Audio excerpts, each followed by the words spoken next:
The World as Will and Idea. By Arthur Schopenhauer. Translators Preface. The style of Die Welt als Will und die Vorstellung is sometimes loose and involved, as is so often the case in German philosophical treatises. The translation of the book has consequently been a matter of no little difficulty.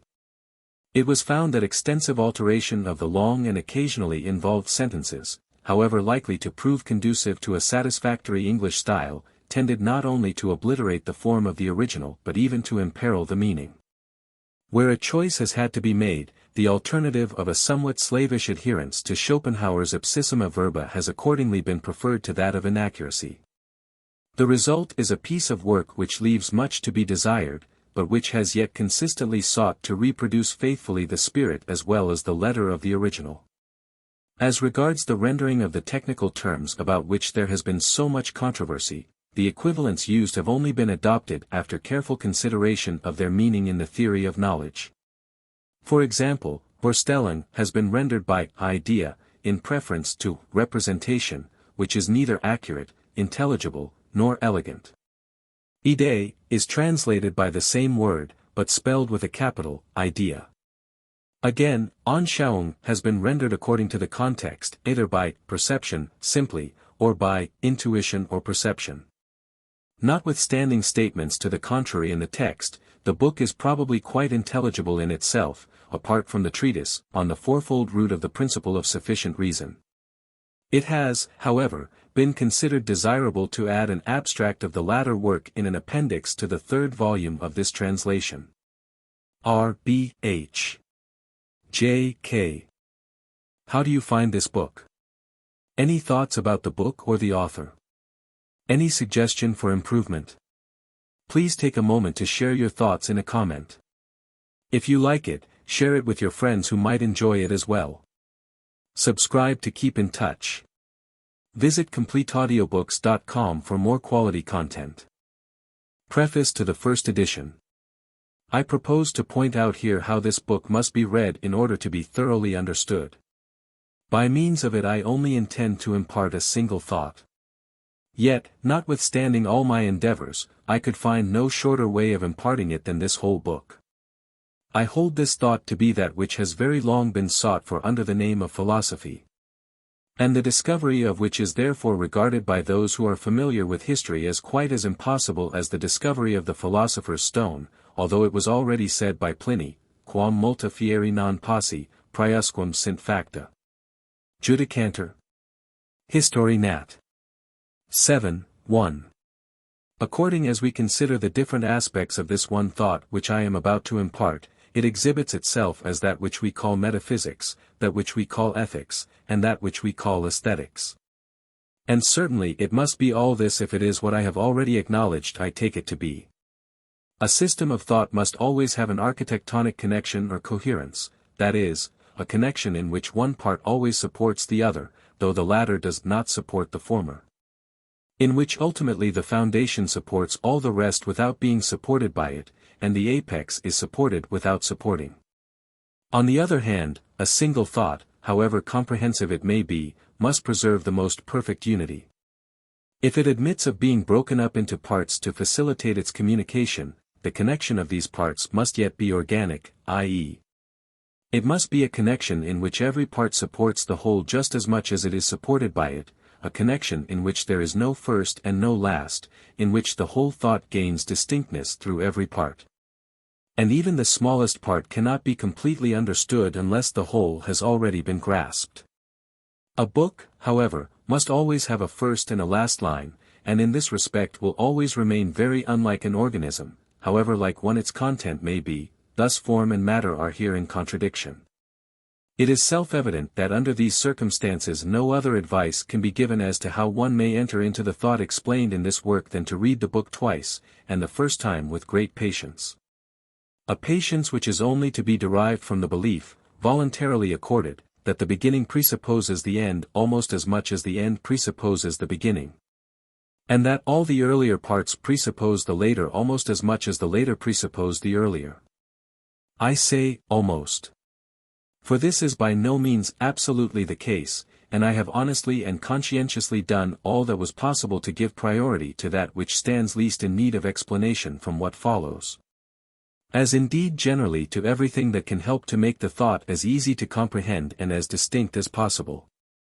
This might indeed to a certain extent be achieved if it were not that the reader, as is very natural, thinks, as he reads, not merely of what is actually said, but also of its possible consequences. And thus besides the many contradictions actually given of the opinions of the time, and presumably of the reader, there may be added as many more which are anticipated and imaginary.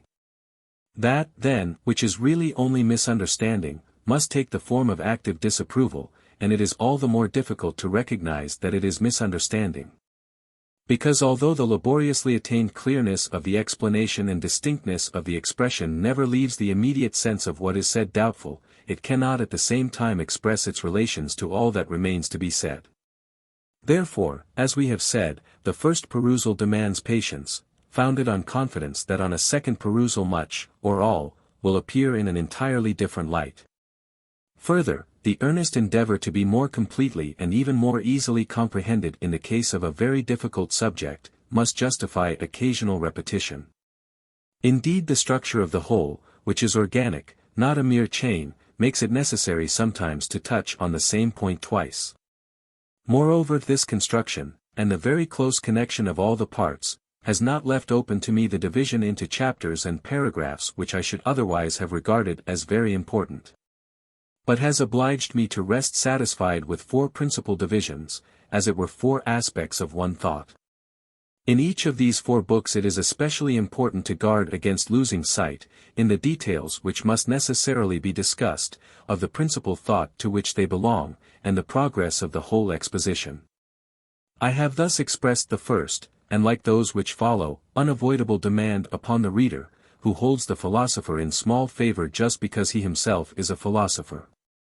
The second demand is this, that the introduction be read before the book itself, although it is not contained in the book, but appeared 5 years earlier under the title Über die Vierfach-Wurzel des Satzes vom Zureichenden Grund, eine philosophische Abhandlung, on the fourfold root of the principle of sufficient reason, a philosophical essay. Without an acquaintance with this introduction and propaedeutic it is absolutely impossible to understand the present work properly, and the content of that essay will always be presupposed in this work just as if it were given with it. Besides, even if it had not preceded this book by several years, it would not properly have been placed before it as an introduction, but would have been incorporated in the first book. As it is, the first book does not contain what was said in the earlier essay, and it therefore exhibits a certain incompleteness on account of these deficiencies, which must always be supplied by reference to it. However, my disinclination was so great either to quote myself or laboriously to state again in other words what I had already said once in an adequate manner, that I preferred this course. Notwithstanding the fact that I might now be able to give the content of that essay a somewhat better expression. Chiefly by freeing it from several conceptions which resulted from the excessive influence which the Kantian philosophy had over me at the time, such as categories, outer and inner sense, and the like. But even there these conceptions only occur because as yet I had never really entered deeply into them, therefore only by the way and quite out of connection with the principal matter. The correction of such passages in that essay will consequently take place of its own accord in the mind of the reader through his acquaintance with the present work. But only if we have fully recognized by means of that essay what the principle of sufficient reason is and signifies, what its validity extends to, and what it does not extend to, and that principle is not before all things, and the whole world merely in consequence of it, and in conformity to it, a corollary, as it were, of it. But rather that it is merely the form in which the object, of whatever kind it may be, which is always conditioned by the subject, is invariably known so far as the subject is a knowing individual, only then will it be possible to enter into the method of philosophy which is here attempted for the first time, and which is completely different from all previous methods. But the same disinclination to repeat myself word for word, or to say the same thing a second time in other and worse words, after I have deprived myself of the better, has occasioned another defect in the first book of this work. For I have omitted all that is said in the first chapter of my essay, on Sight and Color, which would otherwise have found its place here, word for word. Therefore the knowledge of this short, earlier work is also presupposed. Finally, the third demand I have to make on the reader might indeed be tacitly assumed, for it is nothing but an acquaintance with the most important phenomenon that has appeared in philosophy for 2000 years. And that lies so near us, I mean the principal writings of Kant. It seems to me, in fact, as indeed has already been said by others, that the effect these writings produce in the mind to which they truly speak is very like that of the operation for cataract on a blind man, and if we wish to pursue the simile further. The aim of my own work may be described by saying that I have sought to put into the hands of those upon whom that operation has been successfully performed a pair of spectacles suitable to eyes that have recovered their sight, spectacles of whose use that operation is the absolutely necessary condition. Starting then, as I do to a large extent, from what has been accomplished by the great Kant, I have yet been enabled, just on account of my earnest study of his writings, to discover important errors in them. These I have been obliged to separate from the rest and prove to be false, in order that I might be able to presuppose and apply what is true and excellent in his doctrine, pure and freed from error. But not to interrupt and complicate my own exposition by a constant polemic against Kant, I have relegated this to a special appendix. It follows then, from what has been said, that my work presupposes a knowledge of this appendix just as much as it presupposes a knowledge of the philosophy of Kant. And in this respect it would therefore be advisable to read the appendix first, all the more as its content is specially related to the first book of the present work. On the other hand, it could not be avoided, from the nature of the case, that here and there the appendix also should refer to the text of the work. And the only result of this is, that the appendix, as well as the principal part of the work, must be read twice. The philosophy of Kant, then, is the only philosophy with which a thorough acquaintance is directly presupposed in what we have to say here. But if, besides this, the reader has lingered in the school of the divine Plato, he will be so much the better prepared to hear me, and susceptible to what I say. And if, indeed, in addition to this he is a partaker of the benefit conferred by the Vedas, the access to which, open to us through the Upanishads, is in my eyes the greatest advantage which this still young century enjoys over previous ones. Because I believe that the influence of the Sanskrit literature will penetrate not less deeply than did the revival of Greek literature in the 15th century, if, I say, the reader has also already received and assimilated the sacred primitive Indian wisdom, then is he best of all prepared to hear what I have to say to him. My work will not speak to him, as to many others, in a strange and even hostile tongue. For, if it does not sound too vain, I might express the opinion that each one of the individual and disconnected aphorisms which make up the Upanishads may be deduced as a consequence from the thought I am going to impart, though the converse. That my thought is to be found in the Upanishads, is by no means the case. But most readers have already grown angry with impatience, and burst into reproaches with difficulty kept back so long. How can I venture to present a book to the public under conditions and demands the first two of which are presumptuous and altogether immodest, and this at a time when there is such a general wealth of special ideas? That in Germany alone they are made common property through the press, in 3,000 valuable, original, and absolutely indispensable works every year, besides innumerable periodicals, and even daily papers. At a time when especially there is not the least deficiency of entirely original and profound philosophers, but in Germany alone there are more of them alive at the same time than several centuries could formerly boast of in succession to each other. How is one ever to come to the end, asks the indignant reader, if one must set to work upon a book in such a fashion? As I have absolutely nothing to advance against these reproaches, I only hope for some small thanks from such readers for having warned them in time, so that they may not lose an hour over a book which it would be useless to read without complying with the demands that have been made, and which should therefore be left alone. Particularly as apart from this we might wager a great deal that it can say nothing to them, but rather that it will always be only pancorum hominum, and must therefore quietly and modestly wait for the few whose unusual mode of thought may find it enjoyable. For apart from the difficulties and the effort which it requires from the reader, what cultured man of this age, whose knowledge has almost reached the august point at which the paradoxical and the false are all one to it, could bear to meet thoughts almost on every page that directly contradict that which he has yet himself established once for all as true and undeniable.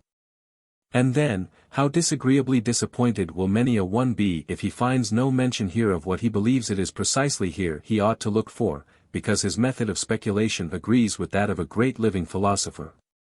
One who has certainly written pathetic books, and who only has the trifling weakness that he takes all he learned and approved before his 15th year for inborn ideas of the human mind. Who could stand all this? Therefore my advice is simply to lay down the book.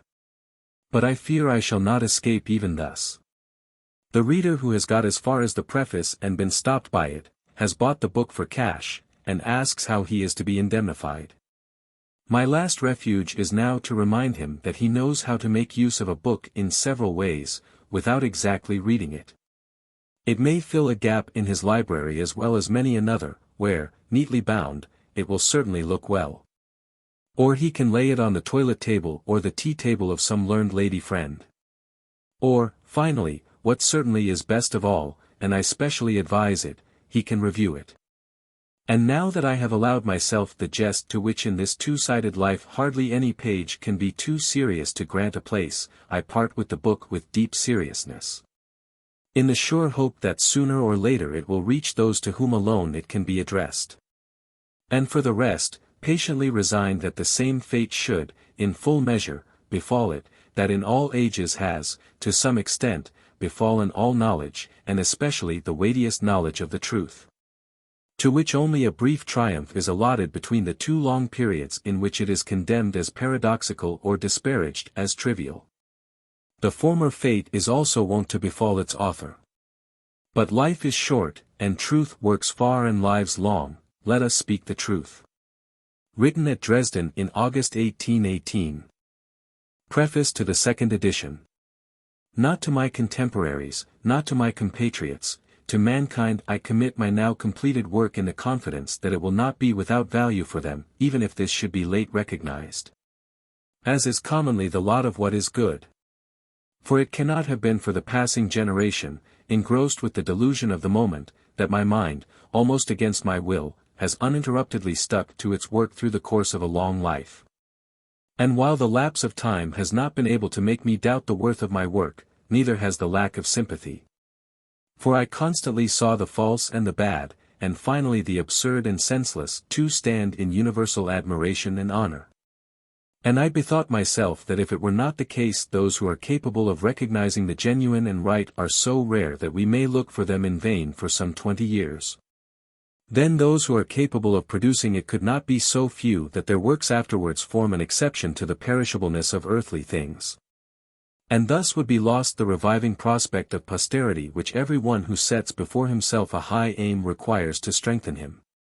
Whoever seriously takes up and pursues an object that does not lead to material advantages, must not count on the sympathy of his contemporaries. For the most part he will see, however, that in the meantime the superficial aspect of that object becomes current in the world, and enjoys its day, and this is as it should be. The object itself must be pursued for its own sake, otherwise it cannot be attained, for any design or intention is always dangerous to insight. Accordingly, as the whole history of literature proves, everything of real value required a long time to gain acceptance, especially if it belonged to the class of instructive, not entertaining, works, and meanwhile the false flourished. For to combine the object with its superficial appearance is difficult, when it is not impossible. Indeed, that is just the curse of this world of want and need, that everything must serve and slave for these. And therefore it is not so constituted that any noble and sublime effort, like the endeavor after light and truth, can prosper unhindered and exist for its own sake. But even if such an endeavor has once succeeded in asserting itself, and the conception of it has thus been introduced, material interests and personal aims will immediately take possession of it, in order to make it their tool or their mask. Accordingly, when Kant brought philosophy again into repute, it had soon to become the tool of political aims from above, and personal aims from below, although, strictly speaking, not philosophy itself, but its ghost, that passes for it. This should not really astonish us, for the incredibly large majority of men are by nature quite incapable of any but material aims, indeed they can conceive no others. Thus the pursuit of truth alone is far too lofty and eccentric an endeavor for us to expect all or many, or indeed even a few, faithfully to take part in. If yet we see, as for example at present in Germany, a remarkable activity, a general moving, writing, and talking with reference to philosophical subjects, we may confidently assume that, in spite of solemn looks and assurances, only real, not ideal aims, are the actual prima mobile, the concealed motive of such a movement. That it is personal, official, ecclesiastical, political, in short, material ends that are really kept in view, and consequently that mere party ends set the pens of so many pretended philosophers in such rapid motion. Thus some design or intention, not the desire of insight, is the guiding star of these disturbers of the peace, and truth is certainly the last thing that is thought of in the matter. It finds no partisans. Rather, it may pursue its way as silently and unheeded through such a philosophical riot as through the winter night of the darkest century bound in the rigid faith of the Church. When it was communicated only to a few alchemists as esoteric learning, or entrusted it may be only to the parchment. Indeed I might say that no time can be more unfavorable to philosophy than that in which it is shamefully misused, on the one hand to further political objects, on the other as a means of livelihood. Or is it believed that somehow, with such effort and such a turmoil, the truth, at which it by no means aims, will also be brought to light? Truth is no prostitute, that throws herself away upon those who do not desire her. She is rather so coy a beauty that he who sacrifices everything to her cannot even then be sure of her favor. If governments make philosophy a means of furthering political ends, learned men see in philosophical professorships a trade that nourishes the outer man just like any other. Therefore they crowd after them in the assurance of their good intentions, that is, the purpose of subserving these ends. And they keep their word, not truth, not clearness, not Plato, not Aristotle, but the ends they were appointed to serve are their guiding star, and become at once the criterion of what is true, valuable, and to be respected. And of the opposites of these. Whatever, therefore, does not answer these ends, even if it were the most important and extraordinary things in their department, is either condemned, or, when this seems hazardous, suppressed by being unanimously ignored. Look only at their zeal against pantheism. Will any simpleton believe that it proceeds from conviction?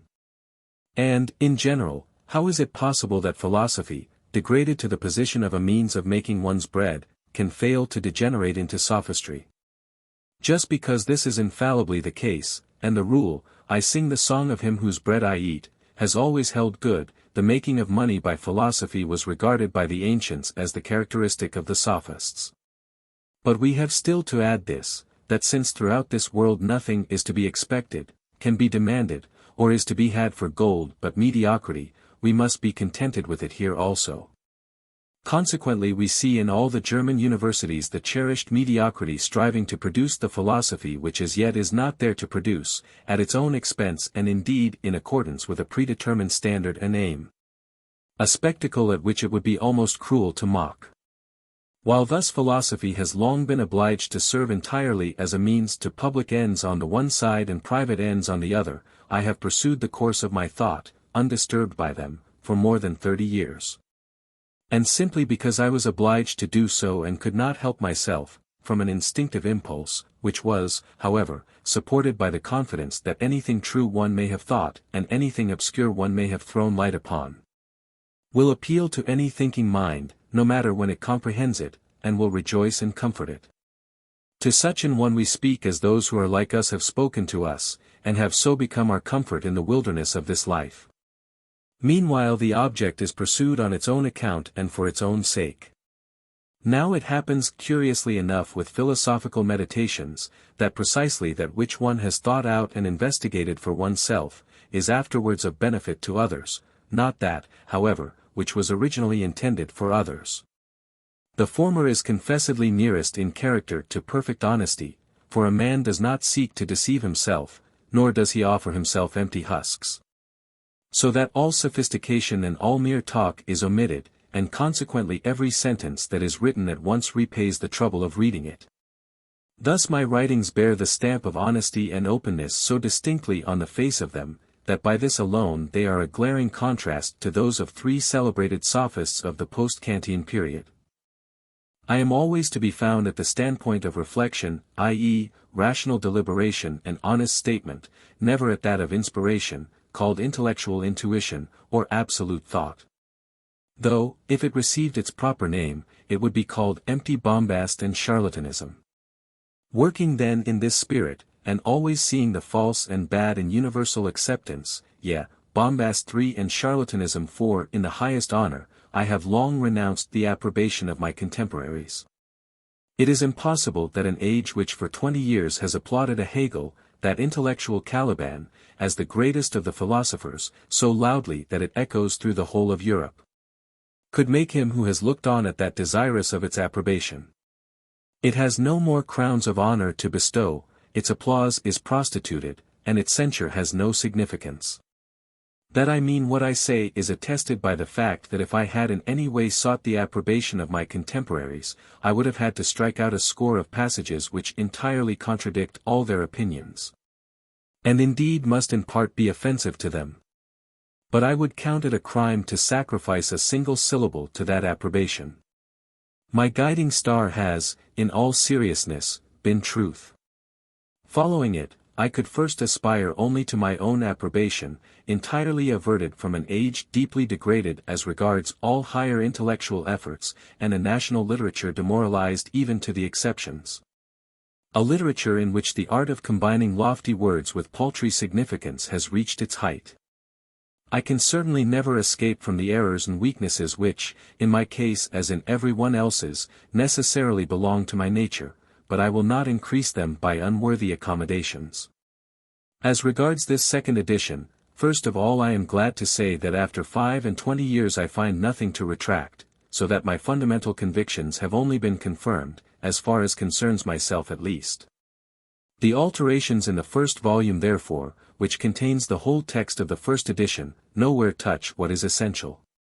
Sometimes they concern things of merely secondary importance, and more often consist of very short explanatory additions inserted here and there. Only the criticism of the Kantian philosophy has received important corrections and large additions, for these could not be put into a supplementary book, such as those which are given in the second volume, and which correspond to each of the 4 books that contain the exposition of my own doctrine. In the case of the latter, I have chosen this form of enlarging and improving them, because the 25 years that have passed since they were composed have produced so marked a change in my method of exposition and in my style, that it would not have done to combine the content of the second volume with that of the first, as both must have suffered by the fusion. I therefore give both works separately, and in the earlier exposition, even in many places where I would now express myself quite differently, I have changed nothing. Because I desired to guard against spoiling the work of my earlier years through the carping criticism of age. What in this regard might need correction will correct itself in the mind of the reader with the help of the second volume. Both volumes have, in the full sense of the word, a supplementary relation to each other, so far as this rests on the fact that one age of human life is, intellectually, the supplement of another. It will therefore be found, not only that each volume contains what the other lacks, but that the merits of the one consist peculiarly in that which is wanting in the other. Thus, if the first half of my work surpasses the second in what can only be supplied by the fire of youth and the energy of first conceptions, the second will surpass the first by the ripeness and complete elaboration of the thought which can only belong to the fruit of the labor of a long life. For when I had the strength originally to grasp the fundamental thought of my system, to follow it at once into its 4 branches, to return from them to the unity of their origin, and then to explain the whole distinctly, I could not yet be in a position to work out all the branches of the system with the fullness, thoroughness, and elaborateness which is only reached by the meditation of many years, meditation which is required to test and illustrate the system by innumerable facts, to support it by the most different kinds of proof, to throw light on it from all sides, and then to place the different points of view boldly in contrast, to separate thoroughly the multifarious materials, and present them in a well-arranged whole. Therefore, although it would, no doubt, have been more agreeable to the reader to have my whole work in one piece, instead of consisting, as it now does, of two halves, which must be combined in using them. He must reflect that this would have demanded that I should accomplish at one period of life what it is only possible to accomplish in two. For I would have had to possess the qualities at one period of life that nature has divided between two quite different ones. Hence the necessity of presenting my work in two halves supplementary to each other may be compared to the necessity in consequence of which a chromatic object glass, which cannot be made out of one piece, is produced by joining together a convex lens of flint glass and a concave lens of crown glass, the combined effect of which is what was sought. Yet, on the other hand, the reader will find some compensation for the inconvenience of using two volumes at once, in the variety and the relief which is afforded by the handling of the same subject, by the same mind, in the same spirit, but in very different years. However, it is very advisable that those who are not yet acquainted with my philosophy should first of all read the first volume without using the supplementary books, and should make use of these only on a second perusal. Otherwise it would be too difficult for them to grasp the system in its connection. For it is only thus explained in the first volume, while the second is devoted to a more detailed investigation and a complete development of the individual doctrines. Even those who should not make up their minds to a second reading of the first volume had better not read the second volume till after the first, and then for itself, in the ordinary sequence of its chapters, which, at any rate, stand in some kind of connection, though a somewhat looser one, the gaps of which they will fully supply by the recollection of the first volume, if they have thoroughly comprehended it. Besides, they will find everywhere the reference to the corresponding passages of the first volume, the paragraphs of which I have numbered in the second edition for this purpose, though in the first edition they were only divided by lines. I have already explained in the preface to the first edition, that my philosophy is founded on that of Kant, and therefore presupposes a thorough knowledge of it. I repeat this here. For Kant's teaching produces in the mind of every one who has comprehended it a fundamental change which is so great that it may be regarded as an intellectual new birth. It alone is able really to remove the inborn realism which proceeds from the original character of the intellect, which neither Berkeley nor Malebranche succeed in doing, for they remain too much in the universal. While Kant goes into the particular, and indeed in a way that is quite unexampled both before and after him, and which has quite a peculiar, and, we might say, immediate effect upon the mind in consequence of which it undergoes a complete undeception, and forthwith looks at all things in another light. Only in this way can any one become susceptible to the more positive expositions which I have to give. On the other hand, he who has not mastered the Kantian philosophy, whatever else he may have studied, is, as it were, in a state of innocence. That is to say, he remains in the grasp of that natural and childish realism in which we are all born, and which fits us for everything possible, with the single exception of philosophy. Such a man then stands to the man who knows the Kantian philosophy as a minor to a man of full age. That this truth should nowadays sound paradoxical, which would not have been the case in the first 30 years after the appearance of the Critique of Reason, is due to the fact that a generation has grown up that does not know Kant properly. Because it has never heard more of him than a hasty, impatient lecture, or an account at second hand. And this again is due to the fact that in consequence of bad guidance, this generation has wasted its time with the philosophemes of vulgar, uncalled men, or even of bombastic sophists, which are unwarrantably commended to it. Hence the confusion of fundamental conceptions, and in general the unspeakable crudeness and awkwardness that appears from under the covering of affectation and pretentiousness in the philosophical attempts of the generation thus brought up. But whoever thinks he can learn Kant's philosophy from the exposition of others makes a terrible mistake. Nay, rather I must earnestly warn against such accounts, especially the more recent ones. And indeed in the years just past I have met with expositions of the Kantian philosophy in the writings of the Hegelians which actually reach the incredible. How should the minds that in the freshness of youth have been strained and ruined by the nonsense of Hegelism, be still capable of following Kant's profound investigations? They are early accustomed to take the hollowest jingle of words for philosophical thoughts, the most miserable sophisms for acuteness, and silly conceits for dialectic. And their minds are disorganized through the admission of mad combinations of words to which the mind torments and exhausts itself in vain to attach some thought. No critique of reason can avail them, no philosophy, they need a medicina mentis, first as a sort of purgative, un petit cours de senscommunology, and then one must further see whether, in their case, there can even be any talk of philosophy. The Kantian doctrine then will be sought for in vain anywhere else but in Kant's own works, but these are throughout instructive, even where he errs, even where he fails. In consequence of his originality, it holds good of him in the highest degree, as indeed of all true philosophers, that one can only come to know them from their own works, not from the accounts of others. For the thoughts of any extraordinary intellect cannot stand being filtered through the vulgar mind. Born behind the broad, high, finely arched brow, from under which shine beaming eyes, they lose all power and life, and appear no longer like themselves, when removed to the narrow lodging and low roofing of the confined, contracted, thick-walled skull from which dull glances steal directed to personal ends. Indeed, we may say that minds of this kind act like an uneven glass, in which everything is twisted and distorted, loses the regularity of its beauty, and becomes a caricature. Only from their authors themselves can we receive philosophical thoughts.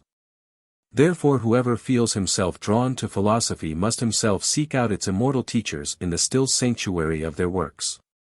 The principal chapters of any one of these true philosophers will afford 1,000 times more insight into their doctrines than the heavy and distorted accounts of them that everyday men produce, who are still for the most part deeply entangled in the fashionable philosophy of the time, or in the sentiments of their own minds. But it is astonishing how decidedly the public seizes by preference on these expositions at second hand. It seems really as if elective affinities were at work here, by virtue of which the common nature is drawn to its like, and therefore will rather hear what a great man has said from one of its own kind. Perhaps this rests on the same principle as that of mutual instruction, according to which children learn best from children. One word more for the professors of philosophy. I have always been compelled to admire not merely the sagacity, the true and fine tact with which, immediately on its appearance, they recognized my philosophy as something altogether different from and indeed dangerous to their own attempts, or, in popular language, something that would not suit their turn. But also the sure and astute policy by virtue of which they at once discovered the proper procedure with regard to it, the complete harmony with which they applied it, and the persistency with which they have remained faithful to it. This procedure, which further commended itself by the great ease of carrying it out, consists, as is well known, in altogether ignoring and thus in secreting, according to Goethe's malicious phrase, which just means the appropriating of what is of weight and significance. The efficiency of this quiet means is increased by the corybantic shouts with which those who are at one reciprocally greet the birth of their own spiritual children, shouts which compel the public to look and note the air of importance with which they congratulate themselves on the event. Who can mistake the object of such proceedings? Is there then nothing to oppose to the maxim, primum vivere, dein philosopheri? These gentlemen desire to live, and indeed to live by philosophy. To philosophy they are assigned with their wives and children, and in spite of Petrarch's povera e nudavi philosophia, they have staked everything upon it. Now my philosophy is by no means so constituted that anyone can live by it. It lacks the first indispensable requisite of a well-paid professional philosophy, a speculative theology, which, in spite of the troublesome Kant with his critique of reason, should and must, it is supposed, be the chief theme of all philosophy. Even if it thus takes on itself the task of talking straight on of that of which it can know absolutely nothing. Indeed, my philosophy does not permit to the professors the fiction they have so cunningly devised, and which has become so indispensable to them, of a reason that knows, perceives, or apprehends immediately and absolutely. This is a doctrine which it is only necessary to impose upon the reader at starting, in order to pass in the most comfortable manner in the world, as it were in a chariot and four, into that region beyond the possibility of all experience, which Kant has wholly and forever shut out from our knowledge, and in which are found immediately revealed and most beautifully arranged the fundamental dogmas of modern, Judaizing, optimistic Christianity. Now what in the world has my subtle philosophy, deficient as it is in these essential requisites, with no intentional aim, and unable to afford a means of subsistence, whose pole star is truth alone, the naked, unrewarded, unbefriended, often persecuted truth, and which steers straight for it without looking to the right hand or the left. What, I say, has this to do with that alma mater, the good, well-to-do university philosophy which, burdened with 100 aims and 1,000 motives, comes on its course cautiously tacking, while it keeps before its eyes at all times the fear of the Lord, the will of the ministry, the laws of the established church, the wishes of the publisher, the attendance of the students, the goodwill of colleagues, the course of current politics, the momentary tendency of the public, and heaven knows what besides? Or what has my quiet, earnest search for truth in common with the noisy scholastic disputations of the chair and the benches, the inmost motives of which are always personal aims? The two kinds of philosophy are, indeed, radically different. Thus it is that with me there is no compromise and no fellowship, that no one reaps any benefit from my works but the man who seeks the truth alone, and therefore none of the philosophical parties of the day. For they all follow their own aims, while I have only insight into truth to offer, which suits none of these aims, because it is not modeled after any of them. If my philosophy is to become susceptible of professorial exposition, the times must entirely change. What a pretty thing it would be if a philosophy by which nobody could live were to gain for itself light and air, not to speak of the general ear. This must be guarded against, and all must oppose it as one man. But it is not just such an easy game to controvert and refute. And, moreover, these are mistaken means to employ, because they just direct the attention of the public to the matter, and its taste for the lucubrations of the professors of philosophy might be destroyed by the perusal of my writings. For whoever has tasted of earnest will not relish jest, especially when it is tiresome. Therefore the silent system, so unanimously adopted, is the only right one, and I can only advise them to stick to it and go on with it as long as it will answer, that is, until to ignore is taken to imply ignorance. Then there will just be time to turn back. Meanwhile it remains open to every one to pluck out a small feather here and there for his own use, for the superfluity of thoughts at home should not be very oppressive. Thus the ignoring and silent system may hold out a good while, at least the span of time I may have yet to live, whereby much is already won. And if, in the meantime, here and there an indiscreet voice has let itself be heard, it is soon drowned by the loud talking of the professors, who, with important airs, know how to entertain the public with very different things. I advise, however, that the unanimity of procedure should be somewhat more strictly observed, and especially that the young men should be looked after, for they are sometimes so fearfully indiscreet. For even so I cannot guarantee that the commended procedure will last forever, and cannot answer for the final issue. It is a nice question as to the steering of the public, which, on the whole, is good and tractable. Although we nearly at all times see the Gorgias and the Hippias as uppermost, although the absurd, as a rule, predominates. And it seems impossible that the voice of the individual can ever penetrate through the chorus of the befooling and the befooled, there yet remains to the genuine works of every age a quite peculiar, silent, slow, and powerful influence. And, as if by a miracle, we see them rise at last out of the turmoil like a balloon that floats up out of the thick atmosphere of this globe into purer regions, where, having once arrived, it remains at rest, and no one can draw it down again. Written at Frankfurt on the Main in February 1844. First Book. The World as Idea. First Aspect. The idea subordinated to the principle of sufficient reason, the object of experience and science. Sources de l'enfance, ami révélé toi. Jean-Jacques Rousseau. Section 1. The world is my idea. This is a truth which holds good for everything that lives and knows, though man alone can bring it into reflective and abstract consciousness. If he really does this, he has attained to philosophical wisdom.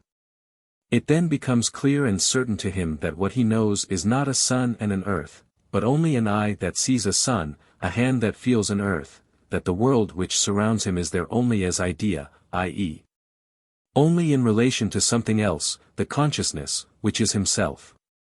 If any truth can be asserted a priori, it is this, for it is the expression of the most general form of all possible and thinkable experience, a form which is more general than time, or space, or causality, for they all presuppose it.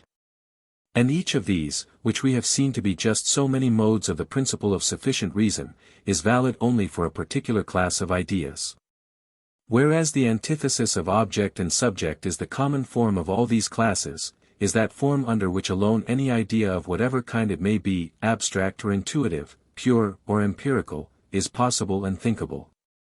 No truth therefore is more certain, more independent of all others, and less in need of proof than this, that all that exists for knowledge, and therefore this whole world, is only object in relation to subject, perception of a perceiver, in a word. Idea. This is obviously true of the past and the future, as well as of the present, of what is farthest off, as of what is near, for it is true of time and space themselves, in which alone these distinctions arise. All that in any way belongs or can belong to the world is inevitably thus conditioned through the subject, and exists only for the subject. The world is idea. This truth is by no means new. It was implicitly involved in the skeptical reflections from which Descartes started. Berkeley, however, was the first who distinctly enunciated it, and by this he has rendered a permanent service to philosophy, even though the rest of his teaching should not endure. Kant's primary mistake was the neglect of this principle, as is shown in the appendix. How early again this truth was recognized by the wise men of India, appearing indeed as the fundamental tenet of the Vedanta philosophy ascribed to Vyasa, is pointed out by Sir William Jones in the last of his essays, on the philosophy of the Asiatics, Asiatic Researches, Vol. 4, p. 164, where he says, the fundamental tenet of the Vedanta school consisted not in denying the existence of matter, that is, of solidity, impenetrability, and extended figure, to deny which would be lunacy, but in correcting the popular notion of it, and in contending that it has no essence independent of mental perception. That existence and perceptibility are convertible terms. These words adequately express the compatibility of empirical reality and transcendental ideality. In this first book, then, we consider the world only from this side, only so far as it is idea. The inward reluctance with which any one accepts the world as merely his idea, warns him that this view of it, however true it may be, is nevertheless one-sided, adopted in consequence of some arbitrary abstraction. And yet it is a conception from which he can never free himself. The defectiveness of this view will be corrected in the next book by means of a truth which is not so immediately certain as that from which we start here. A truth at which we can arrive only by deeper research and more severe abstraction, by the separation of what is different and the union of what is identical. This truth, which must be very serious and impressive if not awful to every one, is that a man can also say and must say, the world is my will. In this book, however, we must consider separately that aspect of the world from which we start, its aspect as knowable, and therefore, in the meantime, we must, without reserve, regard all presented objects, even our own bodies, as we shall presently show more fully, merely as ideas, and call them merely ideas. By so doing we always abstract from will, as we hope to make clear to every one further on, which by itself constitutes the other aspect of the world. For as the world is in one aspect entirely idea, so in another it is entirely will. A reality which is neither of these two, but an object in itself, into which the thing in itself has unfortunately dwindled in the hands of Kant, is the phantom of a dream, and its acceptance is an ignis fatuus in philosophy. Section 2. That which knows all things and is known by none is the subject. Thus it is the supporter of the world, that condition of all phenomena, of all objects which is always presupposed throughout experience. For all that exists, exists only for the subject. Every one finds himself to be subject, yet only in so far as he knows, not in so far as he is an object of knowledge. But his body is object, and therefore from this point of view we call it idea. For the body is an object among objects, and is conditioned by the laws of objects, although it is an immediate object. Like all objects of perception, it lies within the universal forms of knowledge, time and space, which are the conditions of multiplicity. The subject, on the contrary, which is always the knower, never the known, does not come under these forms, but is presupposed by them. It has therefore neither multiplicity nor its opposite unity. We never know it, but it is always the knower wherever there is knowledge. So then the world as idea, the only aspect in which we consider it at present, has two fundamental, necessary, and inseparable halves. The one half is the object, the forms of which are space and time, and through these multiplicity. The other half is the subject, which is not in space and time, for it is present, entire and undivided, in every percipient being. So that any one percipient being, with the object, constitutes the whole world as idea just as fully as the existing millions could do, but if this one were to disappear, then the whole world as idea would cease to be. These halves are therefore inseparable even for thought, for each of the two has meaning and existence only through and for the other, each appears with the other and vanishes with it. They limit each other immediately. Where the object begins the subject ends. The universality of this limitation is shown by the fact that the essential and hence universal forms of all objects, space, time, and causality, may, without knowledge of the object, be discovered and fully known from a consideration of the subject, i.e., in Kantian language, they lie a priori in our consciousness. That he discovered this is one of Kant's principal merits, and it is a great one. I however go beyond this, and maintain that the principle of sufficient reason is the general expression for all these forms of the object of which we are a priori conscious. And that therefore all that we know purely a priori, is merely the content of that principle and what follows from it, in it all our certain a priori knowledge is expressed. In my essay on the principle of sufficient reason I have shown in detail how every possible object comes under it. That is, stands in a necessary relation to other objects, on the one side as determined, on the other side as determining. This is of such wide application, that the whole existence of all objects, so far as they are objects, ideas, and nothing more, may be entirely traced to this their necessary relation to each other, rests only in it, is in fact merely relative. But of this more presently. I have further shown, that the necessary relation which the principle of sufficient reason expresses generally, appears in other forms corresponding to the classes into which objects are divided, according to their possibility. And again that by these forms the proper division of the classes is tested. I take it for granted that what I said in this earlier essay is known and present to the reader, for if it had not been already said it would necessarily find its place here. Section 3. The chief distinction among our ideas is that between ideas of perception and abstract ideas. The latter form just one class of ideas, namely concepts, and these are the possession of man alone of all creatures upon earth. The capacity for these, which distinguishes him from all the lower animals, has always been called reason. 5 We shall consider these abstract ideas by themselves later, but, in the first place, we shall speak exclusively of the ideas of perception. These comprehend the whole visible world, or the sum total of experience, with the conditions of its possibility.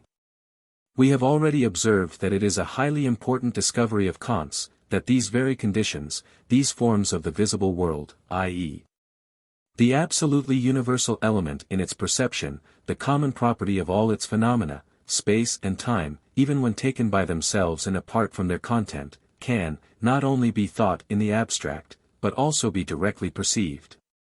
And that this perception or intuition is not some kind of phantasm arising from constant recurrence in experience, but is so entirely independent of experience that we must rather regard the latter as dependent on it.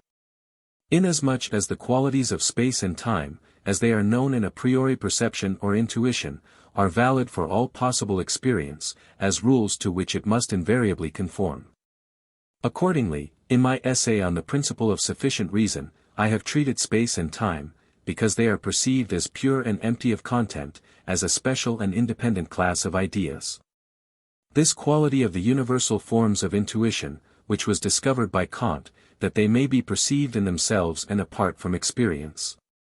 And that they may be known as exhibiting those laws on which is founded the infallible science of mathematics, is certainly very important.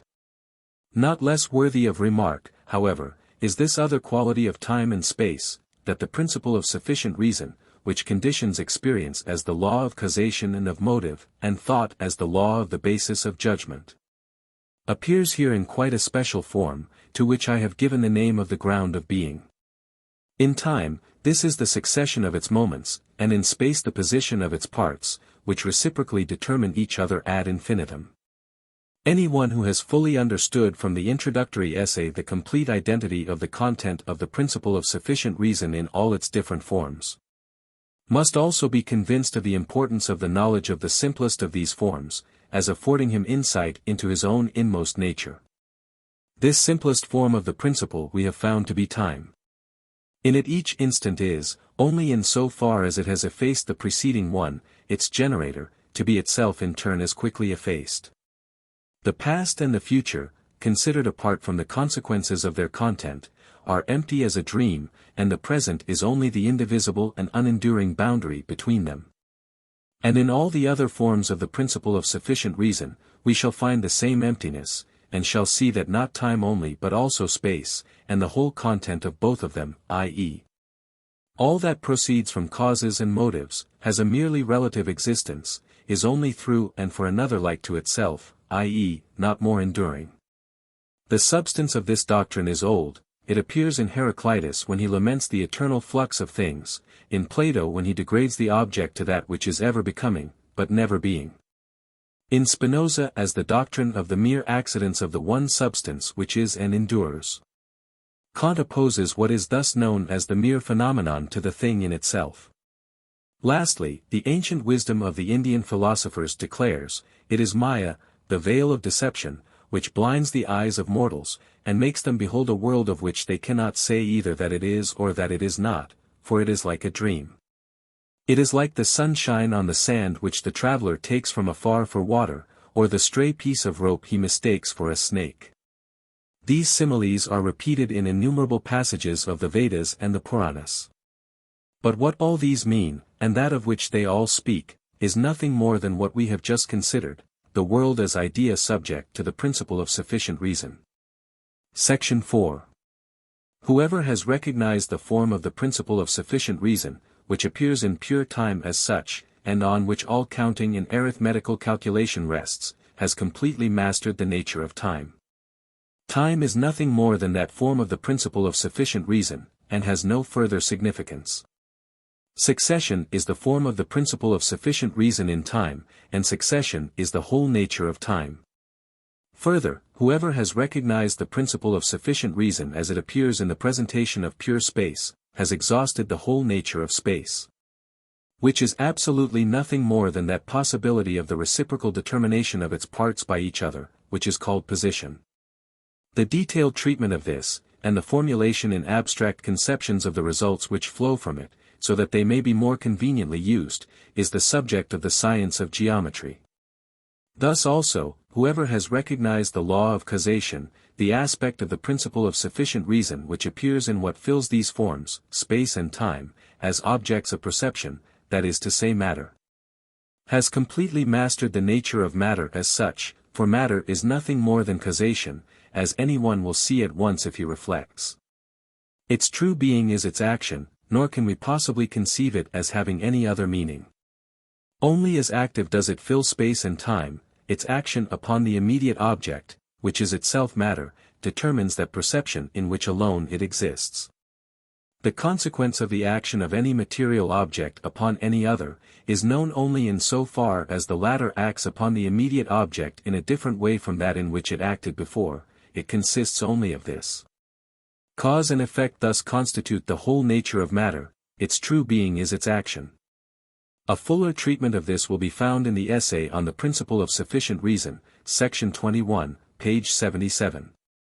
The nature of all material things is therefore very appropriately called in German Wirklichkeit, a word which is far more expressive than Realität. Again, that which is acted upon is always matter, and thus the whole being and essence of matter consists in the orderly change, which one part of it brings about in another part.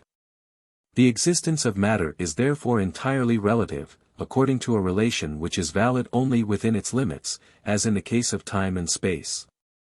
But time and space, each for itself, can be mentally presented apart from matter, whereas matter cannot be so presented apart from time and space. The form which is inseparable from it presupposes space, and the action in which its very existence consists, always imports some change, in other words a determination in time.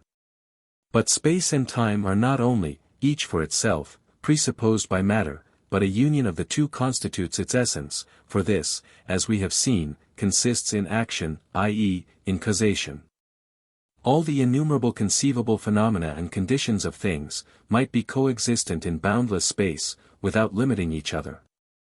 Or might be successive in endless time without interfering with each other, thus a necessary relation of these phenomena to each other, and a law which should regulate them according to such a relation, is by no means needful, would not, indeed, be applicable. It therefore follows that in the case of all coexistence in space and change in time, so long as each of these forms preserves for itself its condition and its course without any connection with the other, there can be no causation. And since causation constitutes the essential nature of matter, there can be no matter. But the law of causation receives its meaning and necessity only from this, that the essence of change does not consist simply in the mere variation of things, but rather in the fact that at the same part of space there is now one thing and then another. And at one and the same point of time there is here one thing and there another. Only this reciprocal limitation of space and time by each other gives meaning, and at the same time necessity, to a law, according to which change must take place. What is determined by the law of causality is therefore not merely a succession of things in time, but this succession with reference to a definite space, and not merely existence of things in a particular place, but in this place at a different point of time. Change, i.e., variation which takes place according to the law of causality, implies always a determined part of space and a determined part of time together and in union. Thus causality unites space with time. But we found that the whole essence of matter consisted in action, i.e., in causation. Consequently space and time must also be united in matter, that is to say, matter must take to itself at once the distinguishing qualities both of space and time, however much these may be opposed to each other. And must unite in itself what is impossible for each of these independently, that is, the fleeting course of time, with the rigid unchangeable perduration of space, infinite divisibility it receives from both. It is for this reason that we find that coexistence, which could neither be in time alone, for time has no contiguity, nor in space alone, for space has no before, after, or now, is first established through matter. But the coexistence of many things constitutes, in fact, the essence of reality, for through it permanence first becomes possible. For permanence is only knowable in the change of something which is present along with what is permanent, while on the other hand it is only because something permanent is present along with what changes, that the latter gains the special character of change, i.e., the mutation of quality and form in the permanence of substance, that is to say, in matter. 7 If the world were in space alone, it would be rigid and immovable, without succession, without change, without action. But we know that with action, the idea of matter first appears. Again, if the world were in time alone, all would be fleeting, without persistence, without contiguity, hence without coexistence, and consequently without permanence. So that in this case also there would be no matter. Only through the union of space and time do we reach matter, and matter is the possibility of coexistence, and, through that, of permanence. Through permanence again matter is the possibility of the persistence of substance in the change of its states. 8 As matter consists in the union of space and time, it bears throughout the stamp of both. It manifests its origin in space, partly through the form which is inseparable from it, but especially through its persistence, substance, the a priori certainty of which is therefore wholly deducible from that of space. 9 For variation belongs to time alone, but in it alone and for itself nothing is persistent. Matter shows that it springs from time by quality, accidents, without which it never exists, and which is plainly always causality, action upon other matter, and therefore change, a time concept. The law of this action, however, always depends upon space and time together, and only thus obtains meaning. The regulative function of causality is confined entirely to the determination of what must occupy this time and this space. The fact that we know a priori the unalterable characteristics of matter, depends upon this derivation of its essential nature from the forms of our knowledge of which we are conscious a priori. These unalterable characteristics are space occupation, i.e., impenetrability, i.e., causal action, consequently, extension, infinite divisibility, persistence, i.e., indestructibility, and lastly mobility. Weight, on the other hand, notwithstanding its universality, must be attributed to a posteriori knowledge, although Kant, in his Metaphysical Introduction to Natural Philosophy, page 71, p. 372 of Rosenkranz's edition, treats it as knowable a priori. But as the object in general is only for the subject, as its idea, so every special class of ideas is only for an equally special quality in the subject, which is called a faculty of perception. This subjective correlative of time and space in themselves as empty forms, has been named by Kant pure sensibility. And we may retain this expression, as Kant was the first to treat of the subject, though it is not exact, for sensibility presupposes matter. The subjective correlative of matter or of causation, for these two are the same, is understanding, which is nothing more than this. To know causality is its one function, its only power. And it is a great one, embracing much, of manifold application, yet of unmistakable identity in all its manifestations. Conversely, all causation, that is to say, all matter, or the whole of reality, is only for the understanding, through the understanding, and in the understanding. The first, simplest, and ever-present example of understanding is the perception of the actual world. This is throughout knowledge of the cause from the effect, and therefore all perception is intellectual. The understanding could never arrive at this perception, however, if some effect did not become known immediately, and thus serve as a starting point. But this is the affection of the animal body. So far, then, the animal body is the immediate object of the subject, the perception of all other objects becomes possible through it. The changes which every animal body experiences, are immediately known, that is, felt. And as these effects are at once referred to their causes, the perception of the latter as objects arises. This relation is no conclusion in abstract conceptions. It does not arise from reflection, nor is it arbitrary, but immediate, necessary, and certain. It is the method of knowing of the pure understanding, without which there could be no perception. There would only remain a dull plant-like consciousness of the changes of the immediate object, which would succeed each other in an utterly unmeaning way, except in so far as they might have a meaning for the will either as pain or pleasure. But as with the rising of the sun the visible world appears, so at one stroke, the understanding, by means of its one simple function, changes the dull, meaningless sensation into perception. What the eye, the ear, or the hand feels, is not perception, it is merely its data. By the understanding passing from the effect to the cause, the world first appears as perception extended in space, varying in respect of form, persistent through all time in respect of matter. For the understanding unites space and time in the idea of matter, that is, causal action. As the world as idea exists only through the understanding, so also it exists only for the understanding. In the first chapter of my essay on light and color, I have already explained how the understanding constructs perceptions out of the data supplied by the senses. How by comparison of the impressions which the various senses receive from the object, a child arrives at perceptions, how this alone affords the solution of so many phenomena of the senses. The single vision of two eyes, the double vision in the case of a squint, or when we try to look at once at objects which lie at unequal distances behind each other, and all illusion which is produced by a sudden alteration in the organs of sense. But I have treated this important subject much more fully and thoroughly in the second edition of the essay on The Principle of Sufficient Reason, section 21. All that is said there would find its proper place here, and would therefore have to be said again. But as I have almost as much disinclination to quote myself as to quote others, and as I am unable to explain the subject better than it is explained there, I refer the reader to it, instead of quoting it, and take for granted that it is known. The process by which children, and persons born blind who have been operated upon, learn to see, the single vision of the double sensation of two eyes.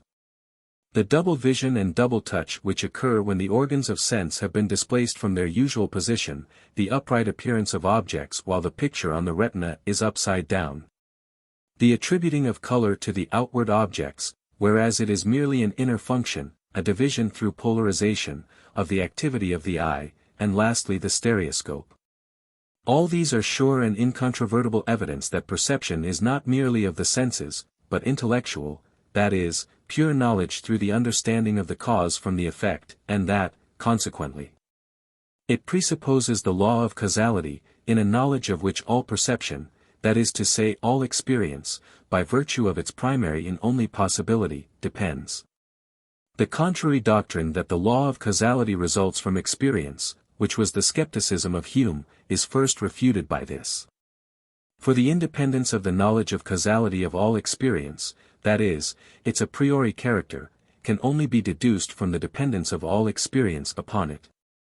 And this deduction can only be accomplished by proving, in the manner here indicated, and explained in the passages referred to above, that the knowledge of causality is included in perception in general, to which all experience belongs. And therefore in respect of experience is completely a priori, does not presuppose it, but is presupposed by it as a condition.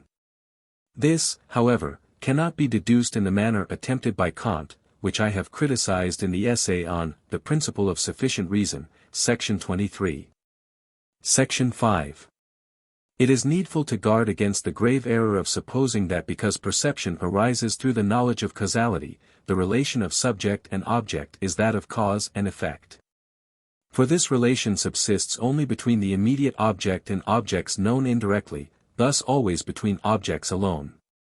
It is this false supposition that has given rise to the foolish controversy about the reality of the outer world. A controversy in which dogmatism and skepticism oppose each other, and the former appears, now as realism, now as idealism.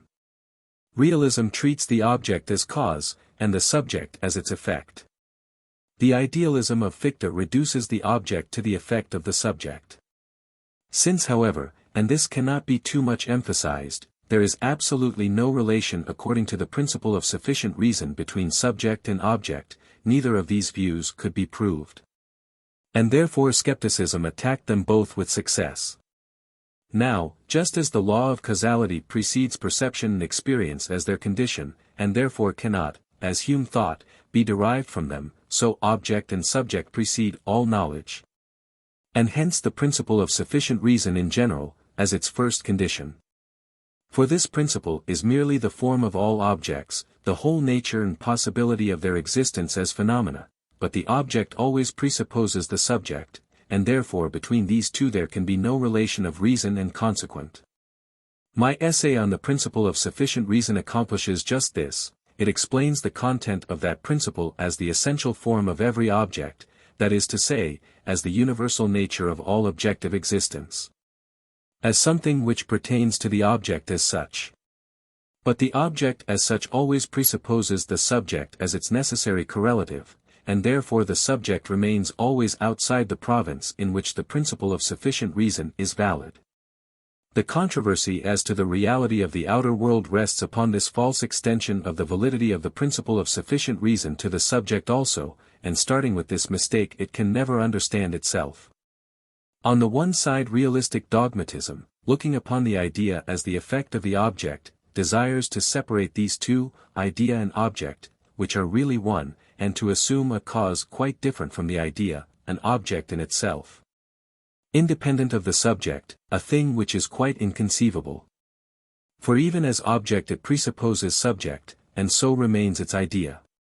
Opposed to this doctrine is skepticism, which makes the same false presupposition that in the idea we have only the effect, never the cause, therefore never real being. That we always know merely the action of the object. But this object, it supposes, may perhaps have no resemblance whatever to its effect, may indeed have been quite erroneously received as the cause, for the law of causality is first to be gathered from experience. And the reality of experience is then made to rest upon it. Thus both of these views are open to the correction, firstly, that object and idea are the same. Secondly, that the true being of the object of perception is its action, that the reality of the thing consists in this, and the demand for an existence of the object outside the idea of the subject. And also for an essence of the actual thing different from its action, has absolutely no meaning, and is a contradiction, and that the knowledge of the nature of the effect of any perceived object exhausts such an object itself.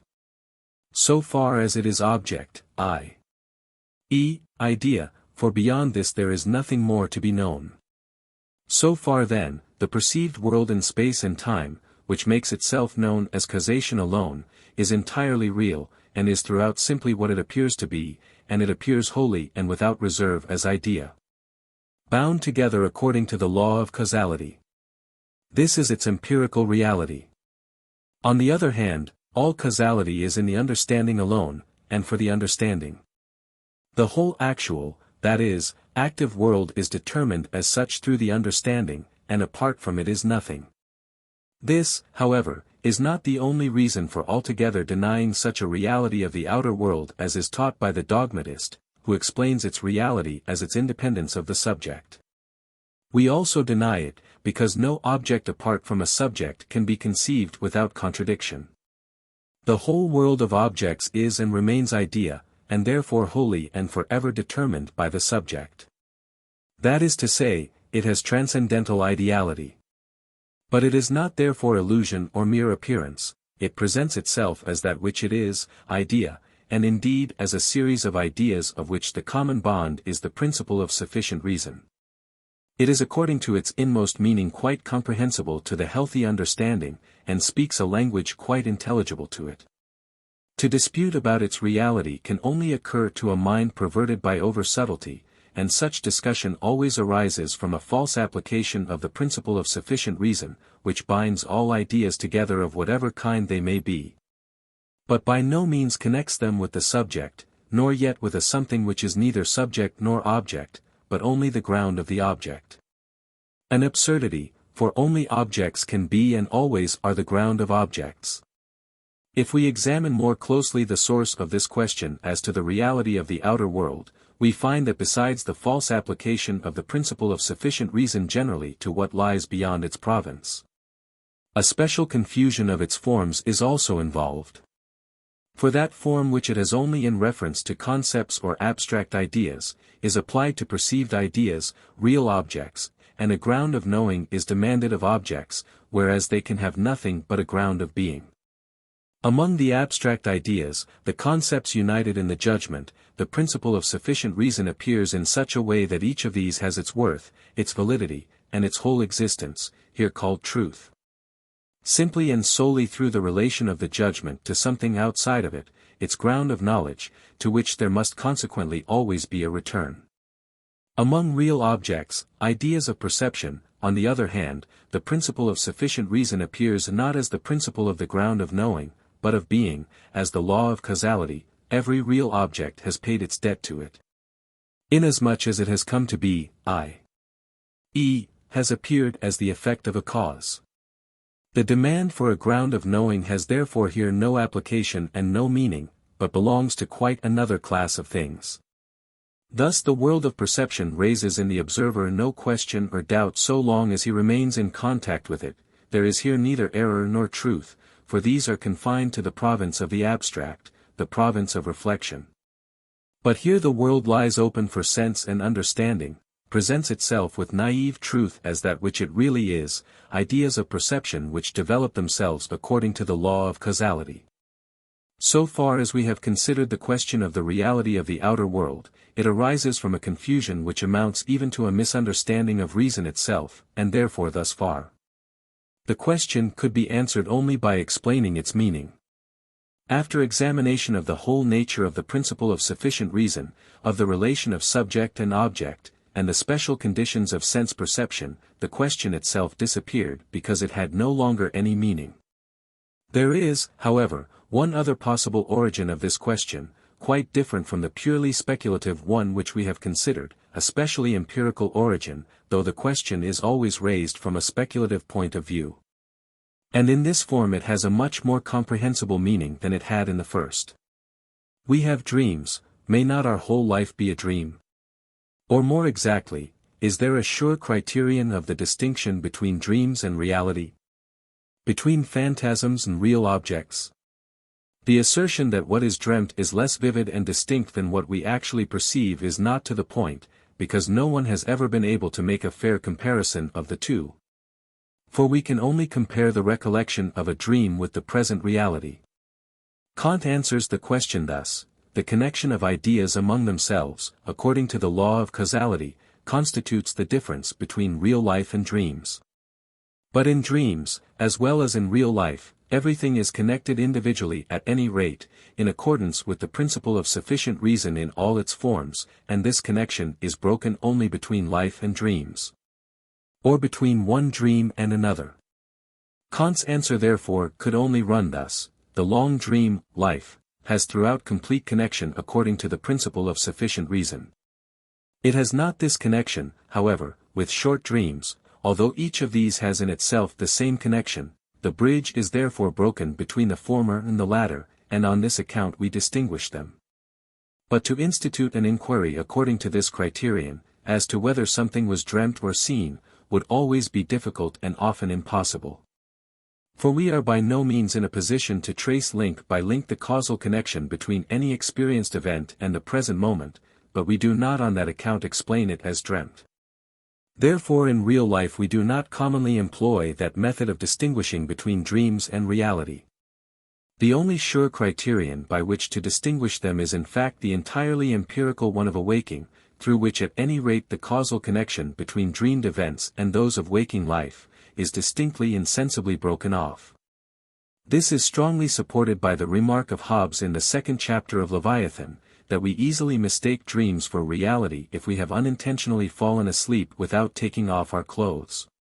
And much more so when it also happens that some undertaking or design fills all our thoughts, and occupies our dreams as well as our waking moments. We then observe the awaking just as little as the falling asleep. Dream and reality run together and become confounded. In such a case there is nothing for it but the application of Kant's criterion. But if, as often happens, we fail to establish by means of this criterion either the existence of causal connection with the present, or the absence of such connection, then it must forever remain uncertain whether an event was dreamt or really happened. Here, in fact, the intimate relationship between life and dreams is brought out very clearly, and we need not be ashamed to confess it, as it has been recognized and spoken of by many great men. The Vedas and Puranas have no better simile than a dream for the whole knowledge of the actual world, which they call the web of Maya, and they use none more frequently. Plato often says that men live only in a dream. The philosopher alone strives to awake himself. Pindar says, 2. Eta, 135 sigma kappa iota alpha omicron nu alpha rho alpha nu theta rho omega pi omicron, umbri somnium homo, and Sophocles. Nu omega gamma upsilon nu mu alpha omicron upsilon delta epsilon nu omicron nu tau alpha alpha lambda lambda omicron, pi lambda eta nu. Sigma iota delta omega lambda sigma omicron iota pi epsilon rho zeta omega mu epsilon nu. Kappa omicron upsilon phi eta nu sigma kappa iota alpha nu. Ajax, 125. Nos enim, quicunque vivimus, nihil aliud esse comperio quam simulacra et levum umbrum. Beside which most worthily stands Shakespeare. We are such stuff. As dreams are made on, and our little life is rounded with a sleep. Tempest, Act 4. Sc. 1. Lastly, Calderon was so deeply impressed with this view of life that he sought to embody it in a kind of metaphysical drama, Life a Dream. After these numerous quotations from the poets, perhaps I also may be allowed to express myself by a metaphor. Life and dreams are leaves of the same book. The systematic reading of this book is real life, but when the reading hours, that is, the day, are over, we often continue idly to turn over the leaves, and read a page here and there without method or connection, often one we have read before. Sometimes one that is new to us, but always in the same book. Such an isolated page is indeed out of connection with the systematic study of the book, but it does not seem so very different when we remember that the whole continuous perusal begins and ends just as abruptly, and may therefore be regarded as merely a larger single page. Thus, although individual dreams are distinguished from real life by the fact that they do not fit into that continuity which runs through the whole of experience, and the act of awaking brings this into consciousness, yet that very continuity of experience belongs to real life as its form, and the dream on its part can point to a similar continuity in itself. If, therefore, we consider the question from a point of view external to both, there is no distinct difference in their nature, and we are forced to concede to the poets that life is a long dream. Let us turn back now from this quite independent empirical origin of the question of the reality of the outer world, to its speculative origin. We found that this consisted, first, in the false application of the principle of sufficient reason to the relation of subject and object, and secondly, in the confusion of its forms, inasmuch as the principle of sufficient reason of knowing was extended to a province in which the principle of sufficient reason of being is valid. But the question could hardly have occupied philosophers so constantly if it were entirely devoid of all real content, and if some true thought and meaning did not lie at its heart as its real source. Accordingly, we must assume that when the element of truth that lies at the bottom of the question first came into reflection and sought its expression, it became involved in these confused and meaningless forms and problems. This at least is my opinion, and I think that the true expression of that inmost meaning of the question, which it failed to find, is this: what is this world of perception besides being my idea? Is that of which I am conscious only as idea, exactly like my own body, of which I am doubly conscious, in one aspect as idea, in another aspect as will? The fuller explanation of this question and its answer in the affirmative, will form the content of the second book, and its consequences will occupy the remaining portion of this work. Section 6. For the present, however, in this first book we consider everything merely as idea, as object for the subject. And our own body, which is the starting point for each of us in our perception of the world, we consider, like all other real objects, from the side of its knowableness, and in this regard it is simply an idea. Now the consciousness of every one is in general opposed to the explanation of objects as mere ideas, and more especially to the explanation of our bodies as such. For the thing in itself is known to each of us immediately in so far as it appears as our own body, but in so far as it objectifies itself in the other objects of perception, it is known only indirectly.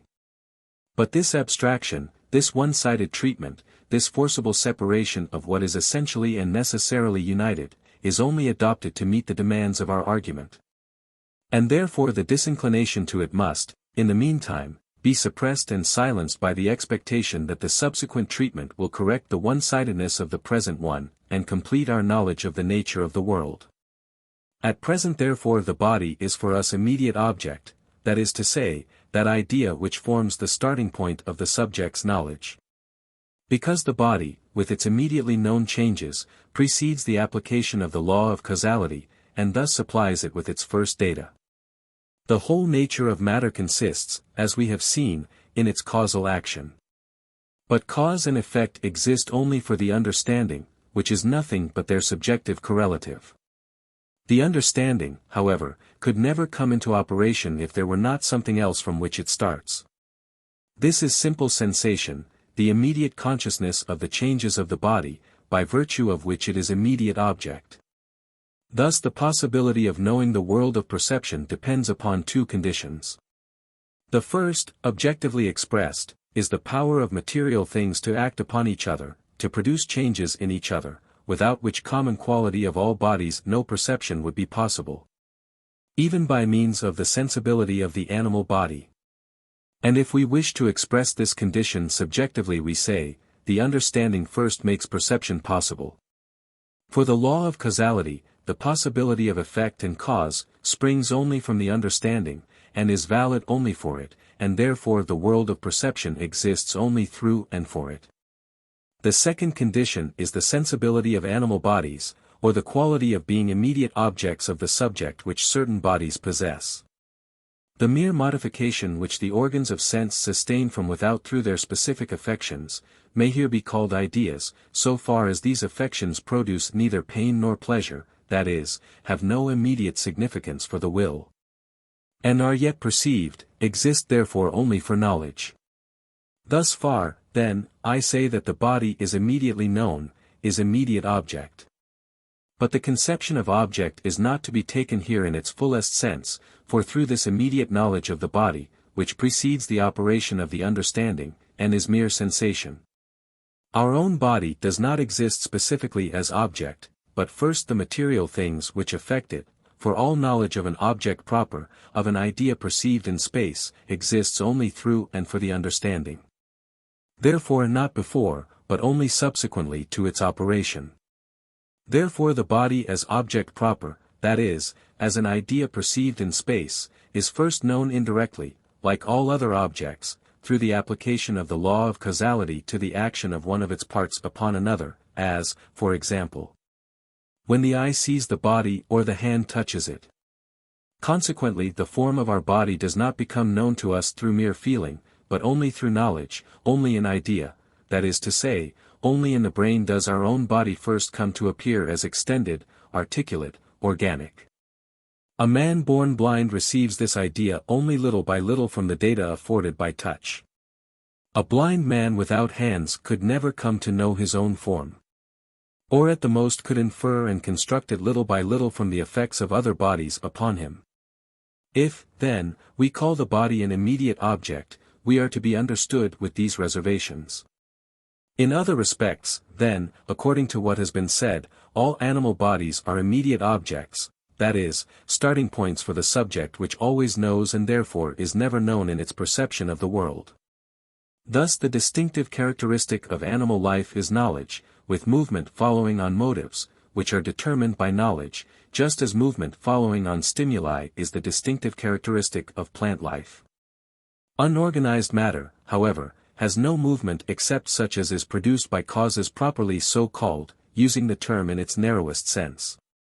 All this I have thoroughly discussed in my essay on the principle of sufficient reason, section 20, in the Ethics, first essay, 3, and in my work on sight and color, section 1, to which I therefore refer. It follows from what has been said, that all animals, even the least developed, have understanding, for they all know objects, and this knowledge determines their movements as motive. Understanding is the same in all animals and in all men. It has everywhere the same simple form, knowledge of causality, transition from effect to cause, and from cause to effect, nothing more. But the degree of its acuteness, and the extension of the sphere of its knowledge varies enormously, with innumerable gradations from the lowest form, which is only conscious of the causal connection between the immediate object and objects affecting it, that is to say, perceives a cause as an object in space by passing to it from the affection which the body feels, to the higher grades of knowledge of the causal connection among objects known indirectly, which extends to the understanding of the most complicated system of cause and effect in nature. For even this high degree of knowledge is still the work of the understanding, not of the reason. The abstract concepts of the reason can only serve to take up the objective connections which are immediately known by the understanding, to make them permanent for thought, and to relate them to each other. But reason never gives us immediate knowledge. Every force and law of nature, every example of such forces and laws, must first be immediately known by the understanding, must be apprehended through perception before it can pass into abstract consciousness for reason. Hooke's discovery of the law of gravitation, and the reference of so many important phenomena to this one law, was the work of immediate apprehension by the understanding. And such also was the proof of Newton's calculations, and Lavoisier's discovery of acids and their important function in nature, and also Goethe's discovery of the origin of physical colors. All these discoveries are nothing more than a correct immediate passage from the effect to the cause, which is at once followed by the recognition of the ideality of the force of nature which expresses itself in all causes of the same kind. And this complete insight is just an example of that single function of the understanding, by which an animal perceives as an object in space the cause which affects its body, and differs from such a perception only in degree. Every one of these great discoveries is therefore, just like perception, an operation of the understanding, an immediate intuition, and as such the work of an instant, an apercu, a flash of insight.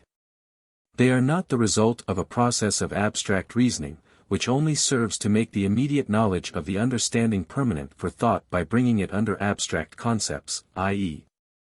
it makes knowledge distinct, it puts us in a position to impart it and explain it to others.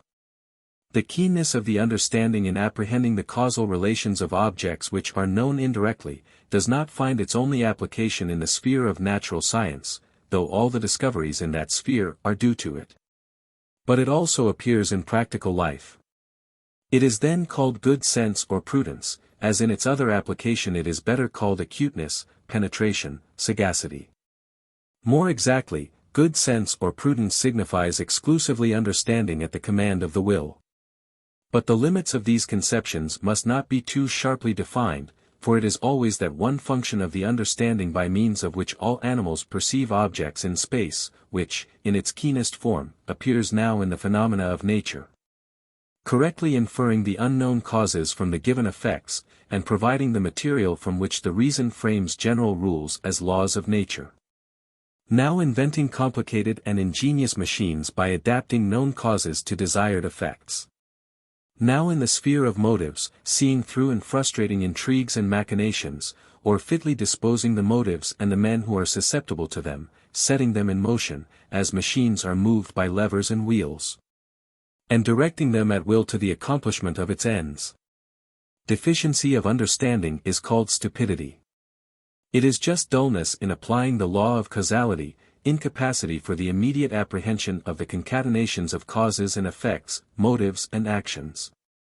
A stupid person has no insight into the connection of natural phenomena, either when they follow their own course, or when they are intentionally combined, i.e., are applied to machinery. Such a man readily believes in magic and miracles. A stupid man does not observe that persons, who apparently act independently of each other, are really in collusion. He is therefore easily mystified, and outwitted. He does not discern the hidden motives of proffered advice or expressions of opinion, but it is always just one thing that he lacks, keenness, rapidity, ease in applying the law of causality, i.e., power of understanding. The greatest, and, in this reference, the most instructive example of stupidity I ever met with, was the case of a totally imbecile boy of about 11 years of age, in an asylum. He had reason, because he spoke and comprehended, but in respect of understanding he was inferior to many of the lower animals. Whenever I visited him he noticed an eyeglass which I wore round my neck, and in which the window of the room and the tops of the trees beyond were reflected. On every occasion he was greatly surprised and delighted with this. And was never tired of looking at it with astonishment, because he did not understand the immediate causation of reflection. While the difference in degree of the acuteness of the understanding is very great between man and man, it is even greater between one species of animal and another. In all species of animals, even those which are nearest to plants, there is at least as much understanding as suffices for the inference from the effect on the immediate object, to the indirectly known object as its cause, i.e., sufficient for perception, for the apprehension of an object.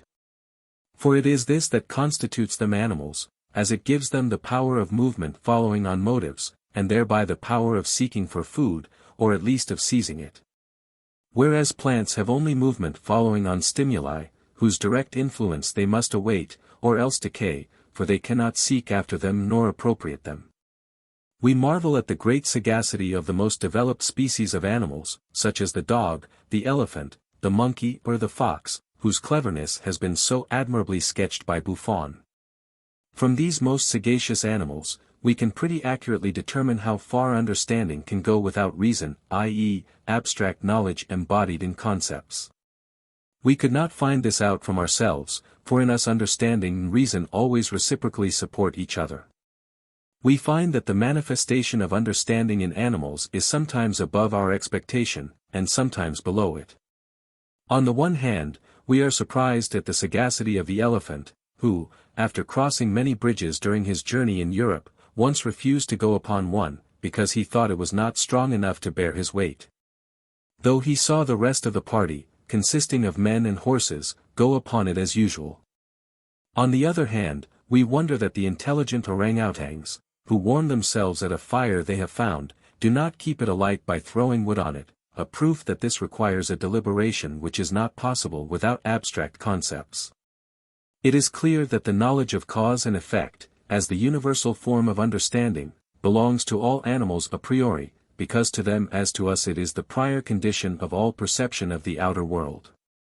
If anyone desires additional proof of this, let him observe, for example, how a young dog is afraid to jump down from a table, however much he may wish to do so, because he foresees the effect of the weight of his body, though he has not been taught this by experience. In judging of the understanding of animals, we must guard against ascribing to it the manifestations of instinct, a faculty which is quite distinct both from understanding and reason, but the action of which is often very analogous to the combined action of the two. We cannot, however, discuss this here. It will find its proper place in the second book, when we consider the harmony or so-called teleology of nature, and the 27th chapter of the supplementary volume is expressly devoted to it. Deficiency of understanding we call stupidity, deficiency in the application of reason to practice we shall recognize later as foolishness, deficiency of judgment as silliness, and lastly, partial or entire deficiency of memory as madness. But each of these will be considered in its own place. That which is correctly known by reason is truth, that is, an abstract judgment on sufficient grounds, Essay on the Principle of Sufficient Reason, section 29 and following paragraphs. That which is correctly known by understanding is reality, that is correct inference from effect on the immediate object to its cause. Error is opposed to truth, as deception of the reason, illusion is opposed to reality, as deception of the understanding. The full discussion of all this will be found in the first chapter of my essay on light and color. Illusion takes place when the same effect may be attributed to two causes, of which one occurs very frequently, the other very seldom. The understanding having no data to decide which of these two causes operates in any particular case, for their effects are exactly alike, always assumes the presence of the commoner cause. And as the activity of the understanding is not reflective and discursive, but direct and immediate, this false cause appears before us as a perceived object, whereas it is merely illusion. I have explained in the essay referred to, how in this way double sight and double feeling take place if the organs of sense are brought into an unusual position, and have thus given an incontrovertible proof that perception exists only through and for the understanding.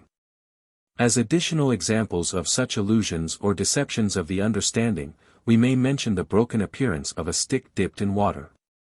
The reflections in spherical mirrors, which, when the surface is convex appear somewhat behind it, and when the surface is concave appear a long way in front of it. To this class also belongs the apparently greater extension of the moon at the horizon than at the zenith. This appearance is not optical, for as the micrometer proves, the eye receives the image of the moon at the zenith, at an even greater angle of vision than at the horizon. The mistake is due to the understanding, which assumes that the cause of the feebler light of the moon and of all stars at the horizon is that they are further off, thus treating them as earthly objects. According to the laws of atmospheric perspective, and therefore it takes the moon to be much larger at the horizon than at the zenith, and also regards the vault of heaven as more extended or flattened out at the horizon.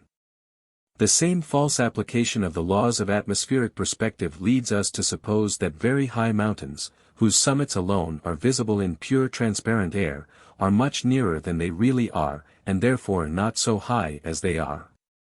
For example, Mont Blanc seen from Salenche. All such illusions are immediately present to us as perceptions, and cannot be dispelled by any arguments of the reason.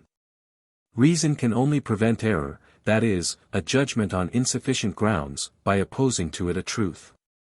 As for example, the abstract knowledge that the cause of the weaker light of the moon and the stars at the horizon is not greater distance, but the denser atmosphere. But in all the cases we have referred to, the illusion remains in spite of every abstract explanation. For the understanding is in itself, even in the case of man, irrational, and is completely and sharply distinguished from the reason, which is a faculty of knowledge that belongs to man alone. The reason can only know Perception remains free from its influence and belongs to the understanding alone. Section 7.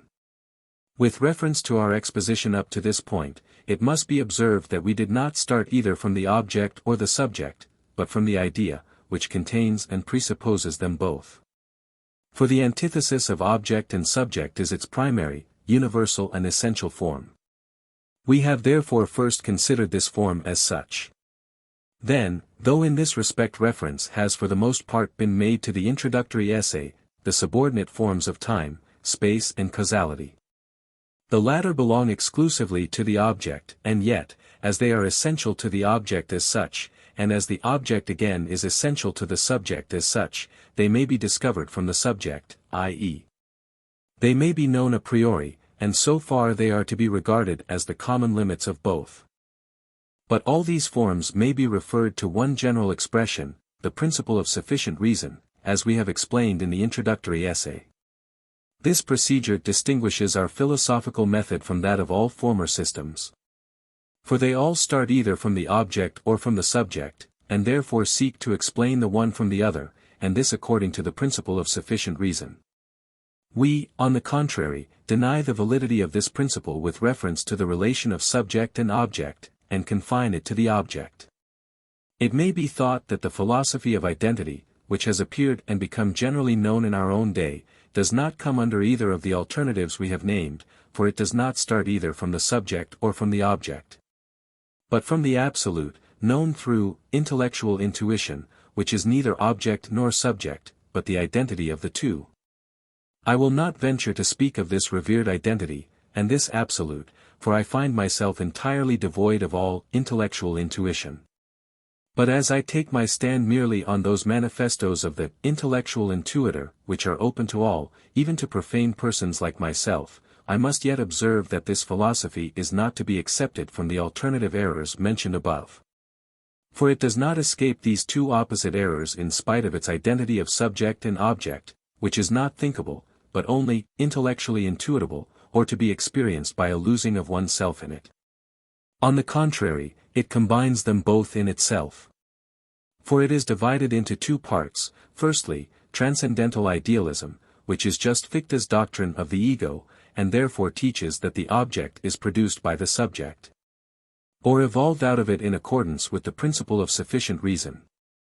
Secondly, the philosophy of nature, which teaches that the subject is produced little by little from the object, by means of a method called construction, about which I understand very little.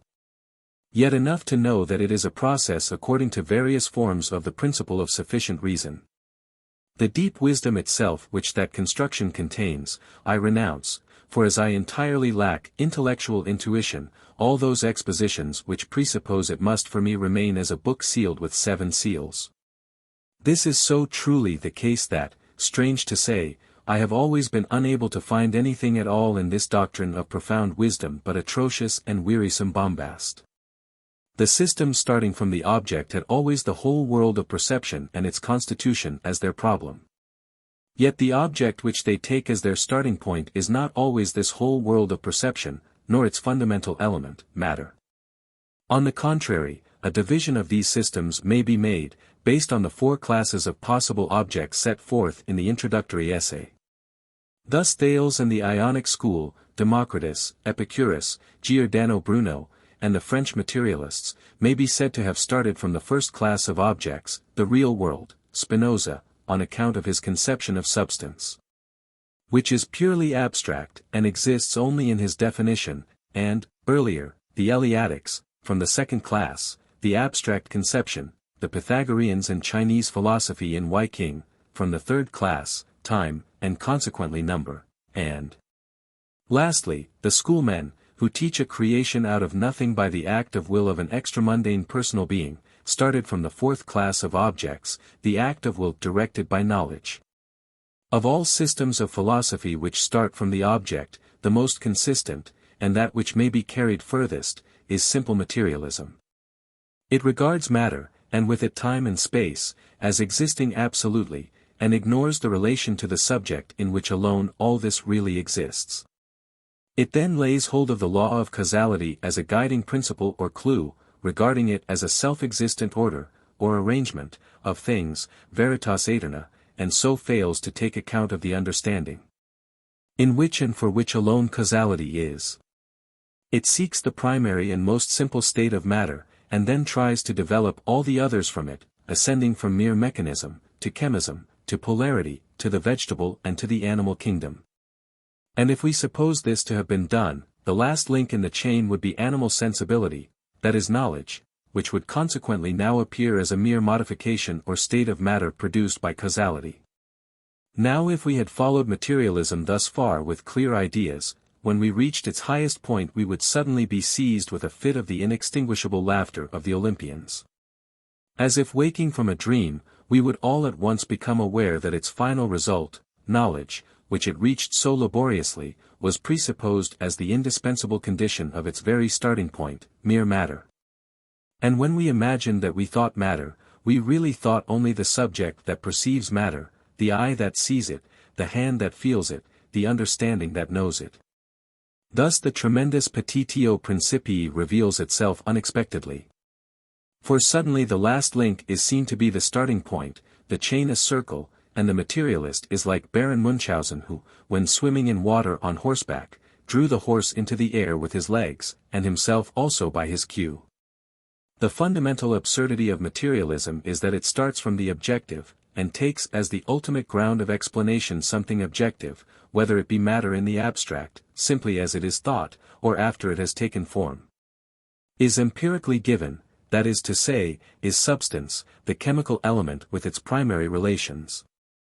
Some such thing it takes, as existing absolutely and in itself, in order that it may evolve organic nature and finally the knowing subject from it, and explain them adequately by means of it.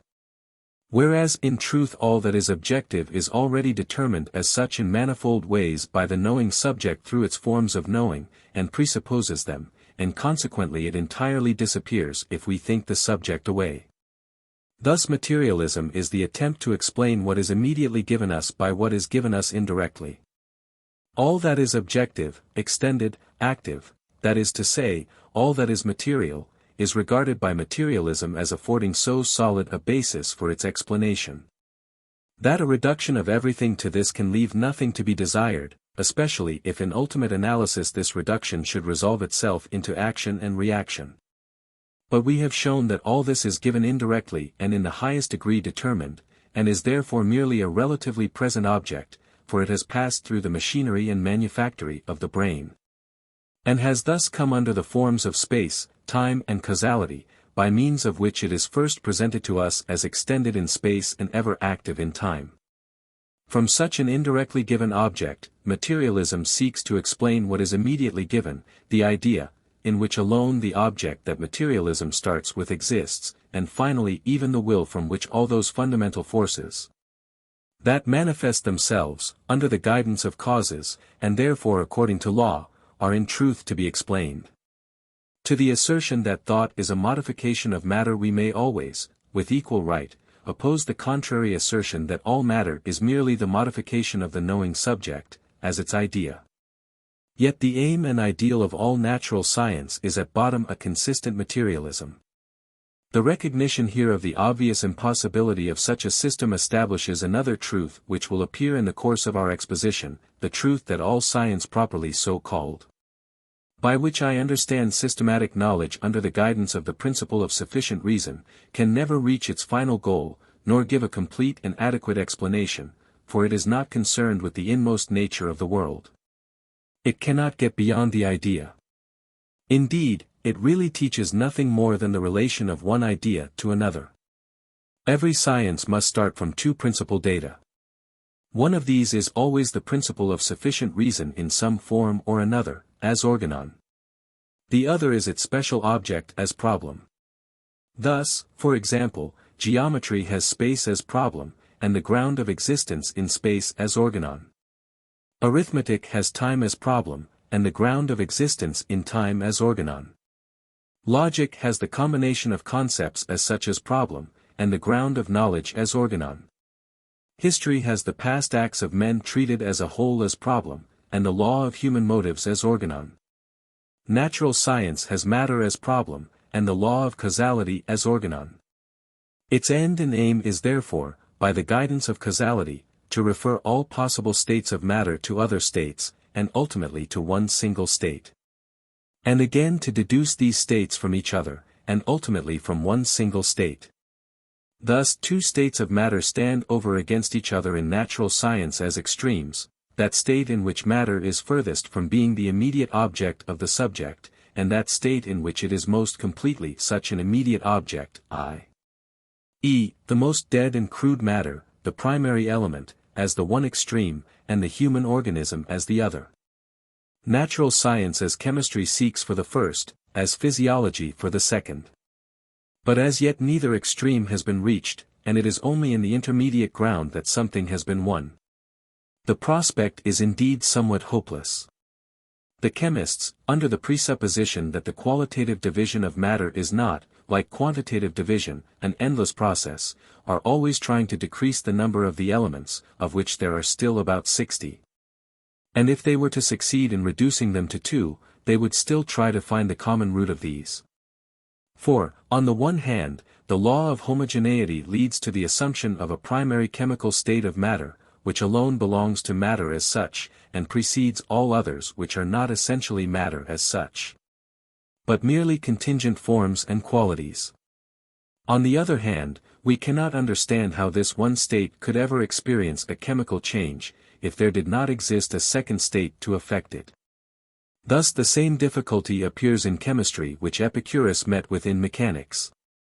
For he had to show how the first atom departed from the original direction of its motion. Indeed this contradiction, which develops entirely of itself and can neither be escaped nor solved, might quite properly be set up as a chemical antinomy. Thus an antinomy appears in the one extreme of natural science, and a corresponding one will appear in the other. There is just as little hope of reaching this opposite extreme of natural science, for we see ever more clearly that what is chemical can never be referred to what is mechanical, nor what is organic to what is chemical or electrical. Those who in our own day are entering anew on this old, misleading path, will soon slink back silent and ashamed, as all their predecessors have done before them. We shall consider this more fully in the second book. Natural science encounters the difficulties which we have cursorily mentioned, in its own province. Regarded as philosophy, it would further be materialism. But this, as we have seen, even at its birth, has death in its heart, because it ignores the subject and the forms of knowledge, which are presupposed, just as much in the case of the crudest matter, from which it desires to start, as in that of the organism, at which it desires to arrive. For, no object without a subject, is the principle which renders all materialism forever impossible. Suns and planets without an eye that sees them, and an understanding that knows them, may indeed be spoken of in words, but for the idea, these words are absolutely meaningless. On the other hand, the law of causality and the treatment and investigation of nature which is based upon it, lead us necessarily to the conclusion that, in time, each more highly organized state of matter has succeeded a cruder state, so that the lower animals existed before men, fishes before land animals, plants before fishes, and the unorganized before all that is organized. That, consequently, the original mass had to pass through a long series of changes before the first eye could be opened. And yet, the existence of this whole world remains ever dependent upon the first eye that opened, even if it were that of an insect. For such an eye is a necessary condition of the possibility of knowledge, and the whole world exists only in and for knowledge, and without it is not even thinkable. The world is entirely idea, and as such demands the knowing subject as the supporter of its existence. This long course of time itself, filled with innumerable changes, through which matter rose from form to form till at last the first percipient creature appeared. This whole time itself is only thinkable in the identity of a consciousness whose succession of ideas, whose form of knowing it is, and apart from which, it loses all meaning and is nothing at all. Thus we see, on the one hand, the existence of the whole world necessarily dependent upon the first conscious being, however undeveloped it may be. On the other hand, this conscious being just as necessarily entirely dependent upon a long chain of causes and effects which have preceded it, and in which it itself appears as a small link. These two contradictory points of view, to each of which we are led with the same necessity, we might again call an antinomy in our faculty of knowledge. And set it up as the counterpart of that which we found in the first extreme of natural science. The fourfold antinomy of Kant will be shown, in the criticism of his philosophy appended to this volume, to be a groundless delusion. But the necessary contradiction which at last presents itself to us here, finds its solution in the fact that, to use Kant's phraseology, time, space, and causality do not belong to the thing in itself, but only to its phenomena, of which they are the form.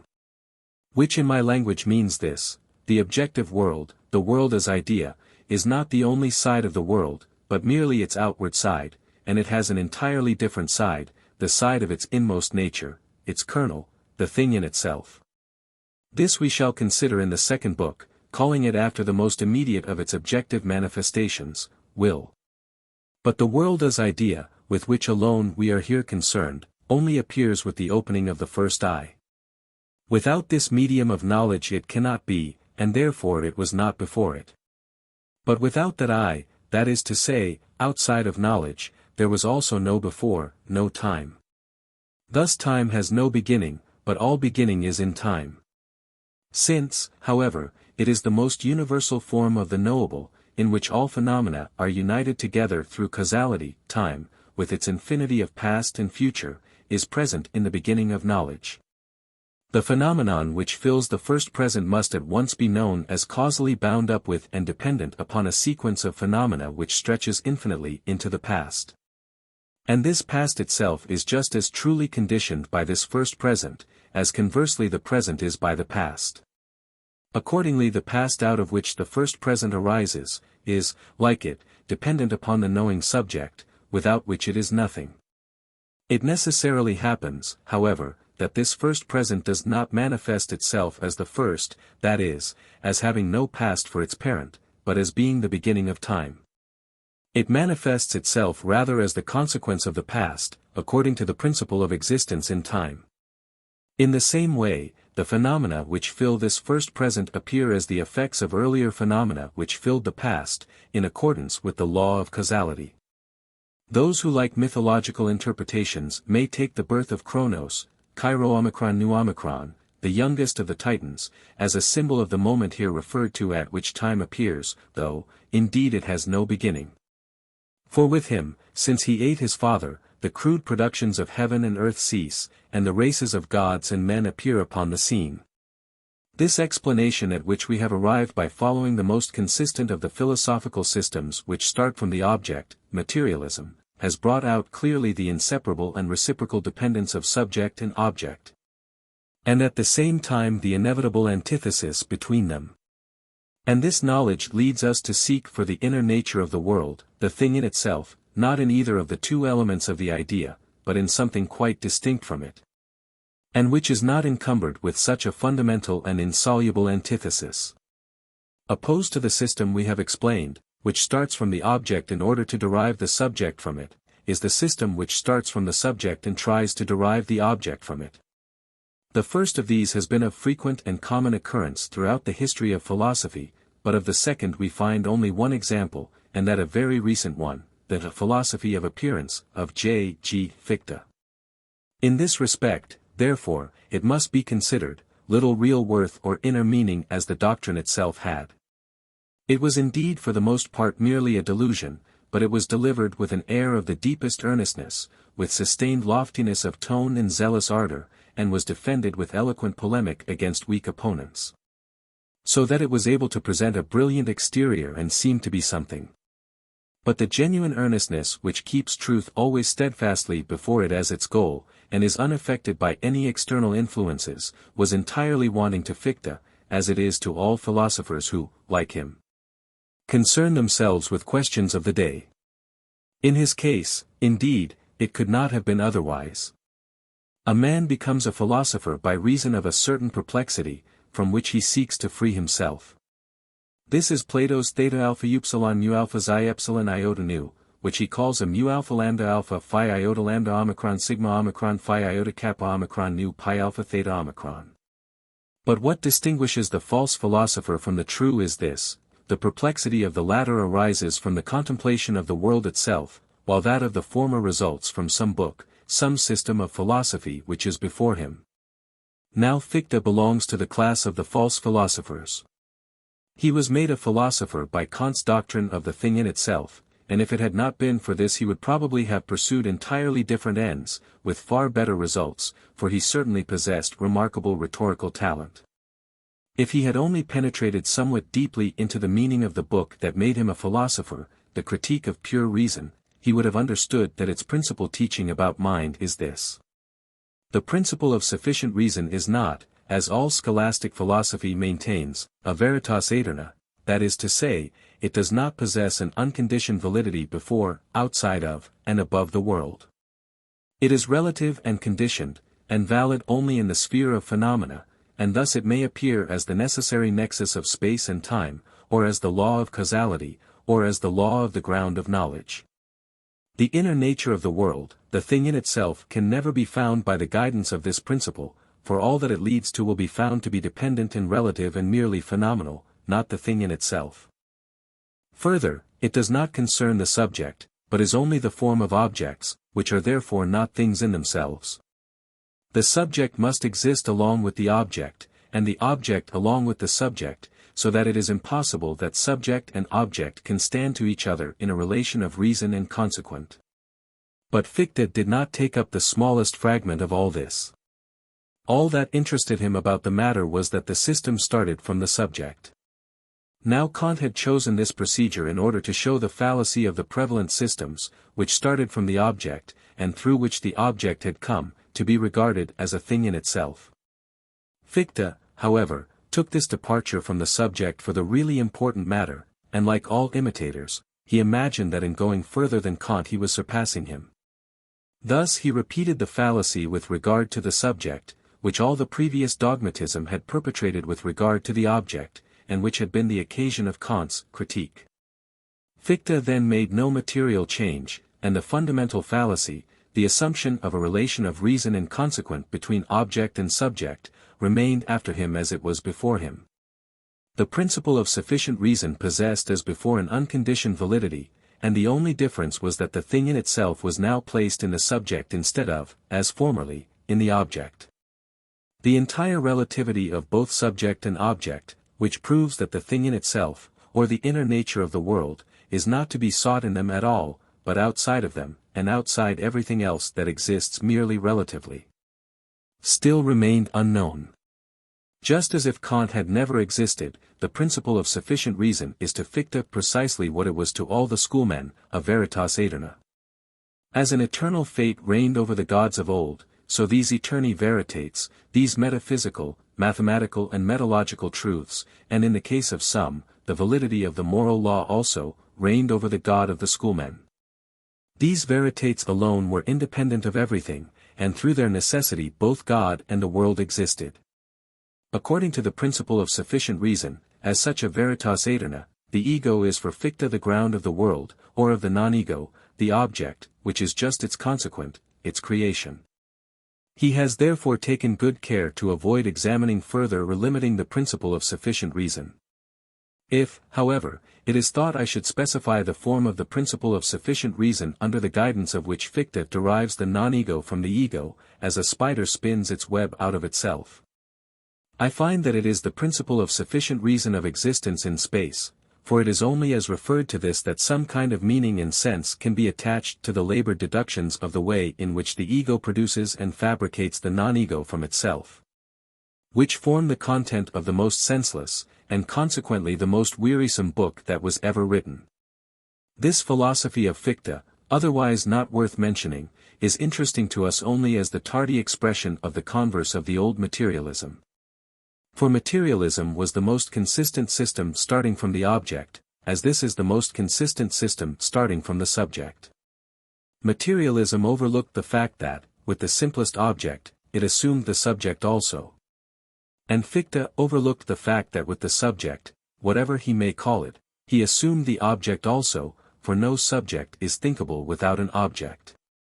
Besides this he forgot that all a priori deduction, indeed all demonstration in general, must rest upon some necessity, and that all necessity is based on the principle of sufficient reason, because to be necessary and to follow from given grounds are convertible conceptions. 10. But the principle of sufficient reason is just the universal form of the object as such. Thus it is in the object, but is not valid before and outside of it. It first produces the object and makes it appear in conformity with its regulative principle. We see then that the system which starts from the subject contains the same fallacy as the system, explained above, which starts from the object. It begins by assuming what it proposes to deduce, the necessary correlative of its starting point.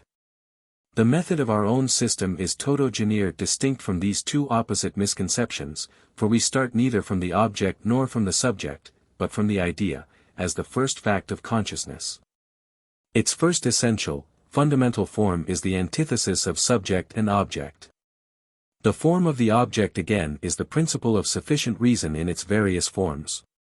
Each of these reigns so absolutely in its own class of ideas that, as we have seen, when the special form of the principle of sufficient reason which governs any class of ideas is known, the nature of the whole class is known also, for the whole class, as idea, is no more than this form of the principle of sufficient reason itself. So that time itself is nothing but the principle of existence in it, i.e., succession. Space is nothing but the principle of existence in it, i.e., position. Matter is nothing but causality. The concept, as will appear immediately, is nothing but relation to a ground of knowledge. This thorough and consistent relativity of the world as idea, both according to its universal form, subject and object, and according to the form which is subordinate to this, the principle of sufficient reason, warns us, as we said before, to seek the inner nature of the world in an aspect of it which is quite different and quite distinct from the idea. And in the next book we shall find this in a fact which is just as immediate to every living being as the idea. But we must first consider that class of ideas which belongs to man alone. The matter of these is the concept, and the subjective correlative is reason, just as the subjective correlative of the ideas we have already considered was understanding and sensibility, which are also to be attributed to all the lower animals. 11. Section 8. As from the direct light of the sun to the borrowed light of the moon, we pass from the immediate idea of perception, which stands by itself and is its own warrant, to reflection, to the abstract, discursive concepts of the reason, which obtain their whole content from knowledge of perception, and in relation to it. As long as we continue simply to perceive, all is clear, firm, and certain.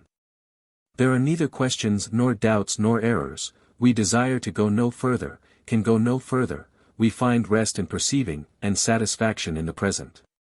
Perception suffices for itself, and therefore what springs purely from it, and remains true to it, for example, a genuine work of art, can never be false, nor can it be discredited through the lapse of time. For it does not present an opinion but the thing itself. But with abstract knowledge, with reason, doubt and error appear in the theoretical, care and sorrow in the practical. In the idea of perception, illusion may at moments take the place of the real. But in the sphere of abstract thought, error may reign for 1,000 years, impose its yoke upon whole nations, extend to the noblest impulses of humanity, and, by the help of its slaves and its dupes, may chain and fetter those whom it cannot deceive. It is the enemy against which the wisest men of all times have waged unequal war, and only what they have won from it has become the possession of mankind. Therefore it is well to draw attention to it at once, as we already tread the ground to which its province belongs. It has often been said that we ought to follow truth even although no utility can be seen in it, because it may have indirect utility which may appear when it is least expected. And I would add to this, that we ought to be just as anxious to discover and to root out all error even when no harm is anticipated from it, because its mischief may be very indirect, and may suddenly appear when we do not expect it. For all error has poison at its heart.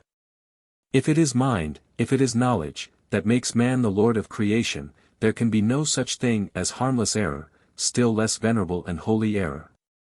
And for the consolation of those who in any way and at any time may have devoted strength and life to the noble and hard battle against error, I cannot refrain from adding that, so long as truth is absent, error will have free play. as owls and bats in the night. But sooner would we expect to see the owls and the bats drive back the sun in the eastern heavens, than that any truth which has once been known and distinctly and fully expressed can ever again be so utterly vanquished and overcome that the old error shall once more reign undisturbed over its wide kingdom. This is the power of truth. Its conquest is slow and laborious, but if once the victory be gained it can never be wrested back again. Besides the ideas we have as yet considered, which, according to their construction, could be referred to time, space, and matter, if we consider them with reference to the object, or to pure sensibility in understanding, i.e., knowledge of causality, if we consider them with reference to the subject, another faculty of knowledge has appeared in man alone of all earthly creatures, an entirely new consciousness, which, with very appropriate and significant exactness, is called reflection. For it is in fact derived from the knowledge of perception, and is a reflected appearance of it. But it has assumed a nature fundamentally different. The forms of perception do not affect it, and even the principle of sufficient reason which reigns over all objects has an entirely different aspect with regard to it. It is just this new, more highly endowed, consciousness, this abstract reflex of all that belongs to perception in that conception of the reason which has nothing to do with perception, that gives to man that thoughtfulness which distinguishes his consciousness so entirely from that of the lower animals, and through which his whole behavior upon earth is so different from that of his irrational fellow creatures. He far surpasses them in power and also in suffering. They live in the present alone, he lives also in the future and the past. They satisfy the needs of the moment, he provides by the most ingenious preparations for the future, yea for days that he shall never see. They are entirely dependent on the impression of the moment, on the effect of the perceptible motive. He is determined by abstract conceptions independent of the present. Therefore he follows predetermined plans, he acts from maxims, without reference to his surroundings or the accidental impression of the moment. Thus, for example, he can make with composure deliberate preparations for his own death, he can dissemble past finding out, and can carry his secret with him to the grave. Lastly, he has an actual choice between several motives. For only in the abstract can such motives, present together in consciousness, afford the knowledge with regard to themselves, that the one excludes the other, and can thus measure themselves against each other with reference to their power over the will. The motive that overcomes, in that it decides the question at issue, is the deliberate determinant of the will, and is a sure indication of its character. The brute, on the other hand, is determined by the present impression. Only the fear of present compulsion can constrain its desires, until at last this fear has become custom, and as such continues to determine it. This is called training. The brute feels and perceives. Man, in addition to this, thinks and knows, both will. The brute expresses its feelings and dispositions by gestures and sounds, man communicates his thought to others, or, if he wishes, he conceals it, by means of speech. Speech is the first production, and also the necessary organ of his reason. Therefore in Greek and Italian, speech and reason are expressed by the same word, lambda omicron gamma omicron, il discorso. Vernunft is derived from vernomen, which is not a synonym for the verb to hear, but signifies the consciousness of the meaning of thoughts communicated in words. It is by the help of language alone that reason accomplishes its most important achievements, the united action of several individuals, the planned cooperation of many thousands, civilization, the state. Also science, the storing up of experience, the uniting of common properties in one concept, the communication of truth, the spread of error, thoughts and poems, dogmas and superstitions. The brute first knows death when it dies, but man draws consciously nearer to it every hour that he lives. And this makes life at times a questionable good even to him who has not recognized this character of constant annihilation in the whole of life. Principally on this account man has philosophies and religions, though it is uncertain whether the qualities we admire most in his conduct, voluntary rectitude and nobility of feeling, were ever the fruit of either of them. As results which certainly belong only to them, and as productions of reason in this sphere, we may refer to the marvelous and monstrous opinions of philosophers of various schools. and the extraordinary and sometimes cruel customs of the priests of different religions. It is the universal opinion of all times and of all nations that these manifold and far-reaching achievements spring from a common principle, from that peculiar intellectual power which belongs distinctively to man and which has been called reason. Lambda omicron gamma omicron, tau omicron lambda omicron gamma iota sigma tau iota kappa omicron nu, tau omicron lambda omicron gamma iota mu omicron nu, ratio. Besides this, no one finds any difficulty in recognizing the manifestations of this faculty, and in saying what is rational and what is irrational, where reason appears as distinguished from the other faculties and qualities of man, or lastly, in pointing out what, on account of the want of reason, we must never expect even from the most sensible brute. The philosophers of all ages may be said to be on the whole at one about this general knowledge of reason, and they have also given prominence to several very important manifestations of it, such as the control of the emotions and passions, the capacity for drawing conclusions and formulating general principles, even such as are true prior to all experience, and so forth. Still all their explanations of the peculiar nature of reason are wavering, not clearly defined, discursive, without unity and concentration, now laying stress on one manifestation, now on another, and therefore often at variance with each other. Besides this, many start from the opposition between reason and revelation, a distinction which is unknown to philosophy, and which only increases confusion. It is very remarkable that up till now no philosopher has referred these manifold expressions of reason to one simple function which would be recognized in them all, from which they would all be explained, and which would therefore constitute the real inner nature of reason. It is true that the excellent Locke in the Essay on the Human Understanding, Book 2, ch. 11.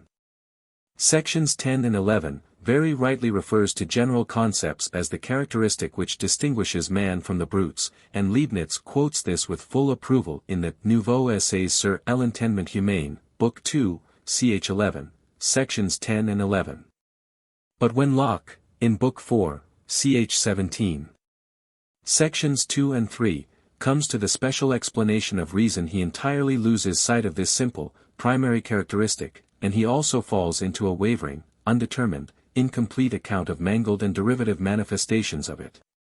Leibniz also, in the corresponding part of his work, behaves in a similar manner, only with more confusion and indistinctness.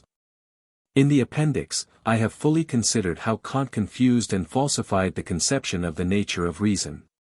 But whoever will take the trouble to go through in this reference the mass of philosophical writing which has appeared since Kant, will find out, that just as the faults of princes must be expiated by whole nations, the errors of great minds extend their influence over whole generations, and even over centuries. They grow and propagate themselves, and finally degenerate into monstrosities. All this arises from the fact that, as Berkeley says, few men think, yet all will have opinions. The understanding has only one function, immediate knowledge of the relation of cause and effect. Yet the perception of the real world, and all common sense, sagacity, and inventiveness, however multifarious their applications may be, are quite clearly seen to be nothing more than manifestations of that one function. So also the reason has one function, and from it all the manifestations of reason we have mentioned, which distinguish the life of man from that of the brutes, may easily be explained. The application or the non-application of this function is all that is meant by what men have everywhere and always called rational and irrational. Point 12. Section 9. Concepts form a distinct class of ideas, existing only in the mind of man, and entirely different from the ideas of perception which we have considered up till now. We can therefore never attain to a sensuous and, properly speaking, evident knowledge of their nature, but only to a knowledge which is abstract and discursive. It would, therefore, be absurd to demand that they should be verified in experience, if by experience is meant the real external world, which consists of ideas of perception, or that they should be brought before the eyes or the imagination like objects of perception. They can only be thought, not perceived, and only the effects which men accomplish through them are properly objects of experience. Such effects are language, preconceived and planned action and science, and all that results from these. Speech, as an object of outer experience, is obviously nothing more than a very complete telegraph, which communicates arbitrary signs with the greatest rapidity and the finest distinctions of difference. But what do these signs mean? How are they interpreted? When someone speaks, do we at once translate his words into pictures of the fancy, which instantaneously flash upon us, arrange and link themselves together, and assume form and color according to the words that are poured forth? And their grammatical inflections? What a tumult there would be in our brains while we listen to a speech, or to the reading of a book. But what actually happens is not this at all. The meaning of a speech is, as a rule, immediately grasped, accurately and distinctly taken in, without the imagination being brought into play.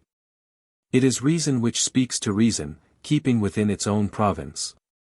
It communicates and receives abstract conceptions, ideas that cannot be presented in perceptions, which are framed once for all, and are relatively few in number, but which yet encompass, contain, and represent all the innumerable objects of the actual world. This itself is sufficient to prove that the lower animals can never learn to speak or comprehend, although they have the organs of speech and ideas of perception in common with us. But because words represent this perfectly distinct class of ideas, whose subjective correlative is reason, they are without sense and meaning for the brutes. Thus language, like every other manifestation which we ascribe to reason, and like everything which distinguishes man from the brutes, is to be explained from this as its one simple source, conceptions. Abstract ideas which cannot be presented in perception, but are general, and have no individual existence in space and time. Only in single cases do we pass from the conception to the perception, do we construct images as representatives of concepts in perception, to which, however, they are never adequate. These cases are fully discussed in the essay on the principle of sufficient reason, section 28, and therefore I shall not repeat my explanation here. It may be compared, however, with what is said by Hume in the 12th of his Philosophical Essays, p. 244, and by Herder in the Metacritic, pti page 274, an otherwise worthless book. The Platonic idea, the possibility of which depends upon the union of imagination and reason, is the principal subject of the third book of this work. Although concepts are fundamentally different from ideas of perception, they stand in a necessary relation to them, without which they would be nothing. This relation therefore constitutes the whole nature and existence of concepts. Reflection is the necessary copy or repetition of the originally presented world of perception, but it is a special kind of copy in an entirely different material. Thus concepts may quite properly be called ideas of ideas. The principle of sufficient reason has here also a special form. Now we have seen that the form under which the principle of sufficient reason appears in a class of ideas always constitutes and exhausts the whole nature of the class, so far as it consists of ideas, so that time is throughout succession, and nothing more. Space is throughout position, and nothing more, matter is throughout causation, and nothing more. In the same way the whole nature of concepts, or the class of abstract ideas, consists simply in the relation which the principle of sufficient reason expresses in them. And as this is the relation to the ground of knowledge, the whole nature of the abstract idea is simply and solely its relation to another idea, which is its ground of knowledge. This, indeed, may, in the first instance, be a concept, an abstract idea, and this again may have only a similar abstract ground of knowledge, but the chain of grounds of knowledge does not extend ad infinitum.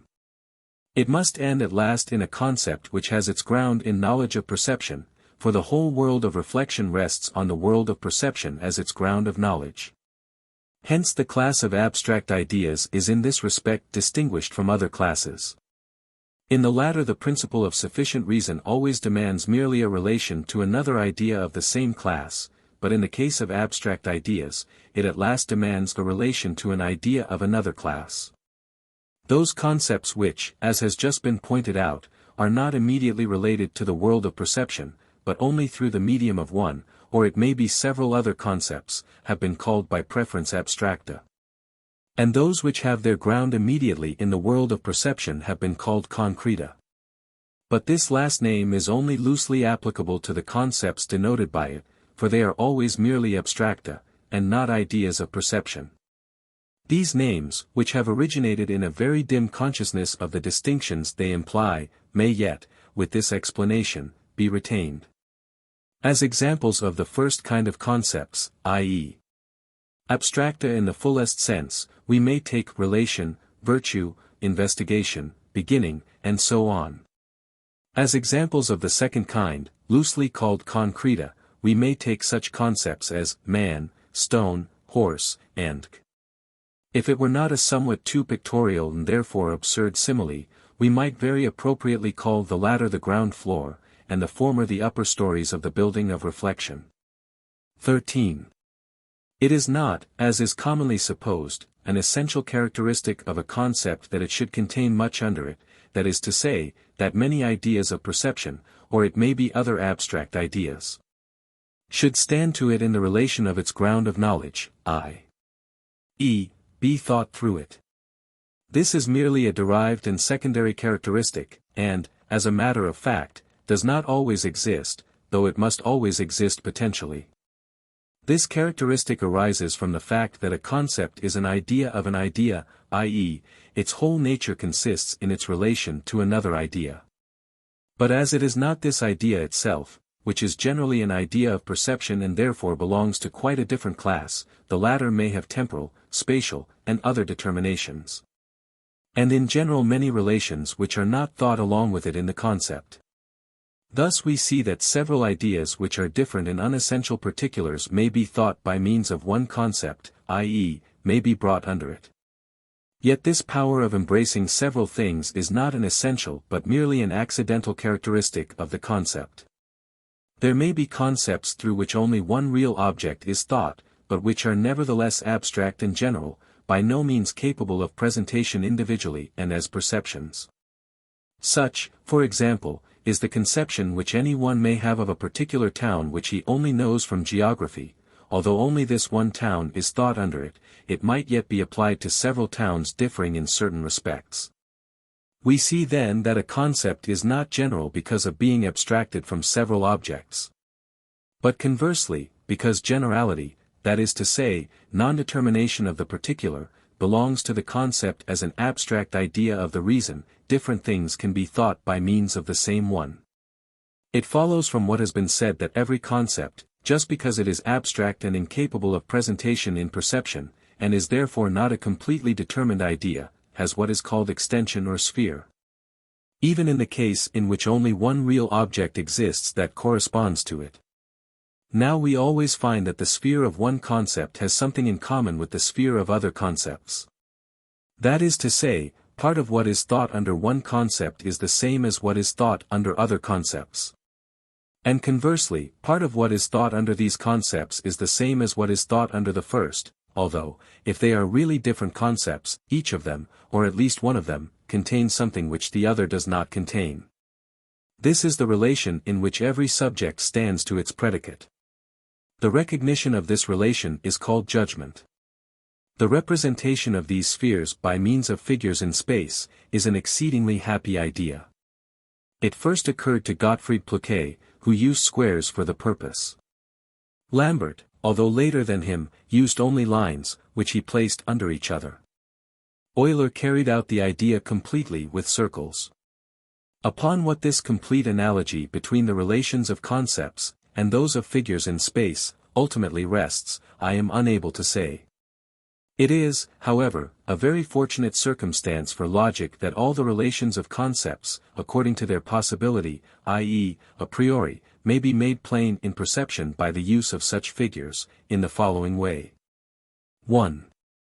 The spheres of two concepts coincide, for example the concept of necessity and the concept of following from given grounds, in the same way the concepts of ruminantia and bisulca, ruminating in cloven-hoofed animals. Also those of vertebrate and red-blooded animals, although there might be some doubt about this on account of the annelida, they are convertible concepts. Such concepts are represented by a single circle which stands for either of them. 2. The sphere of one concept includes that of the other.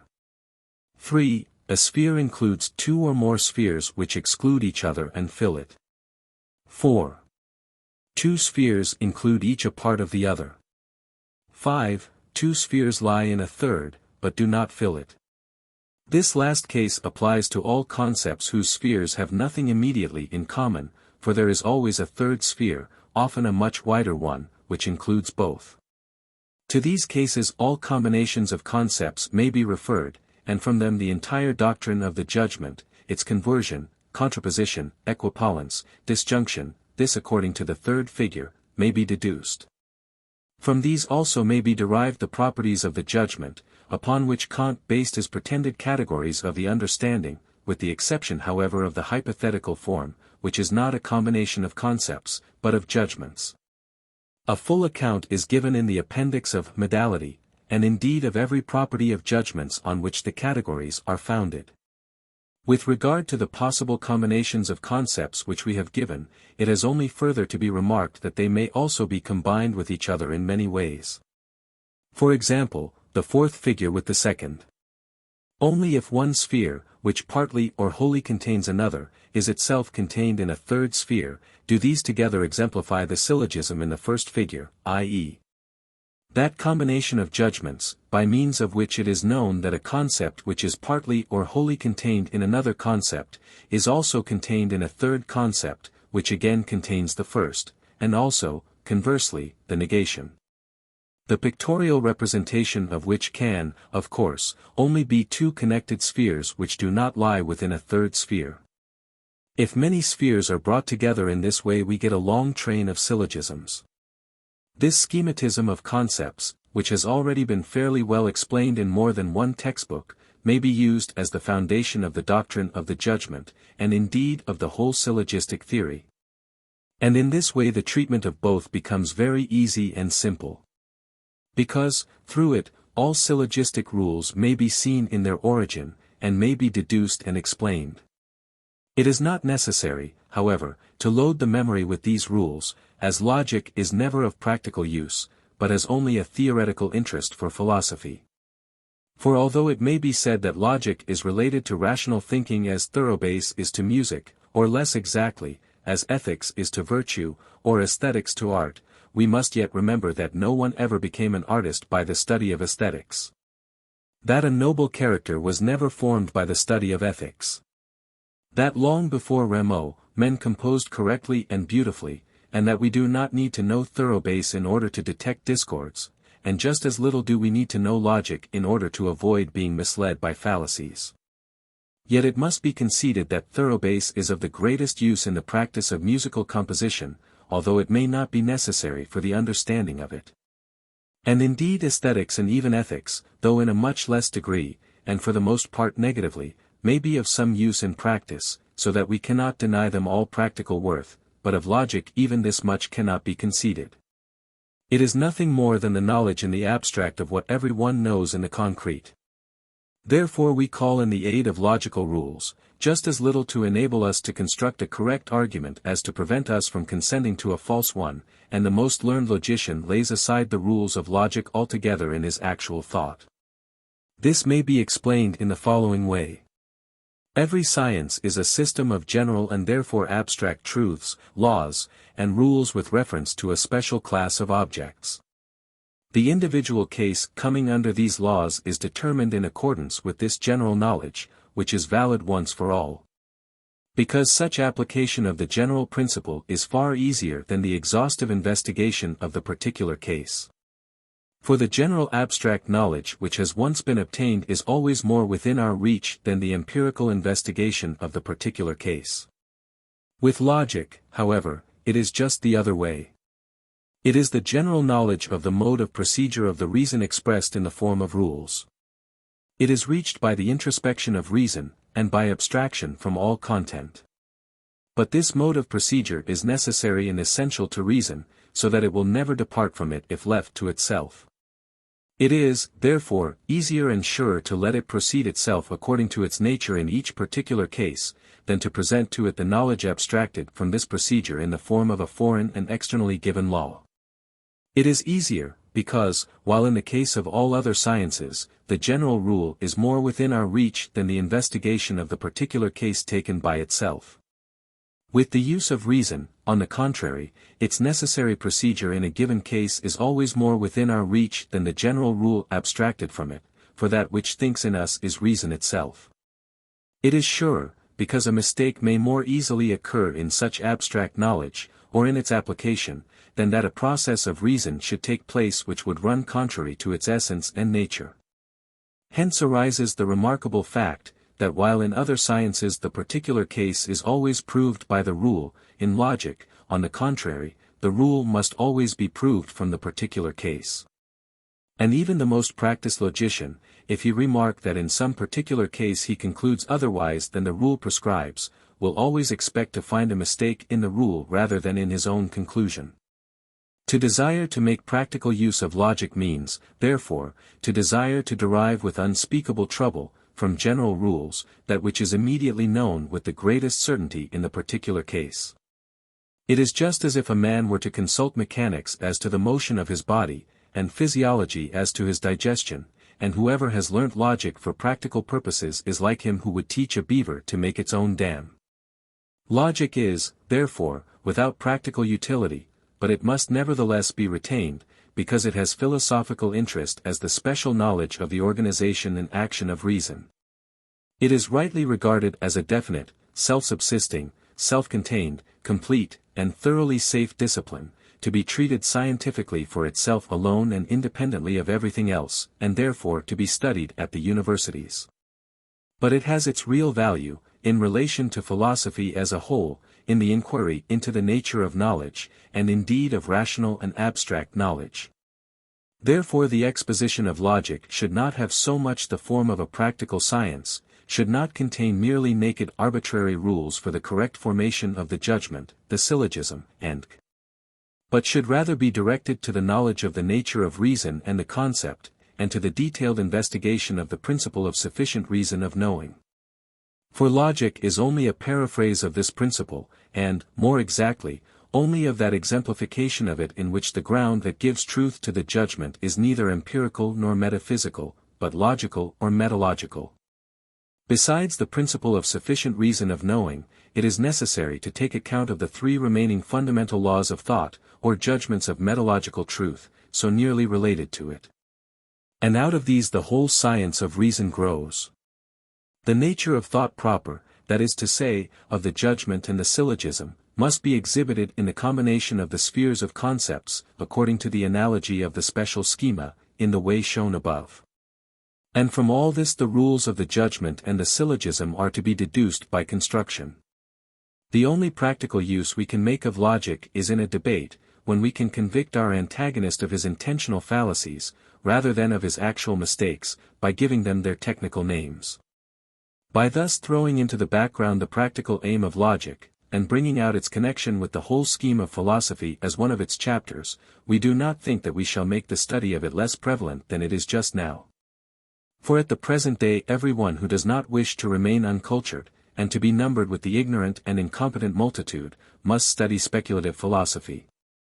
For the 19th century is a philosophical age, though by this we do not mean either that it has philosophy, or that philosophy governs it, but rather that it is ripe for philosophy, and, therefore, stands in need of it.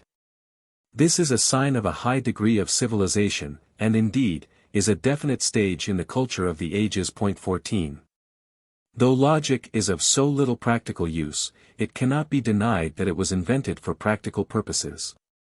It appears to me to have originated in the following way: as the love of debating developed among the Eleatics, the Megarics, and the Sophists, and by degrees became almost a passion. The confusion in which nearly every debate ended must have made them feel the necessity of a method of procedure as a guide. And for this a scientific dialectic had to be sought. The first thing which would have to be observed would be that both the disputing parties should always be agreed on some one proposition, to which the disputed points might be referred. The beginning of the methodical procedure consisted in this, that the propositions admitted on both sides were formally stated to be so, and placed at the head of the inquiry. But these propositions were at first concerned only with the material of the inquiry. It was soon observed that in the process of going back to the truth admitted on both sides, and of deducing their assertions from it, each party followed certain forms and laws about which, without any express agreement, there was no difference of opinion. And from this it became evident that these must constitute the peculiar and natural procedure of reason itself, the form of investigation.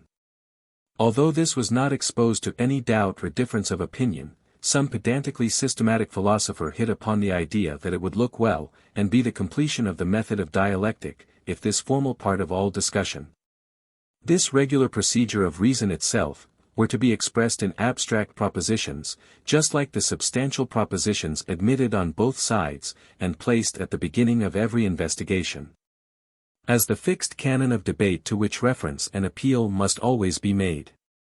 In this way what had formerly been followed only by tacit agreement, and instinctively, would be consciously recognized and formally expressed. By degrees, more or less perfect expressions were found for the fundamental principles of logic, such as the principles of contradiction, sufficient reason, excluded middle, the dictum de omni et nullo, as well as the special rules of the syllogism. As for example, ex meris particularibus aut negativus nihil sequitur, a rationato ad rationem non vale consequentia, and so on. That all this was only brought about slowly, and with great pains, and up till the time of Aristotle remained very incomplete, is evident from the awkward and tedious way in which logical truths are brought out in many of the Platonic dialogues. And still more from what Sextus Empiricus tells us of the controversies of the Megarics, about the easiest and simplest logical rules, and the laborious way in which they were brought into a definite form. Sext. EMP ADV Math. L. 8, page 112. But Aristotle collected, arranged, and corrected all that had been discovered before his time, and brought it to an incomparably greater state of perfection. If we thus observe how the course of Greek culture had prepared the way for, and led up to the work of Aristotle, we shall be little inclined to believe the assertion of the Persian author, quoted by Sir William Jones with much approval, that Callisthenes found a complete system of logic among the Indians, and sent it to his uncle Aristotle, Asiatic Researches, Vol. 4, page 163. It is easy to understand that in the dreary Middle Ages the Aristotelian logic would be very acceptable to the controversial spirit of the schoolmen, which, in the absence of all real knowledge, spent its energy upon mere formulas and words. And that it would be eagerly adopted even in its mutilated Arabian form, and presently established as the center of all knowledge. Though its authority has since declined, yet up to our own time logic has retained the credit of a self-contained, practical, and highly important science. Indeed, in our own day, the Kantian philosophy, the foundation stone of which is taken from logic, has excited a new interest in it, which, in this respect, at any rate, that is, as the means of the knowledge of the nature of reason, it deserves. Correct and accurate conclusions may be arrived at if we carefully observe the relation of the spheres of concepts, and only conclude that one sphere is contained in a third sphere. When we have clearly seen that this first sphere is contained in a second, which in its turn is contained in the third. On the other hand, the art of sophistry lies in casting only a superficial glance at the relations of the spheres of the concepts, and then manipulating these relations to suit our purposes. Generally in the following way, when the sphere of an observed concept lies partly within that of another concept, and partly within a third altogether different sphere, we treat it as if it lay entirely within the one or the other, as may suit our purpose. For example, in speaking of passion, we may subsume it under the concept of the greatest force, the mightiest agency in the world, or under the concept of the irrational, and this again under the concept of impotency or weakness. We may then repeat the process, and start anew with each concept to which the argument leads us. A concept has almost always several others, which partially come under it, and each of these contains part of the sphere of the first, but also includes in its own sphere something more, which is not in the first. But we draw attention only to that one of these latter concepts, under which we wish to subsume the first, and let the others remain unobserved, or keep them concealed.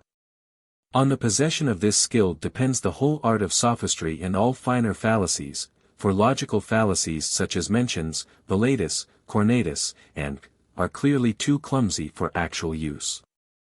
I am not aware that hitherto anyone has traced the nature of all sophistry and persuasion back to this last possible ground of its existence, and referred it to the peculiar character of concepts, i.e., to the procedure of reason itself.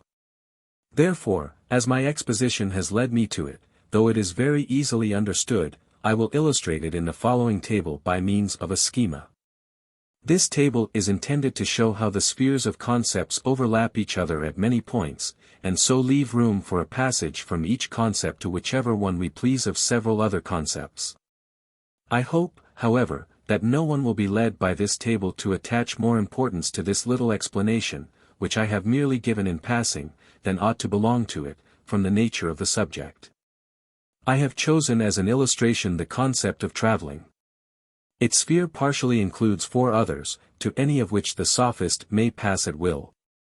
These again partly include other spheres, several of them 2 or more at once, and through these the sophist takes whichever way he chooses, always as if it were the only way, till at last he reaches, in good or evil, whatever end he may have in view.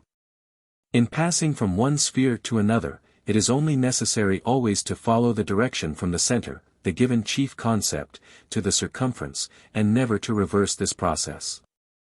Such a piece of sophistry may be either an unbroken speech, or it may assume the strict syllogistic form, according to what is the weak side of the hearer. Most scientific arguments, and especially philosophical demonstrations, are at bottom not much more than this, for how else would it be possible, that so much, in different ages, has not only been falsely apprehended, for error itself has a different source, but demonstrated and proved, and has yet afterwards been found to be fundamentally wrong, for example, the Leibniz-Wolffian philosophy, Ptolemaic astronomy, Stahl's chemistry, Newton's theory of colors, and Point 15. Section 10. Through all this, the question presses ever more upon us, how certainty is to be attained, how judgments are to be established, what constitutes rational knowledge, Wissen, and science, which we rank with language and deliberate action as the third great benefit conferred by reason. Reason is feminine in nature, it can only give after it has received. Of itself it has nothing but the empty forms of its operation. There is no absolutely pure rational knowledge except the 4 principles to which I have attributed metalogical truth, the principles of identity, contradiction, excluded middle, and sufficient reason of knowledge. For even the rest of logic is not absolutely pure rational knowledge. It presupposes the relations and the combinations of the spheres of concepts. But concepts in general only exist after experience of ideas of perception, and as their whole nature consists in their relation to these, it is clear that they presuppose them. No special content, however, is presupposed, but merely the existence of a content generally, and so logic as a whole may fairly pass for pure rational science. In all other sciences reason has received its content from ideas of perception. In mathematics from the relations of space and time, presented in intuition or perception prior to all experience. In pure natural science, that is, in what we know of the course of nature prior to any experience, the content of the science proceeds from the pure understanding, i.e., from the a priori knowledge of the law of causality and its connection with those pure intuitions or perceptions of space and time. In all other sciences everything that is not derived from the sources we have just referred to belongs to experience. Speaking generally, to know rationally, Wissen, means to have in the power of the mind, and capable of being reproduced at will, such judgments as have their sufficient ground of knowledge in something outside themselves, i.e., are true. Thus only abstract cognition is rational knowledge, Wissen, which is therefore the result of reason, so that we cannot accurately say of the lower animals that they rationally know, Wissen, anything. Although they have apprehension of what is presented in perception, and memory of this, and consequently imagination, which is further proved by the circumstance that they dream. We attribute consciousness to them, and therefore although the word, Bewusstsein, is derived from the verb to know rationally, Wissen, the conception of consciousness corresponds generally with that of idea of whatever kind it may be. Thus we attribute life to plants, but not consciousness. Rational knowledge, Wissen, is therefore abstract consciousness, the permanent possession in concepts of the reason, of what has become known in another way. Section 11. In this regard the direct opposite of rational knowledge is feeling, and therefore we must insert the explanation of feeling here. The concept which the word feeling denotes has merely a negative content, which is this, that something which is present in consciousness, is not a concept, is not abstract rational knowledge. Except this, whatever it may be, it comes under the concept of feeling. Thus the immeasurably wide sphere of the concept of feeling includes the most different kinds of objects, and no one can ever understand how they come together until he has recognized that they all agree in this negative respect. That they are not abstract concepts. For the most diverse and even antagonistic elements lie quietly side by side in this concept. For example, religious feeling, feeling of sensual pleasure, moral feeling, bodily feeling, as touch, pain, sense of color, of sounds and their harmonies and discords, feeling of hate, of disgust, of self-satisfaction, of honor, of disgrace. Of right, of wrong, sense of truth, aesthetic feeling, feeling of power, weakness, health, friendship, love, and there is absolutely nothing in common among them except the negative quality that they are not abstract rational knowledge. But this diversity becomes more striking when the apprehension of space relations presented a priori in perception, and also the knowledge of the pure understanding is brought under this concept, and when we say of all knowledge and all truth, of which we are first conscious only intuitively, and have not yet formulated in abstract concepts, we feel it. I should like, for the sake of illustration, to give some examples of this taken from recent books, as they are striking proofs of my theory. I remember reading in the introduction to a German translation of Euclid, that we ought to make beginners in geometry draw the figures before proceeding to demonstrate. For in this way they would already feel geometrical truth before the demonstration brought them complete knowledge. In the same way Schleiermacher speaks in his Critique of Ethics, of logical and mathematical feeling, page 339, and also of the feeling of the sameness or difference of two formulas, page 342. Again Tenman in his History of Philosophy, Volume 1. Page 361, says, one felt that the fallacies were not right, but could not point out the mistakes. Now, so long as we do not regard this concept, feeling, from the right point of view, and do not recognize that one negative characteristic which alone is essential to it, it must constantly give occasion for misunderstanding and controversy. On account of the excessive wideness of its sphere, and its entirely negative and very limited content which is determined in a purely one-sided manner. Since then we have in German the nearly synonymous word Empfinden, sensation, it would be convenient to make use of it for bodily feeling, as a subspecies. This concept, feeling, which is quite out of proportion to all others, doubtless originated in the following manner. All concepts, and concepts alone, are denoted by words, they exist only for the reason, and proceed from it. With concepts, therefore, we are already at a one-sided point of view, but from such a point of view what is near appears distinct and is set down as positive, what is farther off becomes mixed up and is soon regarded as merely negative. Thus each nation calls all others foreign, to the Greek all others are barbarians, to the Englishman all that is not England or English is continent or continental, to the believer all others are heretics, or heathens. To the noble all others are roturiers, to the student all others are Philistines, and so forth. Now, reason itself, strange as it may seem, is guilty of the same one-sidedness, indeed one might say of the same crude ignorance arising from vanity, for it classes under the one concept, feeling. Every modification of consciousness which does not immediately belong to its own mode of apprehension, that is to say, which is not an abstract concept. It has had to pay the penalty of this hitherto in misunderstanding and confusion in its own province, because its own procedure had not become clear to it through thorough self-knowledge, for a special faculty of feeling has been set up. And new theories of it are constructed. Section 12. Rational knowledge, Wissen, is then all abstract knowledge, that is, the knowledge which is peculiar to the reason as distinguished from the understanding. Its contradictory opposite has just been explained to be the concept, feeling. Now, as reason only reproduces, for knowledge, what has been received in another way, it does not actually extend our knowledge, but only gives it another form. It enables us to know in the abstract and generally, what first became known in sense perception, in the concrete. But this is much more important than it appears at first sight when so expressed. For it depends entirely upon the fact that knowledge has become rational or abstract knowledge, wissen, that it can be safely preserved, that it is communicable and susceptible of certain and wide-reaching application to practice. Knowledge in the form of sense perception is valid only of the particular case, extends only to what is nearest, and ends with it, for sensibility and understanding can only comprehend one object at a time. Every enduring, arranged, and planned activity must therefore proceed from principles, that is, from abstract knowledge, and it must be conducted in accordance with them. Thus, for example, the knowledge of the relation of cause and effect arrived at by the understanding, is in itself far completer, deeper and more exhaustive than anything that can be thought about it in the abstract.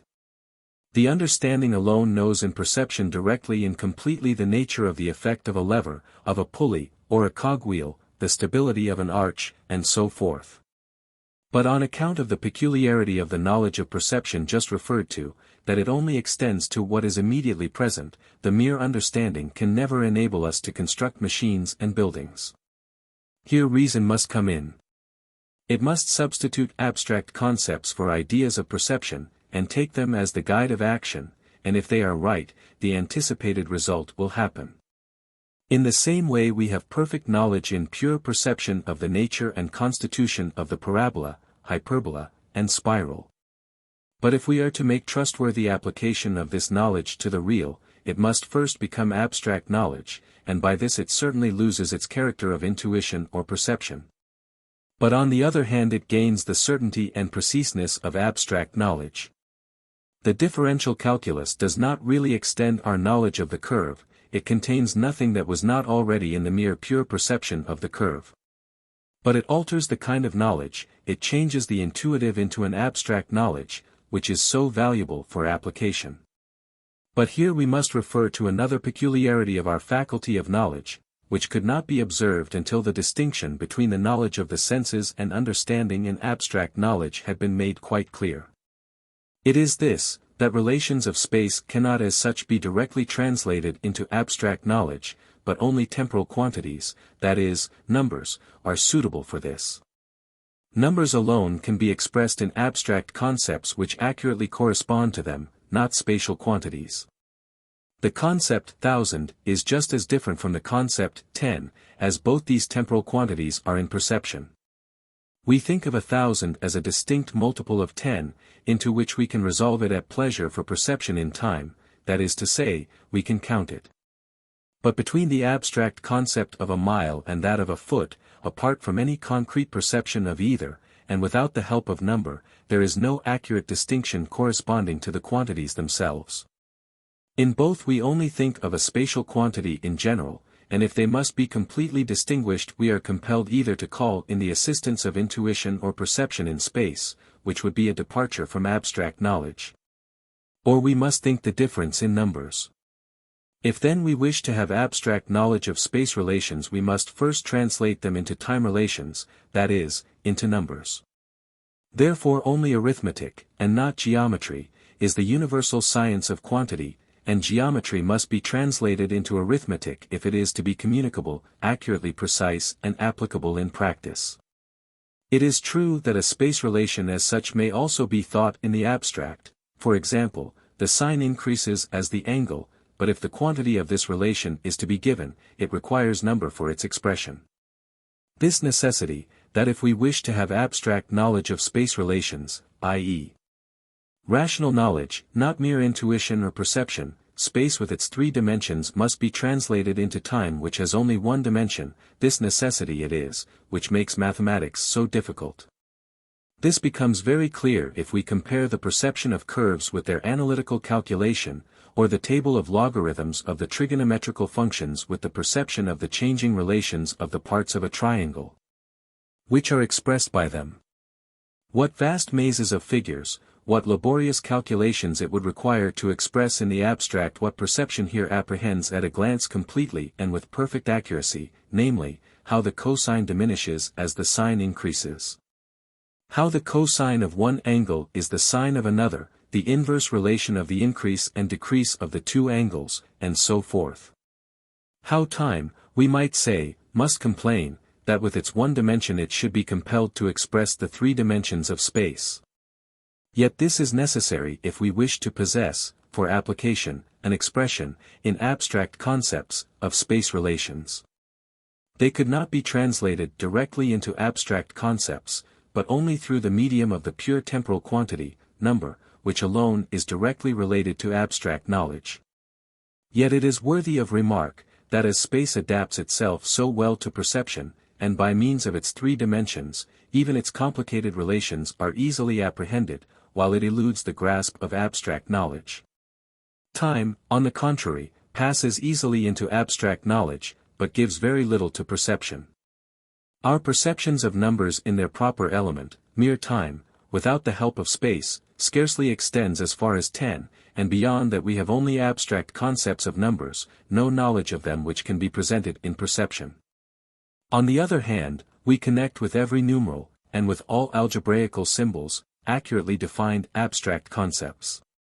We may further remark here that some minds only find full satisfaction in what is known through perception.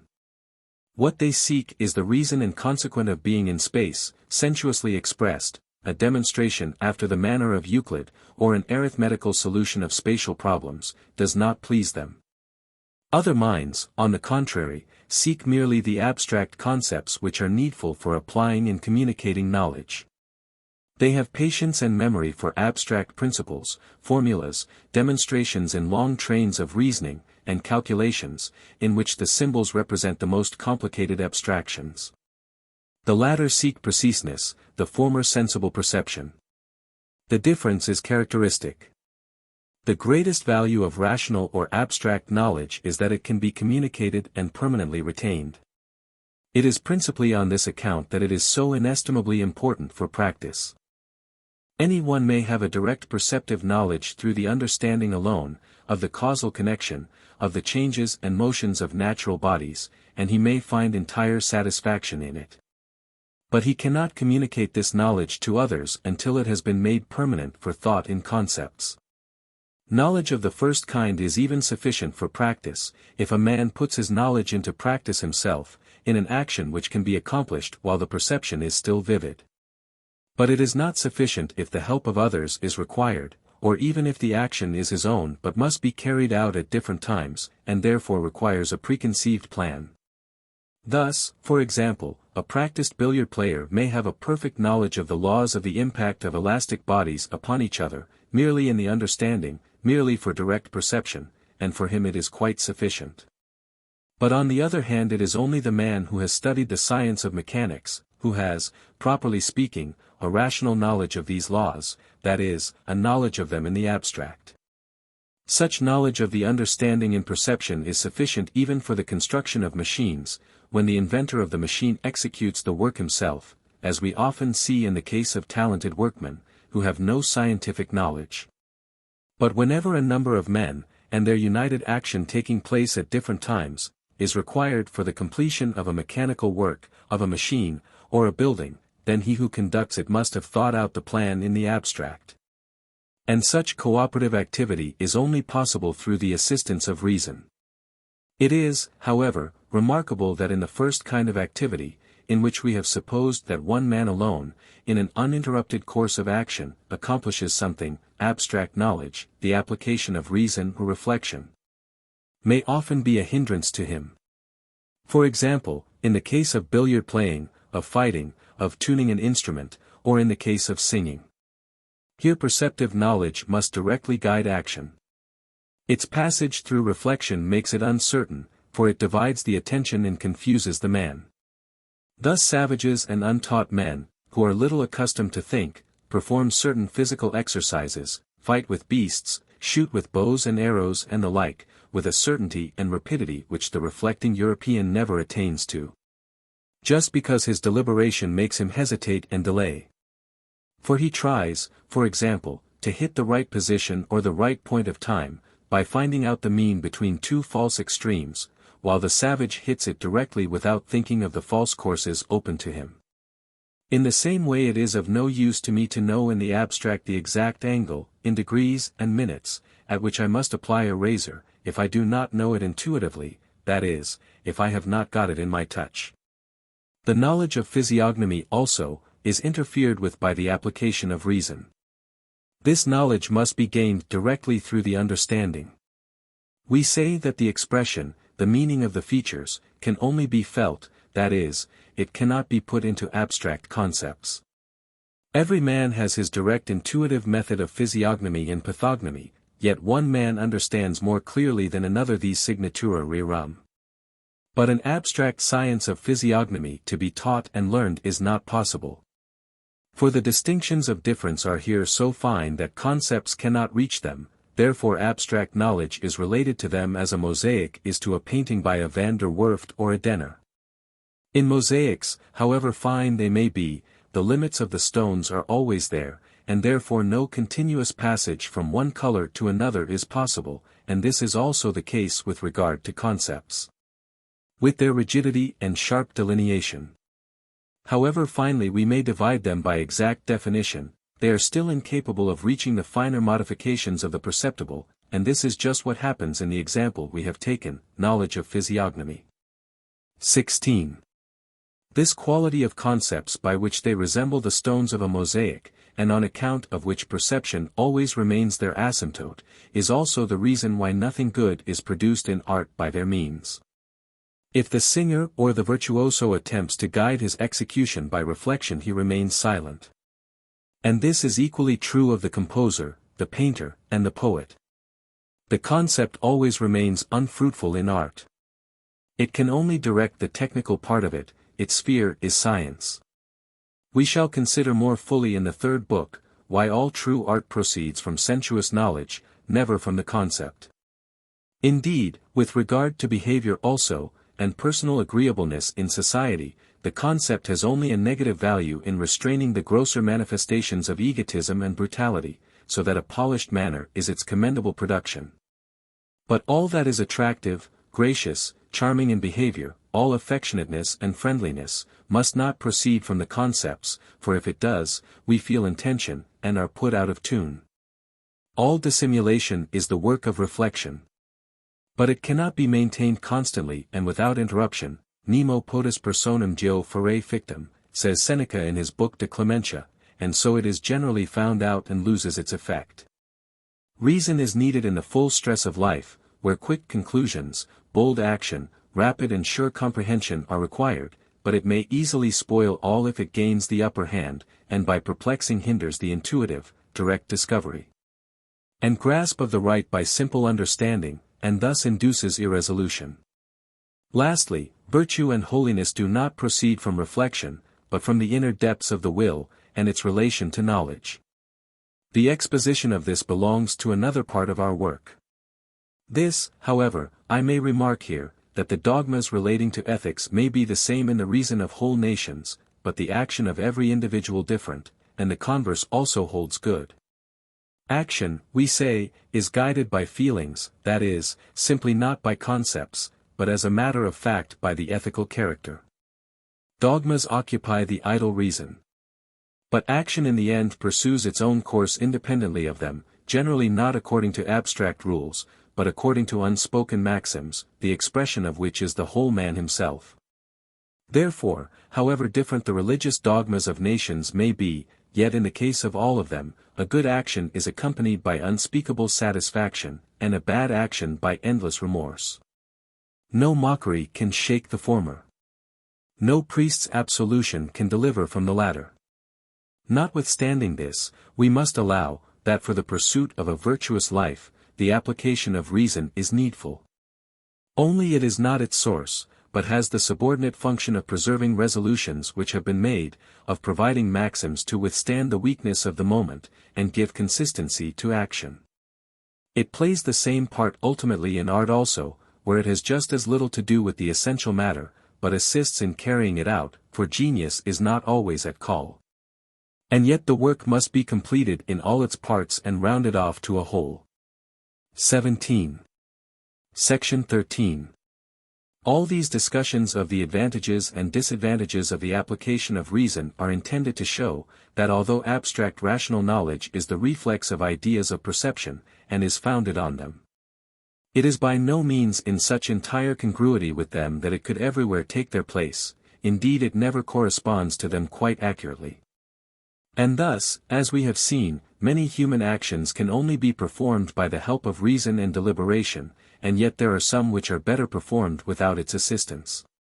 This very incongruity of sensuous and abstract knowledge, on account of which the latter always merely approximates to the former, as mosaic approximates to painting, is the cause of a very remarkable phenomenon which, like reason itself, is peculiar to human nature, and of which the explanations that have ever anew been attempted, are insufficient, I mean laughter.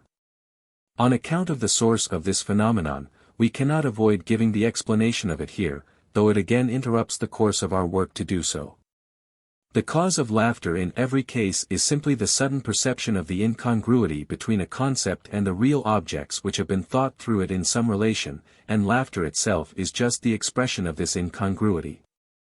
It often occurs in this way: two or more real objects are thought through one concept, and the identity of the concept is transferred to the objects. It then becomes strikingly apparent from the entire difference of the objects in other respects, that the concept was only applicable to them from a one-sided point of view. It occurs just as often, however, that the incongruity between a single real object and the concept under which, from one point of view, it has rightly been subsumed, is suddenly felt. Now the more correct the subsumption of such objects under a concept may be from one point of view, and the greater and more glaring their incongruity with it, from another point of view, the greater is the ludicrous effect which is produced by this contrast. All laughter then is occasioned by a paradox, and therefore by unexpected subsumption, whether this is expressed in words or in actions. This, briefly stated, is the true explanation of the ludicrous. I shall not pause here to relate anecdotes as examples to illustrate my theory, for it is so simple and comprehensible that it does not require them, and everything ludicrous which the reader may remember is equally valuable as a proof of it. But the theory is confirmed and illustrated by distinguishing two species into which the ludicrous is divided, and which result from the theory. Either, we have previously known two or more very different real objects, ideas of sense perception, and have intentionally identified them through the unity of a concept which comprehends them both. This species of the ludicrous is called wit. Or, conversely, the concept is first present in knowledge, and we pass from it to reality, and to operation upon it, to action, objects which in other respects are fundamentally different, but which are all thought in that one concept, are now regarded and treated in the same way, till, to the surprise and astonishment of the person acting, the great difference of their other aspects appears. This species of the ludicrous is called folly. Therefore everything ludicrous is either a flash of wit or a foolish action, according as the procedure has been from the discrepancy of the objects to the identity of the concept, or the converse. The former always intentional, the latter always unintentional, and from without. To seem to reverse the starting point, and to conceal wit with the mask of folly, is the art of the jester and the clown. Being quite aware of the diversity of the objects, the jester unites them, with secret wit, under one concept.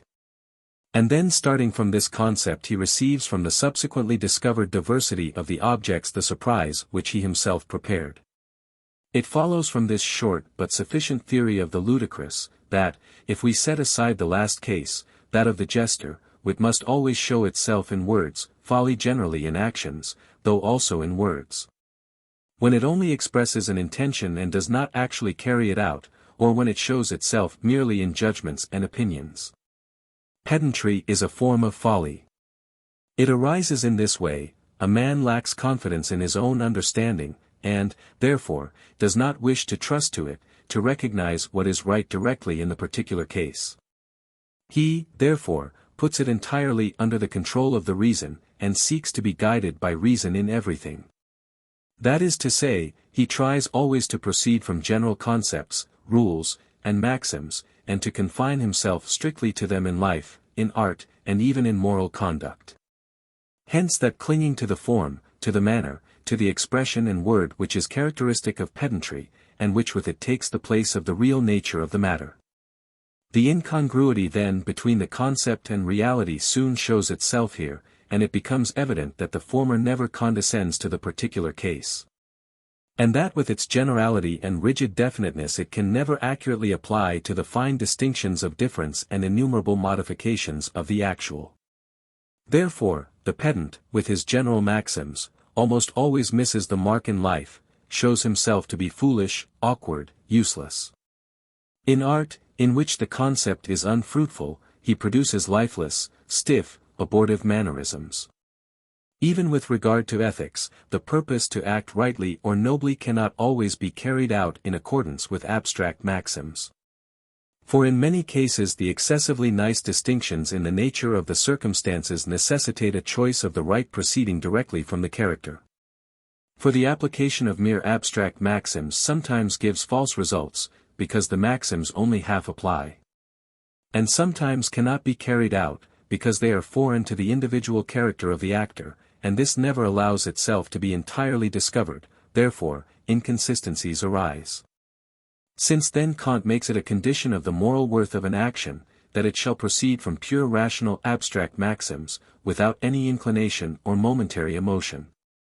We cannot entirely absolve him from the reproach of encouraging moral pedantry. This reproach is the significance of Schiller's epigram, entitled Scruples of Conscience.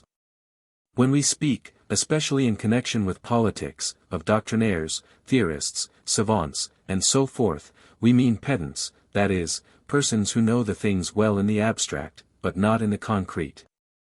Abstraction consists in thinking away the less general predicates, but it is precisely upon these that so much depends in practice. To complete our theory it remains for us to mention a spurious kind of wit, the play upon words, the calembourg, the pun, to which may be added the equivocation, the double entendre, the chief use of which is the expression of what is obscene. Just as the witticism brings two very different real objects under one concept, the pun brings two different concepts, by the assistance of accident, under one word. The same contrast appears, only familiar and more superficial, because it does not spring from the nature of things, but merely from the accident of nomenclature. In the case of the witticism the identity is in the concept, the difference in the reality, but in the case of the pun the difference is in the concepts and the identity in the reality, for the terminology is here the reality. It would only be a somewhat far-fetched comparison if we were to say that the pun is related to the witticism as the parabola, of the upper inverted cone to that of the lower. The misunderstanding of the word or the quid pro quo is the unintentional pun, and is related to it exactly as folly is to wit. Thus the deaf man often affords occasion for laughter, just as much as the fool, and inferior writers of comedy often use the former for the latter to raise a laugh. I have treated laughter here only from the psychical side. With regard to the physical side, I refer to what is said on the subject in the Pururga, Volume 2. Ch. 6, Section 98.18. Section 14. By means of these various discussions it is hoped that both the difference and the relation between the process of knowledge that belongs to the reason, rational knowledge, the concept on the one hand, and the direct knowledge in purely sensuous mathematical intuition or perception, and apprehension by the understanding on the other hand, has been clearly brought out. This remarkable relation of our kinds of knowledge led us almost inevitably to give, in passing, explanations of feeling and of laughter. But from all this we now turn back to the further consideration of science as the third great benefit which reason confers on man, the other two being speech and deliberate action. The general discussion of science which now devolves upon us, will be concerned partly with its form, partly with the foundation of its judgments, and lastly with its content. We have seen that, with the exception of the basis of pure logic, rational knowledge in general has not its source in the reason itself. But having been otherwise obtained as knowledge of perception, it is stored up in the reason, for through reason it has entirely changed its character, and has become abstract knowledge.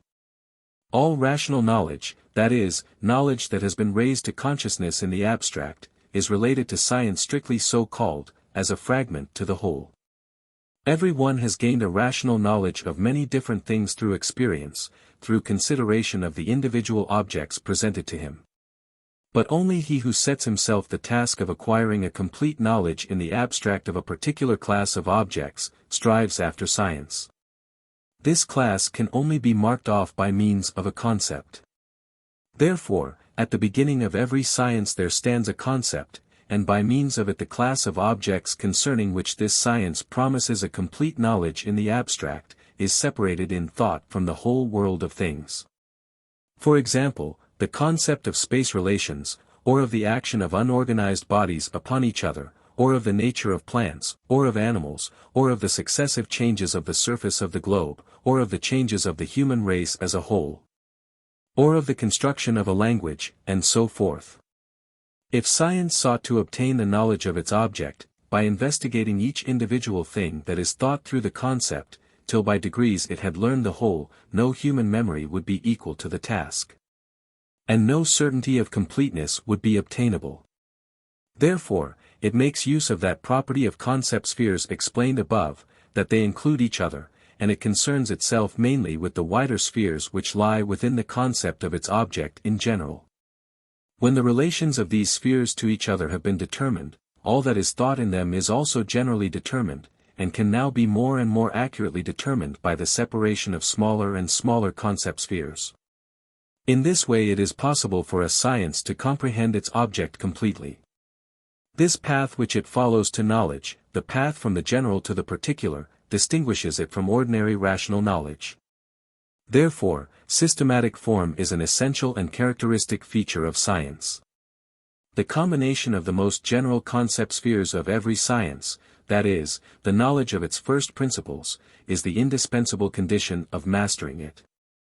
How far we advance from these to the more special propositions is a matter of choice, and does not increase the thoroughness but only the extent of our knowledge of the science. The number of the first principles to which all the rest are subordinated, varies greatly in the different sciences, so that in some there is more subordination, in others more coordination.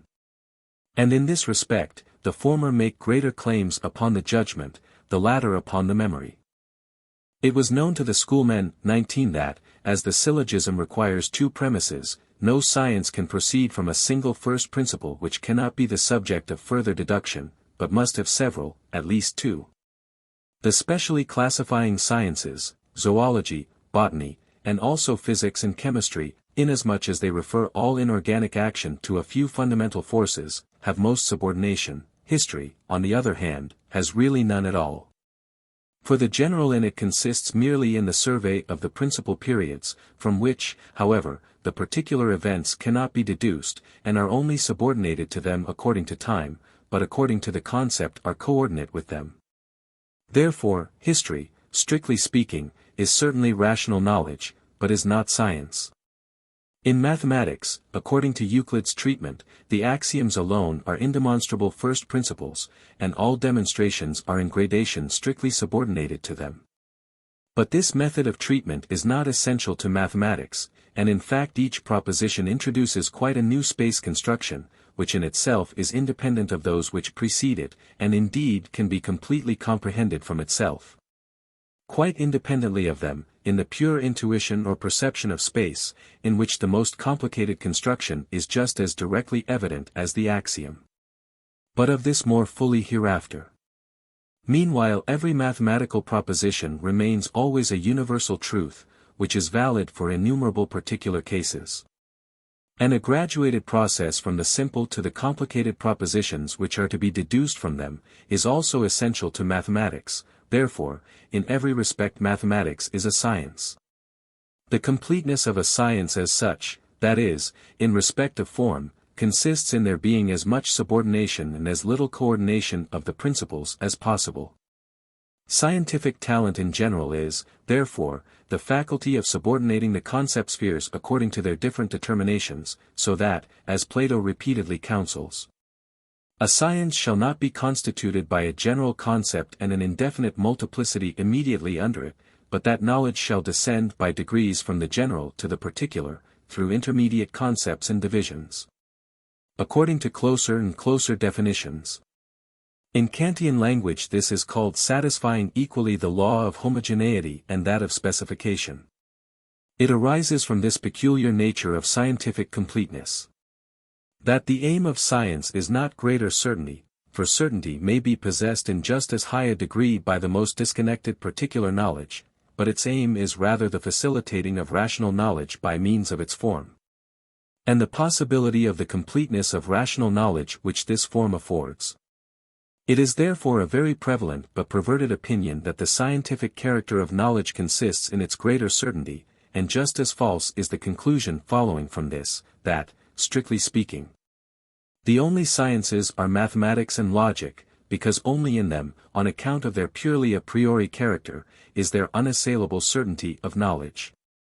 This advantage cannot be denied them, but it gives them no special claim to be regarded as sciences. For the special characteristic of science does not lie in certainty but in the systematic form of knowledge, based on the gradual descent from the general to the particular. The process of knowledge from the general to the particular, which is peculiar to the sciences, involves the necessity that in the sciences much should be established by deduction from preceding propositions, that is to say, by demonstration. And this has given rise to the old mistake that only what has been demonstrated is absolutely true, and that every truth requires a demonstration. Whereas, on the contrary, every demonstration requires an undemonstrated truth, which ultimately supports it, or it may be, its own demonstration. Therefore a directly established truth is as much to be preferred to a truth established by demonstration as water from the spring is to water from the aqueduct. Perception, partly pure a priori, as it forms the basis of mathematics, partly empirical a posteriori, as it forms the basis of all the other sciences, is the source of all truth and the foundation of all science. Logic alone is to be accepted, which is not founded upon perception but yet upon direct knowledge by the reason of its own laws. Not the demonstrated judgments nor their demonstrations, but judgments which are created directly out of perception, and founded upon it rather than on any demonstrations, are to science what the sun is to the world. For all light proceeds from them, and lighted by their light the others give light also.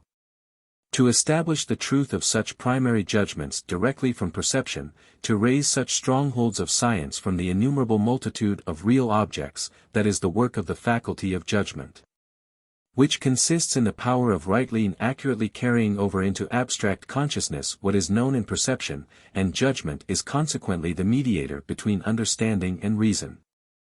Only extraordinary and exceptional strength of judgment in the individual can actually advance science, but every one who is possessed of a healthy reason is able to deduce propositions from propositions, to demonstrate, to draw conclusions, to lay down and make permanent for reflection, in suitable concepts, what is known through perception, so that, on the one hand, what is common to many real objects is thought through one concept, and, on the other hand, their points of difference are each thought through one concept, so that the different shall be known and thought as different in spite of a partial agreement.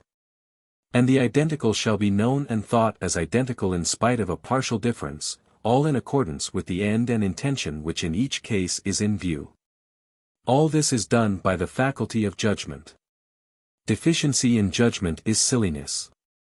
The silly man fails to grasp, now the partial or relative difference of concepts which in one aspect are identical, now the identity of concepts which are relatively or partially different. To this explanation of the faculty of judgment, moreover, Kant's division of it into reflecting and subsuming judgment may be applied, according as it passes from the perceived objects to the concepts, or from the latter to the former. In both cases always mediating between empirical knowledge of the understanding and the reflective knowledge of the reason.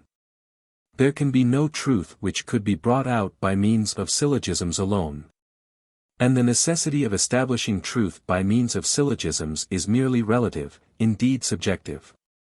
Since all demonstration is syllogistic, in the case of a new truth we must first seek, not for a demonstration, but for direct evidence, and only in the absence of such evidence is a demonstration to be temporarily made use of. No science is susceptible of demonstration throughout any more than a building can stand in the air. All its demonstrations must ultimately rest upon what is perceived, and consequently cannot be demonstrated, for the whole world of reflection rests upon and is rooted in the world of perception. All primal, that is, original, evidence is a perception, as the word itself indicates. Therefore it is either empirical or founded upon the perception a priori of the conditions of possible experience. In both cases it affords only immanent, not transcendent knowledge. Every concept has its worth and its existence only in its relation, sometimes very indirect, to an idea of perception. What is true of the concepts is also true of the judgments constructed out of them, and of all science. Therefore it must in some way be possible to know directly without demonstrations or syllogisms every truth that is arrived at through syllogisms and communicated by demonstrations. This is most difficult in the case of certain complicated mathematical propositions at which we only arrive by chains of syllogisms, for example, the calculation of the chords and tangents to all arcs by deduction from the proposition of Pythagoras. But even such a truth as this cannot essentially and solely rest upon abstract principles. And the space relations which lie at its foundation also must be capable of being so presented a priori in pure intuition or perception that the truth of their abstract expression is directly established. But of mathematical demonstration we shall speak more fully shortly. It is true we often hear men speak in a lofty strain of sciences which rest entirely upon correct conclusions drawn from sure premises, and which are consequently unassailable. But through pure logical reasoning, however true the premises may be, we shall never receive more than an articulate expression and exposition of what lies already complete in the premises. Thus we shall only explicitly expound what was already implicitly understood. The esteemed sciences referred to are, however, specially the mathematical sciences, particularly astronomy. But the certainty of astronomy arises from the fact that it has for its basis the intuition or perception of space, which is given a priori, and is therefore infallible. All space relations, however, follow from each other with a necessity, ground of being, which affords a priori certainty, and they can therefore be safely deduced from each other. To these mathematical properties we have only to add one force of nature, gravity, which acts precisely in relation to the masses and the square of the distance. And, lastly, the law of inertia, which follows from the law of causality and is therefore true a priori, and with it the empirical datum of the motion impressed, once for all, upon each of these masses. This is the whole material of astronomy, which both by its simplicity and its certainty leads to definite results, which are highly interesting on account of the vastness and importance of the objects.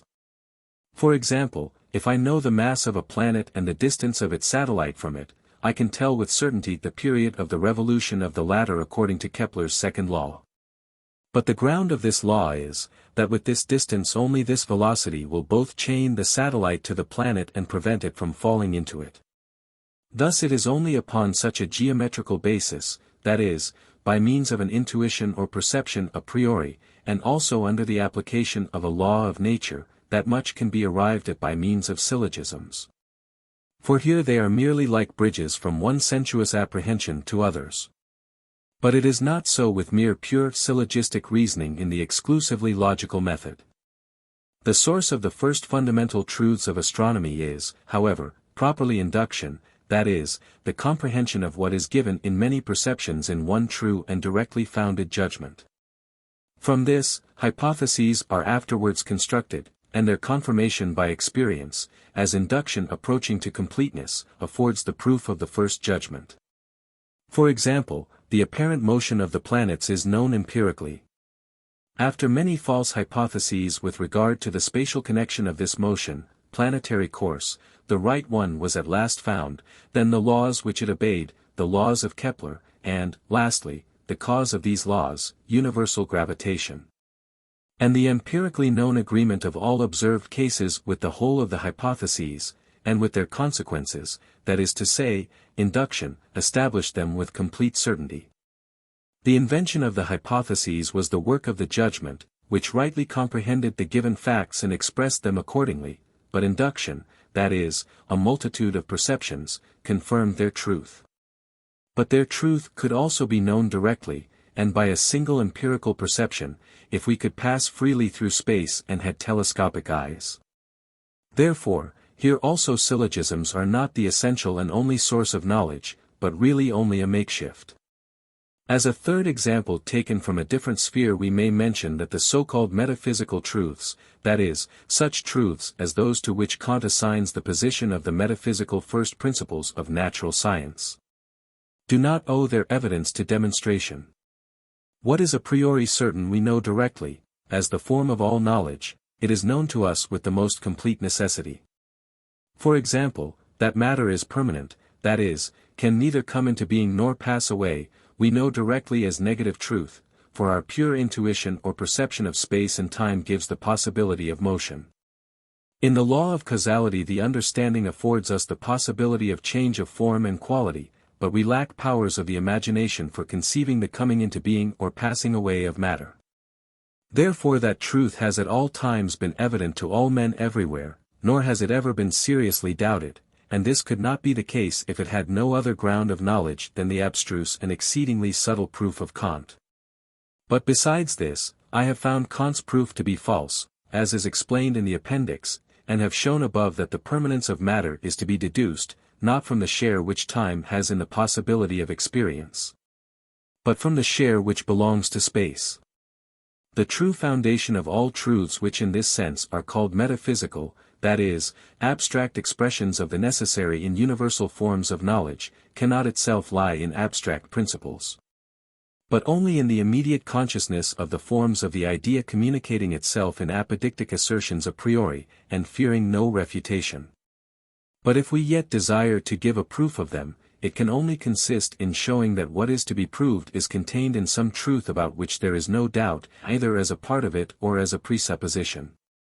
Thus, for example, I have shown that all empirical perception implies the application of the law of causality, the knowledge of which is hence a condition of all experience, and therefore cannot be first given and conditioned through experience as Hume thought. Demonstrations in general are not so much for those who wish to learn as for those who wish to dispute. Such persons stubbornly deny directly established insight. Now only the truth can be consistent in all directions, and therefore we must show such persons that they admit under one form and indirectly, what they deny under another form and directly. That is, the logically necessary connection between what is denied and what is admitted.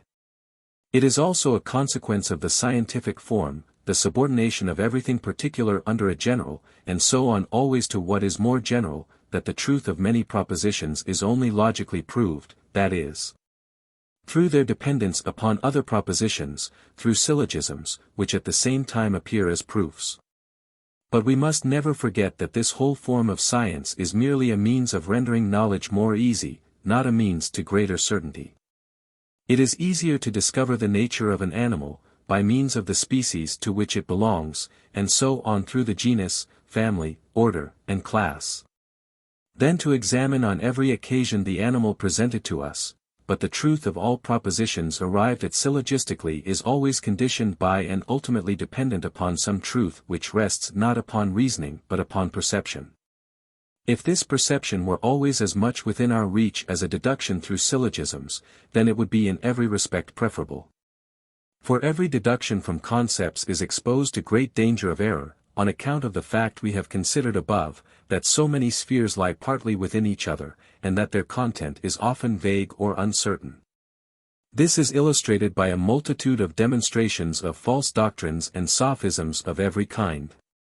Syllogisms are indeed perfectly certain as regards form, but they are very uncertain on account of their matter, the concepts. For, on the one hand, the spheres of these are not sufficiently sharply defined, and, on the other hand, they intersect each other in so many ways that one sphere is in part contained in many others. And we may pass at will from it to one or another of these, and from this sphere again to others, as we have already shown. Or, in other words, the minor term and also the middle can always be subordinated to different concepts, from which we may choose at will the major and the middle, and the nature of the conclusion depends on this choice. Consequently, immediate evidence is always much to be preferred to reasoned truth, and the latter is only to be accepted when the former is too remote, and not when it is as near or indeed nearer than the latter. Accordingly we saw above that, as a matter of fact, in the case of logic, in which the immediate knowledge in each individual case lies nearer to hand than deduced scientific knowledge. We always conduct our thought according to our immediate knowledge of the laws of thought, and leave logic unused. 20. Section 15. If now with our conviction that perception is the primary source of all evidence, and that only direct or indirect connection with it is absolute truth. And further, that the shortest way to this is always the surest, as every interposition of concepts means exposure to many deceptions. If, I say, we now turn with this conviction to mathematics, as it was established as a science by Euclid, and has remained as a whole to our own day, we cannot help regarding the method it adopts, as strange and indeed perverted. We ask that every logical proof shall be traced back to an origin in perception. But mathematics, on the contrary, is at great pains deliberately to throw away the evidence of perception which is peculiar to it, and always at hand, that it may substitute for it a logical demonstration. This must seem to us like the action of a man who cuts off his legs in order to go on crutches, or like that of the prince in the Triumph der Empfindsamkeit, who flees from the beautiful reality of nature, to delight in a stage scene that imitates it. I must here refer to what I have said in the 6th chapter of the essay on the principle of sufficient reason, and take for granted that it is fresh and present in the memory of the reader, so that I may link my observations on to it without explaining again the difference between the mere ground of knowledge of a mathematical truth, which can be given logically, and the ground of being, which is the immediate connection of the parts of space and time, known only in perception. It is only insight into the ground of being that secures satisfaction and thorough knowledge. The mere ground of knowledge must always remain superficial.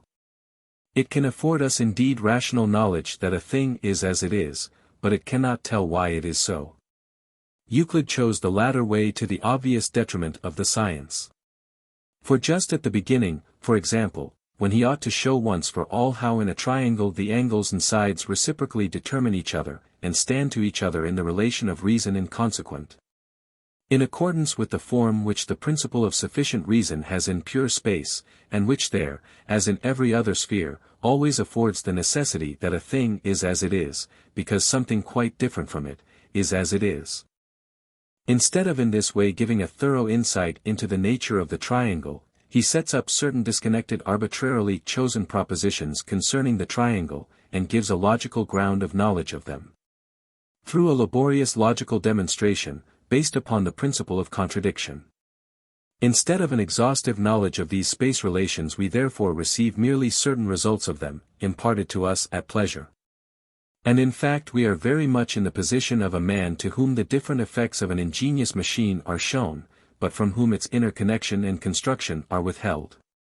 We are compelled by the principle of contradiction to admit that what Euclid demonstrates is true, but we do not comprehend why it is so. We have therefore almost the same uncomfortable feeling that we experience after a juggling trick, and, in fact, most of Euclid's demonstrations are remarkably like such feats. The truth almost always enters by the back door, for it manifests itself per accidens through some contingent circumstance. Often a reductio ad absurdum shuts all the doors one after another, until only one is left through which we are therefore compelled to enter. Often, as in the proposition of Pythagoras, lines are drawn, we don't know why, and it afterwards appears that they were traps which close unexpectedly and take prisoner the assent of the astonished learner, who must now admit what remains wholly inconceivable in its inner connection, so much so, that he may study the whole of Euclid through and through without gaining a real insight into the laws of space relations.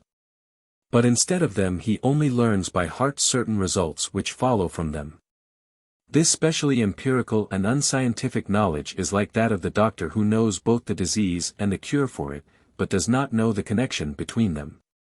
But all this is the necessary consequence if we capriciously reject the special kind of proof and evidence of one species of knowledge, and forcibly introduce in its stead a kind which is quite foreign to its nature. However, in other respects the manner in which this has been accomplished by Euclid deserves all the praise which has been bestowed on him through so many centuries, and which has been carried so far that his method of treating mathematics has been set up as the pattern of all scientific exposition.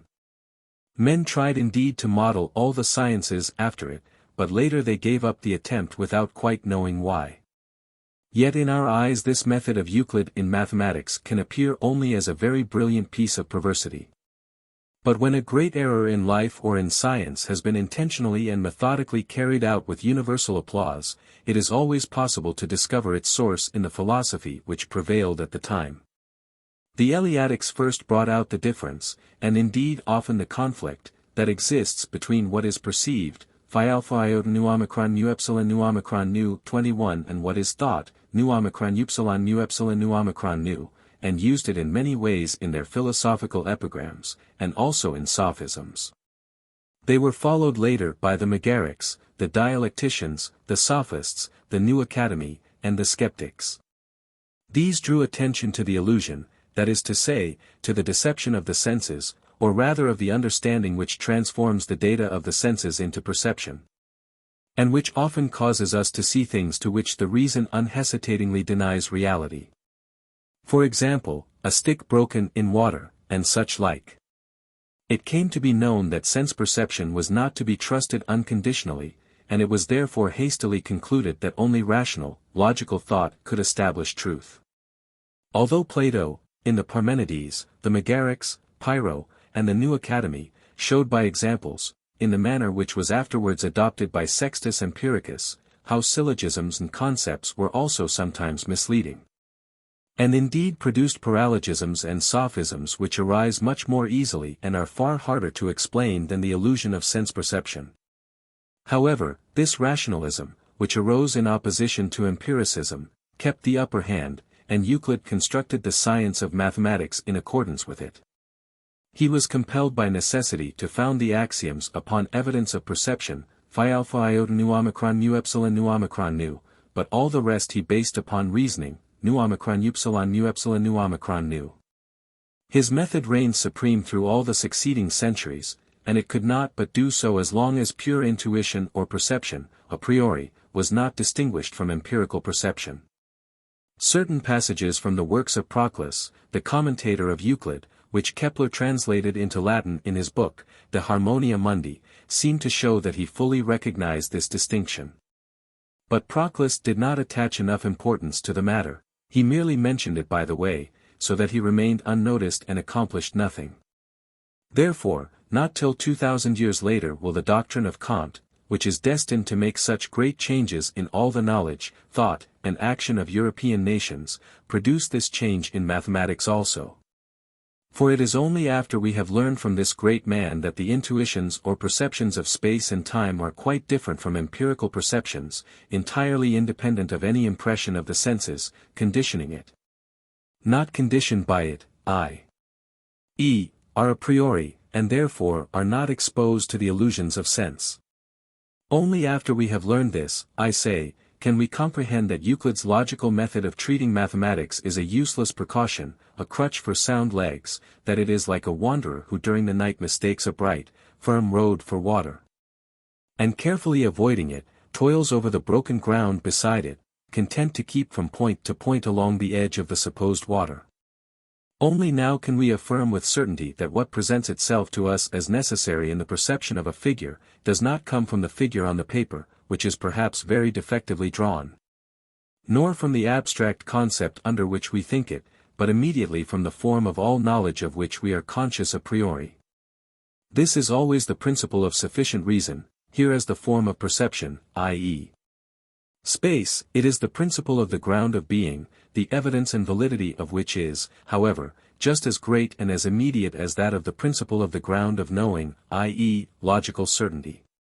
Thus we need not and ought not to leave the peculiar province of mathematics in order to put our trust only in logical proof, and seek to authenticate mathematics in a sphere which is quite foreign to it, that of concepts. If we confine ourselves to the ground peculiar to mathematics, we gain the great advantage that in it the rational knowledge that something is one with the knowledge why it is so, whereas the method of Euclid entirely separates these two, and lets us know only the first, not the second. Aristotle says admirably in the Analyt, Post. I.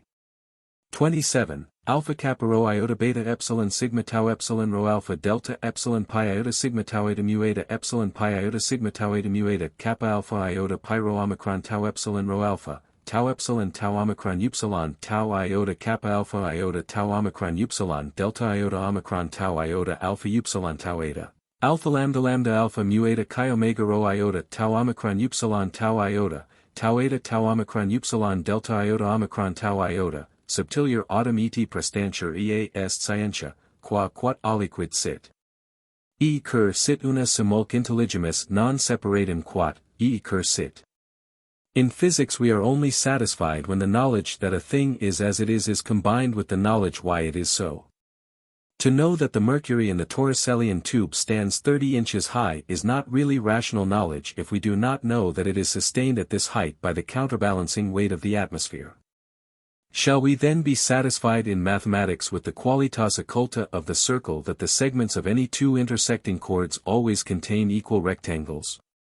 That it is so Euclid certainly demonstrates in the 35th prop of the third book. Why it is so remains doubtful.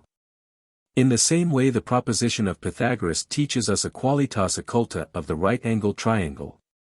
The stilted and indeed fallacious demonstration of Euclid forsakes us at the y, and a simple figure, which we already know, and which is present to us, gives at a glance far more insight into the matter. And firm inner conviction of that necessity, and of the dependence of that quality upon the right angle. In the case of unequal catheti also, and indeed generally in the case of every possible geometrical truth.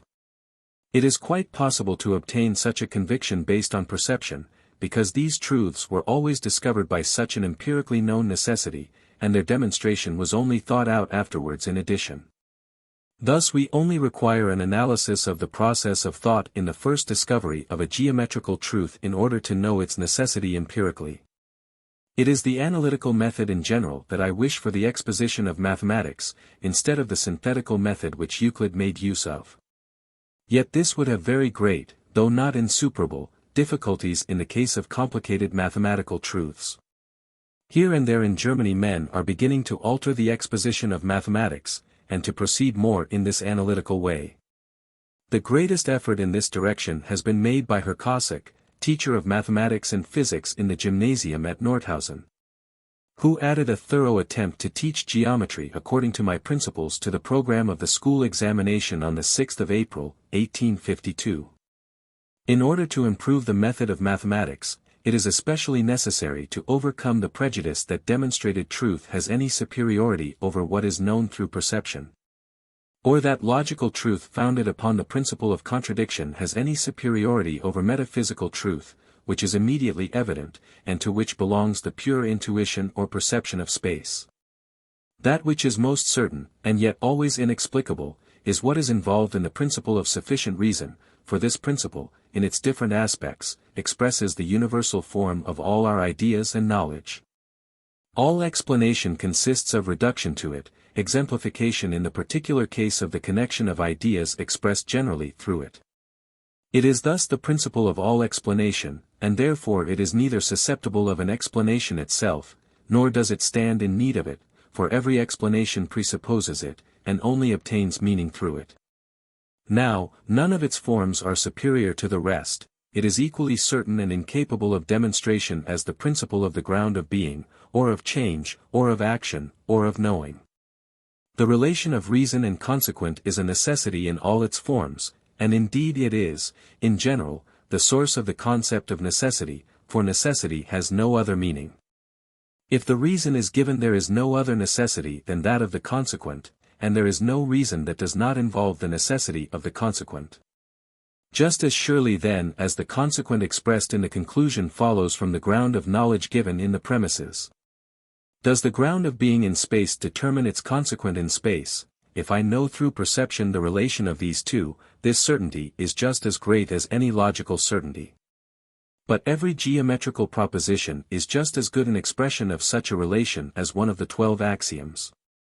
It is a metaphysical truth, and as such, just as certain as the principle of contradiction itself, which is a metalogical truth, and the common foundation of all logical demonstration.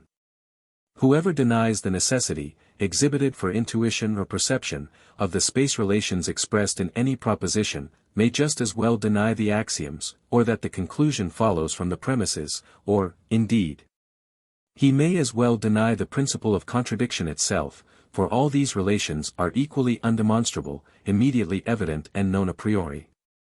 For anyone to wish to derive the necessity of space relations, known in intuition or perception, from the principle of contradiction by means of a logical demonstration is just the same as for the feudal superior of an estate to wish to hold it as the vassal of another. Yet this is what Euclid has done. His axioms only, he is compelled to leave resting upon immediate evidence. All the geometrical truths which follow are demonstrated logically, that is to say, from the agreement of the assumptions made in the proposition with the axioms which are presupposed, or with some earlier proposition, or from the contradiction between the opposite of the proposition and the assumptions made in it, or the axioms, or earlier propositions, or even itself. But the axioms themselves have no more immediate evidence than any other geometrical problem, but only more simplicity on account of their smaller content. When a criminal is examined, a procès-verbal is made of his statement in order that we may judge of its truth from its consistency. But this is only a makeshift, and we are not satisfied with it if it is possible to investigate the truth of each of his answers for itself, especially as he might lie consistently from the beginning. But Euclid investigated space according to this first method. He set about it, indeed, under the correct assumption that nature must everywhere be consistent, and that therefore it must also be so in space, its fundamental form. Since then the parts of space stand to each other in a relation of reason and consequent, no single property of space can be different from what it is without being in contradiction with all the others. But this is a very troublesome, unsatisfactory, and roundabout way to follow. It prefers indirect knowledge to direct, which is just as certain, and it separates the knowledge that a thing is from the knowledge why it is, to the great disadvantage of the science. And lastly, it entirely withholds from the beginner insight into the laws of space, and indeed renders him unaccustomed to the special investigation of the ground and inner connection of things, inclining him to be satisfied with a mere historical knowledge that a thing is as it is.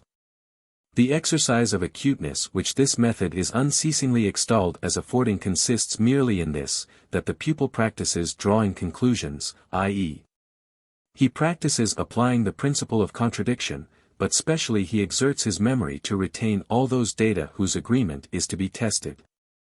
Moreover, it is worth noticing that this method of proof was applied only to geometry and not to arithmetic.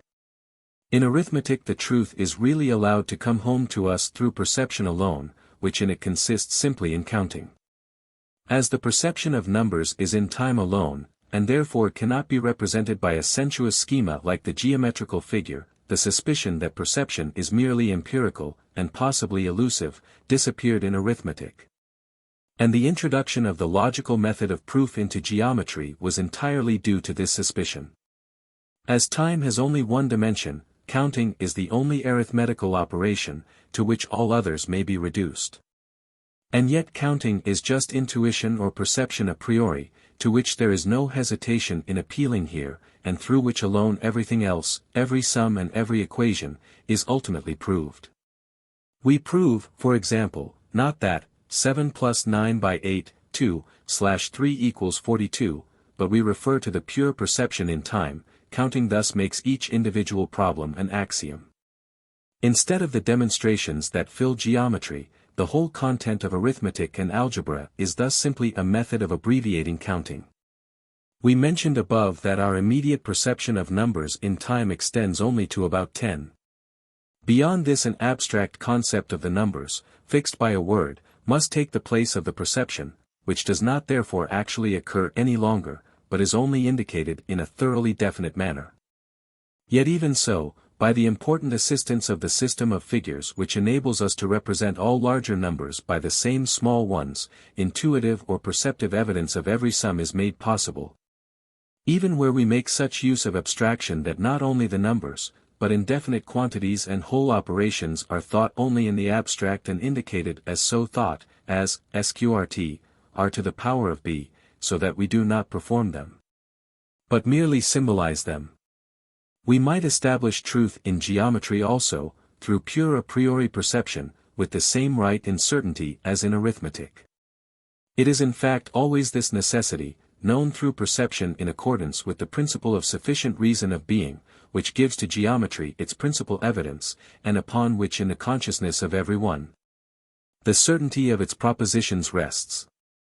The stilted logical demonstration is always foreign to the matter, and is generally soon forgotten, without weakening our conviction. It might indeed be dispensed with altogether without diminishing the evidence of geometry, for this is always quite independent of such demonstration, which never proves anything we are not convinced of already, through another kind of knowledge. So far then it is like a cowardly soldier, who adds a wound to an enemy slain by another, and then boasts that he slew him himself. 22. After all this we hope there will be no doubt that the evidence of mathematics, which has become the pattern and symbol of all evidence, rests essentially not upon demonstration, but upon immediate perception, which is thus here, as everywhere else, the ultimate ground and source of truth. Yet the perception which lies at the basis of mathematics has a great advantage over all other perception, and therefore over empirical perception. It is a priori, and therefore independent of experience, which is always given only in successive parts, therefore everything is equally near to it, and we can start either from the reason or from the consequent, as we please. Now this makes it absolutely reliable, for in it the consequent is known from the reason, and this is the only kind of knowledge that has necessity. For example, the equality of the sides is known as established by the equality of the angles. All empirical perception, on the other hand, and the greater part of experience, proceeds conversely from the consequent to the reason, and this kind of knowledge is not infallible. For necessity only attaches to the consequent on account of the reason being given, and no necessity attaches to the knowledge of the reason from the consequent, for the same consequent may follow from different reasons. The latter kind of knowledge is simply induction, i.e., from many consequents which point to one reason, the reason is accepted as certain, but as the cases can never be all before us, the truth here is not unconditionally certain. But all knowledge through sense perception, and the great bulk of experience, has only this kind of truth. The affection of one of the senses induces the understanding to infer a cause of the effect, but, as a conclusion from the consequent to the reason is never certain, illusion, which is deception of the senses, is possible, and indeed often occurs. As was pointed out above. Only when several of the senses, or it may be all the five, receive impressions which point to the same cause, the possibility of illusion is reduced to a minimum. But yet it still exists, for there are cases, for example, the case of counterfeit money, in which all the senses are deceived. All empirical knowledge, and consequently the whole of natural science, is in the same position, except only the pure, or as Kant calls it, metaphysical part of it. Here also the causes are known from the effects, consequently all natural philosophy rests upon hypotheses, which are often false, and must then gradually give place to more correct ones. Only in the case of purposely arranged experiments, knowledge proceeds from the cause to the effect, that is, it follows the method that affords certainty, but these experiments themselves are undertaken in consequence of hypotheses.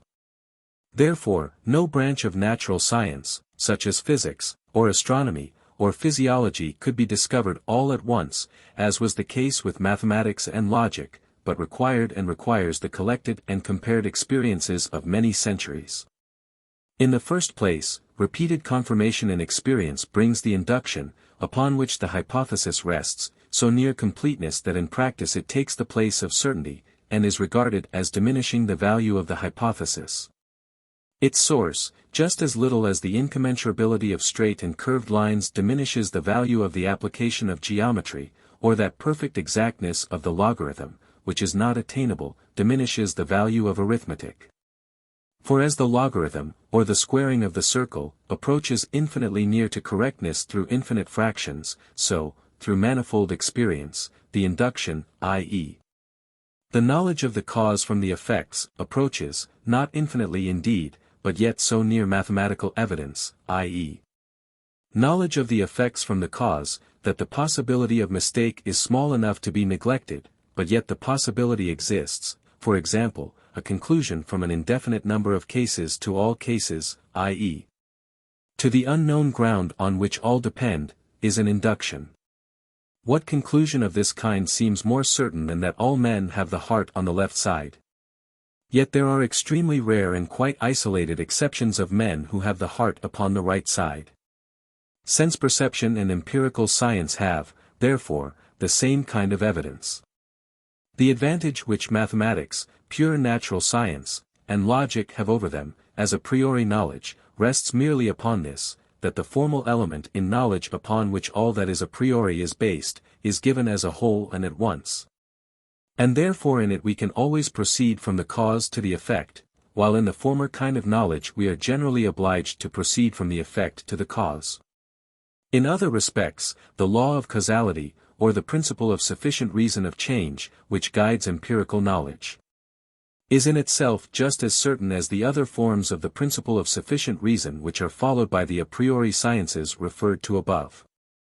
Logical demonstrations from concepts or syllogisms have the advantage of proceeding from the reason to the consequent, just as much as knowledge through perception a priori, and therefore in themselves, i.e., according to their form, they are infallible. This has greatly assisted to bring demonstration in general into such esteem. But this infallibility is merely relative. The demonstration merely subsumes under the first principles of the science, and it is these which contain the whole material truth of science, and they must not themselves be demonstrated, but must be founded on perception. In the few a priori sciences we have named above, this perception is pure, but everywhere else it is empirical, and is only raised to universality through induction. If, then, in the empirical sciences also, the particular is proved from the general, yet the general, on the other hand, has received its truth from the particular, it is only a store of collected material, not a self-constituted foundation. So much for the foundation of truth. Of the source and possibility of error many explanations have been tried since Plato's metaphorical solution of the dovecot where the wrong pigeons are caught, and Theaetetus, page 167, etc. Kant's vague, indefinite explanation of the source of error by means of the diagram of diagonal motion, will be found in the Critique of Pure Reason, page 294 of the first edition, and page 350 of the fifth. As truth is the relation of a judgment to its ground of knowledge, it is always a problem how the person judging can believe that he has such a ground of knowledge and yet not have it, that is to say, how error, the deception of reason, is possible. I find this possibility quite analogous to that of illusion, or the deception of the understanding, which has been explained above.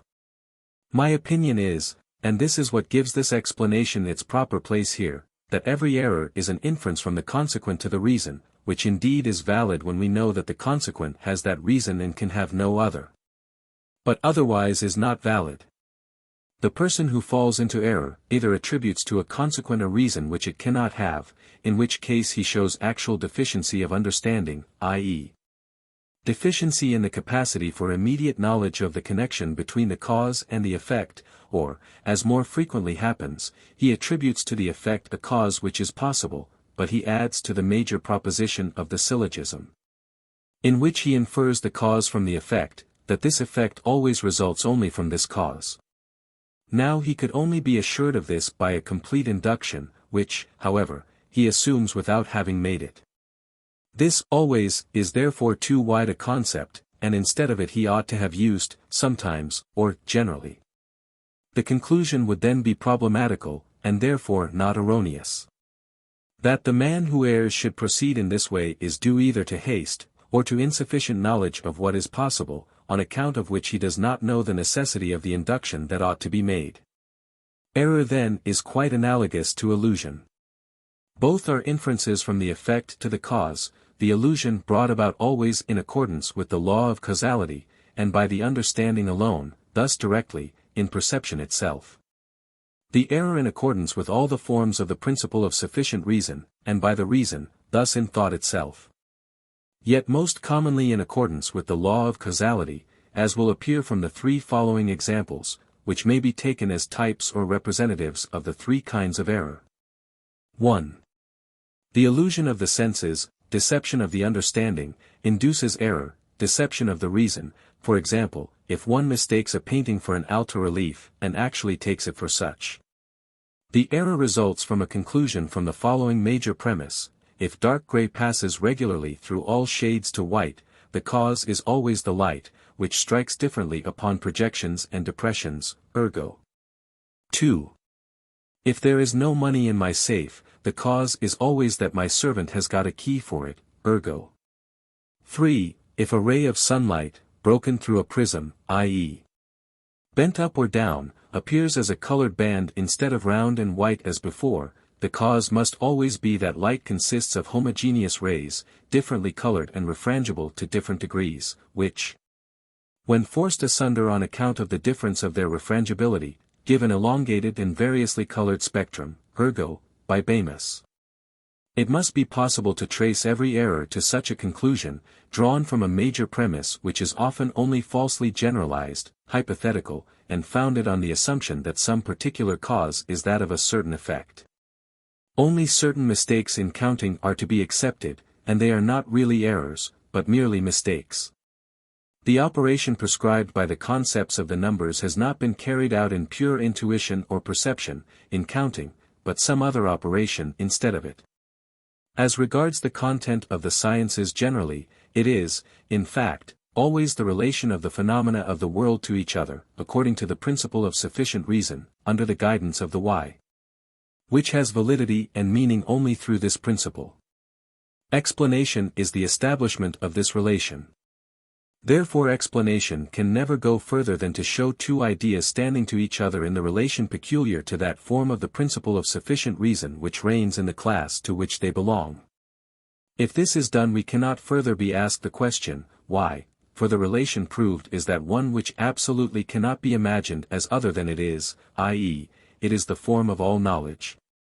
Therefore we do not ask why 2 plus 2 is equal to 4. Or why the equality of the angles of a triangle determines the equality of the sides, or why its effect follows any given cause, or why the truth of the conclusion is evident from the truth of the premises. Every explanation which does not ultimately lead to a relation of which no why can further be demanded, stops at an accepted qualitas occulta, but this is the character of every original force of nature. Every explanation in natural science must ultimately end with such a qualitas occulta, and thus with complete obscurity. It must leave the inner nature of a stone just as much unexplained as that of a human being. It can give as little account of the weight, the cohesion, the chemical qualities, and of the former, as of the knowing and acting of the latter. Thus, for example, weight is a qualitas occulta, for it can be thought away, and does not proceed as a necessity from the form of knowledge. Which, on the contrary, is not the case with the law of inertia, for it follows from the law of causality, and is therefore sufficiently explained if it is referred to that law. There are two things which are altogether inexplicable, that is to say, do not ultimately lead to the relation which the principle of sufficient reason expresses. These are, first, the principle of sufficient reason itself in all its four forms, because it is the principle of all explanation, which has meaning only in relation to it. Secondly, that to which this principle does not extend, but which is the original source of all phenomena, the thing in itself, the knowledge of which is not subject to the principle of sufficient reason. We must be content for the present not to understand this thing in itself, for it can only be made intelligible by means of the following book, in which we shall resume this consideration of the possible achievements of the sciences. But at the point at which natural science, and indeed every science, leaves things, because not only its explanation of them, but even the principle of this explanation, the principle of sufficient reason, does not extend beyond this point. Their philosophy takes them up and treats them after its own method, which is quite distinct from the method of science. In my essay on the principle of sufficient reason, section 51, I have shown how in the different sciences the chief guiding clue is one or other form of that principle. And, in fact, perhaps the most appropriate classification of the sciences might be based upon this circumstance. Every explanation arrived at by the help of this clue is, as we have said, merely relative. It explains things in relation to each other, but something which indeed is presupposed is always left unexplained. In mathematics, for example, this is space and time. In mechanics, physics, and chemistry it is matter, qualities, original forces and laws of nature. In botany and zoology it is the difference of species, and life itself. In history it is the human race with all its properties of thought and will, in all it is that form of the principle of sufficient reason which is respectively applicable. It is peculiar to philosophy that it presupposes nothing as known, but treats everything as equally external and a problem. Not merely the relations of phenomena, but also the phenomena themselves, and even the principle of sufficient reason to which the other sciences are content to refer everything. In philosophy nothing would be gained by such a reference, as one member of the series is just as external to it as another. And, moreover, that kind of connection is just as much a problem for philosophy as what is joined together by it, and the latter again is just as much a problem after its combination has been explained as before it. For, as we have said, just what the sciences presuppose and lay down as the basis and the limits of their explanation, is precisely and peculiarly the problem of philosophy, which may therefore be said to begin where science ends. It cannot be founded upon demonstrations, for they lead from known principles to unknown, but everything is equally unknown and external to philosophy. There can be no principle in consequence of which the world with all its phenomena first came into existence, and therefore it is not possible to construct, as Spinoza wished, a philosophy which demonstrates ex firmis principiis. Philosophy is the most general rational knowledge, the first principles of which cannot therefore be derived from another principle still more general. The principle of contradiction establishes merely the agreement of concepts, but does not itself produce concepts. The principle of sufficient reason explains the connections of phenomena, but not the phenomena themselves. Therefore philosophy cannot proceed upon these principles to seek a causa efficiens or a causa finalis of the whole world.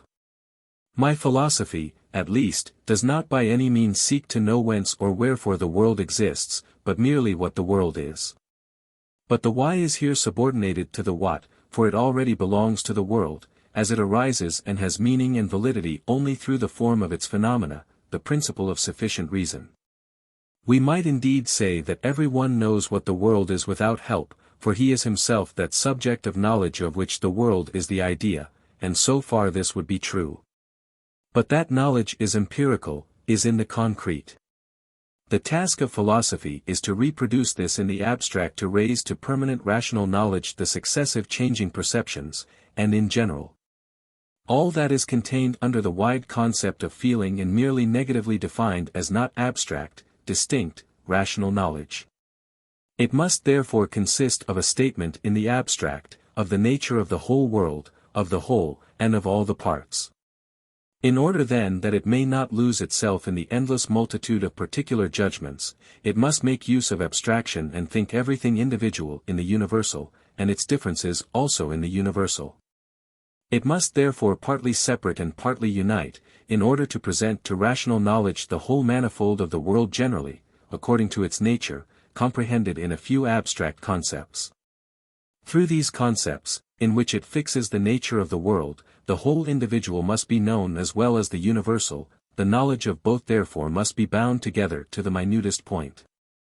Therefore the capacity for philosophy consists just in that in which Plato placed it, the knowledge of the one in the many, and the many in the one. Philosophy will therefore be a sum total of general judgments, whose ground of knowledge is immediately the world itself in its entirety, without accepting anything, thus all that is to be found in human consciousness. It will be a complete recapitulation, as it were, a reflection, of the world in abstract concepts, which is only possible by the union of the essentially identical in one concept and the relegation of the different to another. This task was already prescribed to philosophy by Bacon of Verulam when he said, "Ie demum vera est philosophia, quae mundi ipsius voces fidelissim reddit, e voludi dictant mundo conscripta est, e nihil aliat est. Quami justum simulacrum et reflexio, nec addit quidquam de proprio, sed tantum iterat et resonat, de augm." Cient. L. 2, c. 13. But we take this in a wider sense than Bacon could then conceive. The agreement which all the sides and parts of the world have with each other, just because they belong to a whole, must also be found in this abstract copy of it. Therefore the judgments in this sum total could to a certain extent be deduced from each other, and indeed always reciprocally so deduced. Yet to make the first judgment possible, they must all be present, and thus implied as prior to it in the knowledge of the world in the concrete, especially as all direct proof is more certain than indirect proof.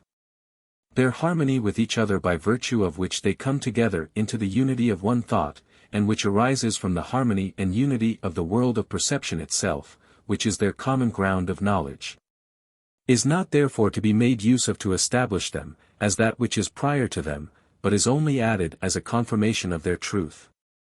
This problem itself can only become quite clear in being solved. Point 23. Section 16.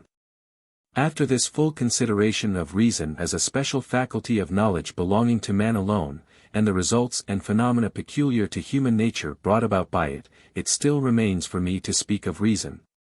So far as it is the guide of human action, and in this respect may be called practical.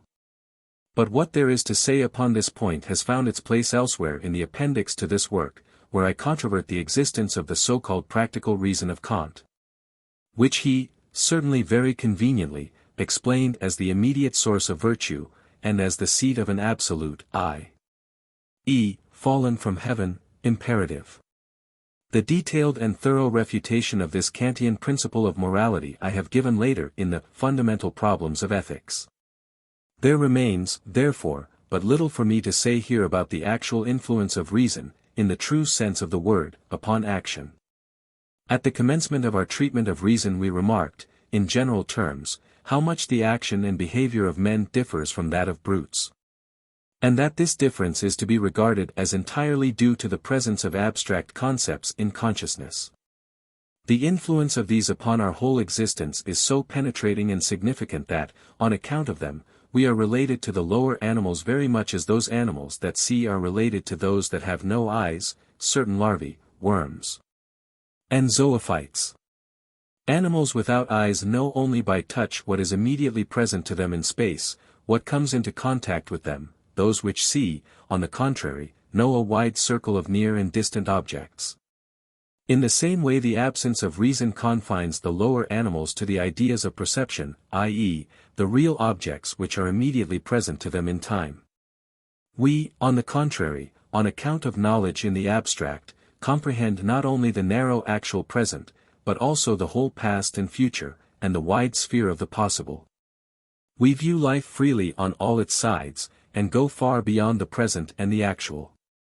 Thus what the eye is in space and for sensuous knowledge, reason is, to a certain extent, in time and for inner knowledge. But as the visibility of objects has its worth and meaning only in the fact that it informs us of their tangibility, so the whole worth of abstract knowledge always consists in its relation to what is perceived. Therefore men naturally attach far more worth to immediate and perceived knowledge than to abstract concepts, to that which is merely thought, they place empirical knowledge before logical. But this is not the opinion of men who live more in words than in deeds, who have seen more on paper and in books than in actual life, and who in their greatest degeneracy become pedants and lovers of the mere letter. Thus only is it conceivable that Leibniz and Wolff and all their successors could go so far astray as to explain knowledge of perception, after the example of Duns Scotus, as merely confused abstract knowledge. To the honor of Spinoza, I must mention that his truer sense led him, on the contrary, to explain all general concepts as having arisen from the confusion of that which was known in perception, F2, Prop. 40, Scholl. 1. It is also a result of perverted opinion that in mathematics the evidence proper to it was rejected, and logical evidence alone accepted. That everything in general which was not abstract knowledge was comprehended under the wide name of feeling, and consequently was little valued. And lastly that the Kantian ethics regarded the good will which immediately asserts itself upon knowledge of the circumstances, and guides to right and good action as mere feeling and emotion, and consequently as worthless and without merit, and would only recognize actions which proceed from abstract maxims as having moral worth. The many-sided view of life as a whole which man, as distinguished from the lower animals, possesses through reason, may be compared to a geometrical, colorless, abstract, reduced plan of his actual life. He, therefore, stands to the lower animals as the navigator who, by means of chart, compass, and quadrant, knows accurately his course and his position at any time upon the sea. Stands to the uneducated sailors who see only the waves and the heavens. Thus it is worth noticing, and indeed wonderful, how, besides his life in the concrete, man always lives another life in the abstract. In the former he is given as a prey to all the storms of actual life, and to the influence of the present. He must struggle, suffer, and die like the brute. But his life in the abstract, as it lies before his rational consciousness, is the still reflection of the former, and of the world in which he lives. It is just that reduced chart or plan to which we have referred. Here in the sphere of quiet deliberation, what completely possessed him and moved him intensely before, appears to him cold, colorless, and for the moment external to him. He is merely the spectator, the observer. In respect of this withdrawal into reflection he may be compared to an actor who has played his part in one scene, and who takes his place among the audience till it is time for him to go upon the stage again. And quietly looks on at whatever may happen, even though it be the preparation for his own death, in the piece, but afterwards he again goes on the stage and acts and suffers as he must. From this double life proceeds that quietness peculiar to human beings, so very different from the thoughtlessness of the brutes, and with which, in accordance with previous reflection, or a formed determination, or a recognized necessity, a man suffers or accomplishes in cold blood, what is of the utmost and often terrible importance to him. Suicide, execution, the duel, enterprises of every kind fraught with danger to life, and, in general, things against which his whole animal nature rebels. Under such circumstances we see to what an extent reason has mastered the animal nature, and we say to the strong, sigma iota delta eta rho epsilon iota omicron nu upsilon tau omicron iota tau omicron rho. Ferium cert tibi cor, il. 24, 521. Here we can say truly that reason manifests itself practically, and thus wherever action is guided by reason, where the motives are abstract concepts, wherever we are not determined by particular ideas of perception, nor by the impression of the moment which guides the brutes, their practical reason shows itself. But I have fully explained in the appendix, and illustrated by examples, that this is entirely different from and unrelated to the ethical worth of actions, that rational action and virtuous action are two entirely different things. That reason may just as well find itself in connection with great evil as with great good, and by its assistance may give great power to the one as well as to the other. That it is equally ready and valuable for the methodical and consistent carrying out of the noble and of the bad intention, of the wise as of the foolish maxim, which all results from the constitution of its nature, which is feminine, receptive, retentive, and not spontaneous. All this I have shown in detail in the appendix, and illustrated by examples. What is said there would have been placed here, but on account of my polemic against Kant's pretended practical reason I have been obliged to relegate it to the appendix, to which I therefore refer. The ideal explained in the Stoical philosophy is the most complete development of practical reason in the true and genuine sense of the word. It is the highest summit to which man can attain by the mere use of his reason, and in it his difference from the brutes shows itself most distinctly. For the ethics of Stoicism are originally and essentially, not a doctrine of virtue, but merely a guide to a rational life, the end and aim of which is happiness through peace of mind. Virtuous conduct appears in it as it were merely by accident, as the means, not as the end. Therefore the ethical theory of Stoicism is in its whole nature and point of view fundamentally different from the ethical systems which lay stress directly upon virtue, such as the doctrines of the Vedas, of Plato, of Christianity, and of Kant. The aim of Stoical ethics is happiness, tau epsilon lambda omicron tau omicron epsilon upsilon delta alpha iota mu omicron nu epsilon iota nu, virtuts omnes finem habere beatitudinem, it is called in the account of the Stoa by Stobaeus, ECL, L. 2. C. 7, page 114, and also page 138. Yet the ethics of Stoicism teach that happiness can only be attained with certainty through inward peace and quietness of spirit, alpha tau alpha rho alpha xi iota alpha, and that this again can only be reached through virtue. This is the whole meaning of the saying that virtue is the highest good. But if indeed by degrees the end is lost sight of in the means, and virtue is inculcated in a way which discloses an interest entirely different from that of one's own happiness, for it contradicts this too distinctly. This is just one of those inconsistencies by means of which, in every system, the immediately known, or, as it is called, felt truth leads us back to the right way in defiance of syllogistic reasoning. As, for example, we see clearly in the ethical teaching of Spinoza, which deduces a pure doctrine of virtue from the egoistical sum util quaera by means of palpable sophisms. According to this, as I conceive the spirit of the Stoical ethics, their source lies in the question whether the great prerogative of man, reason, which, by means of planned action and its results, relieves life and its burdens so much, might not also be capable of freeing him at once, directly, i.e., through mere knowledge, completely, or nearly so, of the sorrows and miseries of every kind of which his life is full.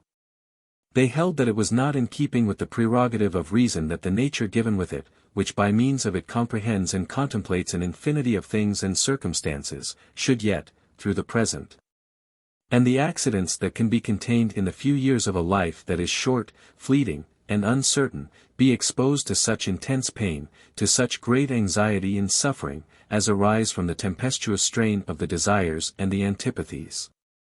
And they believed that the due application of reason must raise men above them, and can make them invulnerable. Therefore Antisthenes says, delta epsilon iota capitau alpha sigma theta alpha iota nu omicron upsilon nu, eta beta rho omicron chi omicron nu, aut men temperandum, aut laqueum. Plut. The Stoic. Repugn, c. 14, i.e. life is so full of troubles and vexations, that one must either rise above it by means of corrected thoughts, or leave it.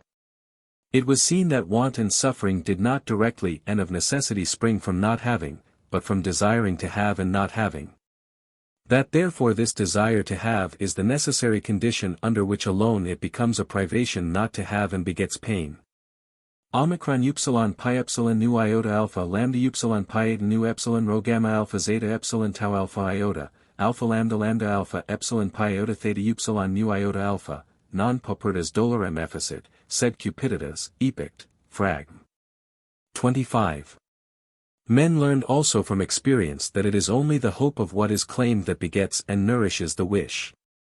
Therefore neither the many unavoidable evils which are common to all, nor unattainable blessings, disquiet or trouble us, but only the trifling more or less of those things which we can avoid or attain. Indeed, not only what is absolutely unavoidable or unattainable, but also what is merely relatively so, leaves us quite undisturbed. Therefore the ills that have once become joined to our individuality, or the good things that must of necessity always be denied us, are treated with indifference. In accordance with the peculiarity of human nature that every wish soon dies and can no more beget pain if it is not nourished by hope. It followed from all this that happiness always depends upon the proportion between our claims and what we receive. It is all one whether the quantities thus related be great or small, and the proportion can be established just as well by diminishing the amount of the first as by increasing the amount of the second. And in the same way it also follows that all suffering proceeds from the want of proportion between what we demand and expect and what we get. Now this want of proportion obviously lies only in knowledge, and it could be entirely abolished through fuller insight. 24 Therefore Chrysippus says, delta epsilon iota zeta nu kappa alpha tau epsilon nu pi epsilon iota rho iota alpha nu tau omega nu phi upsilon sigma epsilon iota sigma upsilon nu beta alpha iota nu omicron nu tau omega nu, stop. ECL, L, 2. C, 7, p. 134, that is, one ought to live with a due knowledge of the transitory nature of the things of the world. For as often as a man loses self-command, or is struck down by a misfortune, or grows angry, or becomes faint-hearted, he shows that he finds things different from what he expected, consequently that he was caught in error. And did not know the world and life. Did not know that the will of the individual is crossed at every step by the chance of inanimate nature and the antagonism of aims and the wickedness of other individuals, he has therefore either not made use of his reason in order to arrive at a general knowledge of this characteristic of life. Or he lacks judgment, in that he does not recognize in the particular what he knows in general, and is therefore surprised by it and loses his self-command. 25 Thus also every keen pleasure is an error and an illusion, for no attained wish can give lasting satisfaction. And, moreover, every possession and every happiness is but lent by chance for an uncertain time, and may therefore be demanded back the next hour. All pain rests on the passing away of such an illusion, thus both arise from defective knowledge. The wise man therefore holds himself equally aloof from joy and sorrow, and no event disturbs his alpha tau alpha rho alpha xi iota alpha. In accordance with this spirit and aim of the Stoa, Epictetus began and ended with the doctrine as the kernel of his philosophy, that we should consider well and distinguish what depends upon us and what does not. And therefore entirely avoid counting upon the latter, whereby we shall certainly remain free from all pain, sorrow, and anxiety. But that which alone is dependent upon us is the will. And here a transition gradually takes place to a doctrine of virtue, for it is observed that as the outer world, which is independent of us, determines good and bad fortune, so inner contentment with ourselves, or the absence of it, proceeds from the will. But it was then asked whether we ought to apply the words bonum and malum to the two former or to the two latter. This was indeed arbitrary and a matter of choice, and did not make any real difference, but yet the Stoics disputed everlastingly with the Peripatetics and Epicureans about it, and amused themselves with the inadmissible comparison of two entirely incommensurable quantities, and the antithetical, paradoxical judgments which proceeded from them, and which they flung at each other. The Paradoxa of Cicero afford us an interesting collection of these from the Stoical side. Zeno, the founder, seems originally to have followed a somewhat different path. The starting point with him was that for the attainment of the highest good, i.e., blessedness and spiritual peace, one must live in harmony with oneself, mu omicron lambda omicron gamma omicron upsilon mu epsilon nu omicron upsilon xi nu, delta epsilon sigma tau iota kappa alpha theta nu alpha lambda omicron gamma omicron nu kappa alpha iota sigma upsilon mu phi omega nu omicron nu xi nu. Consonanter vivere, hoc est secundum unam rationem et concordum sibi vivere. Staub. ECL. F. L. 2, C. 7, page 132. Also, alpha rho epsilon tau eta nu delta iota alpha theta epsilon sigma iota nu alpha iota psi upsilon chi eta sigma upsilon mu phi omega nu omicron nu alpha upsilon tau pi epsilon rho iota lambda omicron nu tau omicron nu beta iota omicron nu. Virtutum esse animi affectiumum secum per totum vitam consentientum, Ibid, page 104. Now this was only possible for a man if he determined himself entirely rationally, according to concepts, not according to changing impressions and moods. Since, however, only the maxims of our conduct, not the consequences nor the outward circumstances, are in our power, in order to be always consistent we must set before us as our aim only the maxims and not the consequences and circumstances. And thus again a doctrine of virtue is introduced. But the ethical principle of Zeno, to live in harmony with oneself, appeared even to his immediate successors to be too formal and empty. They therefore gave it material content by the addition, to live in harmony with nature, mu omicron lambda omicron gamma omicron upsilon mu epsilon nu omega tau phi upsilon sigma epsilon iota zeta nu, which, as Stobaeus mentions in another place, was first added by Cleanthes, and extended the matter very much on account of the wide sphere of the concept and the vagueness of the expression. For Cleanthes meant the whole of nature in general, while Chrysippus meant human nature in particular, Diog. Laert. 7, 89. It followed that what alone was adapted to the latter was virtue, just as the satisfaction of animal desires was adapted to animal natures. And thus ethics had again to be forcibly united to a doctrine of virtue, and in some way or other established through physics. For the Stoics always aimed at unity of principle, as for them God and the world were not dissevered. The ethical system of Stoicism, regarded as a whole, is in fact a very valuable and estimable attempt to use the great prerogative of man, reason, for an important and salutary end. To raise him above the suffering and pain to which all life is exposed, by means of a maxim. qua ration quis tradusra lenitur evum. Ne te semper inops agitet vexet cupido. Ne paver eti rera mediocriter utilium spes. And thus to make him partake, in the highest degree, of the dignity which belongs to him as a rational being, as distinguished from the brutes. A dignity of which, in this sense at any rate, we can speak, though not in any other. It is a consequence of my view of the ethical system of Stoicism that it must be explained at the part of my work at which I consider what reason is and what it can do. But although it may to a certain extent be possible to attain that end through the application of reason, and through a purely rational system of ethics. And although experience shows that the happiest men are those purely rational characters commonly called practical philosophers, and rightly so, because just as the true, that is, the theoretical philosopher carries life into the concept. They carry the concept into life, yet it is far from the case that perfection can be attained in this way, and that the reason, rightly used, can really free us from the burden and sorrow of life, and lead us to happiness. Rather, there lies an absolute contradiction in wishing to live without suffering, and this contradiction is also implied in the commonly used expression, blessed life. This will become perfectly clear to whoever comprehends the whole of the following exposition. In this purely rational system of ethics the contradiction reveals itself thus.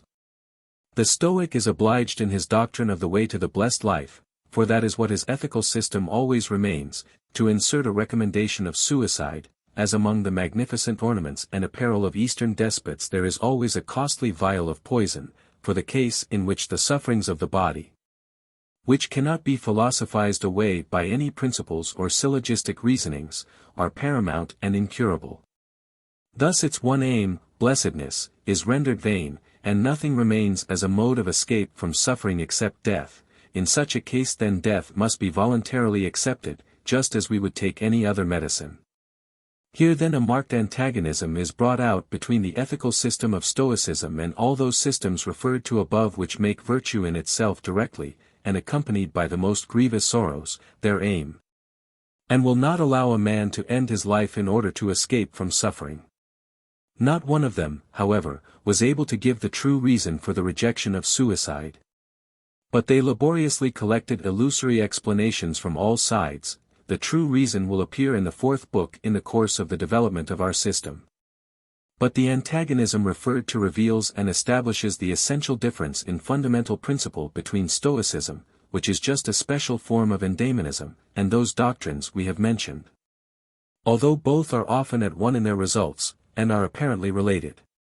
And the inner contradiction referred to above, with which the ethical system of Stoicism is affected even in its fundamental thought, shows itself further in the circumstance that its ideal, the Stoic philosopher, as the system itself represents him, could never obtain life or inner poetic truth, but remains a wooden, stiff lay figure of which nothing can be made. He cannot himself make use of his wisdom, and his perfect peace, contentment, and blessedness directly contradict the nature of man, and preclude us from forming any concrete idea of him. When compared with him, how entirely different appear the overcomers of the world, and voluntary hermits that Indian philosophy presents to us, and has actually produced. Or indeed, the holy man of Christianity, that excellent form full of deep life, of the greatest poetic truth, and the highest significance, which stands before us in perfect virtue, holiness, and sublimity, yet in a state of supreme suffering. 26. Second Book. The World as Will. First aspect.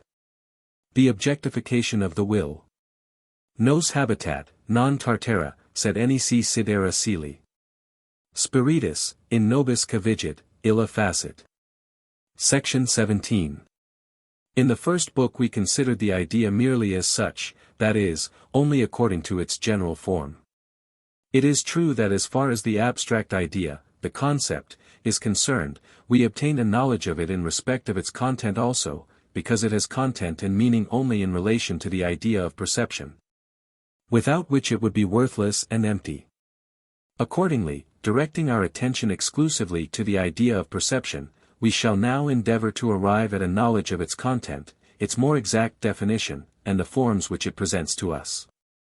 And it will specially interest us to find an explanation of its peculiar significance, that significance which is otherwise merely felt, but on account of which it is that these pictures do not pass by us entirely strange and meaningless. As they must otherwise do, but speak to us directly, are understood, and obtain an interest which concerns our whole nature. We direct our attention to mathematics, natural science, and philosophy, for each of these holds out the hope that it will afford us a part of the explanation we desire. Now, taking philosophy first, we find that it is like a monster with many heads, each of which speaks a different language. They are not, indeed, all at variance on the point we are here considering, the significance of the idea of perception.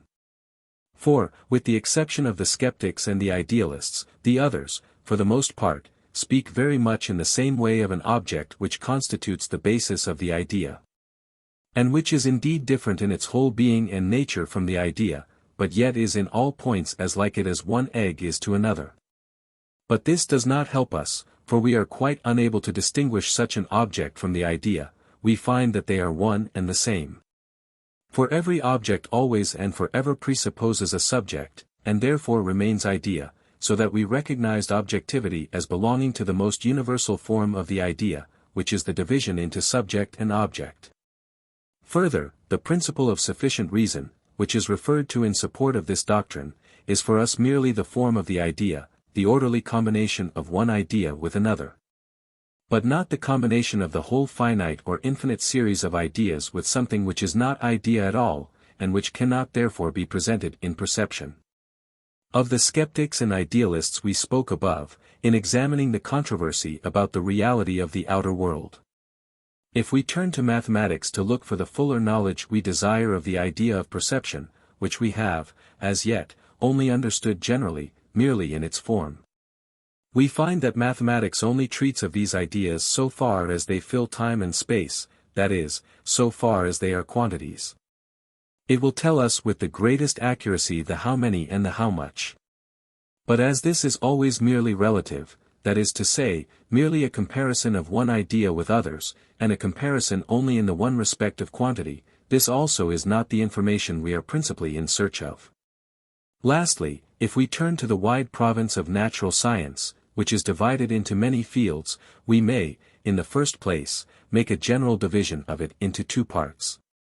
It is either the description of forms, which I call morphology, or the explanation of changes, which I call etiology. The first treats of the permanent forms, the second of the changing matter, according to the laws of its transition from one form to another. The first is the whole extent of what is generally called natural history. It teaches us, especially in the sciences of botany and zoology, the various permanent, organized, and therefore definitely determined forms in the constant change of individuals. And these forms constitute a great part of the content of the idea of perception. In natural history they are classified, separated, united, arranged according to natural and artificial systems, and brought under concepts which make a general view and knowledge of the whole of them possible. Further, an infinitely fine analogy both in the whole and in the parts of these forms, and running through them all, unite to plan, is established, and thus they may be compared to innumerable variations on a theme which is not given. The passage of matter into these forms, that is to say, the origin of individuals, is not a special part of natural science, for every individual springs from its like by generation, which is everywhere equally mysterious, and has as yet evaded definite knowledge. The little that is known on the subject finds its place in physiology, which belongs to that part of natural science I have called etiology. Mineralogy also, especially where it becomes geology, inclines towards etiology, though it principally belongs to morphology. Etiology proper comprehends all those branches of natural science in which the chief concern is the knowledge of cause and effect. The sciences teach how, according to an invariable rule, one condition of matter is necessarily followed by a certain other condition, how one change necessarily conditions and brings about a certain other change. This sort of teaching is called explanation. The principal sciences in this department are mechanics, physics, chemistry, and physiology. If, however, we surrender ourselves to its teaching, we soon become convinced that etiology cannot afford us the information we chiefly desire, any more than morphology. The latter presents to us innumerable and infinitely varied forms, which are yet related by an unmistakable family likeness. These are for us ideas, and when only treated in this way, they remain always strange to us, and stand before us like hieroglyphics which we do not understand. Etiology, on the other hand, teaches us that, according to the law of cause and effect, this particular condition of matter brings about that other particular condition, and thus it has explained it and performed its part. However, it really does nothing more than indicate the orderly arrangement according to which the states of matter appear in space and time, and teach in all cases what phenomenon must necessarily appear at a particular time in a particular place. It thus determines the position of phenomena in time and space, according to a law whose special content is derived from experience, but whose universal form and necessity is yet known to us independently of experience. But it affords us absolutely no information about the inner nature of any one of these phenomena. This is called a force of nature, and it lies outside the province of causal explanation, which calls the constant uniformity with which manifestations of such a force appear whenever their known conditions are present, a law of nature. But this law of nature, these conditions, and this appearance in a particular place at a particular time, are all that it knows or ever can know. The force itself which manifests itself, the inner nature of the phenomena which appear in accordance with these laws, remains always a secret to it. Something entirely strange and unknown in the case of the simplest as well as of the most complex phenomena.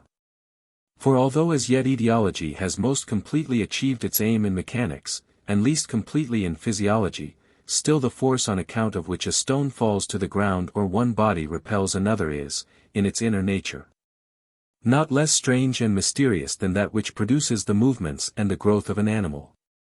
The science of mechanics presupposes matter, weight, impenetrability, the possibility of communicating motion by impact, inertia and so forth as ultimate facts, calls them forces of nature, and their necessary and orderly appearance under certain conditions a law of nature. Only after this does its explanation begin, and it consists in indicating truly and with mathematical exactness, how, where and when each force manifests itself, and in referring every phenomenon which presents itself to the operation of one of these forces. Physics, chemistry, and physiology proceed in the same way in their province, only they presuppose more and accomplish less. Consequently, the most complete etiological explanation of the whole of nature can never be more than an enumeration of forces which cannot be explained, and a reliable statement of the rule according to which phenomena appear in time and space, succeed, and make way for each other.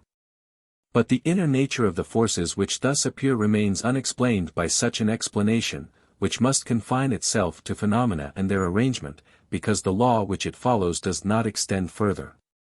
In this respect it may be compared to a section of a piece of marble which shows many veins beside each other, but does not allow us to trace the course of the veins from the interior of the marble to its surface.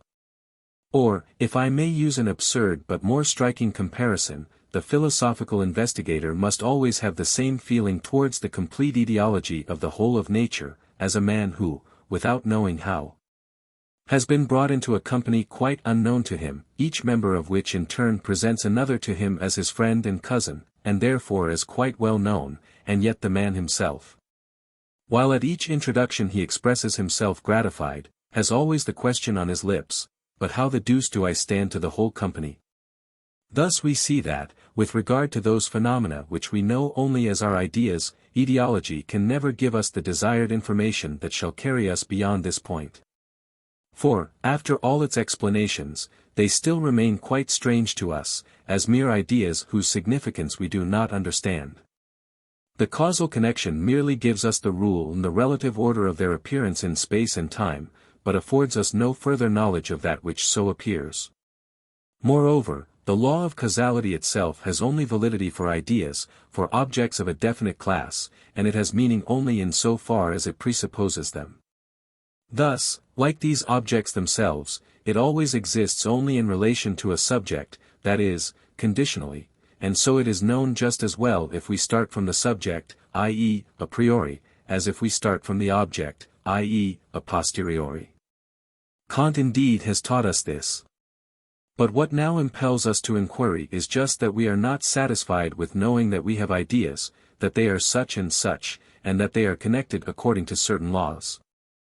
The general expression of which is the principle of sufficient reason. We wish to know the significance of these ideas. We ask whether this world is merely idea, in which case it would pass by us like an empty dream or a baseless vision, not worth our notice. Or whether it is also something else, something more than idea, and if so, what? Thus much is certain, that this something we seek for must be completely and in its whole nature different from the idea. That the forms and laws of the idea must therefore be completely foreign to it. Further, that we cannot arrive at it from the idea under the guidance of the laws which merely combine objects, ideas, among themselves, and which are the forms of the principle of sufficient reason. Thus we see already that we can never arrive at the real nature of things from without. However much we investigate, we can never reach anything but images and names. We are like a man who goes round a castle seeking in vain for an entrance, and sometimes sketching the facades. And yet this is the method that has been followed by all philosophers before me. Section 18. In fact, the meaning for which we seek of that world which is present to us only as our idea, or the transition from the world as mere idea of the knowing subject to whatever it may be besides this, would never be found if the investigator himself were nothing more than the pure knowing subject, a winged cherub without a body. But he is himself rooted in that world. He finds himself in it as an individual, that is to say, his knowledge, which is the necessary supporter of the whole world as idea, is yet always given through the medium of a body, whose affections are, as we have shown, the starting point for the understanding in the perception of that world.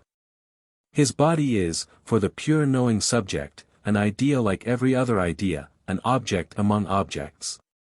Its movements and actions are so far known to him in precisely the same way as the changes of all other perceived objects, and would be just as strange and incomprehensible to him if their meaning were not explained for him in an entirely different way. Otherwise he would see his actions follow upon given motives with the constancy of a law of nature, just as the changes of other objects follow upon causes, stimuli, or motives. But he would not understand the influence of the motives any more than the connection between every other effect which he sees and its cause. He would then call the inner nature of these manifestations and actions of his body which he did not understand a force, a quality, or a character, as he pleased, but he would have no further insight into it. But all this is not the case. Indeed, the answer to the riddle is given to the subject of knowledge who appears as an individual, and the answer is will. This and this alone gives him the key to his own existence, reveals to him the significance, shows him the inner mechanism of his being, of his action, of his movements. The body is given in two entirely different ways to the subject of knowledge, who becomes an individual only through his identity with it. It is given as an idea in intelligent perception, as an object among objects and subject to the laws of objects. And it is also given in quite a different way as that which is immediately known to every one, and is signified by the word will. Every true act of his will is also at once and without exception a movement of his body. The act of will and the movement of the body are not two different things objectively known, which the bond of causality unites. They do not stand in the relation of cause and effect, they are one and the same, but they are given in entirely different ways, immediately, and again in perception for the understanding. The action of the body is nothing but the act of the will objectified, i.e., passed into perception. It will appear later that this is true of every movement of the body, not merely those which follow upon motives, but also involuntary movements which follow upon mere stimuli, and, indeed, that the whole body is nothing but objectified will, i.e., will become idea. All this will be proved and made quite clear in the course of this work. In one respect, therefore, I shall call the body the objectivity of will. As in the previous book, and in the essay on the principle of sufficient reason, in accordance with the one-sided point of view intentionally adopted there, that of the idea, I called it the immediate object. Thus in a certain sense we may also say that will is the knowledge a priori of the body, and the body is the knowledge a posteriori of the will. Resolutions of the will which relate to the future are merely deliberations of the reason about what we shall will at a particular time, not real acts of will. Only the carrying out of the resolve stamps it as will, for till then it is never more than an intention that may be changed, and that exists only in the reason in abstracto. It is only in reflection that to will and to act are different. In reality they are one. Every true, genuine, immediate act of will is also, at once and immediately, a visible act of the body. And, corresponding to this, every impression upon the body is also, on the other hand, at once and immediately an impression upon the will. As such it is called pain when it is opposed to the will. Gratification or pleasure when it is in accordance with it. The degrees of both are widely different. It is quite wrong, however, to call pain and pleasure ideas, for they are by no means ideas, but immediate affections of the will in its manifestation, the body. Compulsory, instantaneous willing or not willing of the impression which the body sustains. There are only a few impressions of the body which do not touch the will, and it is through these alone that the body is an immediate object of knowledge, for, as perceived by the understanding, it is already an indirect object like all others. These impressions are, therefore, to be treated directly as mere ideas, and accepted from what has been said. The impressions we refer to are the affections of the purely objective senses of sight, hearing, and touch, though only so far as these organs are affected in the way which is specially peculiar to their specific nature.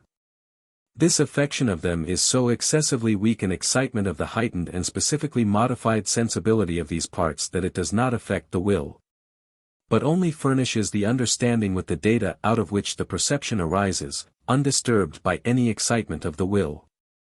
But every stronger or different kind of affection of these organs of sense is painful, that is to say, against the will, and thus they also belong to its objectivity. Weakness of the nerve shows itself in this, that the impressions which have only such a degree of strength as would usually be sufficient to make them data for the understanding reach the higher degree at which they influence the will. That is to say, give pain or pleasure, though more often pain, which is, however, to some extent deadened and inarticulate, so that not only particular tones and strong light are painful to us, but there ensues a generally unhealthy and hypochondriacal disposition which is not distinctly understood. The identity of the body in the will shows itself further, among other ways, in the circumstance that every vehement and excessive movement of the will, i.e., every emotion, agitates the body and its inner constitution directly, and disturbs the course of its vital functions.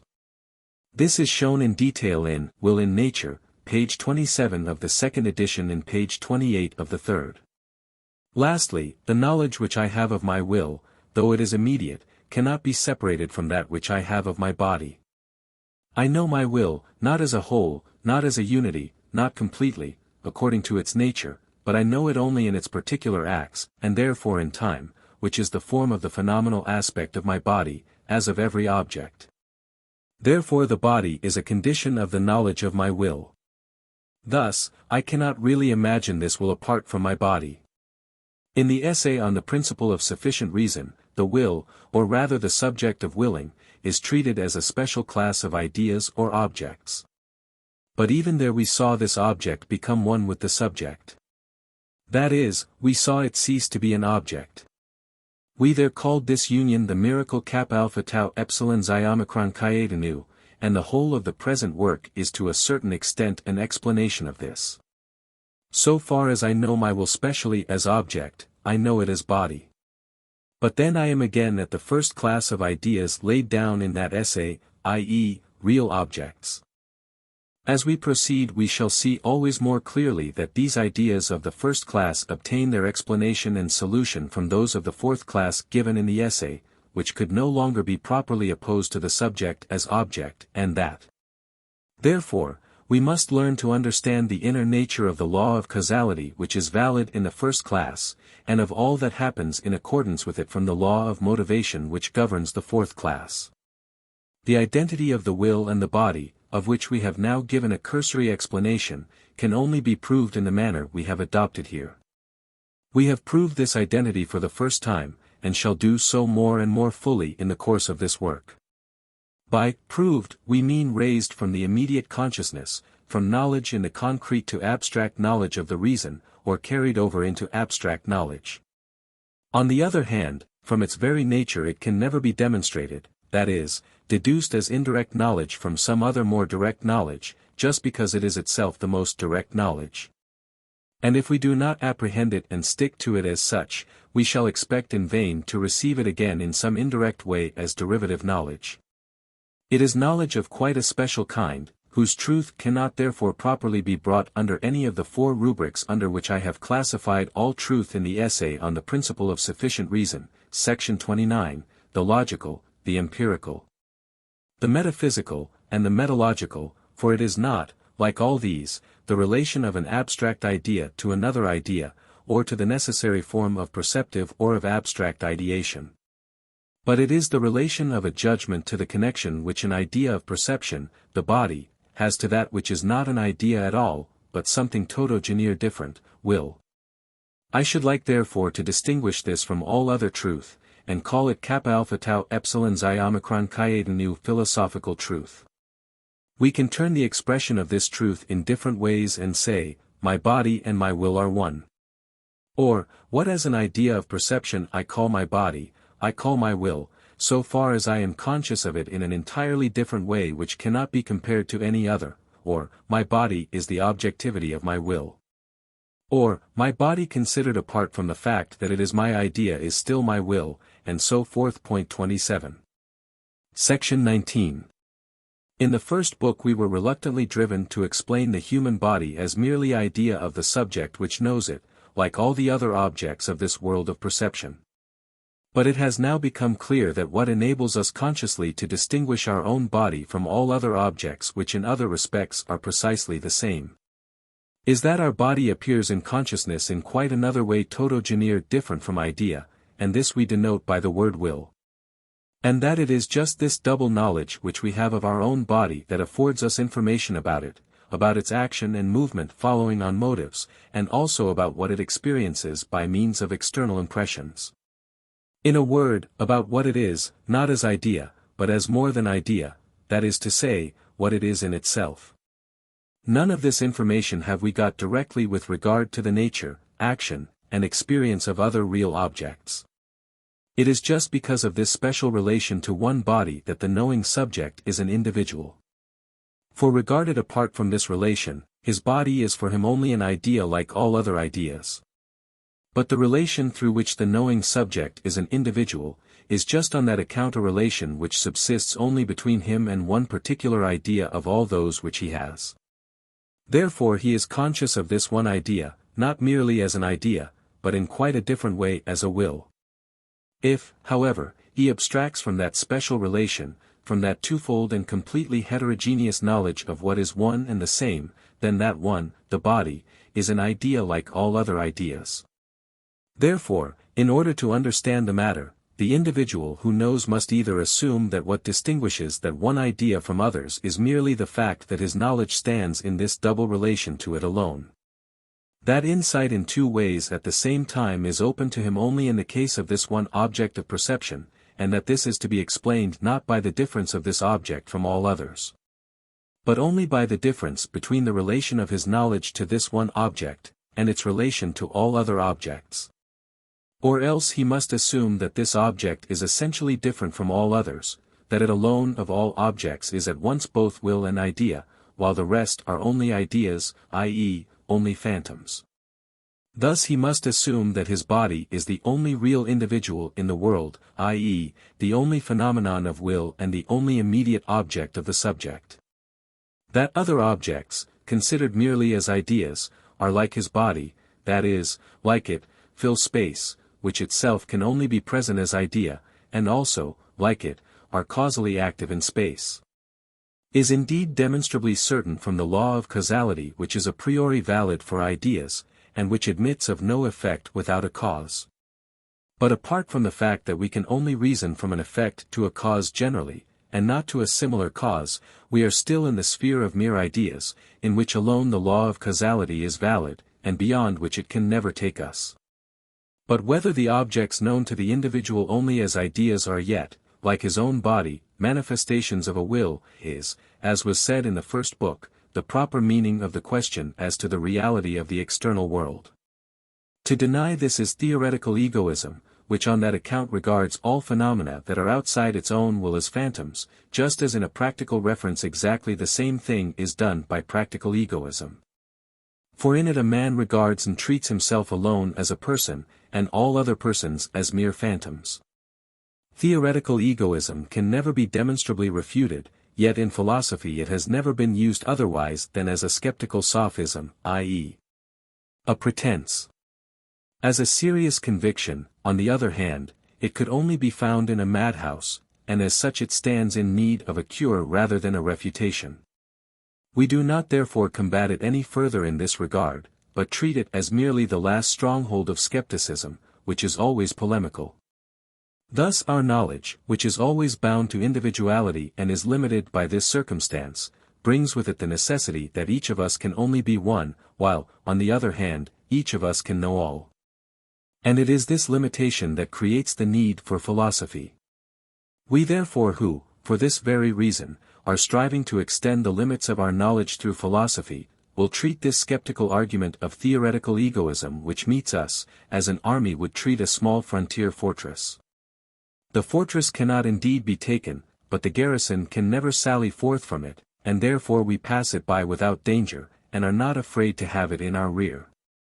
The double knowledge which each of us has of the nature and activity of his own body, and which is given in two completely different ways, has now been clearly brought out.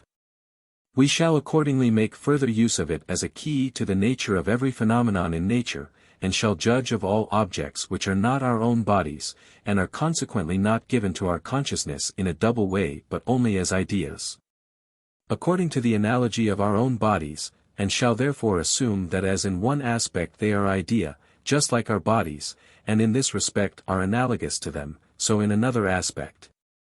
What remains of objects when we set aside their existence as idea of the subject, must in its inner nature be the same as that in us which we call will. For what other kind of existence or reality should we attribute to the rest of the material world? Whence should we take the elements out of which we construct such a world? Besides will and idea nothing is known to us or thinkable. If we wish to attribute the greatest known reality to the material world which exists immediately only in our idea, we give it the reality which our own body has for each of us, for that is the most real thing for every one.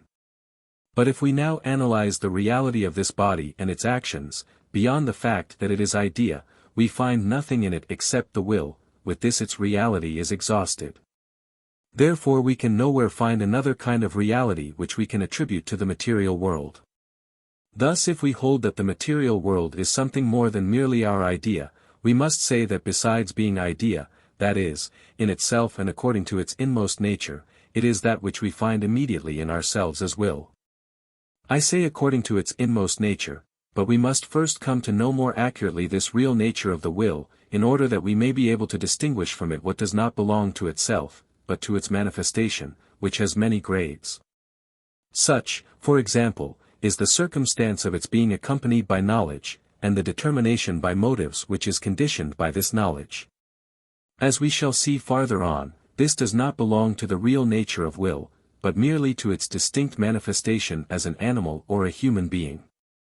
If, therefore, I say, the force which attracts a stone to the earth is according to its nature, in itself, and apart from all idea, will, I shall not be supposed to express in this proposition the insane opinion that the stone moves itself in accordance with a known motive, merely because this is the way in which will appears in man.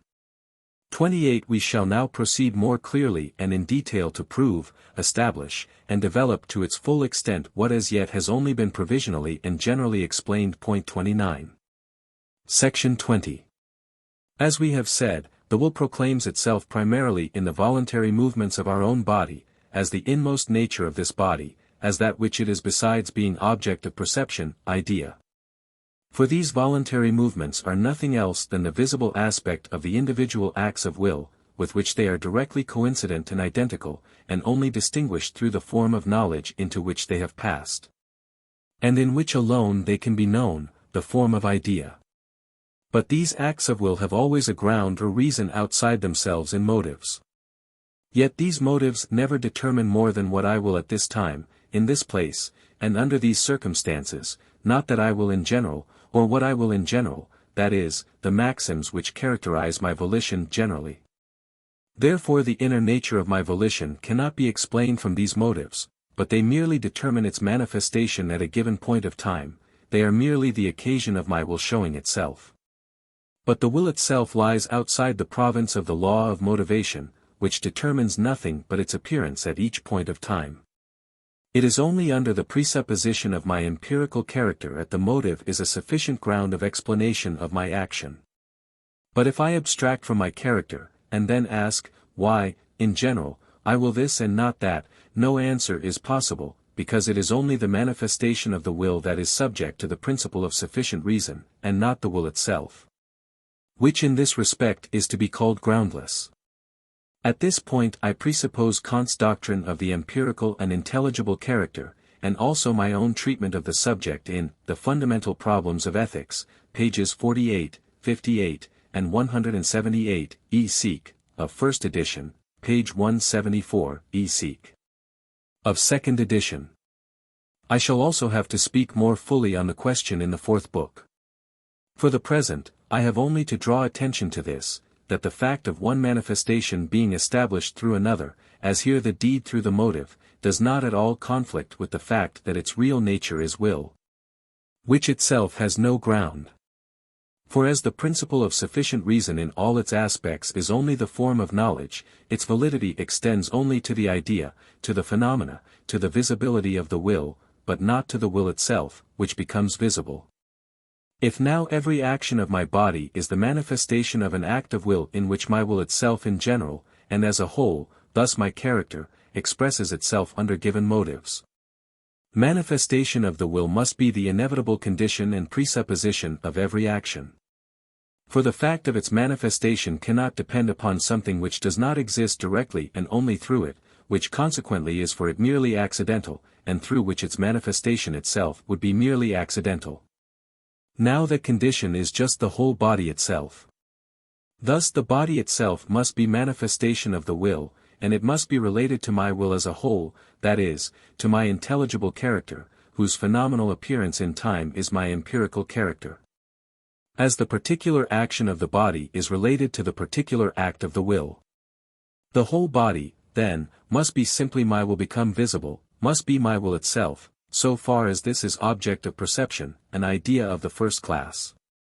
It has already been advanced in confirmation of this that every impression upon my body also affects my will at once and immediately, and in this respect is called pain or pleasure, or, in its lower degrees, agreeable or disagreeable sensation.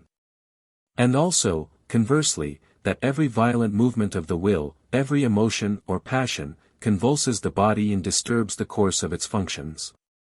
Indeed we can also give an etiological account, though a very incomplete one, of the origin of my body, and a somewhat better account of its development and conservation, and this is the substance of physiology.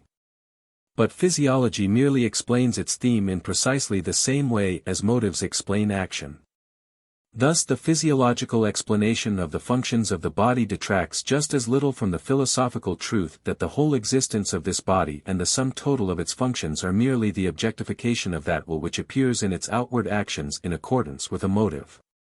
As the establishment of the individual action through the motive and the necessary sequence of the action from the motive conflicts with the fact that action in general, and according to its nature, is only the manifestation of a will which itself has no ground. If, however, physiology tries to refer even these outward actions, the immediate voluntary movements, to causes in the organism, for example, if it explains the movement of the muscles as resulting from the presence of fluids, like the contraction of a cord when it is wet, says Riehl in his Archiv für Physiologie, Volume 6, page 153, even supposing it really could give a thorough explanation of this kind, yet this would never invalidate the immediately certain truth that every voluntary motion, functions animals, is the manifestation of an act of will. Now, just as little can the physiological explanation of vegetative life, functions naturales vitales, however far it may advance, ever invalidate the truth that the whole animal life which thus develops itself is the manifestation of will. In general, then, as we have shown above, no etiological explanation can ever give us more than the necessarily determined position in time and space of a particular manifestation, its necessary appearance there, according to a fixed law. But the inner nature of everything that appears in this way remains wholly inexplicable, and is presupposed by every etiological explanation, and merely indicated by the names, force, or law of nature, or, if we are speaking of action, character or will. Thus, although every particular action, under the presupposition of the definite character, necessarily follows from the given motive, and although growth, the process of nourishment, and all the changes of the animal body take place according to necessarily acting causes, stimuli, yet the whole series of actions, and consequently every individual act, and also its condition, the whole body itself which accomplishes it, and therefore also the process through which and in which it exists, are nothing but the manifestation of the will, the becoming visible, the objectification of the will. Upon this rests the perfect suitableness of the human animal body to the human animal will in general, resembling, though far surpassing, the correspondence between an instrument made for a purpose and the will of the maker. And on this account appearing as design, i.e., the teleological explanation of the body. The parts of the body must, therefore, completely correspond to the principal desires through which the will manifests itself, they must be the visible expression of these desires. Teeth, throat, and bowels are objectified hunger, the organs of generation are objectified sexual desire, the grasping hand, the hurrying feet, correspond to the more indirect desires of the will which they express. As the human form generally corresponds to the human will generally, so the individual bodily structure corresponds to the individually modified will, the character of the individual. And therefore it is throughout and in all its parts characteristic and full of expression. It is very remarkable that Parmenides already gave expression to this in the following verses, quoted by Aristotle, Metaph. 3. 5. Gamma alpha rho kappa alpha sigma tau omicron epsilon chi epsilon iota kappa rho alpha sigma iota nu mu epsilon lambda epsilon omega nu pi omicron lambda upsilon kappa alpha mu pi tau omega nu. Tau omega nu omicron alpha nu theta rho omega pi omicron iota pi alpha rho epsilon sigma tau eta kappa epsilon nu. Tau omicron gamma alpha rho alpha upsilon tau omicron. Epsilon sigma tau iota nu, pi epsilon rho phi rho omicron nu epsilon iota, mu epsilon lambda epsilon omega nu phi upsilon sigma iota alpha nu theta rho omega pi omicron iota sigma iota. Kappa alpha iota pi alpha sigma iota nu kappa alpha iota pi alpha nu tau iota, tau omicron gamma alpha rho pi lambda epsilon omicron nu epsilon sigma tau iota nu omicron eta mu alpha. Ut enim quic complexio membrorum flexibilium se habet, idem mens hominibus audeest, idem namque est, quat sapit, membrorum natura hominibus, eti omnibus eti omni, quat enim plus est, intelligentia est, 30. Section 21. Whoever has now gained from all these expositions a knowledge in abstracto, and therefore clear and certain, of what every one knows directly in concreto, i.e., as feeling, a knowledge that his will is the real inner nature of his phenomenal being, which manifests itself to him as idea, both in his actions and in their permanent substratum, his body. And that his will is that which is most immediate in his consciousness, though it has not as such completely passed into the form of idea in which object and subject stand over against each other, but makes itself known to him in a direct manner, in which he does not quite clearly distinguish subject and object, yet is not known as a whole to the individual himself, but only in its particular acts. Whoever, I say, has with me gained this conviction will find that of itself it affords him the key to the knowledge of the inmost being of the whole of nature. For he now transfers it to all those phenomena which are not given to him, like his own phenomenal existence, both in direct and indirect knowledge, but only in the latter, thus merely one-sidedly as idea alone. He will recognize this will of which we are speaking not only in those phenomenal existences which exactly resemble his own, in men and animals as their inmost nature. But the course of reflection will lead him to recognize the force which germinates and vegetates in the plant, and indeed the force through which the crystal is formed, that by which the magnet turns to the North Pole. The force whose shock he experiences from the contact of two different kinds of metals, the force which appears in the elective affinities of matter as repulsion and attraction, decomposition and combination, and, lastly, even gravitation, which acts so powerfully throughout matter, draws the stone to the earth and the earth to the sun, all these, I say, he will recognize as different only in their phenomenal existence, but in their inner nature as identical. As that which is directly known to him so intimately and so much better than anything else, and which in its most distinct manifestation is called will. It is this application of reflection alone that prevents us from remaining any longer at the phenomenon, and leads us to the thing in itself. Phenomenal existence is idea and nothing more. All idea, of whatever kind it may be, all object, is phenomenal existence, but the will alone is a thing in itself. As such, it is throughout not idea, but tautogenier different from it. It is that of which all idea, all object, is the phenomenal appearance, the visibility, the objectification. It is the inmost nature, the kernel, of every particular thing, and also of the whole. It appears in every blind force of nature and also in the preconsidered action of man, and the great difference between these two is merely in the degree of the manifestation, not in the nature of what manifests itself.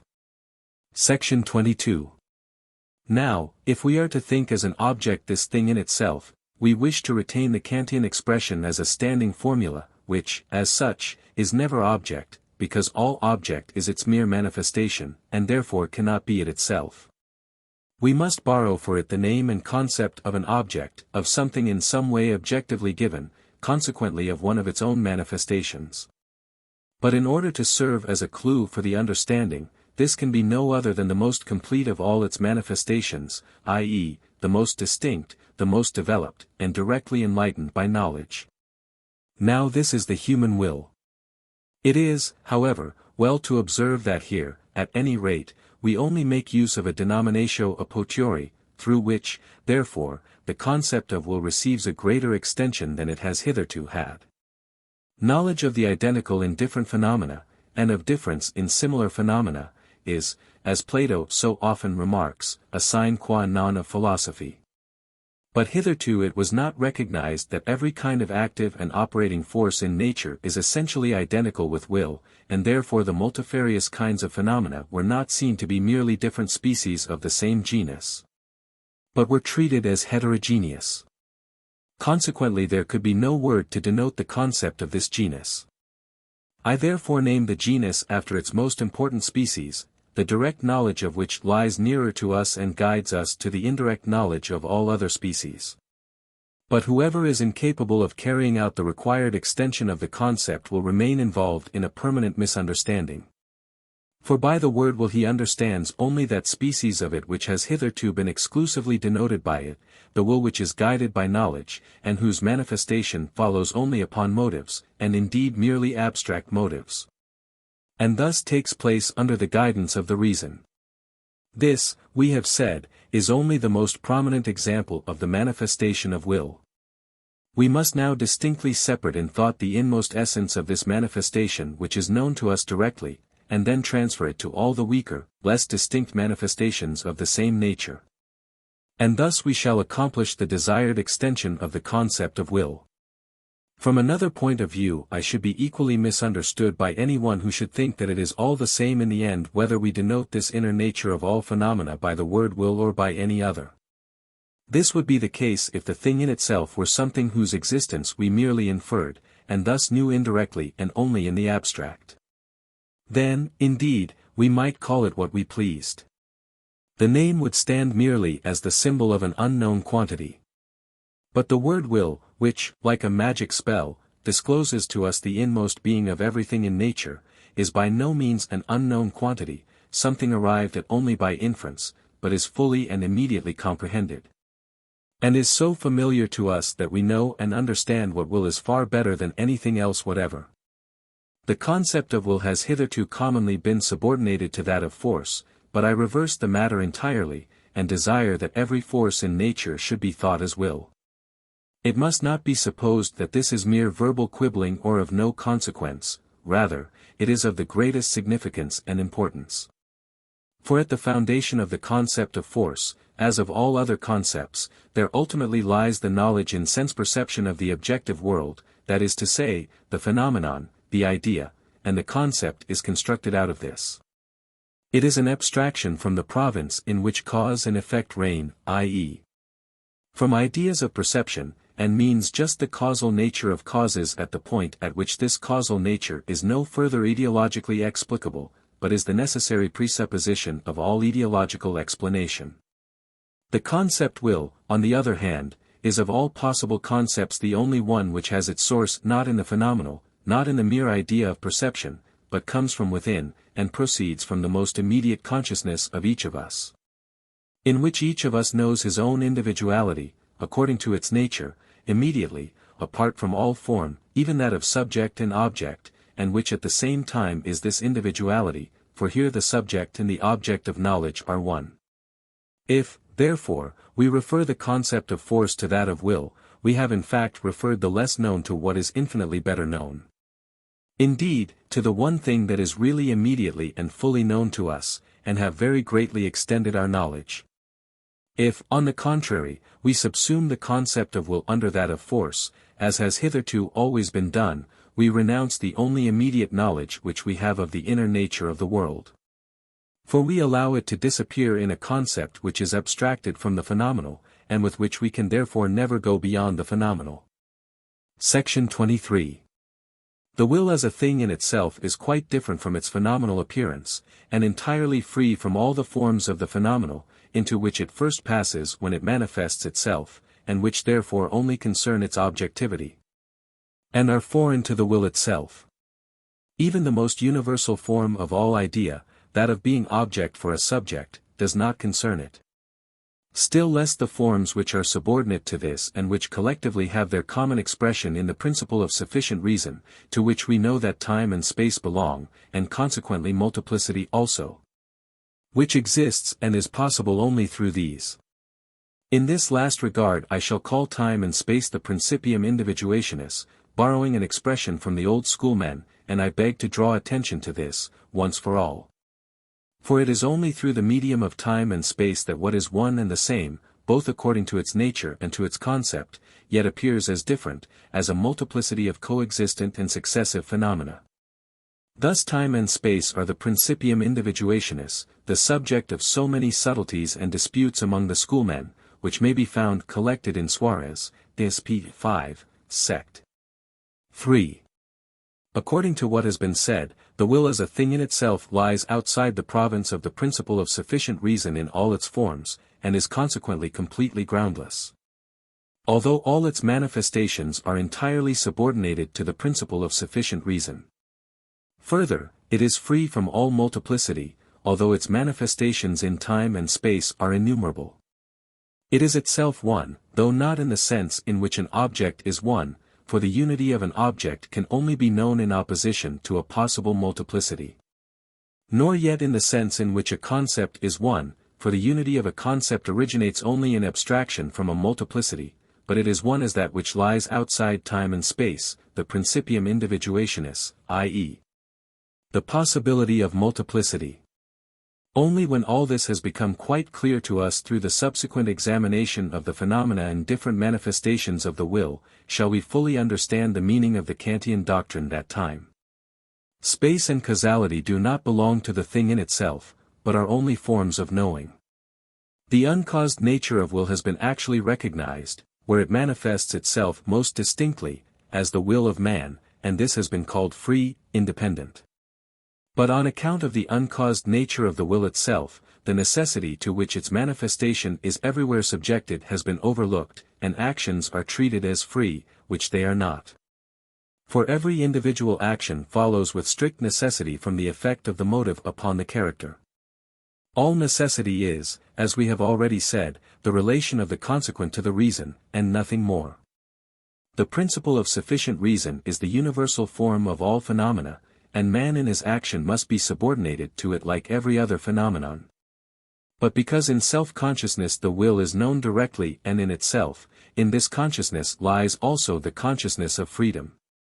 The fact is, however, overlook that the individual, the person, is not will as a thing in itself, but is a phenomenon of will, is already determined as such, and has come under the form of the phenomenal, the principle of sufficient reason. Hence arises the strange fact that every one believes himself a priori to be perfectly free, even in his individual actions, and thinks that at every moment he can commence another manner of life, which just means that he can become another person. But a posteriori, through experience, he finds to his astonishment that he is not free, but subjected to necessity. That in spite of all his resolutions and reflections he does not change his conduct, and that from the beginning of his life to the end of it, he must carry out the very character which he himself condemns. And as it were play the part he has undertaken to the end. I cannot pursue this subject further at present, for it belongs, as ethical, to another part of this work. In the meantime, I only wish to point out here that the phenomenon of the will which in itself is uncaused, is yet as such subordinated to the law of necessity, that is, the principle of sufficient reason. So that in the necessity with which the phenomena of nature follow each other, we may find nothing to hinder us from recognizing in them the manifestations of will. Only those changes which have no other ground than a motive, i.e., an idea, have hitherto been regarded as manifestations of will. Therefore in nature a will has only been attributed to man, or at the most to animals. For knowledge, the idea, is of course, as I have said elsewhere, the true and exclusive characteristic of animal life. But that the will is also active where no knowledge guides it, we see at once in the instinct and the mechanical skill of animals. 31 That they have ideas and knowledge is here not to the point, for the end towards which they strive as definitely as if it were a known motive, is yet entirely unknown to them. Therefore in such cases their action takes place without motive, is not guided by the idea, and shows us first and most distinctly how the will may be active entirely without knowledge. The bird of a year old has no idea of the eggs for which it builds a nest, the young spider has no idea of the prey for which it spins a web, nor has the antlion any idea of the ants for which he digs a trench for the first time. The larva of the stag beetle makes the hole in the wood, in which it is to await its metamorphosis, twice as big if it is going to be a male beetle as if it is going to be a female, so that if it is a male there may be room for the horns, of which, however, it has no idea. In such actions of these creatures the will is clearly operative as in their other actions, but it is in blind activity, which is indeed accompanied by knowledge but not guided by it. If now we have once gained insight into the fact, that idea as motive is not a necessary and essential condition of the activity of the will, we shall more easily recognize the activity of will where it is less apparent. For example, we shall see that the house of the snail is no more made by a will which is foreign to the snail itself, than the house which we build is produced through another will than our own. But we shall recognize in both houses the work of a will which objectifies itself in both the phenomena, a will which works in us according to motives, but in the snail still blindly as formative impulse directed outwards. In us also the same will is in many ways only blindly active, in all the functions of our body which are not guided by knowledge, in all its vital and vegetative processes, digestion, circulation, secretion, growth, reproduction. Not only the actions of the body, but the whole body itself is, as we have shown above, phenomenon of the will, objectified will, concrete will. All that goes on in it must therefore proceed through will, although here this will is not guided by knowledge, but acts blindly according to causes, which in this case are called stimuli. I call a cause, in the narrowest sense of the word, that state of matter, which, while it introduces another state with necessity, yet suffers just as great a change itself as that which it causes. Which is expressed in the rule, action and reaction are equal. Further, in the case of what is properly speaking a cause, the effect increases directly in proportion to the cause, and therefore also the reaction. So that, if once the mode of operation be known, the degree of the effect may be measured and calculated from the degree of the intensity of the cause. And conversely the degree of the intensity of the cause may be calculated from the degree of the effect. Such causes, properly so called, operate in all the phenomena of mechanics, chemistry, and so forth. In short, in all the changes of unorganized bodies. On the other hand, I call a stimulus, such a cause as sustains no reaction proportional to its effect, and the intensity of which does not vary directly in proportion to the intensity of its effect, so that the effect cannot be measured by it. On the contrary, a small increase of the stimulus may cause a very great increase of the effect, or conversely, it may eliminate the previous effect altogether, and so forth. All effects upon organized bodies as such are of this kind. All properly organic and vegetative changes of the animal body must therefore be referred to stimuli, not to mere causes. But the stimulus, like every cause and motive generally, never determines more than the point of time and space at which the manifestation of every force is to take place, and does not determine the inner nature of the force itself which is manifested. This inner nature we know, from our previous investigation, is will, to which therefore we ascribe both the unconscious and the conscious changes of the body. The stimulus holds the mean, forms the transition between the motive, which is causality accompanied throughout by knowledge, and the cause in the narrowest sense.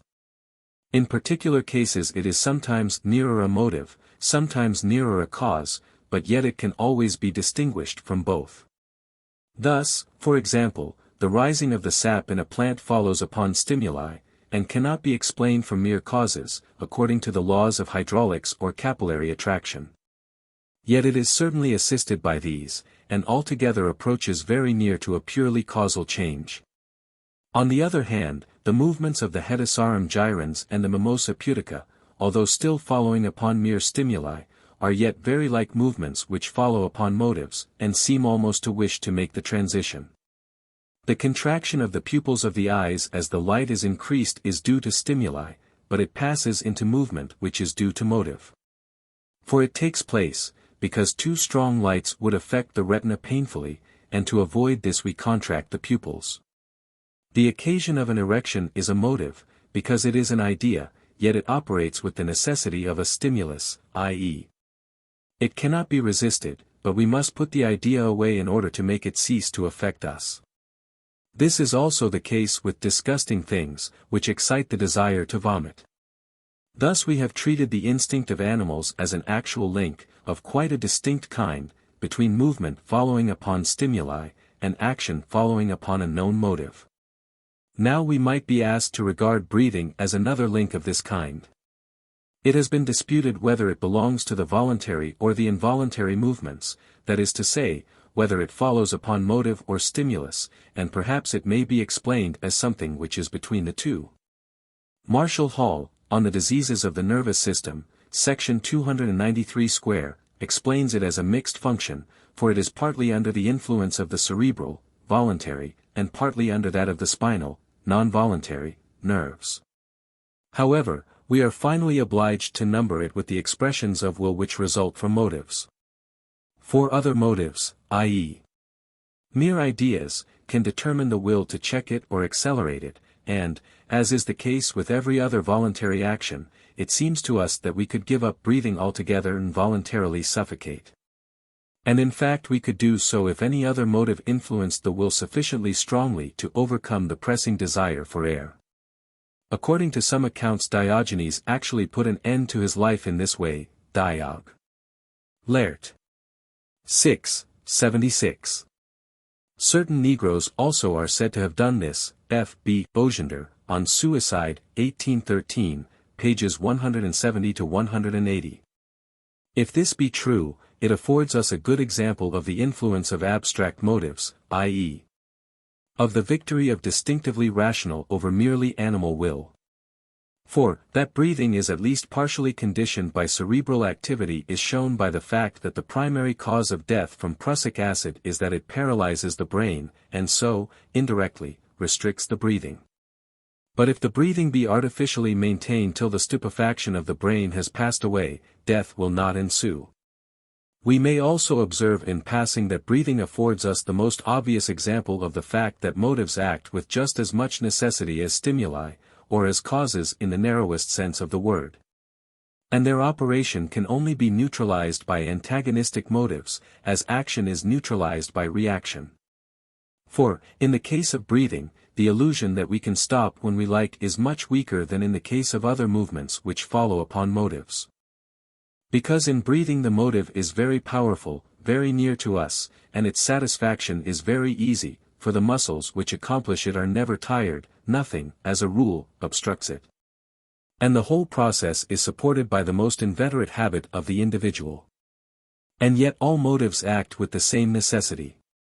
The knowledge that necessity is common to movements following upon motives, and those following upon stimuli, makes it easier for us to understand that also which takes place in our bodily organism in accordance with stimuli and in obedience to law, is yet, according to its inner nature, will, which in all its manifestations, though never in itself, is subordinated to the principle of sufficient reason, that is, to necessity. 32 Accordingly, we shall not rest contented with recognizing that animals, both in their actions and also in their whole existence, bodily structure and organization, are manifestations of will. But we shall extend to plants also this immediate knowledge of the essential nature of things which is given to us alone. Now all the movements of plants follow upon stimuli. For the absence of knowledge, and the movement following upon motives which is conditioned by knowledge, constitutes the only essential difference between animals and plants. Therefore, what appears for the idea as plant life, as mere vegetation, as blindly impelling force, we shall claim, according to its inner nature, for will, and recognize it as just that which constitutes the basis of our own phenomenal being. As it expresses itself in our actions, and also in the whole existence of our body itself. It only remains for us to take the final step, the extension of our way of looking at things to all those forces which act in nature in accordance with universal, unchangeable laws. In conformity with which the movements of all those bodies take place, which are wholly without organs, and have therefore no susceptibility for stimuli, and have no knowledge, which is the necessary condition of motives. Thus we must also apply the key to the understanding of the inner nature of things, which the immediate knowledge of our own existence alone can give us, to those phenomena of the unorganized world which are most remote from us. And if we consider them attentively, if we observe the strong and unceasing impulse with which the waters hurry to the ocean, the persistency with which the magnet turns ever to the North Pole, the readiness with which iron flies to the magnet, the eagerness with which the electric poles seek to be reunited, and which, just like human desire, is increased by obstacles. If we see the crystal quickly and suddenly take form with such wonderful regularity of construction, which is clearly only a perfectly definite and accurately determined impulse in different directions, seized and retained by crystallization. If we observe the choice with which bodies repel and attract each other, combine and separate, when they are set free in a fluid state, and emancipated from the bonds of rigidness. Lastly, if we feel directly how a burden which hampers our body by its gravitation towards the earth, unceasingly presses and strains upon it in pursuit of its one tendency. If we observe all this, I say, it will require no great effort of the imagination to recognize, even at so great a distance, our own nature. That which in us pursues its ends by the light of knowledge. But here, in the weakest of its manifestations, only strives blindly and dumbly in a one-sided and unchangeable manner, must yet in both cases come under the name of will. As it is everywhere one and the same, just as the first dim light of dawn must share the name of sunlight with the rays of the full midday. For the name will denote that which is the inner nature of everything in the world, and the one kernel of every phenomenon.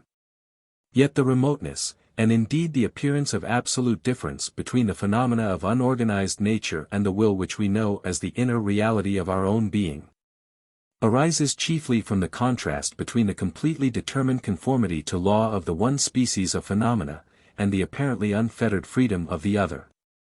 For in man, individuality makes itself powerfully felt. Every one has a character of his own. And therefore the same motive has not the same influence over all, and 1,000 circumstances which exist in the wide sphere of the knowledge of the individual, but are unknown to others, modify its effect. Therefore action cannot be predetermined from the motive alone, for the other factor is wanting, the accurate acquaintance with the individual character, and with the knowledge which accompanies it.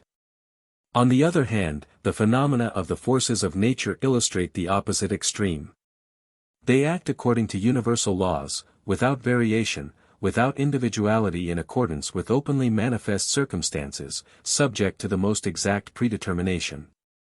And the same force of nature appears in its million phenomena in precisely the same way.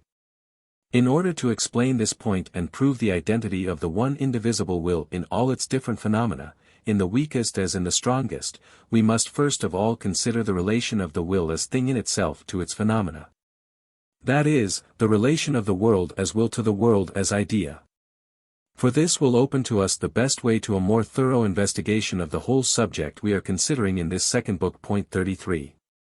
Section 24. We have learnt from the great Kant that time, space, and causality, with their entire constitution, and the possibility of all their forms, are present in our consciousness quite independently of the objects which appear in them, and which constitute their content. Or, in other words, they can be arrived at just as well if we start from the subject as if we start from the object. Therefore, with equal accuracy, we may call them either forms of intuition or perception of the subject, or qualities of the object as object, with Kant, phenomenon, i.e., idea. We may also regard these forms as the irreducible boundary between object and subject. All objects must therefore exist in them, yet the subject, independently of the phenomenal object, possesses and surveys them completely. But if the objects appearing in these forms are not to be empty phantoms, but are to have a meaning, they must refer to something, must be the expression of something which is not, like themselves, object, idea. A merely relative existence for a subject, but which exists without such dependence upon something which stands over against it as a condition of its being, and independent of the forms of such a thing, i.e., is not idea, but a thing in itself. Consequently it may at least be asked, are these ideas, these objects, something more than or apart from the fact that they are ideas, objects of the subject? And what would they be in this sense? What is that other side of them which is toto genere different from idea? What is the thing in itself? The will, we have answered, but for the present I set that answer aside. Whatever the thing in itself may be, Kant is right in his conclusion that time, space, and causality, which we afterwards found to be forms of the principle of sufficient reason, the general expression of the forms of the phenomenon, are not its properties, but come to it only after, and so far as, it has become idea. That is, they belong only to its phenomenal existence, not to itself. For since the subject fully understands and constructs them out of itself, independently of all object, they must be dependent upon existence as idea as such, not upon that which becomes idea. They must be the form of the idea as such, but not qualities of that which has assumed this form. They must be already given with the mere antithesis of subject and object, not as concepts but as facts, and consequently they must be only the more exact determination of the form of knowledge in general, whose most universal determination is that antithesis itself. Now, that in the phenomenon, in the object, which is in its turn conditioned by time, space and causality, inasmuch as it can only become idea by means of them, namely multiplicity, through coexistence and succession.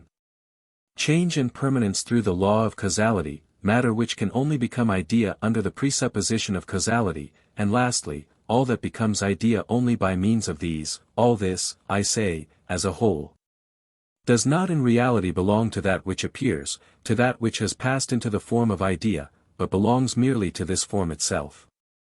And conversely, that in the phenomenon which is not conditioned through time, space and causality, and which cannot be referred to them, nor explained in accordance with them, is precisely that in which the thing manifested, the thing in itself, directly reveals itself. It follows from this that the most complete capacity for being known, that is to say, the greatest clearness, distinctness, and susceptibility of exhaustive explanation, will necessarily belong to that which pertains to knowledge as such, and thus to the form of knowledge, but not to that which in itself is not idea, not object, but which has become knowledge only through entering these forms, in other words, has become idea, object. Thus only that which depends entirely upon being an object of knowledge, upon existing as idea in general and as such, not upon that which becomes known, and has only become idea. which therefore belongs without distinction to everything that is known, and which, on that account, is found just as well if we start from the subject as if we start from the object. This alone can afford us without reserve a sufficient exhaustive knowledge, a knowledge which is clear to the very foundation. But this consists of nothing but those forms of all phenomena of which we are conscious a priori, and which may be generally expressed as the principle of sufficient reason. Now, the forms of this principle which occur in knowledge of perception, with which alone we are here concerned, are time, space, and causality. The whole of pure mathematics and pure natural science a priori is based entirely upon these.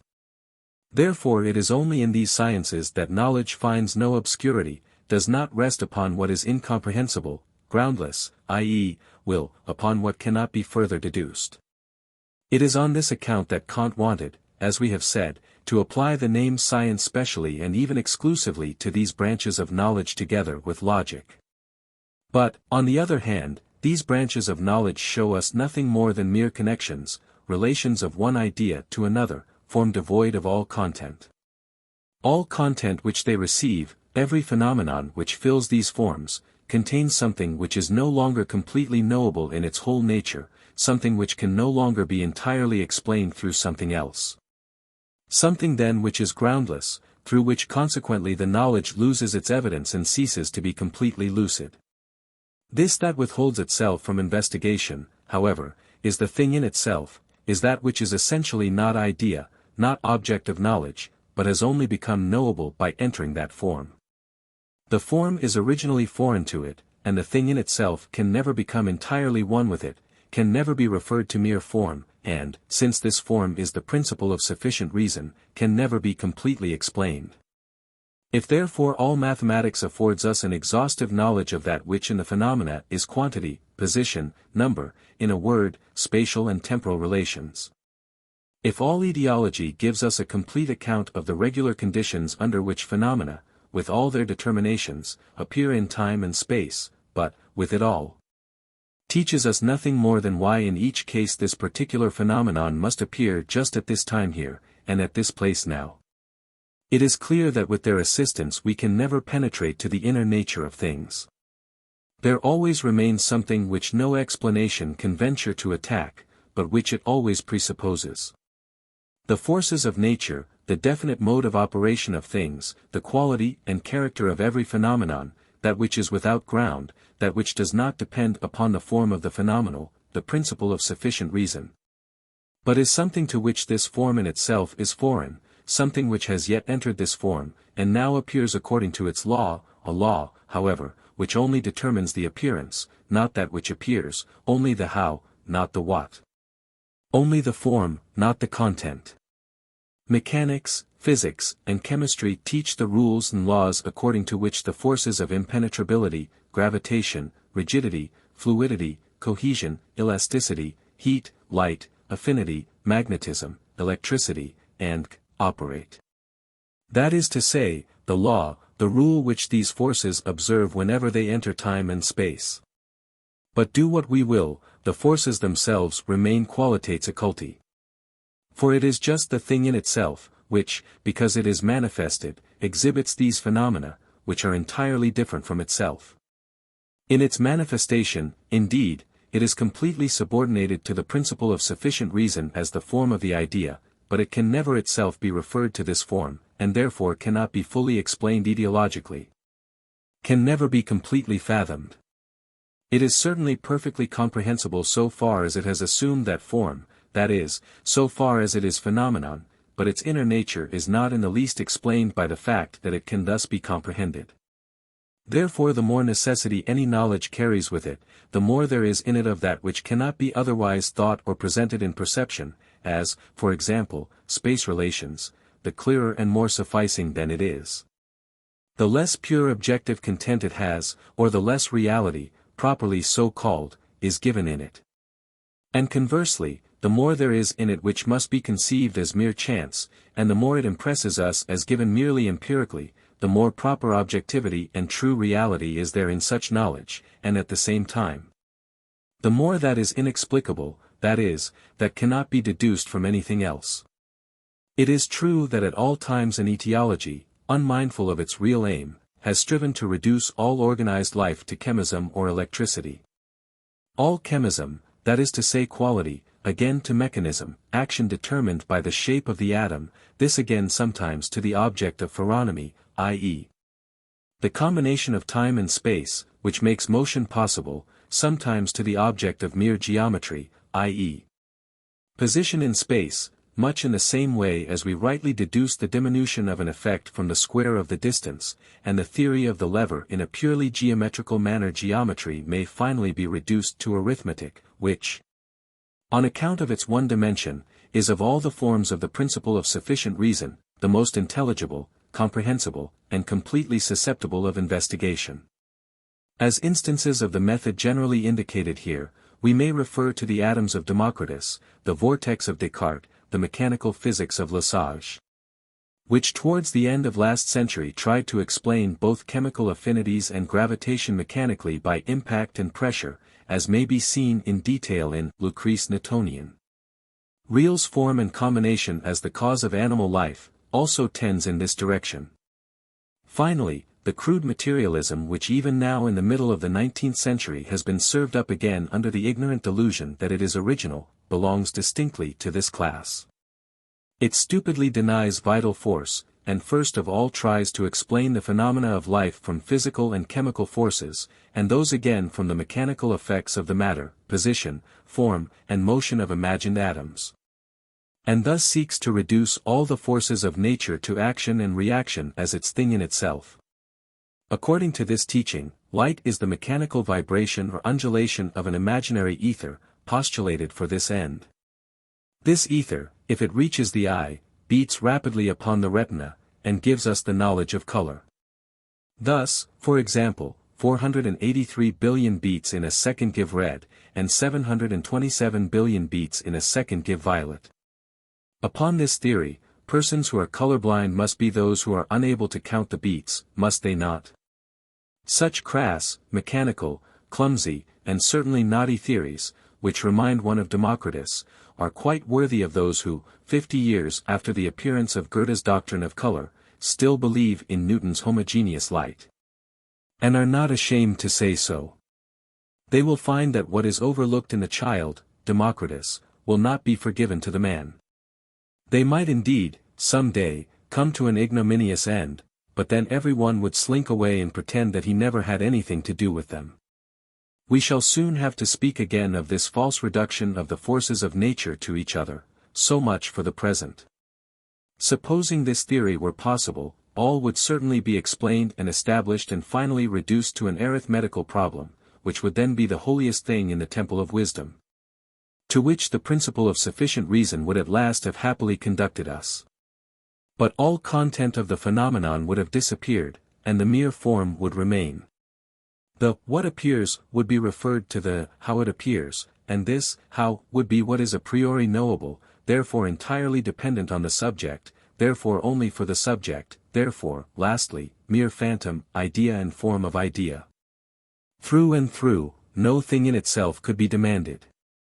Supposing, then, that this were possible, the whole world would be derived from the subject, and in fact, that would be accomplished which Fichte wanted to seem to accomplish by his empty bombast.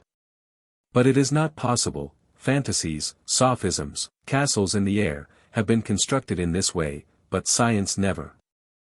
The many and multifarious phenomena in nature have been successfully referred to particular original forces, and as often as this has been done, a real advance has been made. Several forces and qualities, which were at first regarded as different, have been derived from each other, and thus their number has been curtailed. For example, magnetism from electricity. Etiology will have reached its goal when it has recognized and exhibited as such all the original forces of nature, and established their mode of operation, i.e. the law according to which, under the guidance of causality, their phenomena appear in time and space, and determine their position with regard to each other.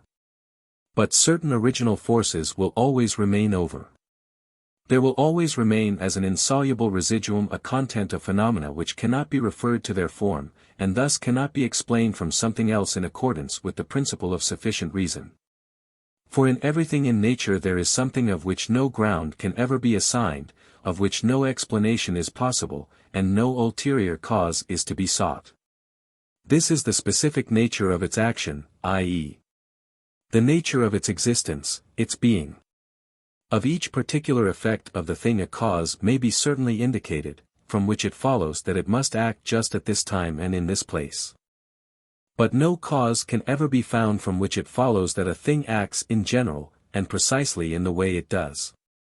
If it has no other qualities, if it is merely a mote in a sunbeam, it yet exhibits this unfathomable something, at least as weight and impenetrability. But this, I say, is to the mote what his will is to a man. And, like the human will, it is, according to its inner nature, not subject to explanation, nay, more, it is in itself identical with this will. It is true that a motive may be given for every manifestation of will, for every act of will at a particular time and in a particular place, upon which it must necessarily follow, under the presupposition of the character of the man. But no reason can ever be given that the man has this character, that he wills at all, that, of several motives, just this one and no other, or indeed that any motive at all, moves his will. That which in the case of man is the unfathomable character which is presupposed in every explanation of his actions from motives is, in the case of every unorganized body, its definitive quality, the mode of its action. The manifestations of which are occasioned by impressions from without, while it itself, on the contrary, is determined by nothing outside itself, and thus is also inexplicable. Its particular manifestations, through which alone it becomes visible, are subordinated to the principle of sufficient reason, it itself is groundless. This was in substance rightly understood by the schoolmen, who called it forma substantialis. Cf. Suarez, Disput. Metaph, sp. 15. Sect. 1. It is a greater and a commoner error that the phenomena which we best understand are those which are of most frequent occurrence, and which are most universal and simple. For, on the contrary, these are just the phenomena that we are most accustomed to see about us, and to be ignorant of. It is just as inexplicable to us that a stone should fall to the earth as that an animal should move itself. It has been supposed, as we have remarked above, that, starting from the most universal forces of nature, gravitation, cohesion, impenetrability, it was possible to explain from them the rarer forces, which only operate under a combination of circumstances, for example, chemical quality, electricity, magnetism, and, lastly, from these to understand the organism and the life of animals, and even the nature of human knowing and willing. Men resign themselves without a word to starting from mere qualitates occulti, the elucidation of which was entirely given up, for they intended to build upon them, not to investigate them. Such an intention cannot, as we have already said, be carried out. But apart from this, such structures would always stand in the air. What is the use of explanations which ultimately refer us to something which is quite as unknown as the problem with which we started? Do we in the end understand more of the inner nature of these universal natural forces than of the inner nature of an animal? Is not the one as much a sealed book to us as the other? Unfathomable because it is without ground, because it is the content, that which the phenomenon is, and which can never be referred to the form, to the how, to the principle of sufficient reason. But we, who have in view not etiology but philosophy, that is, not relative but unconditioned knowledge of the real nature of the world, take the opposite course, and start from that which is immediately and most completely known to us, and fully and entirely trusted by us, that which lies nearest to us, in order to understand that which is known to us only at a distance, one-sidedly and indirectly. From the most powerful, most significant, and most distinct phenomenon we seek to arrive at an understanding of those that are less complete and weaker. With the exception of my own body, all things are known to me only on one side, that of the idea. Their inner nature remains hidden from me and a profound secret, even if I know all the causes from which their changes follow. Only by comparison with that which goes on in me if my body performs an action when I am influenced by a motive, only by comparison, I say, with what is the inner nature of my own changes determined by external reasons.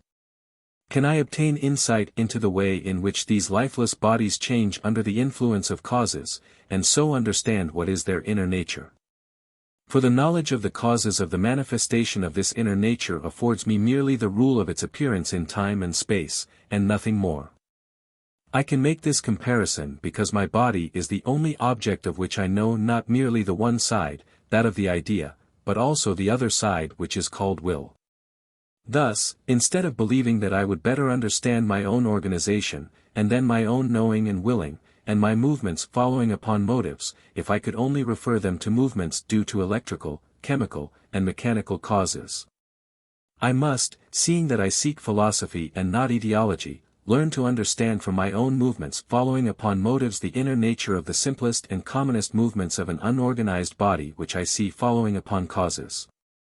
I must recognize the inscrutable forces which manifest themselves in all natural bodies as identical in kind with that which in me is the will, and as differing from it only in degree. That is to say, the fourth class of ideas given in the essay on the principle of sufficient reason must be the key to the knowledge of the inner nature of the first class. And by means of the law of motivation I must come to understand the inner meaning of the law of causation. Spinoza, Epist 62, says that if a stone which has been projected through the air had consciousness, it would believe that it was moving of its own will. I add to this only that the stone would be right. The impulse given it is for the stone what the motive is for me, and what in the case of the stone appears as cohesion, gravitation, rigidity, is in its inner nature the same as that which I recognize in myself as will, and what the stone also, if knowledge were given to it, would recognize as will. In the passage referred to, Spinoza had in view the necessity with which the stone flies, and he rightly desires to transfer this necessity to that of the particular act of will of a person. I, on the other hand, consider the inner being, which alone imparts meaning and validity to all real necessity, i.e., effect following upon a cause, as its presupposition. In the case of men this is called character. In the case of a stone it is called quality, but it is the same in both. When it is immediately known it is called will. In the stone it has the weakest, and in man the strongest degree of visibility, of objectivity. St. Augustine recognizes, with a true instinct, this identity of the tendencies of all things with our own willing, and I cannot refrain from quoting his naive account of the matter, si pecora assimus. Carnalum vitam iti quod secundum sensum justum est amorimus, id esset sufficiens bonum nostrum, e secundum hoc si esset nobis bene, nihil aliud quererimus. Item, si arbors assimus, nihil cadem sentiens motu amare possumus, verumtamen id quasi apetir videremer, quo feracius assimus, arboriusque fructuosi. Si assimus lapides, aut fluctus, aut ventus, aut flamma, vel quid adjusmati, sine ullo cadem sensu ac vita, non tamen nobis set quasi quidem nostrorum locorum at cordinus appetitus. Non volo amores corporum momenta sunt ponderum, siv diorsum gravitate, siv sessum levitate natanter, ita enim corpus pondera, sic et animus amore furter quocunc furter, de Civ. Day, 11. 28. It ought further to be mentioned that Euler saw that the inner nature of gravitation must ultimately be referred to an inclination and desire, thus will, peculiar to material bodies, in the 68th letter to the Princess. Indeed, it is just this that makes him averse to the conception of gravitation as it existed for Newton, and he is inclined to try a modification of it in accordance with the earlier Cartesian theory. And so to derive gravitation from the impact of an ether upon the bodies, as being more rational and more suitable for persons who like clear and intelligible principles. He wishes to banish attraction from physics as a qualitas occulta. This is only in keeping with the dead view of nature which prevailed at Euler's time as the correlative of the immaterial soul. It is only worth noticing because of its bearing upon the fundamental truth established by me, which even at that time this fine intellect saw glimmering in the distance. He hastened to turn in time, and then, in his anxiety at seeing all the prevalent fundamental views endangered, he sought safety in the old and already exploded absurdities. We know that multiplicity in general is necessarily conditioned by space and time, and is only thinkable in them. In this respect they are called the principium individuationis. But we have found that space and time are forms of the principle of sufficient reason. In this principle all our knowledge a priori is expressed, but, as we showed above, this a priori knowledge, as such, only applies to the knowableness of things, not to the things themselves, i.e. it is only our form of knowledge, it is not a property of the thing in itself. The thing in itself is, as such, free from all forms of knowledge, even the most universal, that of being an object for the subject. In other words, the thing in itself is something altogether different from the idea. If, now, this thing in itself is the will, as I believe I have fully and convincingly proved it to be, then, regarded as such and apart from its manifestation, it lies outside time and space, and therefore knows no multiplicity. And is consequently one. Yet, as I have said, it is not one in the sense in which an individual or a concept is one, but as something to which the condition of the possibility of multiplicity, the principium individuationis, is foreign. The multiplicity of things in space and time, which collectively constitute the objectification of will, does not affect the will itself, which remains indivisible notwithstanding it. It is not the case that, in some way or other, a smaller part of will is in the stone and a larger part in the man, for the relation of part and whole belongs exclusively to space. And has no longer any meaning when we go beyond this form of intuition or perception. The more and the less have application only to the phenomenon of will, that is, its visibility, its objectification. Of this there is a higher grade in the plant than in the stone. In the animal a higher grade than in the plant. Indeed, the passage of will into visibility, its objectification, has grades as innumerable as exist between the dimmest twilight and the brightest sunshine, the loudest sound and the faintest echo. We shall return later to the consideration of these grades of visibility which belong to the objectification of the will, to the reflection of its nature. But as the grades of its objectification do not directly concern the will itself, still less is it concerned by the multiplicity of the phenomena of these different grades, i.e.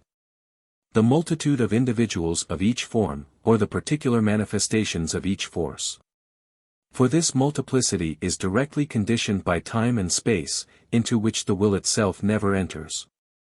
The will reveals itself as completely and as much in one oak as in millions. Their number and multiplication in space and time has no meaning with regard to it, but only with regard to the multiplicity of individuals who know in space and time, and who are themselves multiplied and dispersed in these. The multiplicity of these individuals itself belongs not to the will, but only to its manifestation.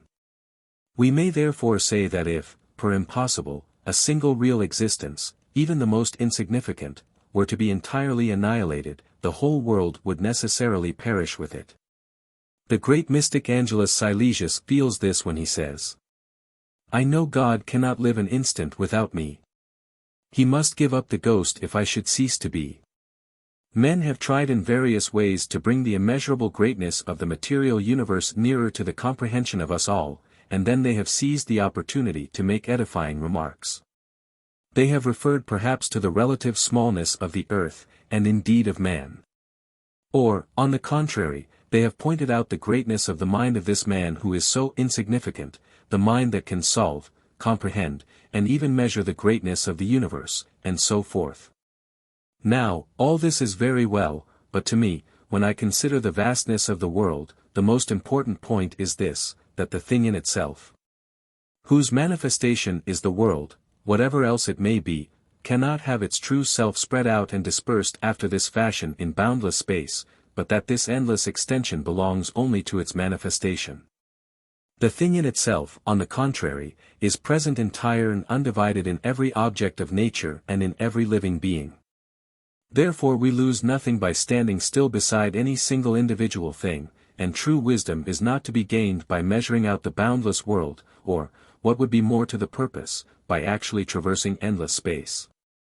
It is rather to be attained by the thorough investigation of any individual thing, for thus we seek to arrive at a full knowledge and understanding of its true and peculiar nature. The subject which will therefore be fully considered in the next book, and which has, doubtless, already presented itself to the mind of every student of Plato, is That these different grades of the objectification of will which are manifested in innumerable individuals, and exist as their unattained types or as the eternal forms of things, not entering themselves into time and space. Which are the medium of individual things, but remaining fixed, subject to no change, always being, never becoming, while the particular things arise and pass away, always become and never are, that these grades of the objectification of will are, I say, simply Plato's ideas. I make this passing reference to the matter here in order that I may be able in future to use the word idea in this sense.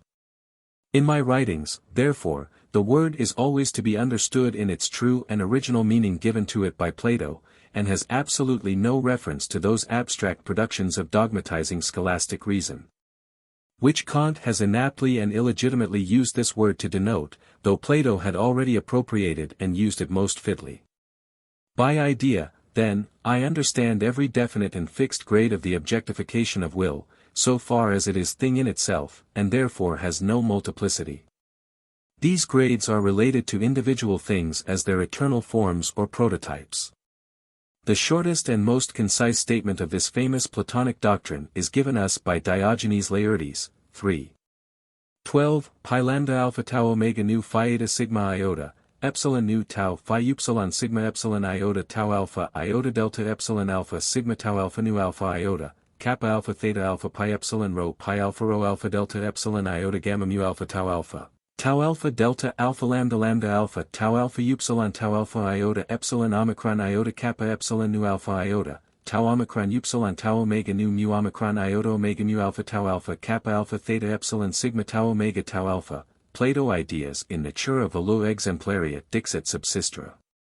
Cetera his esse similia, ad isterum similitudinem consistentia. Of Kant's misuse of the word I take no further notice. What it is needful to say about it will be found in the appendix. Section 26.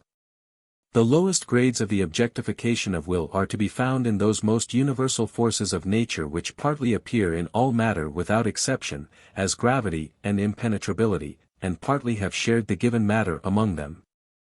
So that certain of them reign in one species of matter and others in another species, constituting its specific difference, as rigidity, fluidity, elasticity, electricity, magnetism, chemical properties and qualities of every kind. They are in themselves immediate manifestations of will, just as much as human action, and as such they are groundless, like human character. Only their particular manifestations are subordinated to the principle of sufficient reason, like the particular actions of men. They themselves, on the other hand, can never be called either effect or cause, but are the prior and presupposed conditions of all causes and effects through which their real nature unfolds and reveals itself. It is therefore senseless to demand a cause of gravity or electricity, for they are original forces. Their expressions, indeed, take place in accordance with the law of cause and effect, so that every one of their particular manifestations has a cause, which is itself again just a similar particular manifestation which determines that this force must express itself here, must appear in space and time. But the force itself is by no means the effect of a cause, nor the cause of an effect. It is therefore a mistake to say, gravity is the cause of a stone falling. For the cause in this case is rather the nearness of the earth, because it attracts the stone. Take the earth away and the stone will not fall, although gravity remains. The force itself lies quite outside the chain of causes and effects, which presupposes time, because it only has meaning in relation to it, but the force lies outside time. The individual change always has for its cause another change just as individual as itself, and not the force of which it is the expression. For that which always gives its efficiency to a cause, however many times it may appear, is a force of nature. As such, it is groundless, i.e., it lies outside the chain of causes and outside the province of the principle of sufficient reason in general, and is philosophically known as the immediate objectivity of will, which is the in itself of the whole of nature. But in etiology, which in this reference is physics, it is set down as an original force, i.e., a qualitas occulta.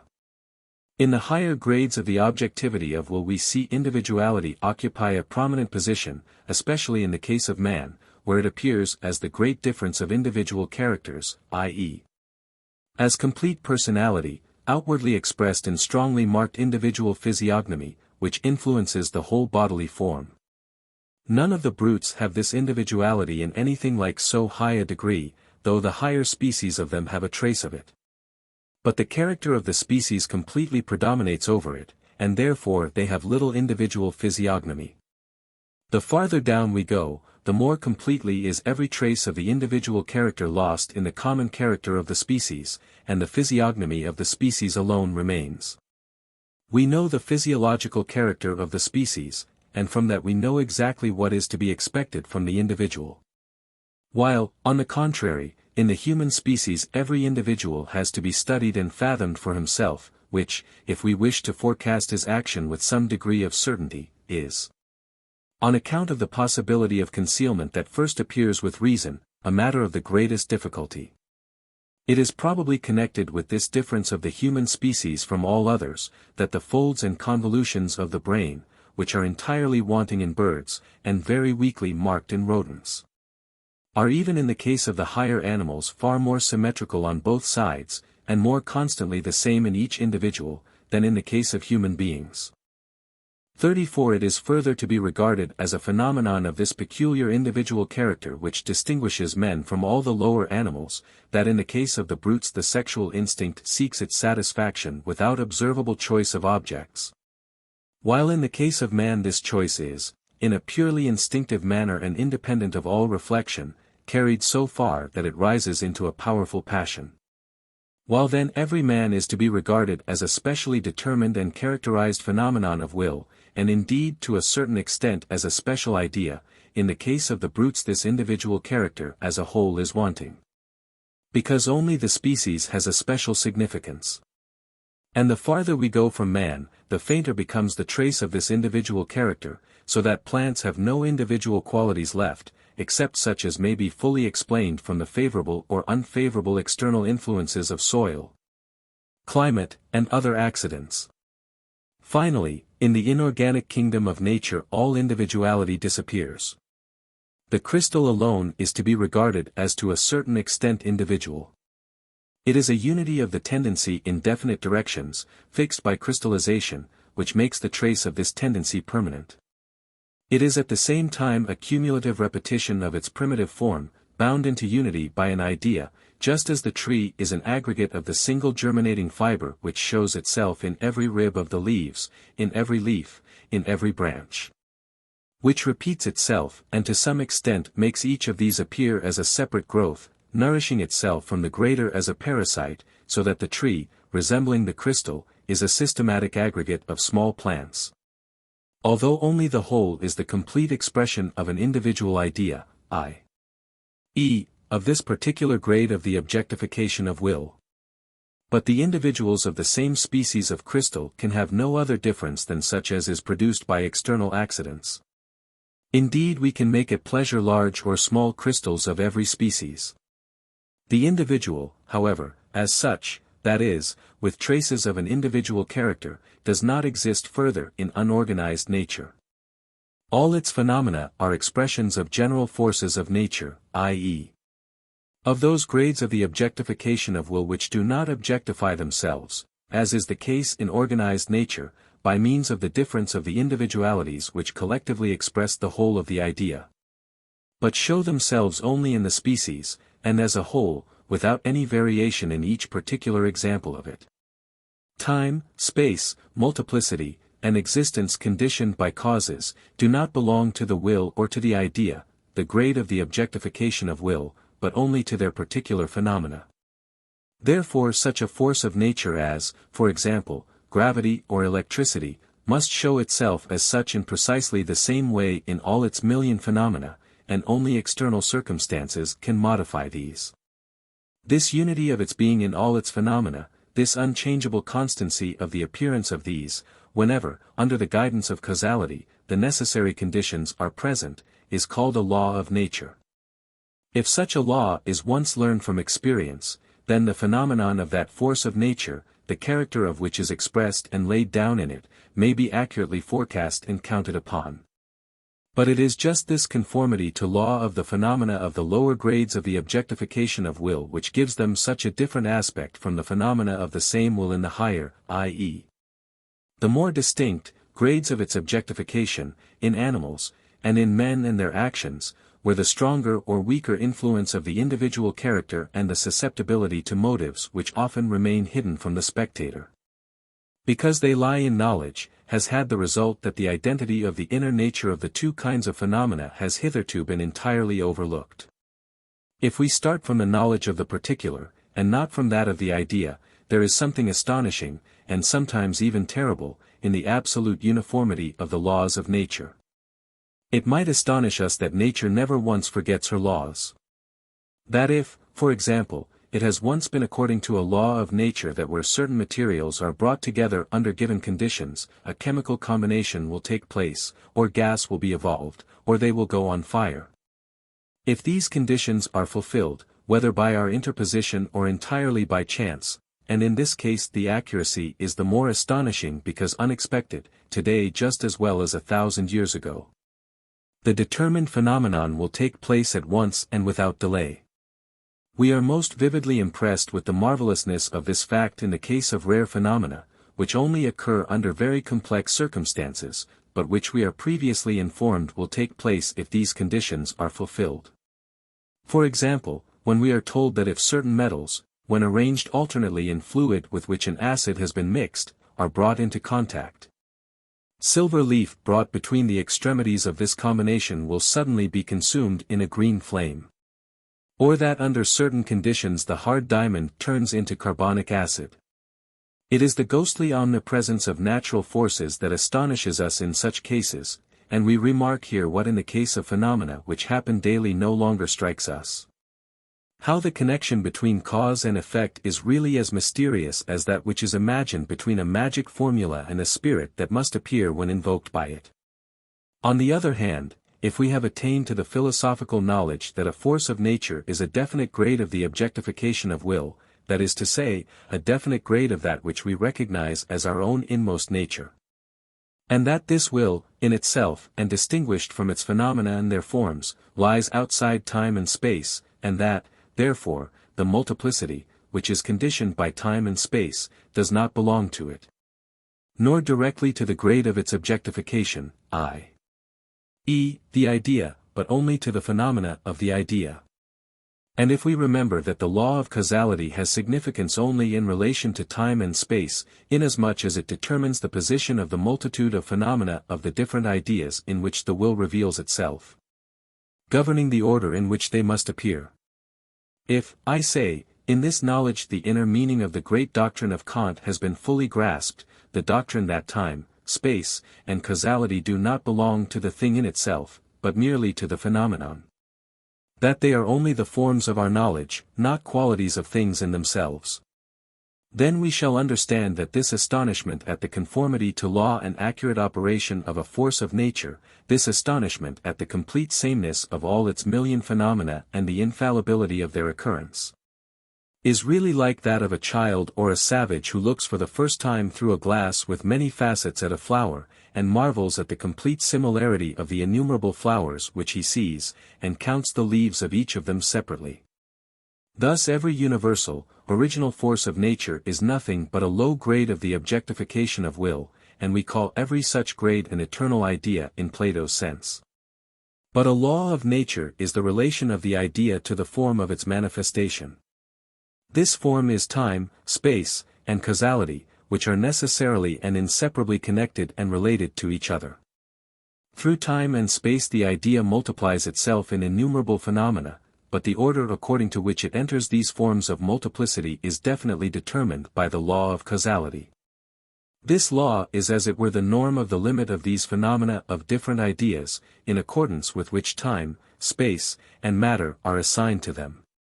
This norm is therefore necessarily related to the identity of the aggregate of existing matter, which is the common substratum of all those different phenomena. If all these were not directed to that common matter in the possession of which they must be divided, there would be no need for such a law to decide their claims. They might all at once and together fill a boundless space throughout an endless time. Therefore, because all these phenomena of the eternal ideas are directed to one and the same matter, must there be a rule for their appearance and disappearance. For if there were not, they would not make way for each other. Thus the law of causality is essentially bound up with that of the permanence of substance, they reciprocally derive significance from each other. Time and space, again, are related to them in the same way.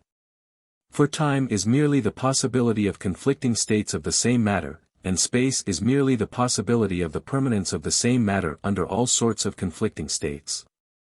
Accordingly, in the preceding book we explained matter as the union of space and time, and this union shows itself as change of the accidents in the permanence of the substance, of which causality or becoming is the universal possibility. And accordingly, we said that matter is through and through causality. We explained the understanding as the subjective correlative of causality, and said matter, and thus the whole world as idea, exists only for the understanding. The understanding is its condition, its supporter as its necessary correlative. I repeat all this in passing, merely to call to mind what was demonstrated in the first book, for it is necessary for the complete understanding of these two books that their inner agreement should be observed. Since what is inseparably united in the actual world as its two sides, will and idea, has, in order that we might understand each of them more clearly in isolation, been dissevered in these two books. It may not perhaps be superfluous to elucidate further by an example how the law of causality has meaning only in relation to time and space, and the matter which consists in the union of the two. For it determines the limits in accordance with which the phenomena of the forces of nature divide themselves in the possession of matter, while the original forces of nature, as the immediate objectification of will, which, as a thing in itself, is not subordinated to the principle of sufficient reason, lie outside these forms, within which alone all etiological explanation has validity and meaning, and just on that account can never lead us to the inner reality of nature. For this purpose let us think of some kind of machine constructed according to the laws of mechanics. Iron weights begin the motion by their gravity.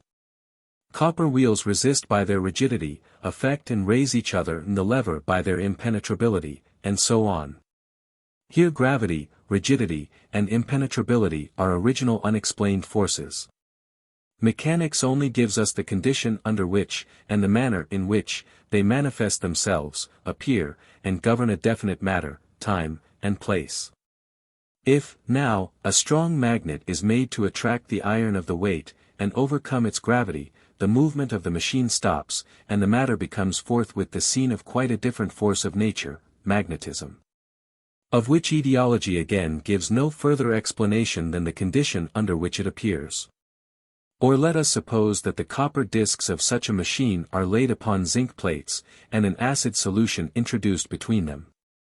At once the same matter of the machine has become subject to another original force, galvanism, which now governs it according to its own laws, and reveals itself in it through its phenomena. And etiology can again tell us nothing about this force except the conditions under which, and the laws in accordance with which, it manifests itself. Let us now raise the temperature and add pure acid, the whole machine burns.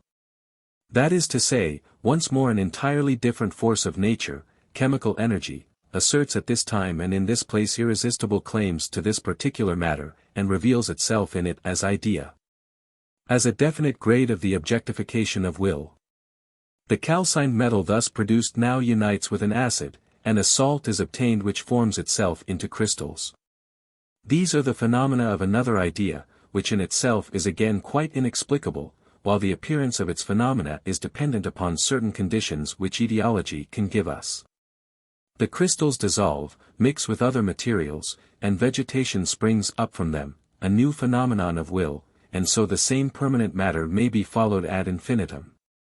To observe how now this and now that natural force obtains a right to it and temporarily takes possession of it, in order to appear and reveal its own nature.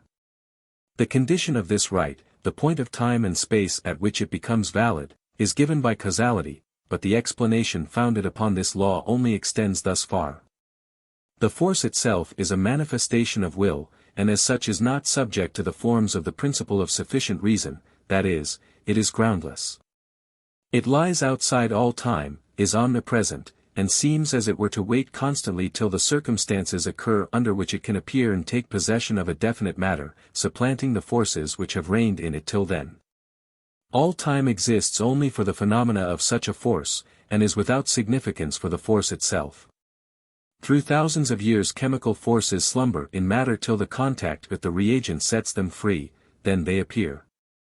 But time exists only for the phenomena, not for the forces themselves. For thousands of years galvanism slumbered in copper and zinc, and they lay quietly beside silver, which must be consumed in flame as soon as all three are brought together under the required conditions.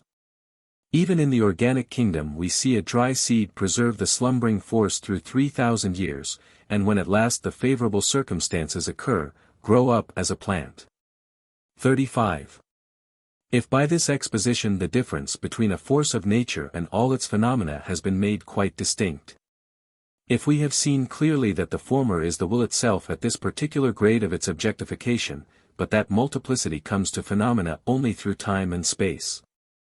And that the law of causality is nothing but the determination of the position of these phenomena in time and space.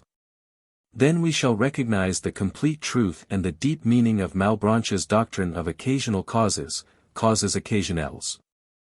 It is well worth while comparing this doctrine of his, as he explains it in the Recherches de la Vérité, both in the 3rd chapter of the 2nd part of the 6th book, and in the eclaircissements appended to this chapter. With this exposition of mine, and observing the complete agreement of the two doctrines in the case of such different systems of thought. Indeed, I cannot help admiring how Malebranche, though thoroughly involved in the positive dogmas which his age inevitably forced upon him, yet, in such bonds and under such a burden, hit the truth so happily, so correctly. And even knew how to combine it with these dogmas, at all events verbally. For the power of truth is incredibly great and of unspeakable endurance. We find constant traces of it in all, even the most eccentric and absurd dogmas, of different times and different lands, often indeed in strange company, curiously mixed up with other things, but still recognizable. It is like a plant that germinates under a heap of great stones, but still struggles up to the light, working itself through with many deviations and windings, disfigured, worn out, stunted in its growth, but yet, to the light. In any case Malebranche is right, every natural cause is only an occasional cause. It only gives opportunity or occasion for the manifestation of the one indivisible will which is the in itself of all things, and whose graduated objectification is the whole visible world. Only the appearance, the becoming visible, in this place, at this time, is brought about by the cause and is so far dependent on it, but not the whole of the phenomenon, nor its inner nature. This is the will itself, to which the principle of sufficient reason has not application, and which is therefore groundless. Nothing in the world has a sufficient cause of its existence generally, but only a cause of existence just here and just now. That a stone exhibits now gravity, now rigidity, now electricity, now chemical qualities, depends upon causes, upon impressions upon it from without, and is to be explained from these. But these qualities themselves, and thus the whole inner nature of the stone which consists in them, and therefore manifests itself in all the ways referred to. Thus, in general, that the stone is such as it is, that it exists generally, all this, I say, has no ground, but is the visible appearance of the groundless will. Every cause is thus an occasional cause. We have found it to be so in nature, which is without knowledge, and it is also precisely the same when motives and not causes or stimuli determine the point at which the phenomena are to appear, that is to say, in the actions of animals and human beings. For in both cases it is one and the same will which appears. Very different in the grades of its manifestation, multiplied in the phenomena of these grades, and, in respect of these, subordinated to the principle of sufficient reason, but in itself free from all this. Motives do not determine the character of man, but only the phenomena of his character, that is, his actions, the outward fashion of his life, not its inner meaning and content. These proceed from the character which is the immediate manifestation of the will, and is therefore groundless. That one man is bad and another good, does not depend upon motives or outward influences, such as teaching and preaching, and is in this sense quite inexplicable. But whether a bad man shows his badness in petty acts of injustice, cowardly tricks, and lone knavery which he practices in the narrow sphere of his circumstances, or whether as a conqueror he oppresses nations, throws a world into lamentation, and sheds the blood of millions. This is the outward form of his manifestation, that which is unessential to it, and depends upon the circumstances in which fate has placed him, upon his surroundings, upon external influences, upon motives. But his decision upon these motives can never be explained from them, it proceeds from the will, of which this man is a manifestation. Of this we shall speak in the fourth book.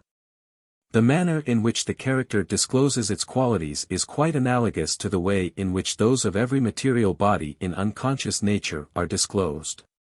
Water remains water with its intrinsic qualities, whether as a still lake it reflects its banks, or leaps in foam from the cliffs, or, artificially confined, spouts in a long jet into the air. All that depends upon external causes. The one form is as natural to it as the other, but it will always show the same form in the same circumstances, it is equally ready for any, but in every case true to its character, and at all times revealing this alone. So will every human character under all circumstances reveal itself, but the phenomena which proceed from it will always be in accordance with the circumstances. Section 27.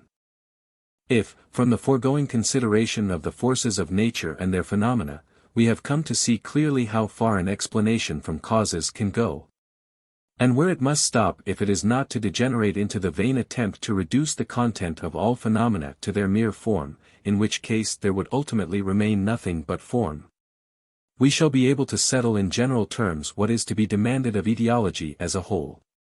It must seek out the causes of all phenomena in nature, i.e., the circumstances under which they invariably appear. Then it must refer the multitude of phenomena which have various forms in various circumstances to what is active in every phenomenon, and is presupposed in the cause, original forces of nature. It must correctly distinguish between a difference of the phenomenon which arises from a difference of the force, and one which results merely from a difference of the circumstances under which the force expresses itself. And with equal care it must guard against taking the expressions of one and the same force under different circumstances for the manifestations of different forces. And conversely against taking for manifestations of one and the same force what originally belongs to different forces. Now this is the direct work of the faculty of judgment, and that is why so few men are capable of increasing our insight in physics, while all are able to enlarge experience. Indolence and ignorance make us disposed to appeal too soon to original forces. This is exemplified with an exaggeration that savors of irony in the entities and quiddities of the schoolmen. Nothing is further from my desire than to favor their resuscitation. We have just as little right to appeal to the objectification of will, instead of giving a physical explanation, as we have to appeal to the creative power of God. For physics demands causes, and the will is never a cause. Its whole relation to the phenomenon is not in accordance with the principle of sufficient reason. But that which in itself is the will exists in another aspect as idea. That is to say, is phenomenon. As such, it obeys the laws which constitute the form of the phenomenon. Every movement, for example, although it is always a manifestation of will, must yet have a cause from which it is to be explained in relation to a particular time and space. That is, not in general in its inner nature, but as a particular phenomenon.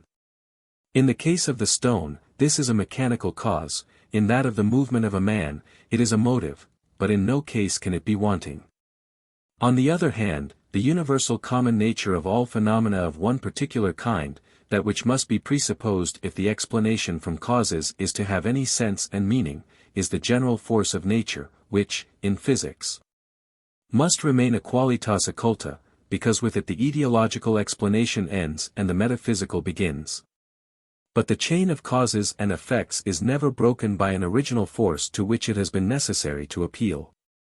It does not run back to such a force as if it were its first link, but the nearest link, as well as the remotest, presupposes the original force, and could otherwise explain nothing.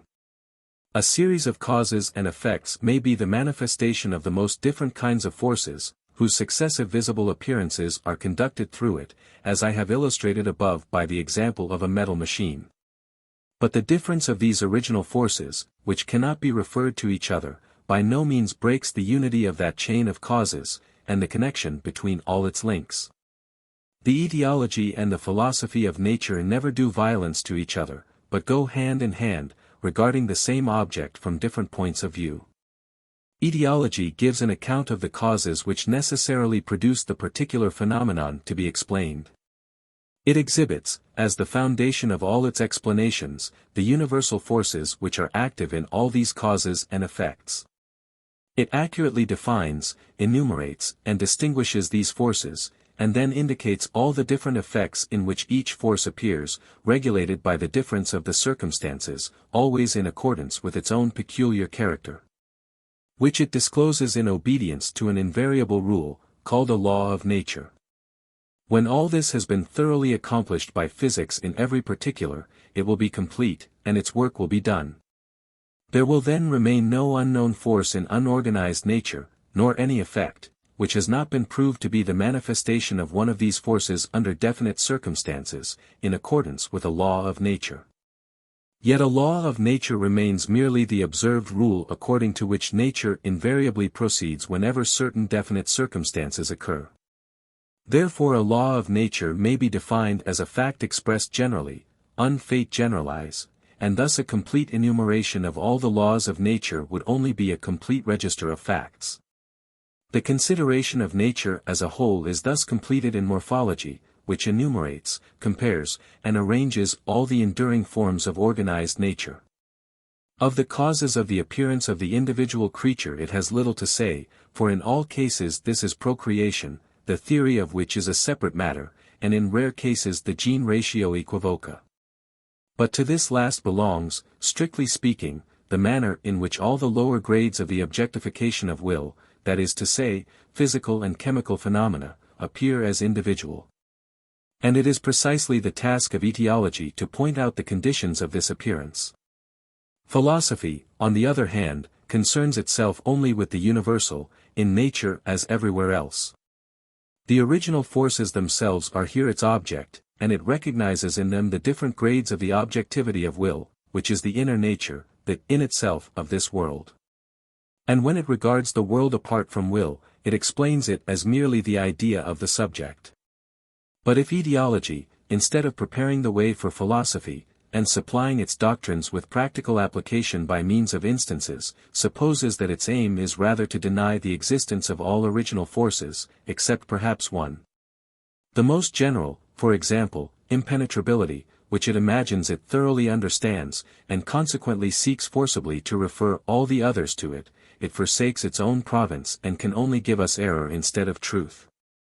The content of nature is supplanted by its form, everything is ascribed to the circumstances which work from without, and nothing to the inner nature of the thing. Now if it were possible to succeed by this method, a problem in arithmetic would ultimately, as we have already remarked, solve the riddle of the universe.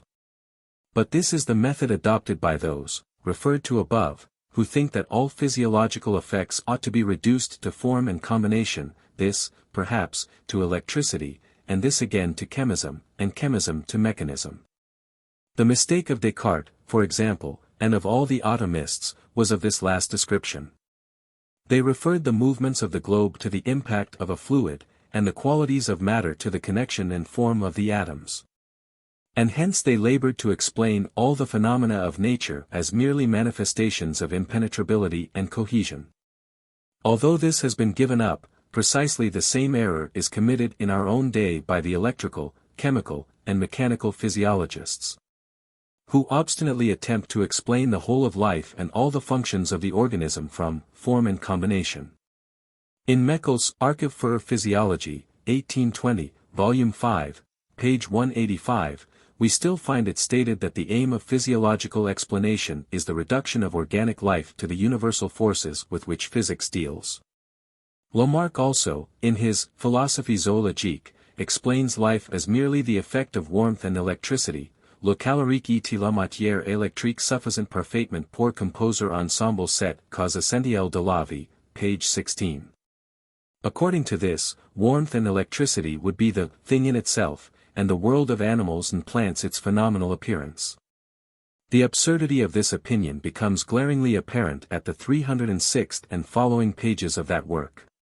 It is well known that all these opinions, that have been so often refuted, have reappeared quite recently with renewed confidence. If we carefully examine the foundation of these views, we shall find that they ultimately involve the presupposition that the organism is merely an aggregate of phenomena of physical, chemical, and mechanical forces, which have come together here by chance, and produced the organism as a freak of nature without further significance. The organism of an animal or of a human being would therefore be, if considered philosophically, not the exhibition of a special idea, that is, not itself immediate objectivity of the will at a definite higher grade. But in it would appear only those ideas which objectify the will in electricity, in chemism, and in mechanism. Thus the organism would be as fortuitously constructed by the concurrence of these forces as the forms of men and beasts in clouds and stalactites, and would therefore in itself be no more interesting than they are. However, we shall see immediately how far the application of physical and chemical modes of explanation to the organism may yet, within certain limits, be allowable and useful. For I shall explain that the vital force certainly avails itself of and uses the forces of unorganized nature, yet these forces no more constitute the vital force than a hammer and anvil make a blacksmith. Therefore even the most simple example of plant life can never be explained from these forces by any theory of capillary attraction and endosmos, much less animal life. The following observations will prepare the way for this somewhat difficult discussion. It follows from all that has been said that it is certainly an error on the part of natural science to seek to refer the higher grades of the objectification of will to the lower. For the failure to recognize, or the denial of, original and self-existing forces of nature is just as wrong as the groundless assumption of special forces when what occurs is merely a peculiar kind of manifestation of what is already known. Thus Kant rightly says that it would be absurd to hope for a blade of grass from a Newton, that is, from one who reduced the blade of grass to the manifestations of physical and chemical forces, of which it was the chance product.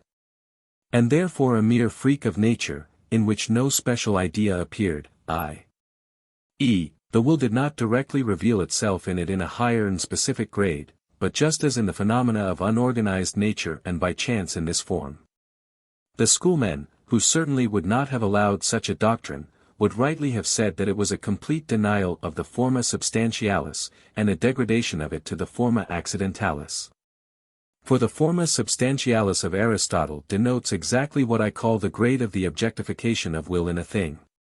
On the other hand, it is not to be overlooked that in all ideas, that is, in all forces of unorganized, and all forms of organized nature, it is one and the same will that reveals itself, that is to say, which enters the form of the idea and passes into objectivity. Its unity must therefore be also recognizable through an inner relationship between all its phenomena. Now this reveals itself in the higher grades of the objectification of will, where the whole phenomenon is more distinct, thus in the vegetable and animal kingdoms, through the universally prevailing analogy of all forms. The fundamental type which recurs in all phenomena. This has, therefore, become the guiding principle of the admirable zoological system which was originated by the French in this century, and it is most completely established in comparative anatomy as l'unité de plan. L'uniformité de l'élément anatomique. To discover this fundamental type has been the chief concern, or at any rate the praiseworthy endeavor, of the natural philosophers of the school of Schelling, who have in this respect considerable merit. Although in many cases their hunt after analogies in nature degenerated into mere conceits. They have, however, rightly shown that that general relationship and family likeness exists also in the ideas of unorganized nature, for example, between electricity and magnetism, the identity of which was afterwards established. Between chemical attraction and gravitation, and so forth. They specially called attention to the fact that polarity, that is, the sundering of a force into two qualitatively different and opposed activities striving after reunion, which also shows itself for the most part in space as a dispersion in opposite directions, is a fundamental type of almost all the phenomena of nature, from the magnet and the crystal to man himself. Yet this knowledge has been current in China from the earliest times, in the doctrine of opposition of yin and yang. Indeed, since all things in the world are the objectification of one and the same will, and therefore in their inner nature identical, it must not only be the case that there is that unmistakable analogy between them, and that in every phenomenon the trace, intimation, and plan of the higher phenomenon that lies next to it in point of development shows itself, but also because all these forms belong to the world as idea. It is indeed conceivable that even in the most universal forms of the idea, in that peculiar framework of the phenomenal world space and time, it may be possible to discern and establish the fundamental type, intimation, and plan of what fills the forms.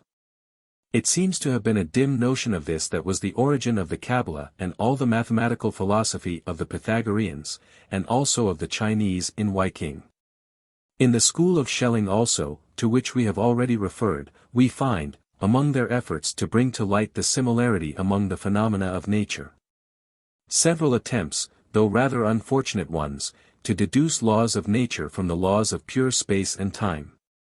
However, one can never tell to what extent a man of genius will realize both endeavors. Now, although the difference between phenomenon and thing in itself is never lost sight of, and therefore the identity of the will which objectifies itself in all ideas can never, because it has different grades of its objectification, be distorted to mean identity of the particular ideas themselves in which it appears, so that, for example, chemical or electrical attraction can never be reduced to the attraction of gravitation, although this inner analogy is known, and the former may be regarded as, so to speak, higher powers of the latter. Just as little does the similarity of the construction of all animals warrant us in mixing and identifying the species and explaining the more developed as mere variations of the less developed. And although, finally, the physiological functions are never to be reduced to chemical or physical processes, yet, in justification of this procedure, within certain limits, we may accept the following observations as highly probable. If several of the phenomena of will in the lower grades of its objectification, that is, in unorganized nature, come into conflict because each of them, under the guidance of causality, seeks to possess a given portion of matter, there arises from the conflict the phenomenon of a higher idea which prevails over all the less developed phenomena previously there, yet in such a way that it allows the essence of these to continue to exist in a subordinate manner, in that it takes up into itself from them something which is analogous to them. This process is only intelligible from the identity of the will which manifests itself in all the ideas, and which is always striving after higher objectification. We thus see, for example, in the hardening of the bones, an unmistakable analogy to crystallization, as the force which originally had possession of the chalk, although ossification is never to be reduced to crystallization. The analogy shows itself in a weaker degree in the flesh becoming firm. The combination of humors in the animal body and secretion are also analogous to chemical combination and separation. Indeed, the laws of chemistry are still strongly operative in this case, but subordinated, very much modified, and mastered by a higher idea, therefore mere chemical forces outside the organism will never afford us such humors.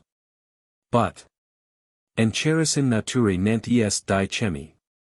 Spot tet error selbst und weiss nicht wie.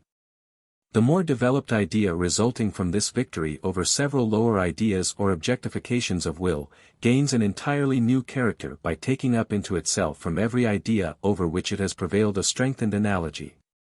The will objectifies itself in a new, more distinct way. It originally appears in gene ratio equivoca, afterwards in assimilation to the given germ, organic moisture, plant, animal, man. Thus from the strife of lower phenomena the higher arise, swallowing them all up, but yet realizing in the higher grade the tendency of all the lower. Here, then, already the law applies, serpens nisi serpentem commoderit non fit Draco. I wish it had been possible for me to dispel by clearness of explanation the obscurity which clings to the subject of these thoughts.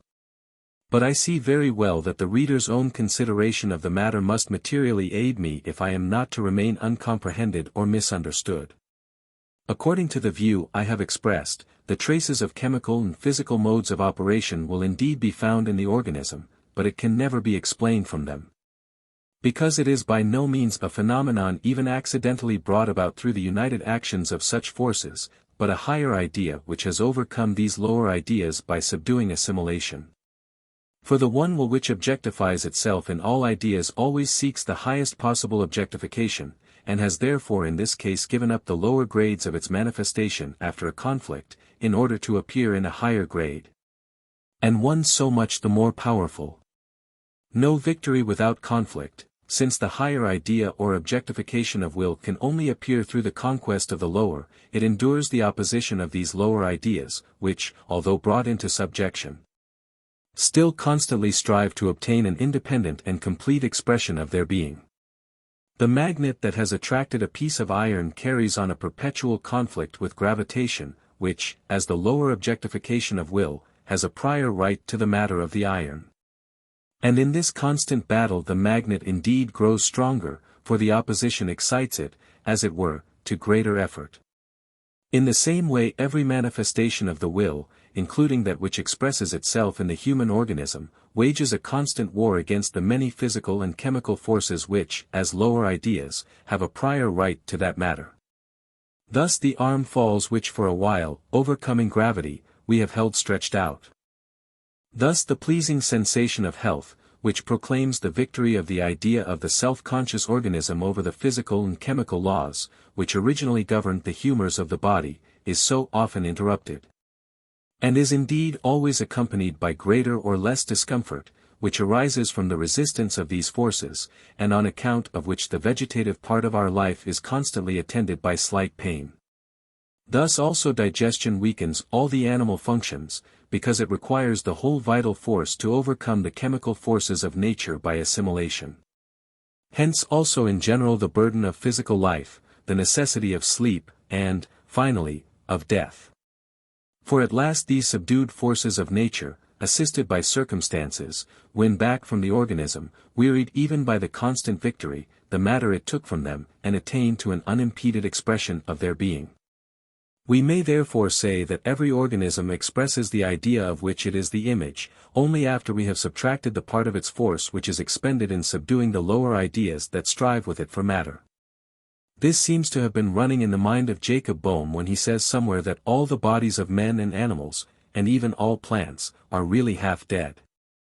According as the subjection in the organism of these forces of nature, which express the lower grades of the objectification of will, is more or less successful, the more or the less completely does it attain to the expression of its idea. That is to say, the nearer it is to the ideal or the further from it, the ideal of beauty in its species. Thus everywhere in nature we see strife, conflict, and alternation of victory, and in it we shall come to recognize more distinctly that variance with itself which is essential to the will. Every grade of the objectification of will fights for the matter, the space, and the time of the others.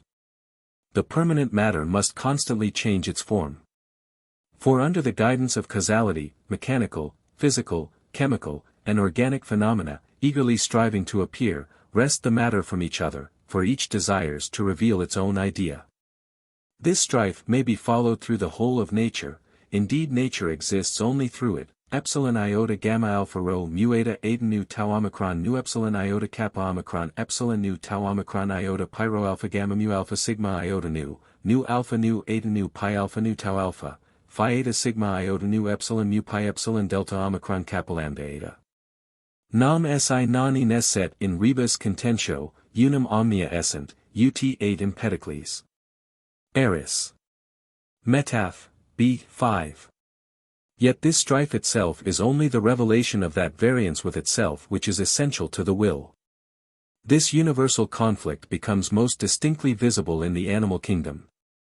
For animals have the whole of the vegetable kingdom for their food, and even within the animal kingdom every beast is the prey and the food of another.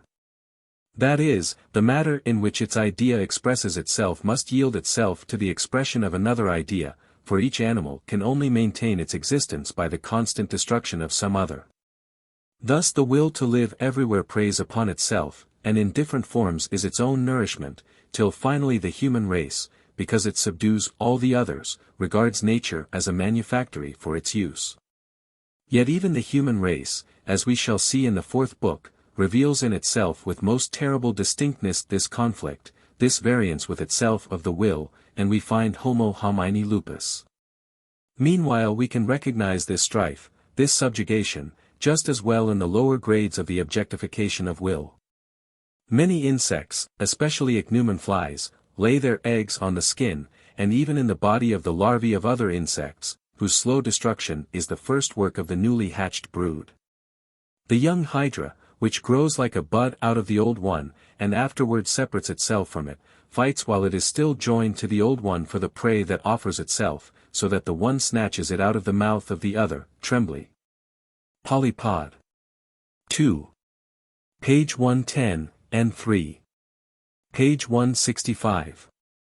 But the bulldog ant of Australia affords us the most extraordinary example of this kind, for if it is cut in two, a battle begins between the head and the tail. The head seizes the tail with its teeth, and the tail defends itself bravely by stinging the head. The battle may last for half an hour, until they die or are dragged away by other ants. This contest takes place every time the experiment is tried. From a letter by Howitt in the W. Journal, reprinted in Galignani's Messenger, November 17, 1855. On the banks of the Missouri one sometimes sees a mighty oak, the stem and branches of which are so encircled, fettered, and interlaced by a gigantic wild vine, that it withers as if choked.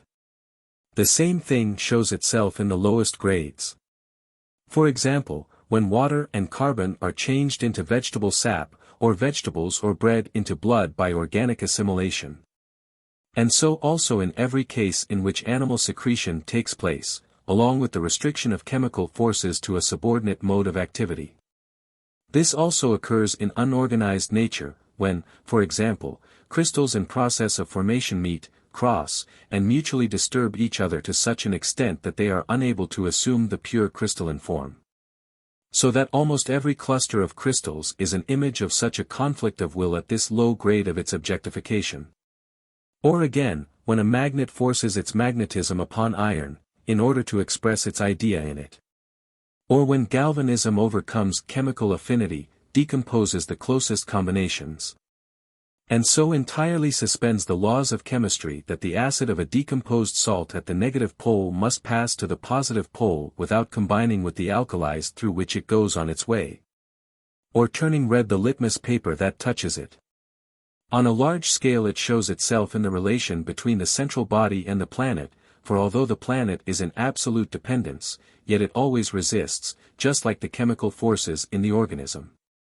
Hence arises the constant tension between centripetal and centrifugal force, which keeps the globe in motion, and is itself an example of that universal essential conflict of the manifestation of will which we are considering. For as every body must be regarded as the manifestation of a will, and as will necessarily expresses itself as a struggle, the original condition of every world that is formed into a globe cannot be rest, but motion. A striving forward in boundless space without rest and without end. Neither the law of inertia nor that of causality is opposed to this, for as, according to the former, matter as such is alike indifferent to rest and motion, its original condition may just as well be the one as the other. Therefore if we first find it in motion, we have just as little right to assume that this was preceded by a condition of rest, and to inquire into the cause of the origin of the motion, as, conversely, if we found it at rest. We would have to assume a previous motion and inquire into the cause of its suspension. It is, therefore, not needful to seek for a first impulse for centrifugal force, for, according to the hypothesis of Kant and Laplace, it is, in the case of the planets, the residue of the original rotation of the central body, from which the planets have separated themselves as it contracted. But to this central body itself motion is essential, it always continues its rotation, and at the same time rushes forward in endless space, or perhaps circulates round a greater central body invisible to us. This view entirely agrees with the conjecture of astronomers that there is a central sun, and also with the observed advance of our whole solar system, and perhaps of the whole stellar system to which our sun belongs. From this we are finally led to assume a general advance of fixed stars, together with the central sun, and this certainly loses all meaning in boundless space, for motion in absolute space cannot be distinguished from rest, and becomes, as is already the case from its striving and aimless flight, an expression of that nothingness, that failure of all aim, which, at the close of this book, we shall be obliged to recognize in the striving of will in all its phenomena. Thus boundless space and endless time must be the most universal and essential forms of the collective phenomena of will, which exist for the expression of its whole being. Lastly, we can recognize that conflict which we are considering of all phenomena of will against each other in simple matter regarded as such, for the real characteristic of matter is correctly expressed by Kant as repulsive and attractive force. So that even crude matter has its existence only in the strife of conflicting forces. If we abstract from all chemical differences in matter, or go so far back in the chain of causes and effects that as yet there is no chemical difference, there remains mere matter, the world rounded to a globe, whose life, i.e., objectification of will, is now constituted by the conflict between attractive and repulsive forces, the former as gravitation pressing from all sides towards the center, the latter as impenetrability always opposing the former either as rigidity or elasticity. And this constant pressure and resistance may be regarded as the objectivity of will in its very lowest grade, and even there it expresses its character. We should see the will express itself here in the lowest grade as blind striving, an obscure, inarticulate impulse, far from susceptible of being directly known. It is the simplest and the weakest mode of its objectification. But it appears as this blind and unconscious striving in the whole of unorganized nature, in all those original forces of which it is the work of physics and chemistry to discover and to study the laws, and each of which manifests itself to us in millions of phenomena which are exactly similar and regular, and show no trace of individual character, but are mere multiplicity through space and time, i.e., through the principium individuationis, as a picture is multiplied through the facets of a glass. From grade to grade objectifying itself more distinctly, yet still completely without consciousness as an obscure striving force, the will acts in the vegetable kingdom also, in which the bond of its phenomena consists no longer properly of causes, but of stimuli. And, finally, also in the vegetative part of the animal phenomenon, in the production and maturing of the animal, and in sustaining its inner economy, in which the manifestation of will is still always necessarily determined by stimuli. The ever-ascending grades of the objectification of will bring us at last to the point at which the individual that expresses the idea could no longer receive food for its assimilation through mere movement following upon stimuli. For such a stimulus must be waited for, but the food has now come to be of a more special and definite kind, and with the ever-increasing multiplicity of the individual phenomena, the crowd and confusion has become so great that they interfere with each other, and the chance of the individual that is moved merely by stimuli and must wait for its food would be too unfavorable. From the point, therefore, at which the animal has delivered itself from the egg or the womb in which it vegetated without consciousness, its food must be sought out and selected. For this purpose movement following upon motives, and therefore consciousness, becomes necessary, and consequently it appears as an agent, mueta kai alpha nueta, called in at this stage of the objectification of will for the conservation of the individual and the propagation of the species. It appears represented by the brain or a large ganglion, just as every other effort or determination of the will which objectifies itself is represented by an organ, that is to say, manifests itself for the idea as an organ. 36. But with this means of assistance, this mueta kai alpha nueta, the world as idea comes into existence at a stroke, with all its forms, object and subject, time, space, multiplicity, and causality. The world now shows its second side. Till now mere will, it becomes also idea, object of the knowing subject. The will, which up to this point followed its tendency in the dark with unerring certainty, has at this grade kindled for itself a light as a means which became necessary for getting rid of the disadvantage which arose from the throng and the complicated nature of its manifestations, and which would have accrued precisely to the most perfect of them.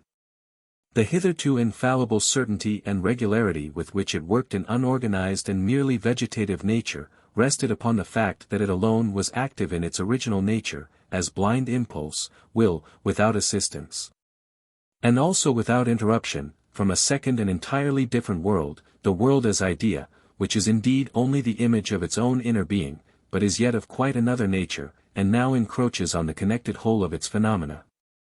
Hence its infallible certainty comes to an end. Animals are already exposed to illusion, to deception. They have, however, merely ideas of perception, no conceptions, no reflection, and they are therefore bound to the present. They cannot have regard for the future. It seems as if this knowledge without reason was not in all cases sufficient for its end, and at times required, as it were, some assistance.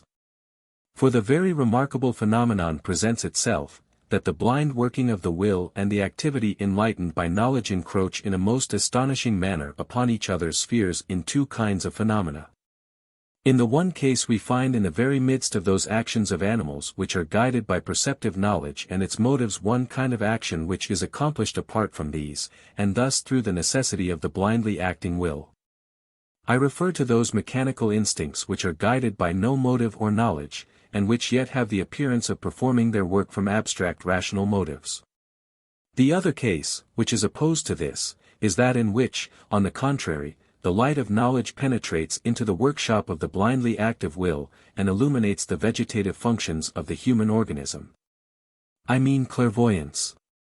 Finally, when the will has attained to the highest grade of its objectification, that knowledge of the understanding given to brutes to which the senses supply the data, out of which there arises mere perception confined to what is immediately present, does not suffice. That complicated, many-sided, imaginative being, man, with his many needs, and exposed as he is to innumerable dangers, must, in order to exist, be lighted by a double knowledge. A higher power, as it were, of perceptive knowledge must be given him, and also reason, as the faculty of framing abstract conceptions. With this there has appeared reflection, surveying the future and the past, and, as a consequence, deliberation, care, the power of premeditated action independent of the present, and finally, the full and distinct consciousness of one's own deliberate volition as such.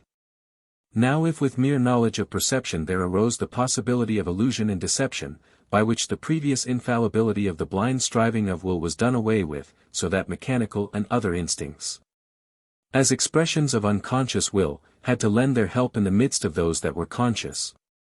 With the entrance of reason that certainty and infallibility of the expressions of will, which at the other extreme in unorganized nature appeared as strict conformity to law, is almost entirely lost. Instinct disappears altogether, deliberation, which is supposed to take the place of everything else, begets, as was shown in the first book, irresolution and uncertainty. Then error becomes possible, and in many cases obstructs the adequate objectification of the will in action.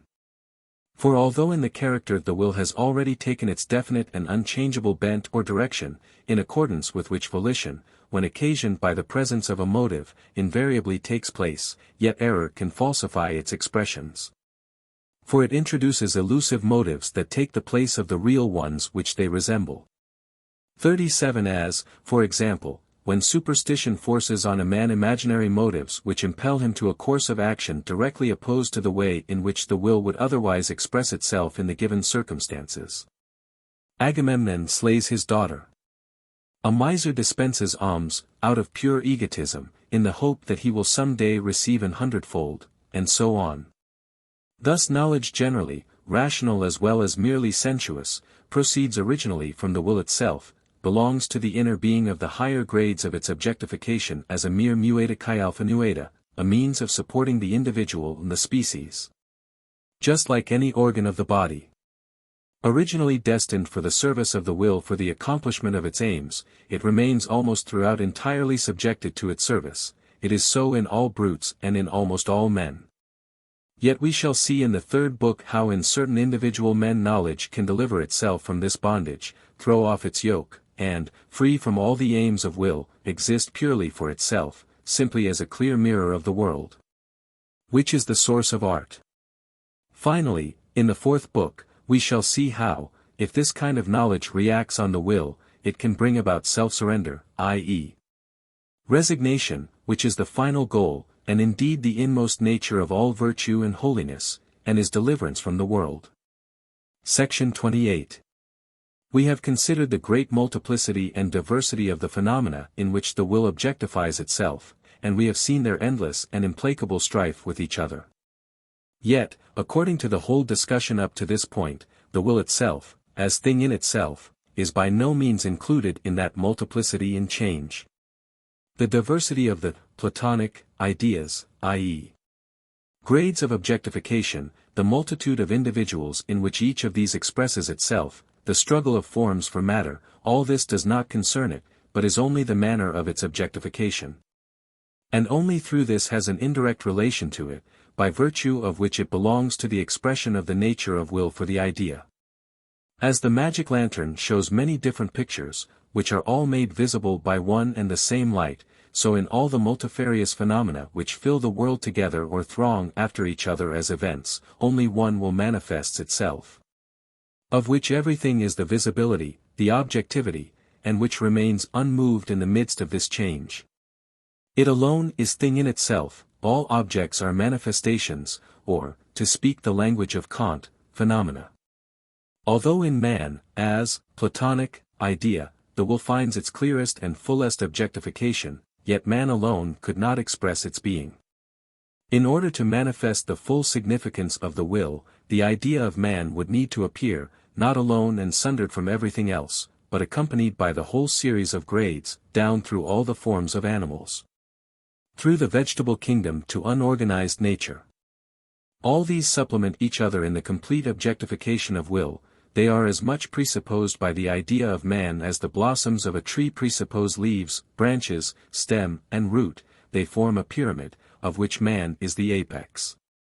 If fond of similes, one might also say that their manifestations accompany that of man as necessarily as the full daylight is accompanied by all the gradations of twilight, through which, little by little, it loses itself in darkness. Or one might call them the echo of man, and say, animal and plant are the descending fifth and third of man, the inorganic kingdom is the lower octave. The full truth of this last comparison will only become clear to us when, in the following book, we attempt to fathom the deep significance of music, and see how a connected, progressive melody, made up of high, quick notes, may be regarded as in some sense expressing the life and efforts of man connected by reflection, while the unconnected complemental notes and the slow bass, which make up the harmony necessary to perfect the music, represent the rest of the animal kingdom and the whole of nature that is without knowledge. But of this in its own place, where it will not sound so paradoxical.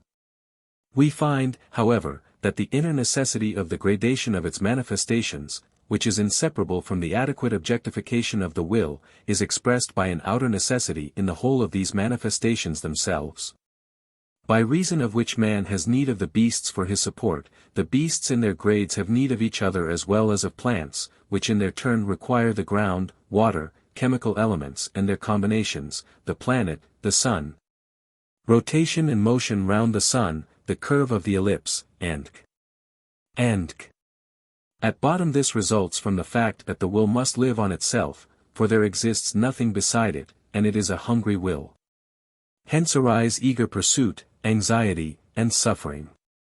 It is only the knowledge of the unity of will as thing in itself, in the endless diversity and multiplicity of the phenomena, that can afford us the true explanation of that wonderful, unmistakable analogy of all the productions of nature. That family likeness on account of which we may regard them as variations on the same ungiven theme. So in like measure, through the distinct and thoroughly comprehended knowledge of that harmony, that essential connection of all the parts of the world, that necessity of their gradation which we have just been considering, we shall obtain a true and sufficient insight into the inner nature and meaning of the undeniable teleology of all organized productions of nature, which, indeed, we presupposed a priori, when considering and investigating them. This teleology is of a twofold description. Sometimes an inner teleology, that is, an agreement of all the parts of a particular organism, so ordered that the sustenance of the individual and the species results from it, and therefore presents itself as the end of that disposition or arrangement.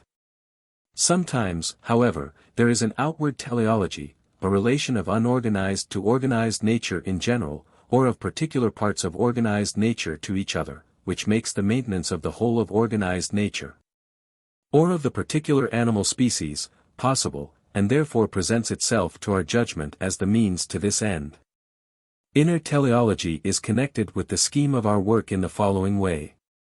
If, in accordance with what has been said, all variations of form in nature, and all multiplicity of individuals, belong not to the will itself, but merely to its objectivity and the form of this objectivity, it necessarily follows that the will is indivisible and is present as a whole in every manifestation, although the grades of its objectification, the Platonic ideas, are very different from each other.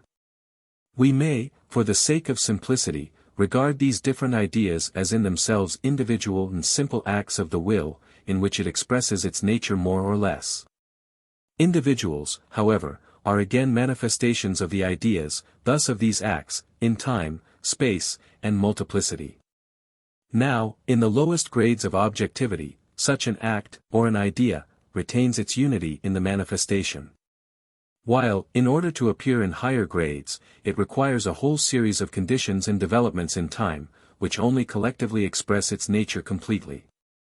Thus, for example, the idea that reveals itself in any general force of nature has always one single expression, although it presents itself differently according to the external relations that are present, otherwise its identity could not be proved.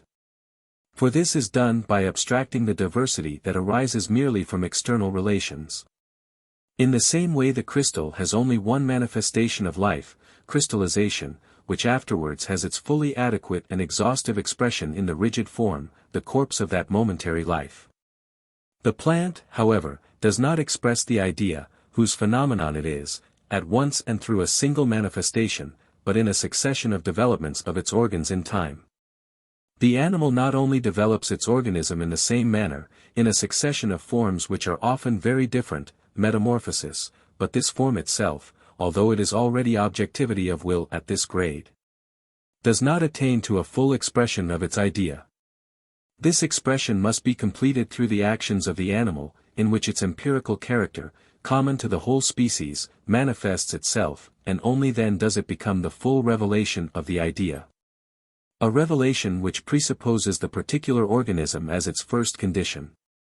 In the case of man, the empirical character is peculiar to every individual, indeed, as we shall see in the fourth book, even to the extent of supplanting entirely the character of the species, through the self-surrender of the whole will. That which is known as the empirical character, through the necessary development in time, and the division into particular actions that is conditioned by it, is.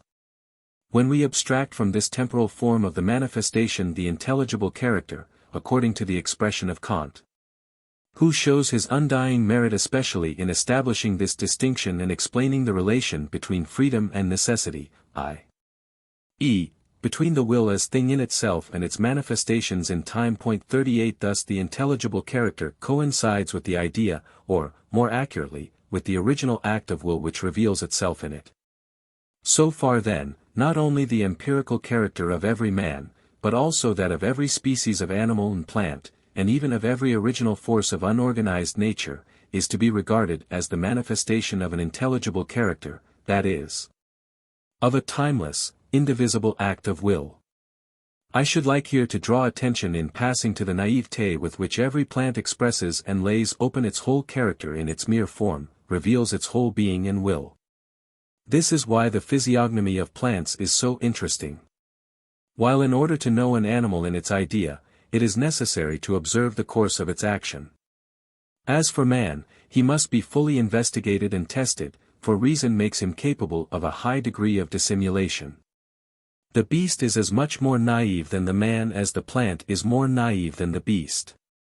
In the beast we see the will to live more naked, as it were, than in the man, in whom it is clothed with so much knowledge, and is, moreover, so veiled through the capacity for dissimulation, that it is almost only by chance, and here and there, that its true nature becomes apparent.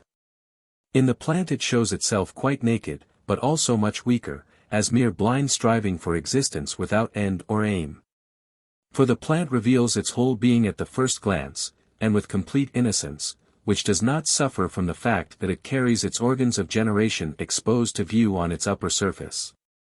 Though in all animals they have been assigned to the most hidden part. This innocence of the plant results from its complete want of knowledge. Guilt does not lie in willing, but in willing with knowledge. Every plant speaks to us first of all of its home, of the climate, and the nature of the ground in which it has grown. Therefore, even those who have had little practice easily tell whether an exotic plant belongs to the tropical or the temperate zone, and whether it grows in water, in marshes, on mountain, or on moorland. Besides this, however, every plant expresses the special will of its species, and says something that cannot be uttered in any other tongue. But we must now apply what has been said to the teleological consideration of the organism, so far as it concerns its inner design. If in unorganized nature the idea, which is everywhere to be regarded as a single act of will, reveals itself also in a single manifestation which is always the same. And thus one may say that here the empirical character directly partakes of the unity of the intelligible, coincides, as it were, with it, so that no inner design can show itself here. If, on the contrary, all organisms express their ideas through a series of successive developments, conditioned by a multiplicity of coexisting parts, and thus only the sum of the manifestations of the empirical character collectively constitute the expression of the intelligible character. This necessary coexistence of the parts and succession of the stages of development does not destroy the unity of the appearing idea, the act of will which expresses itself. Nay, rather this unity finds its expression in the necessary relation and connection of the parts and stages of development with each other, in accordance with the law of causality. Since it is the will which is one, indivisible, and therefore entirely in harmony with itself, that reveals itself in the whole idea as in act, its manifestation, although broken up into a number of different parts and conditions, must yet show this unity again in the thorough agreement of all of these. This is effected by a necessary relation and dependence of all the parts upon each other, by means of which the unity of the idea is re-established in the manifestation. In accordance with this, we now recognize these different parts and functions of the organism as related to each other reciprocally as means and end, but the organism itself as the final end of all. Consequently, neither the breaking up of the idea, which in itself is simple, into the multiplicity of the parts and conditions of the organism, on the one hand, nor, on the other hand, the re-establishment of its unity through the necessary connection of the parts and functions which arises from the fact that they are the cause and effect, the means and end, of each other, is peculiar and essential to the appearing will as such. To the thing in itself, but only to its manifestation in space, time, and causality, mere modes of the principle of sufficient reason, the form of the phenomenon. They belong to the world as idea, not to the world as will, they belong to the way in which the will becomes object, i.e., idea at this grade of its objectivity. Every one who has grasped the meaning of this discussion, a discussion which is perhaps somewhat difficult, will now fully understand the doctrine of Kant, which follows from it. That both the design of organized and the conformity to law of unorganized nature are only introduced by our understanding, and therefore both belong only to the phenomenon, not to the thing in itself. The surprise, which was referred to above, at the infallible constancy of the conformity to law of unorganized nature, is essentially the same as the surprise that is excited by design in organized nature. For in both cases what we wonder at is only the sight of the original unity of the idea, which, for the phenomenon, has assumed the form of multiplicity in diversity. 39. As regards the second kind of teleology, according to the division made above, the outer design, which shows itself, not in the inner economy of the organisms, but in the support and assistance they receive from without, both from unorganized nature and from each other. Its general explanation is to be found in the exposition we have just given. For the whole world, with all its phenomena, is the objectivity of the one indivisible will, the idea, which is related to all other ideas as harmony is related to the single voice. Therefore that unity of the will must show itself also in the agreement of all its manifestations. But we can very much increase the clearness of this insight if we go somewhat more closely into the manifestations of that outer teleology and agreement of the different parts of nature with each other. An inquiry which will also throw some light on the foregoing exposition. We shall best attain this end by considering the following analogy. The character of each individual man, so far as it is thoroughly individual, and not entirely included in that of the species, may be regarded as a special idea, corresponding to a special act of the objectification of will. This act itself would then be his intelligible character, and his empirical character would be the manifestation of it. The empirical character is entirely determined through the intelligible, which is without ground, i.e. as thing in itself is not subordinated to the principle of sufficient reason, the form of the phenomenon. The empirical character must in the course of life afford us the express image of the intelligible, and can only become what the nature of the latter demands. But this property extends only to the essential, not to the unessential in the course of life to which it applies. To this unessential belong the detailed events and actions which are the material in which the empirical character shows itself. These are determined by outward circumstances, which present the motives upon which the character reacts according to its nature. And as they may be very different, the outward form of the manifestation of the empirical character, that is, the definite actual or historical form of the course of life, will have to accommodate itself to their influence. Now this form may be very different, although what is essential to the manifestation, its content, remains the same. Thus, for example, it is immaterial whether a man plays for nuts or for crowns. But whether a man cheats or plays fairly, that is the real matter. The latter is determined by the intelligible character, the former by outward circumstances. As the same theme may be expressed in 100 different variations, so the same character may be expressed in 100 very different lives. But various as the outward influence may be, the empirical character which expresses itself in the course of life must yet, whatever form it takes, accurately objectify the intelligible character.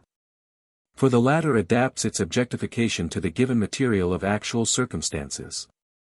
We have now to assume something analogous to the influence of outward circumstances upon the life that is determined in essential matters by the character, if we desire to understand how the will, in the original act of its objectification, determines the various ideas in which it objectifies itself, that is, the different forms of natural existence of every kind, among which it distributes its objectification, and which must therefore necessarily have a relation to each other in the manifestation. We must assume that between all these manifestations of the one will there existed a universal and reciprocal adaptation and accommodation of themselves to each other, by which, however, as we shall soon see more clearly, all time determination is to be excluded, for the idea lies outside time. In accordance with this, every manifestation must have adapted itself to the surroundings into which it entered, and these again must have adapted themselves to it, although it occupied a much later position in time. And we see this consensus naturae everywhere. Every plant is therefore adapted to its soil and climate, every animal to its element and the prey that will be its food, and is also in some way protected, to a certain extent, against its natural enemy. The eye is adapted to the light and its refrangibility, the lungs and the blood to the air bladder of fish to water, the eye of the seal to the change of the medium in which it must see, the water pouch in the stomach of the camel to the drought of the African deserts, the sail of the nautilus to the wind that is to drive its little bark, and so on down to the most special and astonishing outward adaptations. 40 We must abstract however here from all temporal relations, for these can only concern the manifestation of the idea, not the idea itself. Accordingly this kind of explanation must also be used retrospectively, and we must not merely admit that every species accommodated itself to the given environment, but also that this environment itself, which preceded it in time, had just as much regard for the being that would some time come into it. For it is one and the same will that objectifies itself in the whole world. It knows no time, for this form of the principle of sufficient reason does not belong to it, nor to its original objectivity, the ideas, but only to the way in which these are known by the individuals who themselves are transitory, i.e., to the manifestation of the ideas. Thus, time has no significance for our present examination of the manner in which the objectification of the will distributes itself among the ideas, and the ideas whose manifestations entered into the course of time earlier. according to the law of causality, to which as phenomena they are subject, have no advantage over those whose manifestation entered later.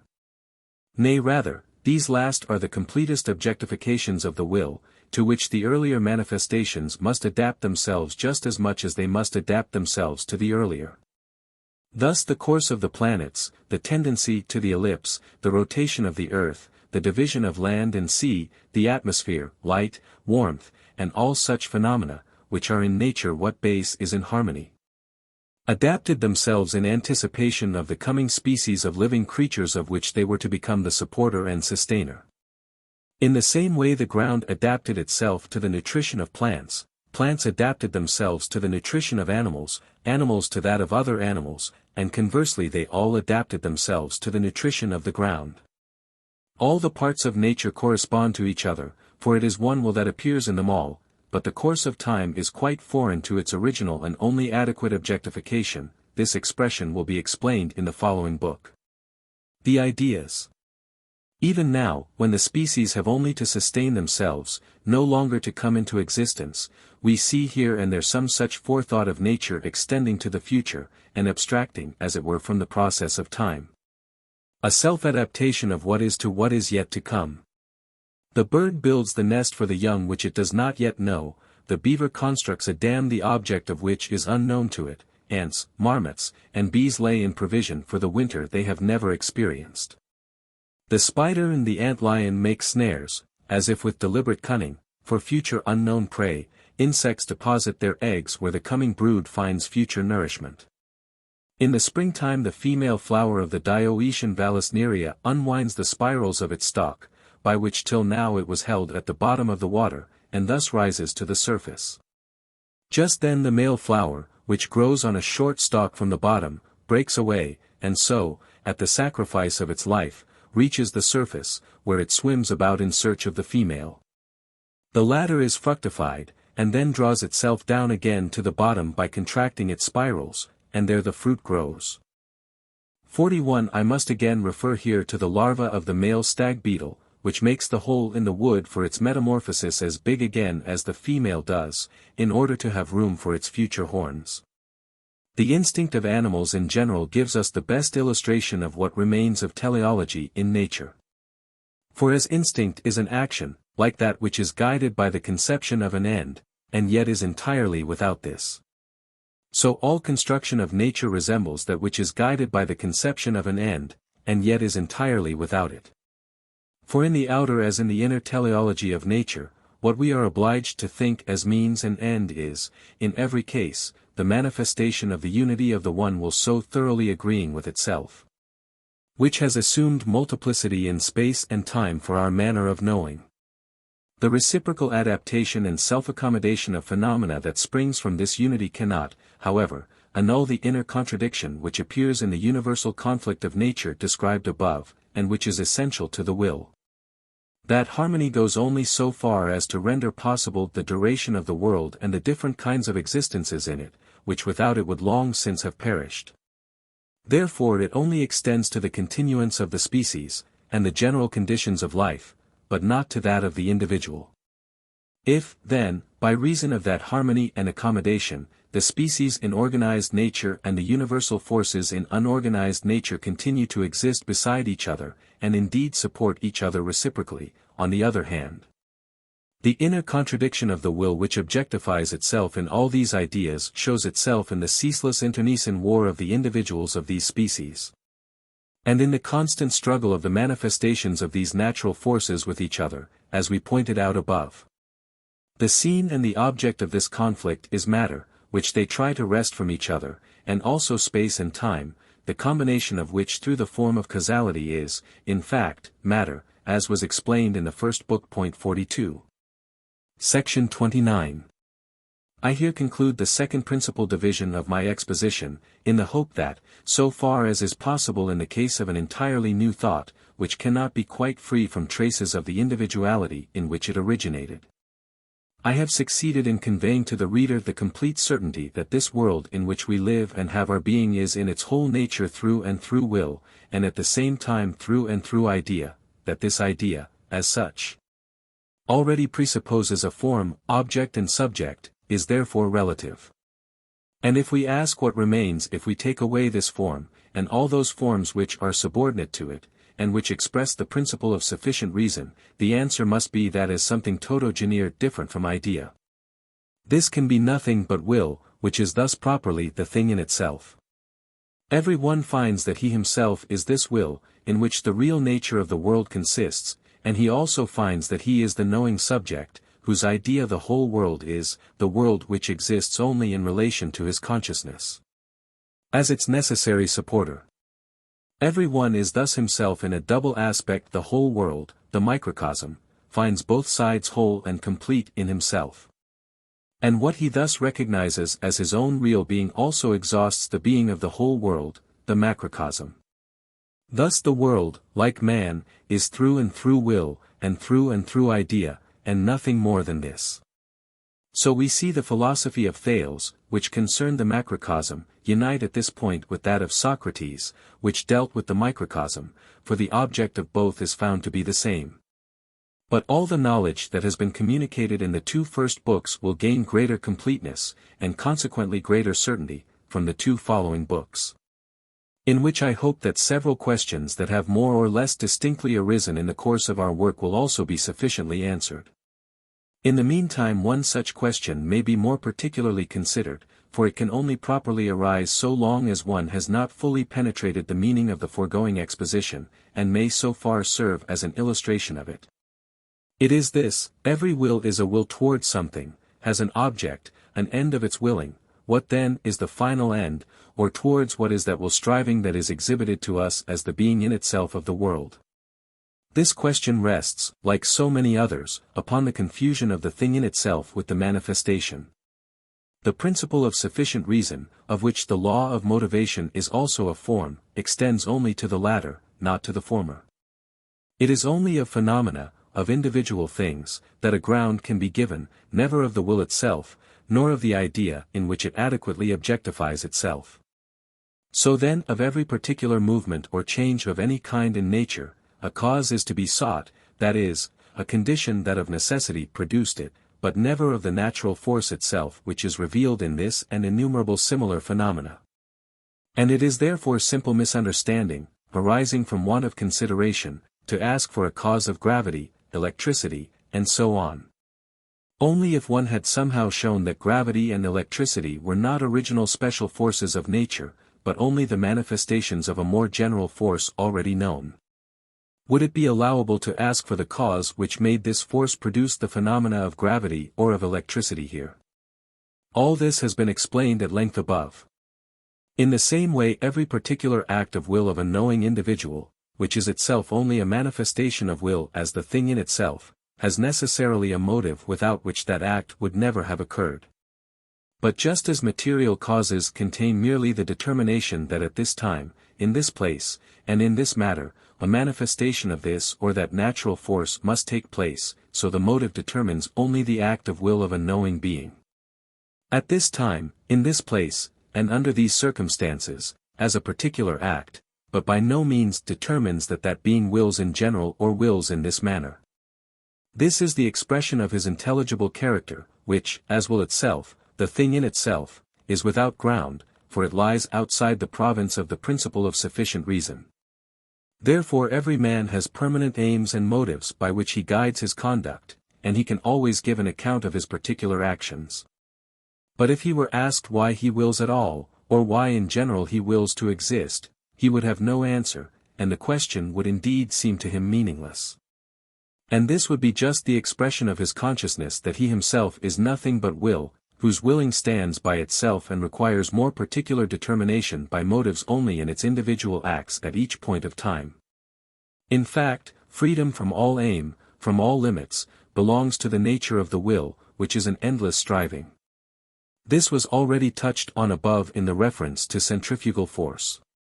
It also discloses itself in its simplest form in the lowest grade of the objectification of will, in gravitation, which we see constantly exerting itself, though a final goal is obviously impossible for it.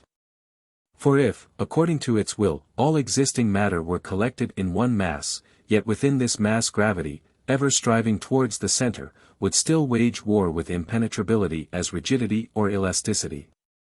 The tendency of matter can therefore only be confined, never completed or appeased. But this is precisely the case with all tendencies of all phenomena of will. Every attained end is also the beginning of a new course, and so on ad infinitum. The plant raises its manifestation from the seed through the stem and the leaf to the blossom and the fruit, which again is the beginning of a new seed, a new individual, that runs through the old course, and so on through endless time. Such also is the life of the animal. Procreation is its highest point, and after attaining to it, the life of the first individual quickly or slowly sinks, while a new life ensures to nature the endurance of the species and repeats the same phenomena. Indeed, the constant renewal of the matter of every organism is also to be regarded as merely the manifestation of this continual pressure and change. And physiologists are now ceasing to hold that it is the necessary reparation of the matter wasted in motion, for the possible wearing out of the machine can by no means be equivalent to the support it is constantly receiving through nourishment. Eternal becoming, endless flux, characterizes the revelation of the inner nature of will. Finally, the same thing shows itself in human endeavors and desires, which always delude us by presenting their satisfaction as the final end of will. As soon as we attain to them they no longer appear the same, and therefore they soon grow stale, are forgotten, and though not openly disowned, are yet always thrown aside as vanished illusions. We are fortunate enough if there still remains something to wish for and to strive after, that the game may be kept up of constant transition from desire to satisfaction, and from satisfaction to a new desire. The rapid course of which is called happiness, and the slow course sorrow, and does not sink into that stagnation that shows itself in fearful ennui that paralyses life, vain yearning without a definite object, deadening languor. According to all this, when the will is enlightened by knowledge, it always knows what it wills now and here, never what it wills in general. Every particular act of will has its end, the whole will has none. Just as every particular phenomenon of nature is determined by a sufficient cause so far as concerns its appearance in this place at this time, but the force which manifests itself in it has no general cause, for it belongs to the thing in itself. To the groundless will. The single example of self-knowledge of the will as a whole is the idea as a whole, the whole world of perception. It is the objectification, the revelation, the mirror of the will. What the will expresses in it will be the subject of our further consideration. Point 43. Third book. The world as idea. Second aspect. The idea independent of the principle of sufficient reason, the Platonic idea, the object of art. Tau tau nu mu nu epsilon, gamma nu epsilon sigma iota nu delta omicron kappa chi omicron nu, kappa alpha tau tau gamma iota gamma nu mu epsilon nu omicron nu mu nu kappa alpha pi omicron lambda lambda mu epsilon nu omicron nu tau omega delta epsilon omicron delta pi omicron tau epsilon nu dot, pi lambda alpha tau omega nu. Section 30. In the first book the world was explained as mere idea, object for a subject. In the second book we considered it from its other side, and found that in this aspect it is will, which proved to be simply that which this world is besides being idea. In accordance with this knowledge we called the world as idea, both as a whole and in its parts, the objectification of will, which therefore means the will become object, i.e., idea. Further, we remember that this objectification of will was found to have many definite grades, in which, with gradually increasing distinctness and completeness, the nature of will appears in the idea, that is to say, presents itself as object. In these grades we already recognized the Platonic ideas, for the grades are just the determined species, or the original unchanging forms and qualities of all natural bodies, both organized and unorganized. And also the general forces which reveal themselves according to natural laws. These ideas, then, as a whole express themselves in innumerable individuals and particulars, and are related to these as archetypes to their copies. The multiplicity of such individuals is only conceivable through time and space, their appearing and passing away through causality, and in all these forms we recognize merely the different modes of the principle of sufficient reason, which is the ultimate principle of all that is finite, of all individual existence, and the universal form of the idea as it appears in the knowledge of the individual as such. The Platonic idea, on the other hand, does not come under this principle, and has therefore neither multiplicity nor change. While the individuals in which it expresses itself are innumerable, and unceasingly come into being and pass away, it remains unchanged as one and the same, and the principle of sufficient reason has for it no meaning. As, however, this is the form under which all knowledge of the subject comes, so far as the subject knows as an individual, the ideas lie quite outside the sphere of its knowledge. If, therefore, the ideas are to become objects of knowledge, this can only happen by transcending the individuality of the knowing subject. The more exact and detailed explanation of this is what will now occupy our attention. Section 31. First, however, the following very essential remark.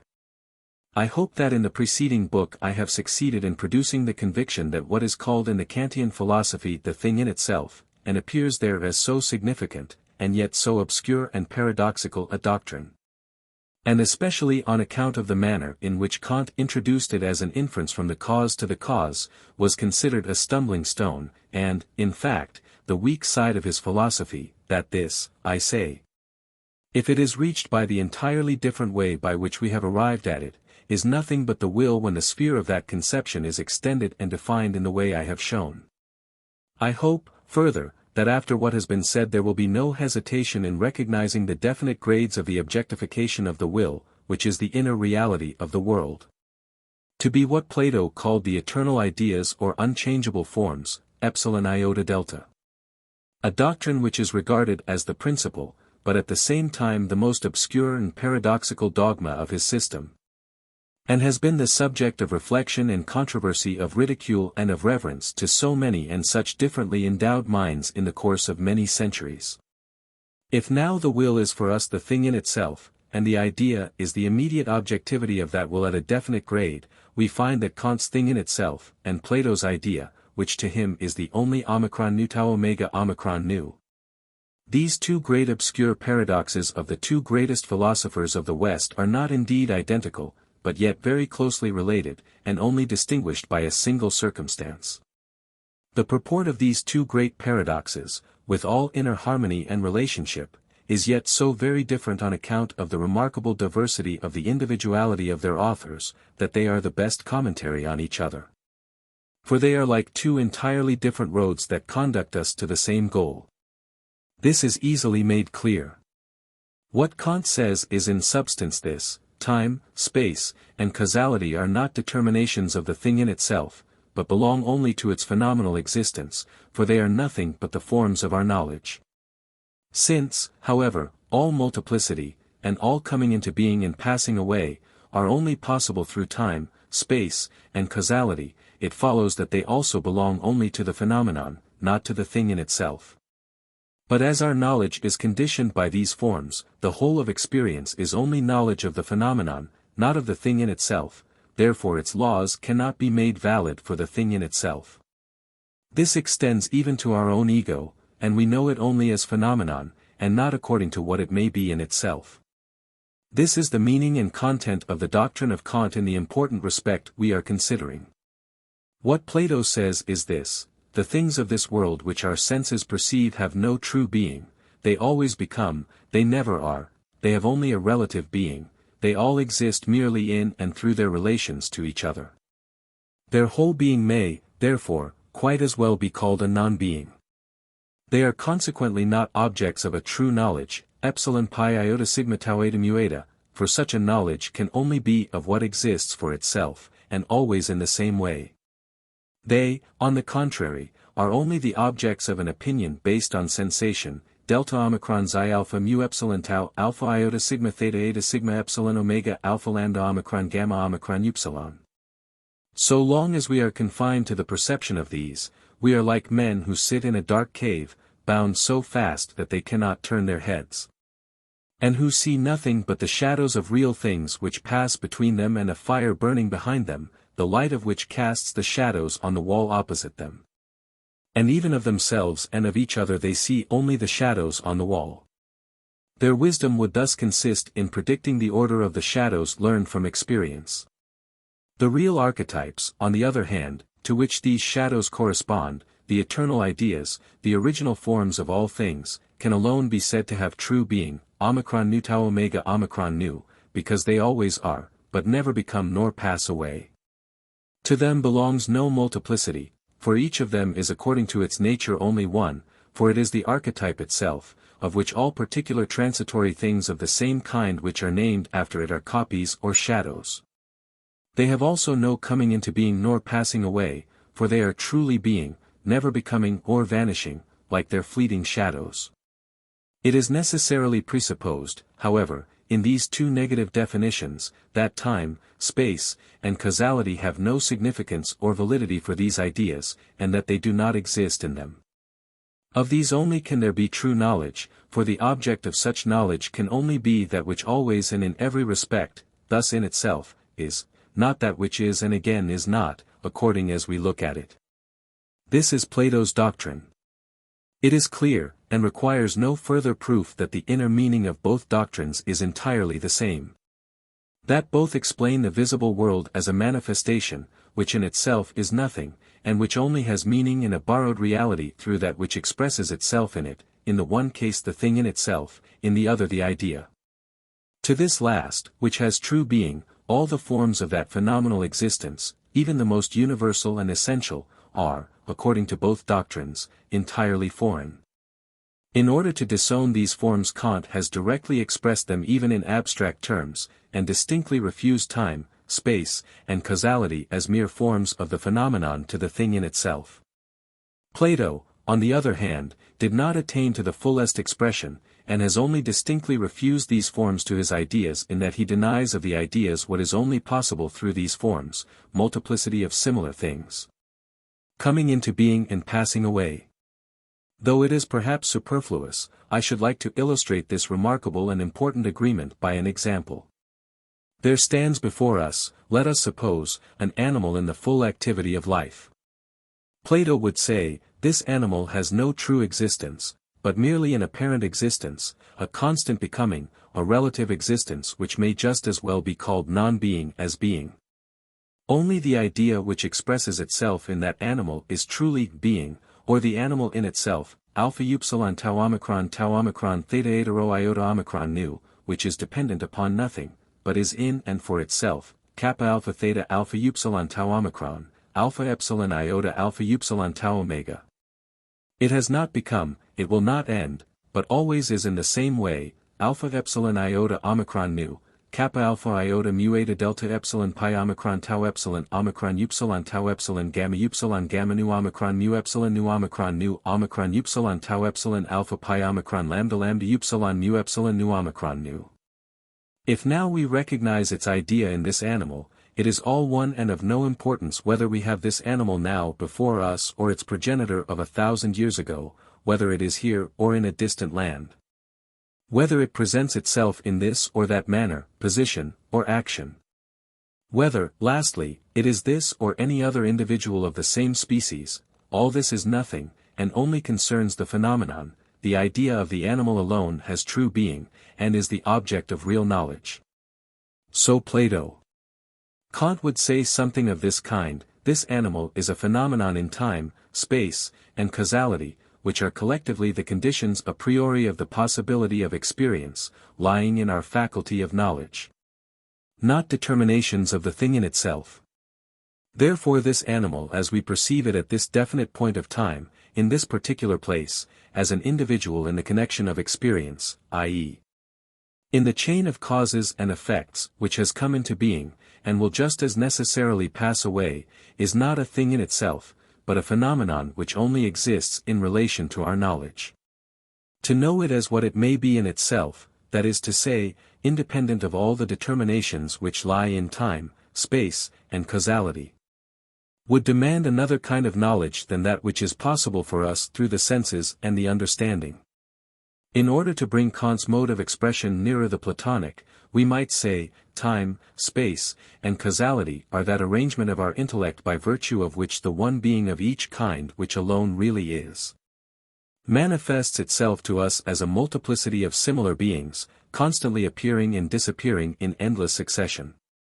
The apprehension of things by means of and in accordance with this arrangement is immanent knowledge, that, on the other hand, which is conscious of the true state of the case, is transcendental knowledge.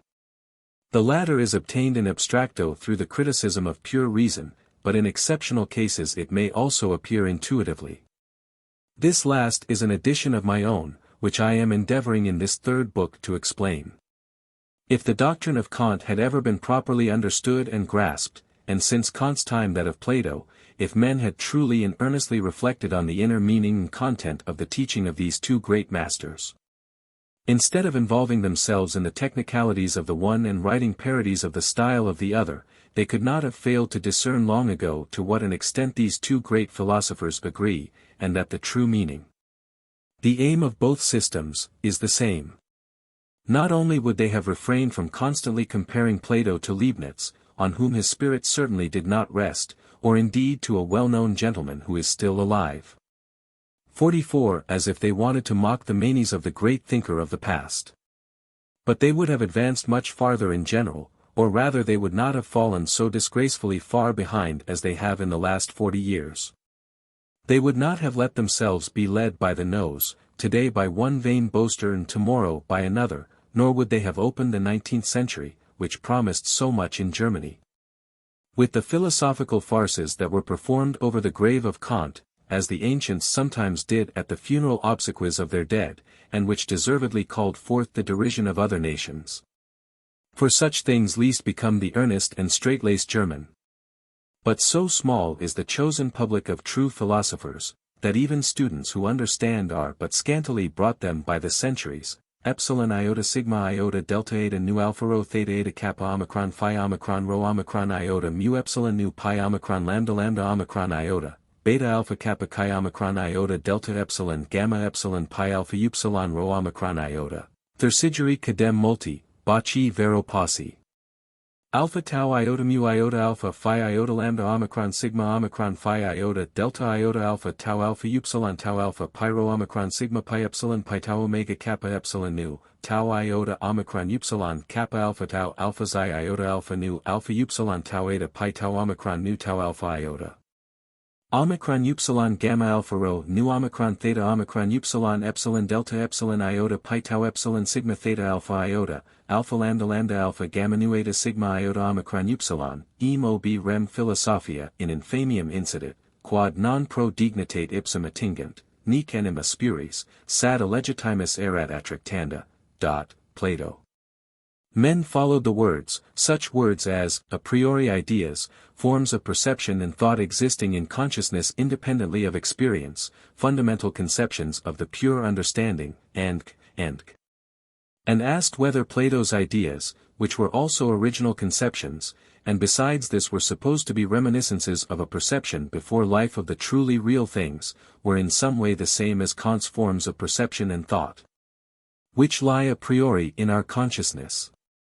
On account of some slight resemblance in the expression of these two entirely different doctrines, the Kantian doctrine of the forms which limit the knowledge of the individual to the phenomenon, and the Platonic doctrine of ideas, the knowledge of which these very forms expressly deny, these so far diametrically opposed doctrines were carefully compared, and men deliberated and disputed as to whether they were identical, found at last that they were not the same, and concluded that Plato's doctrine of ideas and Kant's critique of reason had nothing in common. But enough of this. Point 45. Section 32. It follows from our consideration of the subject, that, for us, idea and thing in itself are not entirely one and the same, in spite of the inner agreement between Kant and Plato, and the identity of the aim they had before them, or the conception of the world which roused them and led them to philosophize. The idea is for us rather the direct, and therefore adequate, objectivity of the thing in itself, which is, however, itself the will is not yet objectified, not yet become idea. For the thing in itself must, even according to Kant, be free from all the forms connected with knowing as such. And it is merely an error on his part, as is shown in the appendix, that he did not count among these forms, before all others, that of being object for a subject, for it is the first and most universal form of all phenomena, i.e., of all idea. He should therefore have distinctly denied objective existence to his thing in itself, which would have saved him from a great inconsistency that was soon discovered. The Platonic idea, on the other hand, is necessarily object, something known, an idea, and in that respect is different from the thing in itself, but in that respect only. It has merely laid aside the subordinate forms of the phenomenon, all of which we include in the principle of sufficient reason, or rather it has not yet assumed them. But it has retained the first and most universal form, that of the idea in general, the form of being object for a subject. It is the forms which are subordinate to this, whose general expression is the principle of sufficient reason, that multiply the idea in particular transitory individuals, whose number is a matter of complete indifference to the idea. The principle of sufficient reason is thus again the form into which the idea enters when it appears in the knowledge of the subject as individual. The particular thing that manifests itself in accordance with the principle of sufficient reason is thus only an indirect objectification of the thing in itself, which is the will. For between it and the thing in itself stands the idea as the only direct objectivity of the will, because it has assumed none of the special forms of knowledge as such, except that of the idea in general, i.e., the form of being object for a subject. Therefore it alone is the most adequate objectivity of the will or thing in itself which is possible, indeed it is the whole thing in itself, only under the form of the idea. And here lies the ground of the great agreement between Plato and Kant, although, in strict accuracy, that of which they speak is not the same. But the particular things are no really adequate objectivity of the will, for in them it is obscured by those forms whose general expression is the principle of sufficient reason, but which are conditions of the knowledge which belongs to the individual as such. If it is allowable to draw conclusions from an impossible presupposition, we would, in fact, no longer know particular things, nor events, nor change, nor multiplicity, but would comprehend only ideas.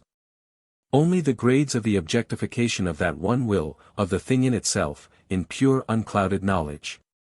Consequently our world would be a nunc stans, if it were not that, as knowing subjects, we are also individuals, i.e. our perceptions come to us through the medium of a body, from the affections of which they proceed, and which is itself only concrete willing, objectivity of the will, and thus is an object among objects. And as such comes into the knowing consciousness in the only way in which an object can, through the forms of the principle of sufficient reason, and consequently already presupposes, and therefore brings in, time, and all other forms which that principle expresses. Time is only the broken and piecemeal view which the individual being has of the ideas, which are outside time, and consequently eternal. Therefore Plato says time is the moving picture of eternity, alpha iota omega nu omicron epsilon iota kappa omega nu iota nu eta tau eta Cairo omicron nu omicron. 46. Section 33. Since now, as individuals, we have no other knowledge than that which is subject to the principle of sufficient reason, and this form of knowledge excludes the ideas. It is certain that if it is possible for us to raise ourselves from the knowledge of particular things to that of the ideas, this can only happen by an alteration taking place in the subject which is analogous and corresponds to the great change of the whole nature of the object, and by virtue of which the subject, so far as it knows an idea, is no more individual. It will be remembered from the preceding book that knowledge in general belongs to the objectification of will at its higher grades, and sensibility, nerves, and brain, just like the other parts of the organized being, are the expression of the will at this stage of its objectivity. And therefore the idea which appears through them is also in the same way bound to the service of will as a means, mu eta chi alpha nu eta, for the attainment of its now complicated, pi omicron lambda upsilon tau epsilon lambda epsilon sigma tau epsilon rho alpha, aims for sustaining a being of manifold requirements. Thus originally and according to its nature, knowledge is completely subject to the will, and, like the immediate object, which, by means of the application of the law of causality, is its starting point. All knowledge which proceeds in accordance with the principle of sufficient reason remains in a closer or more distant relation to the will. For the individual finds his body as an object among objects, to all of which it is related and connected according to the principle of sufficient reason. Thus all investigations of these relations and connections lead back to his body, and consequently to his will. Since it is the principle of sufficient reason which places the objects in this relation to the body, and, through it, to the will. The one endeavor of the knowledge which is subject to this principle will be to find out the relations in which objects are placed to each other through this principle, and thus to trace their innumerable connections in space, time, and causality. For only through these is the object interesting to the individual, i.e., related to the will. Therefore the knowledge which is subject to the will knows nothing further of objects than their relations, knows the objects only so far as they exist at this time, in this place, under these circumstances, from these causes. And with these effects, in a word, as particular things. And if all these relations were to be taken away, the objects would also have disappeared for it, because it knew nothing more about them. We must not disguise the fact that what the sciences consider in things is also in reality nothing more than this. Their relations, the connections of time and space, the causes of natural changes, the resemblance of forms, the motives of actions, thus merely relations.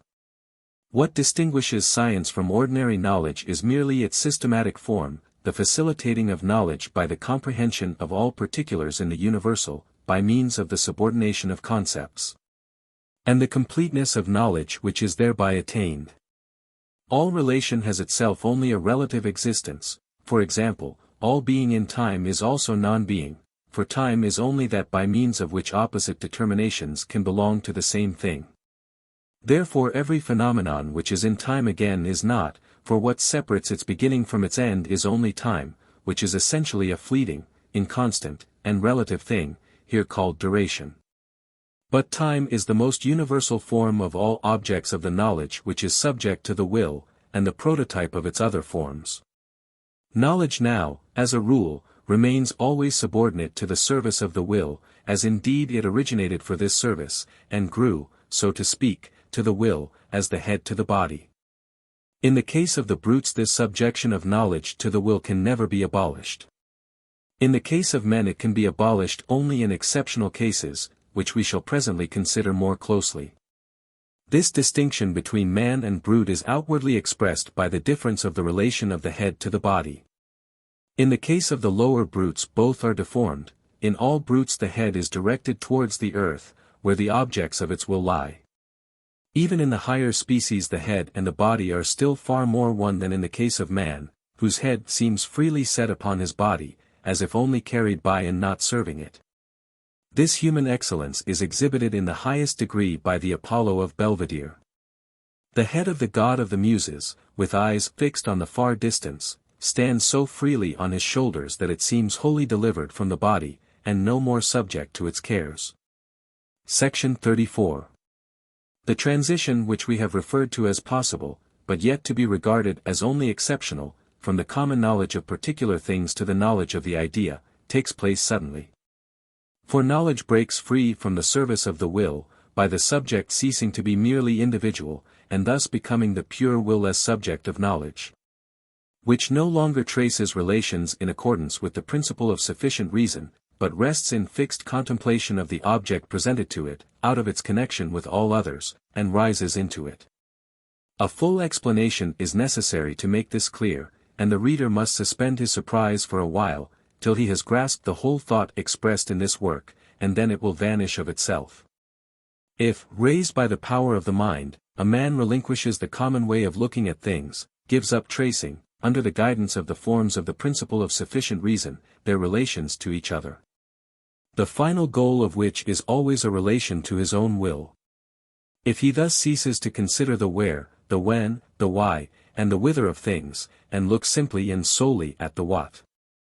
If, further, he does not allow abstract thought, the concepts of the reason, to take possession of his consciousness, but, instead of all this, gives the whole power of his mind to perception, sinks himself entirely in this, and lets his whole consciousness be filled with the quiet contemplation of the natural object actually present, whether a landscape, a tree, a mountain, a building, or whatever it may be. Inasmuch as he loses himself in this object, to use a pregnant German idiom, i.e., forgets even his individuality, his will, and only continues to exist as the pure subject, the clear mirror of the object, so that it is as if the object alone were there, without anyone to perceive it. And he can no longer separate the perceiver from the perception, but both have become one, because the whole consciousness is filled and occupied with one single sensuous picture. If thus the object has to such an extent passed out of all relation to something outside it, and the subject out of all relation to the will, then that which is so known is no longer the particular thing as such. But it is the idea, the eternal form, the immediate objectivity of the will at this grade, and, therefore, he who is sunk in this perception is no longer individual, for in such perception the individual has lost himself. But he is pure, will-less, painless, timeless subject of knowledge. This, which in itself is so remarkable, which I well know confirms the saying that originated with Thomas Paine, "Du sublime au ridicule il n'y a chuan pas," will by degrees become clearer and less surprising from what follows. It was this that was running in Spinoza's mind when he wrote, "Meus aeterna est, quadinus residential sub aeternitatis specie concipit, F. v. pr. 31, Scholl. 47. In such contemplation the particular thing becomes at once the idea of its species, and the perceiving individual becomes pure subject of knowledge. The individual, as such, knows only particular things. The pure subject of knowledge knows only ideas. For the individual is the subject of knowledge in its relation to a definite particular manifestation of will, and in subjection to this. This particular manifestation of will is, as such, subordinated to the principle of sufficient reason in all its forms. Therefore, all knowledge which relates itself to it also follows the principle of sufficient reason, and no other kind of knowledge is fitted to be of use to the will but this, which always consists merely of relations to the object. The knowing individual as such, and the particular things known by him, are always in some place, at some time, and are links in the chain of causes and effects. The pure subject of knowledge and his correlative, the idea, have passed out of all these forms of the principle of sufficient reason, time, place, the individual that knows, and the individual that is known, have for them no meaning. When an individual knower has raised himself in the manner described to be pure subject of knowledge, and at the same time has raised the observed object to the Platonic idea, the world as idea appears complete and pure. And the full objectification of the will takes place, for the Platonic idea alone is its adequate objectivity. The idea includes object and subject in like manner in itself, for they are its one form, but in it they are absolutely of equal importance. For as the object is here, as elsewhere, simply the idea of the subject, which passes entirely into the perceived object has thus become this object itself, for the whole consciousness is nothing but its perfectly distinct picture.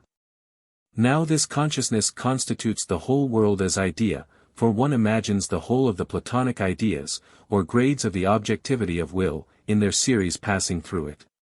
The particular things of all time and space are nothing but ideas multiplied through the principle of sufficient reason, the form of the knowledge of the individual as such, and thus obscured as regards their pure objectivity. When the Platonic idea appears, in its subject and object are no longer to be distinguished, for the Platonic idea, the adequate objectivity of will, the true world as idea, arises only when the subject and object reciprocally fill and penetrate each other completely. And in the same way the knowing and the known individuals, as things in themselves, are not to be distinguished. For if we look entirely away from the true world as idea, there remains nothing but the world as will. The will is the in itself of the Platonic idea, which fully objectifies it. It is also the in itself of the particular thing and of the individual that knows it, which objectify it incompletely.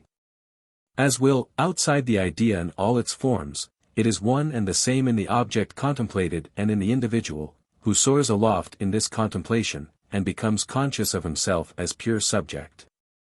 These two are, therefore, in themselves not different, for in themselves they are will, which here knows itself, and multiplicity in difference exist only as the way in which this knowledge comes to the will, i.e. only in the phenomenon, on account of its form, the principle of sufficient reason. Now the known thing, without me as the subject of knowledge, is just as little an object, and not mere will, blind effort, as without the object, without the idea, I am a knowing subject and not mere blind will.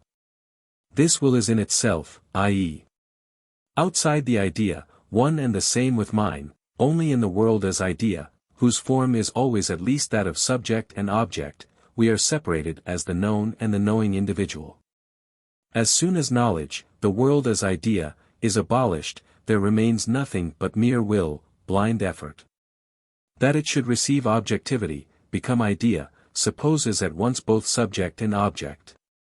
But that this should be pure, complete, and adequate objectivity of the will, supposes the object as Platonic idea, free from the forms of the principle of sufficient reason, and the subject as the pure subject of knowledge, free from individuality and subjection to the will. Whoever now has, after the manner referred to, become so absorbed and lost in the perception of nature that he only continues to exist as the pure knowing subject, becomes in this way directly conscious that, as such, he is the condition, that is, the supporter, of the world and all objective existence. For this now shows itself as dependent upon his existence. Thus he draws nature into himself, so that he sees it to be merely an accident of his own being. In this sense Byron says, "Are not the mountains, waves, and skies, a part of me and of my soul, as I of them? But how shall he who feels this, regard himself as absolutely transitory, in contrast to imperishable nature? Such a man will rather be filled with the consciousness, which the Upanishad of the Veda expresses, He omnes creaturi in totem ego sum e praeter me aliud ens non est, Upnekhat, 122.48. Section 35. In order to gain a deeper insight into the nature of the world, it is absolutely necessary that we should learn to distinguish the will as thing in itself from its adequate objectivity, and also the different grades in which this appears more and more distinctly and fully, i.e., the ideas themselves, from the merely phenomenal existence of these ideas in the forms of the principle of sufficient reason, the restricted method of knowledge of the individual. We shall then agree with Plato when he attributes actual being only to the ideas, and allows only an elusive, dreamlike existence to things in space and time, the real world for the individual. Then we shall understand how one and the same idea reveals itself in so many phenomena, and presents its nature only bit by bit to the individual, one side after another. Then we shall also distinguish the idea itself from the way in which its manifestation appears in the observation of the individual, and recognize the former as essential and the latter as unessential. Let us consider this with the help of examples taken from the most insignificant things, and also from the greatest. When the clouds move, the figures which they form are not essential, but indifferent to them.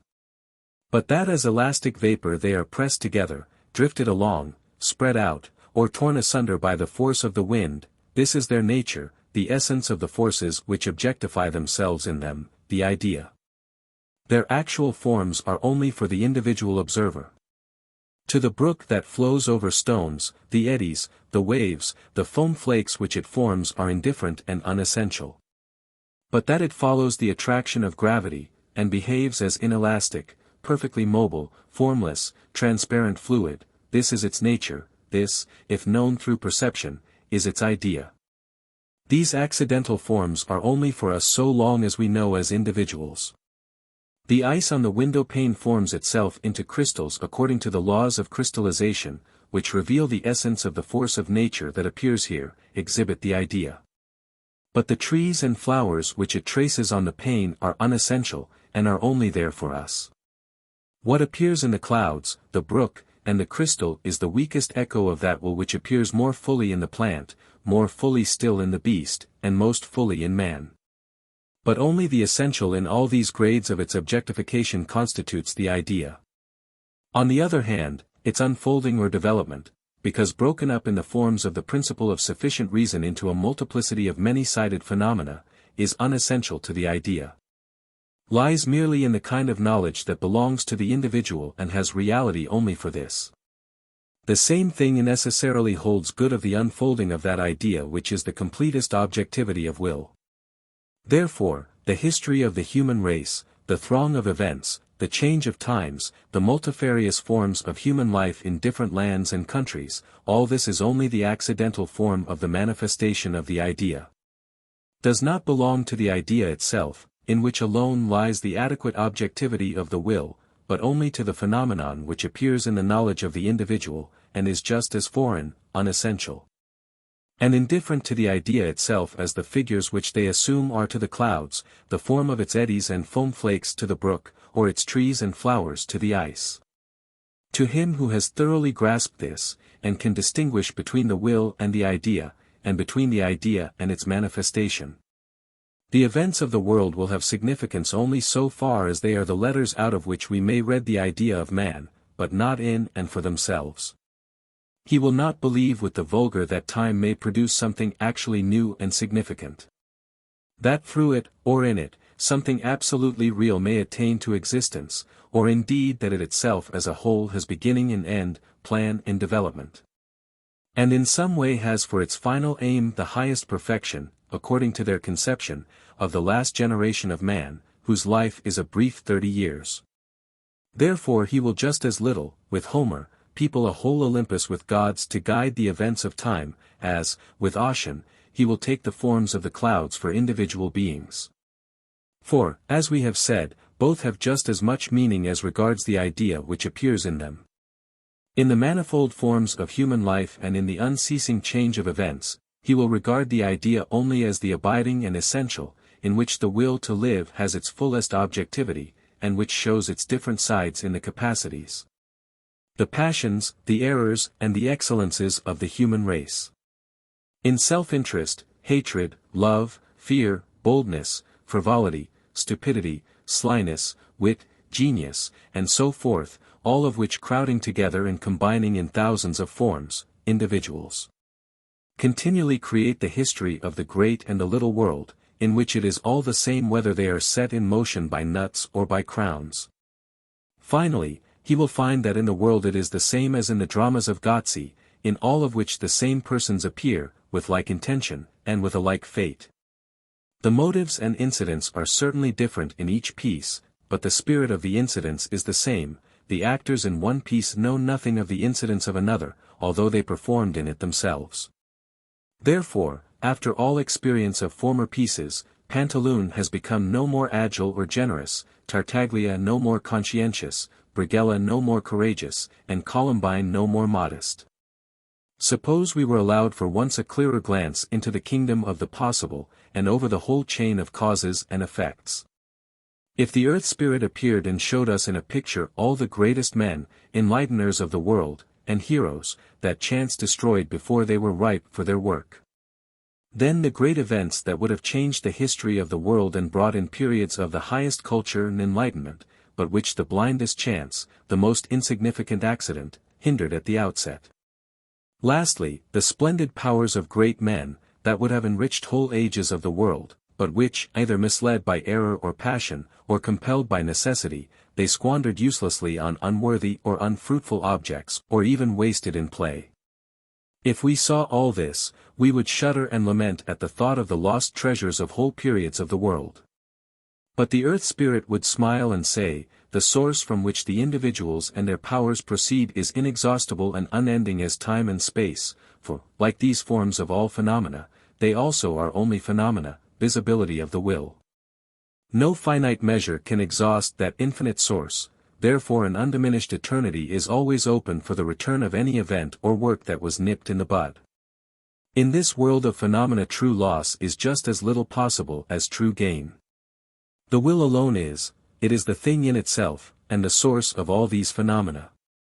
Its self-knowledge and its assertion or denial, which is then decided upon, is the only event in itself. 49. Section 36. History follows the thread of events. It is pragmatic so far as it deduces them in accordance with the law of motivation, a law that determines the self-manifesting will wherever it is enlightened by knowledge. At the lowest grades of its objectivity, where it still acts without knowledge, natural science, in the form of etiology, treats of the laws of the changes of its phenomena, and, in the form of morphology, of what is permanent in them. This almost endless task is lightened by the aid of concepts, which comprehend what is general in order that we may deduce what is particular from it. Lastly, mathematics treats of the mere forms, time and space, in which the ideas, broken up into multiplicity, appear for the knowledge of the subject as individual. All these, of which the common name is science, proceed according to the principle of sufficient reason in its different forms, and their theme is always the phenomenon, its laws, connections, and the relations which result from them. But what kind of knowledge is concerned with that which is outside and independent of all relations, that which alone is really essential to the world, the true content of its phenomena, that which is subject to no change, and therefore is known with equal truth for all time, in a word, the ideas, which are the direct and adequate objectivity of the thing in itself, the will? We answer, art, the work of genius. It repeats or reproduces the eternal ideas grasped through pure contemplation, the essential and abiding in all the phenomena of the world. And according to what the material is in which it reproduces, it is sculpture or painting, poetry or music. Its one source is the knowledge of ideas, its one aim the communication of this knowledge. While science, following the unresting and inconstant stream of the fourfold forms of reason inconsequent, with each end attained sees further, and can never reach a final goal nor attain full satisfaction. Any more than by running we can reach the place where the clouds touch the horizon. Art, on the contrary, is everywhere at its goal. For it plucks the object of its contemplation out of the stream of the world's course, and has it isolated before it. And this particular thing, which in that stream was a small perishing part, becomes to art the representative of the whole, an equivalent of the endless multitude in space and time. It therefore pauses at this particular thing. The course of time stops, the relations vanish for it, only the essential, the idea, is its object. We may, therefore, accurately define it as the way of viewing things independent of the principle of sufficient reason, in opposition to the way of viewing them which proceeds in accordance with that principle, and which is the method of experience and of science. This last method of considering things may be compared to a line infinitely extended in a horizontal direction, and the former to a vertical line which cuts it at any point. The method of viewing things which proceeds in accordance with the principle of sufficient reason is the rational method, and it alone is valid and of use in practical life and in science. The method which looks away from the content of this principle is the method of genius, which is only valid and of use in art. The first is the method of Aristotle, the second is, on the whole, that of Plato. The first is like the mighty storm, that rushes along without beginning and without aim, bending, agitating, and carrying away everything before it. The second is like the silent sunbeam, that pierces through the storm quite unaffected by it. The first is like the innumerable showering drops of the waterfall, which, constantly changing, never rest for an instant. The second is like the rainbow, quietly resting on this raging torrent. Only through the pure contemplation described above, which ends entirely in the object, can ideas be comprehended, and the nature of genius consists in preeminent capacity for such contemplation. Now, as this requires that a man should entirely forget himself and the relations in which he stands, genius is simply the completest objectivity, i.e., the objective tendency of the mind, as opposed to the subjective, which is directed to one's own self, in other words, to the will. Thus genius is the faculty of continuing in the state of pure perception, of losing oneself in perception, and of enlisting in this service the knowledge which originally existed only for the service of the will.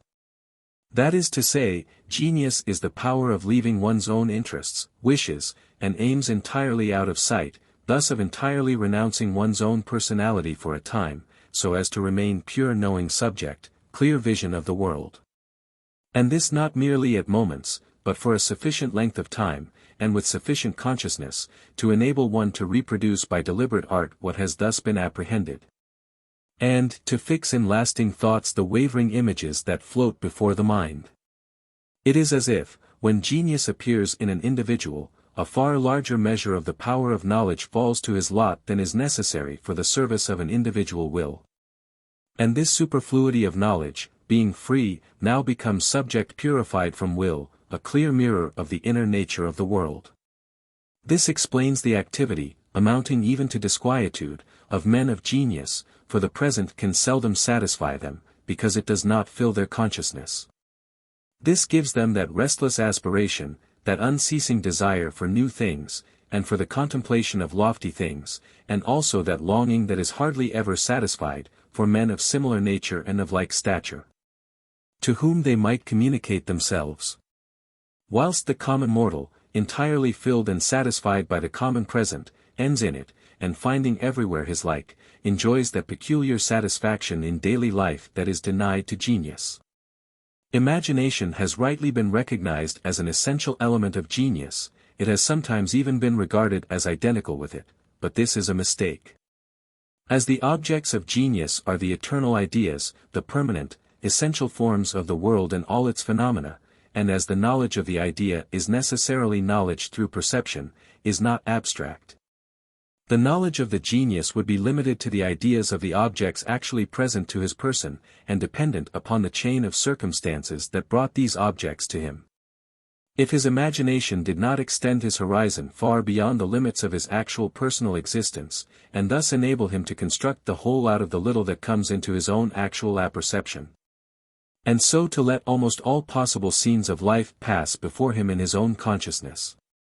Further, the actual objects are almost always very imperfect copies of the ideas expressed in them. Therefore the man of genius requires imagination in order to see in things, not that which nature has actually made, but that which she endeavored to make. Yet could not because of that conflict of her forms among themselves which we referred to in the last book. We shall return to this farther on in treating of sculpture.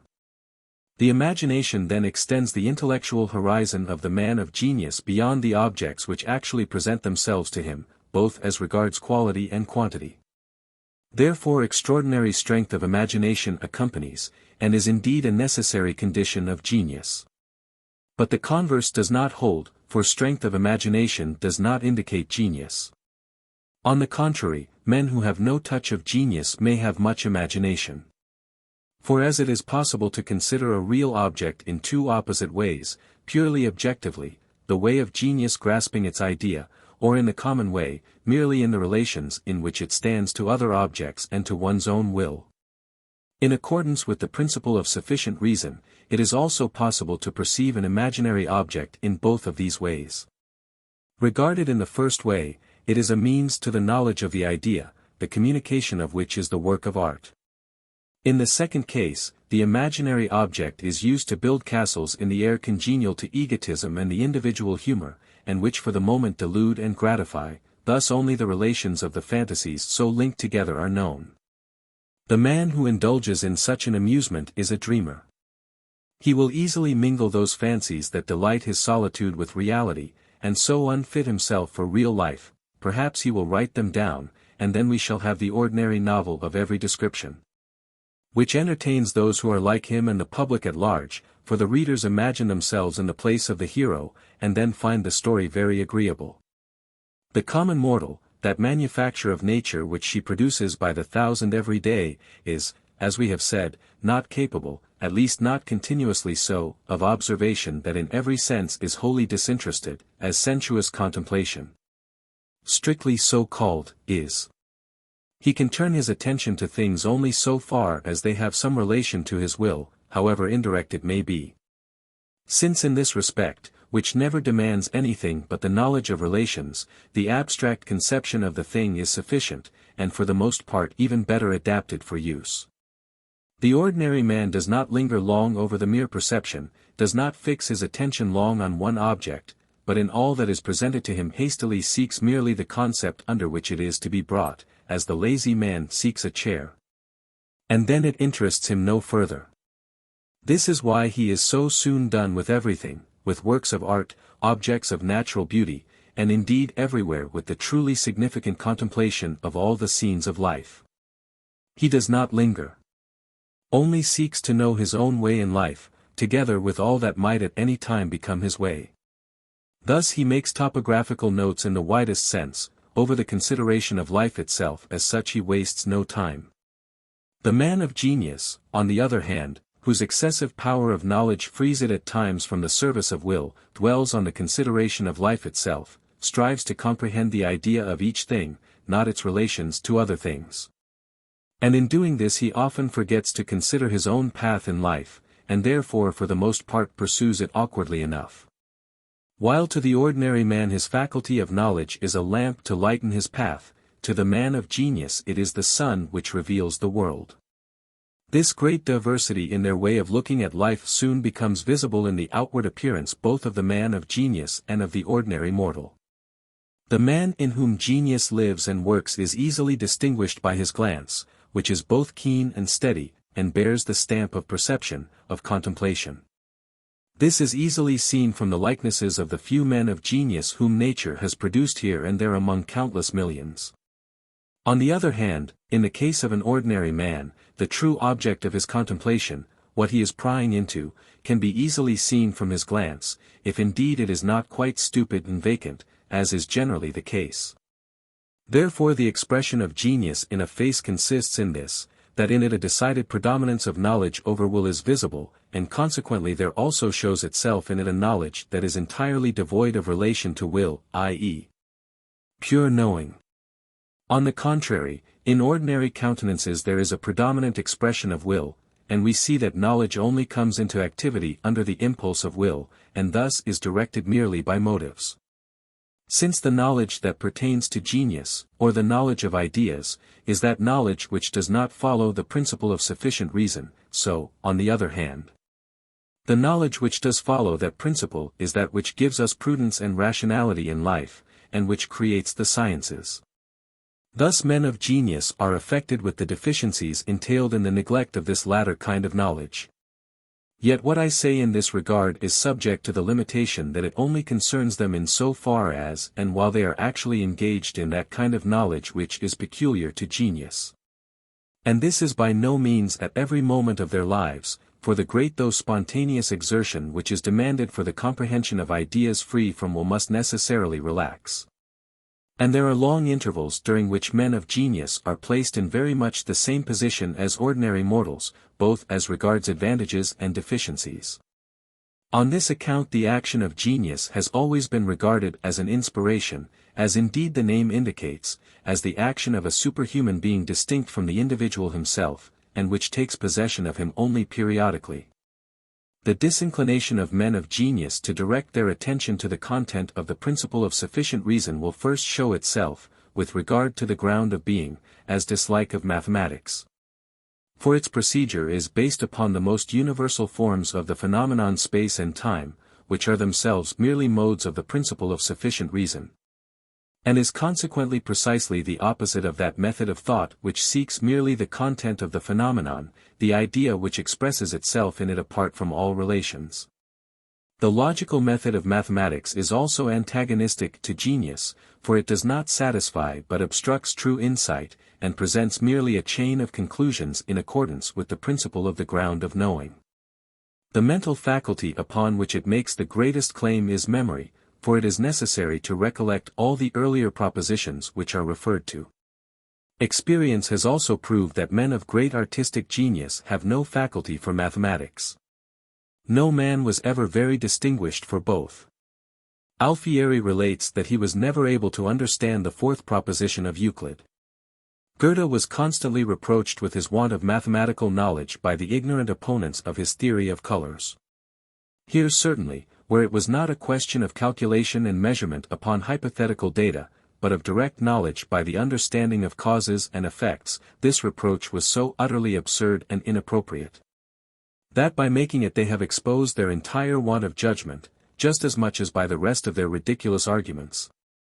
The fact that up to the present day, nearly half a century after the appearance of Goethe's theory of colors, even in Germany the Newtonian fallacies still have undisturbed possession of the professorial chair. And men continue to speak quite seriously of the 7 homogeneous rays of light and their different refrangibility, will some day be numbered among the great intellectual peculiarities of men generally, and especially of Germans. From the same cause as we have referred to above, may be explained the equally well-known fact that, conversely, admirable mathematicians have very little susceptibility for works of fine art. This is very naively expressed in the well-known anecdote of the French mathematician, who, after having read Racine's Iphigenia, shrugged his shoulders and asked, "Tuest que c'est la preuve?" Further, as quick comprehension of relations in accordance with the laws of causality and motivation is what specially constitutes prudence or sagacity, a prudent man, so far as and while he is so, will not be a genius, and a man of genius, so far as and while he is so, will not be a prudent man. Lastly, perceptive knowledge generally, in the province of which the idea always lies, is directly opposed to rational or abstract knowledge, which is guided by the principle of the ground of knowing. It is also well known that we seldom find great genius united with preeminent reasonableness. On the contrary, persons of genius are often subject to violent emotions and irrational passions. But the ground of this is not weakness of reason, but partly unwanted energy of that whole phenomenon of will, the man of genius, which expresses itself through the violence of all his acts of will, and partly preponderance of the knowledge of perception through the senses and understanding over abstract knowledge, producing a decided tendency to the perceptible, the exceedingly lively impressions of which so far outshine colorless concepts, that they take their place in the guidance of action, which consequently becomes irrational. Accordingly, the impression of the present moment is very strong with such persons, and carries them away into unconsidered action, violent emotions and passions. Moreover, since, in general, the knowledge of persons of genius has to some extent freed itself from the service of will, they will not in conversation think so much of the person they are addressing as of the thing they are speaking about, which is vividly present to them. And therefore they are likely to judge or narrate things too objectively for their own interests, they will not pass over in silence what would more prudently be concealed, and so forth. Finally, they are given to soliloquizing, and in general may exhibit certain weaknesses which are actually akin to madness. It has often been remarked that there is a side at which genius and madness touch, and even pass over into each other, and indeed poetical inspiration has been called a kind of madness, amabilis insania, Horace calls it, od. 3. 4. And Wieland in the introduction to Oberon speaks of it as amiable madness. Even Aristotle, as quoted by Seneca, de Trank. Animi, 15:16, is reported to have said, nulla magnum ingenium sine mixtura dementiae fut. Plato expresses it in the figure of the dark cave, referred to above, de Rep.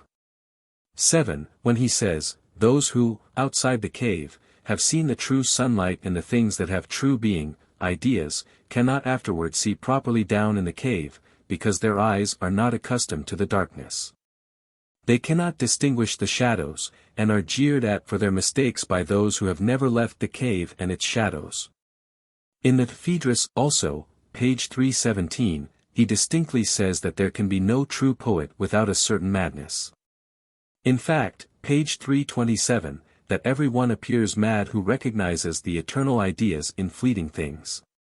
Cicero also quotes, Negat enim sine furor, Democritus, quemquam potam magnum esse passi, quod idem dicit Plato, de Divin, I. 37. And, lastly, Pope says, great wits to madness sure are near allied, and thin partitions do their bounds divide. Especially instructive in this respect is Goethe's Torquato Tasso, in which he shows us not only the suffering, the martyrdom of genius as such, but also how it constantly passes into madness.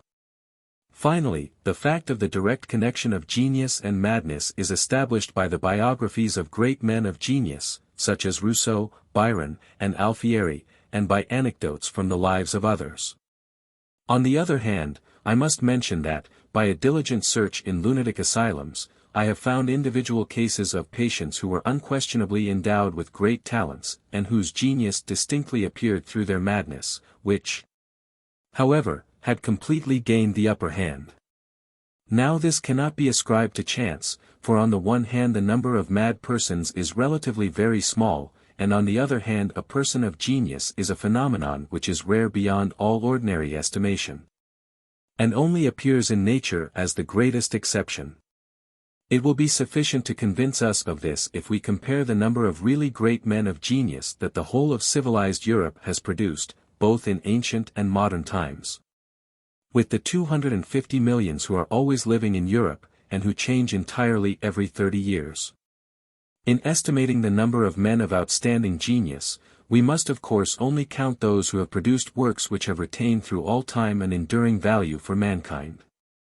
I shall not refrain from mentioning, that I have known some persons of decided, though not remarkable, mental superiority, who also showed a slight trace of insanity. It might seem from this that every advance of intellect beyond the ordinary measure, as an abnormal development, disposes to madness. In the meantime, however, I will explain as briefly as possible my view of the purely intellectual ground of the relation between genius and madness, for this will certainly assist the explanation of the real nature of genius, that is to say, of that mental endowment which alone can produce genuine works of art. But this necessitates a brief explanation of madness itself. 50. A clear and complete insight into the nature of madness, a correct and distinct conception of what constitutes the difference between the sane and the insane, has, as far as I know, not as yet been found. Neither reason nor understanding can be denied to madmen, for they talk and understand, and often draw very accurate conclusions. They also, as a rule, perceive what is present quite correctly, and apprehend the connection between cause and effect. Visions, like the fantasies of delirium, are no ordinary symptom of madness. Delirium falsifies perception, madness the thoughts.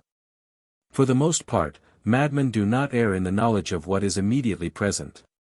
Their raving always relates to what is absent and past, and only through these to their connection with what is present. Therefore it seems to me that their malady specially concerns the memory. Not indeed that memory fails them entirely, for many of them know a great deal by heart, and sometimes recognize persons whom they have not seen for a long time. But rather that the thread of memory is broken, the continuity of its connection destroyed, and no uniformly connected recollection of the past is possible.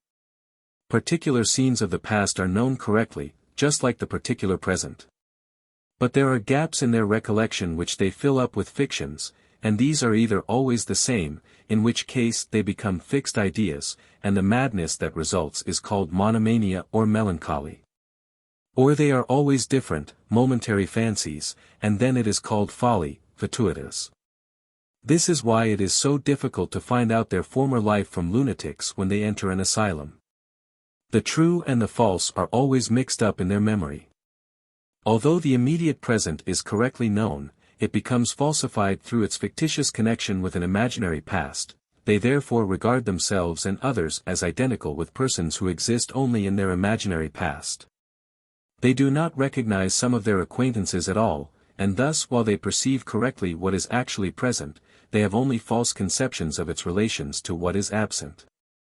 If the madness reaches a high degree, there is complete absence of memory, so that the madman is quite incapable of any reference to what is absent or past, and is only determined by the caprice of the moment in connection with the fictions which, in his mind, fill the past.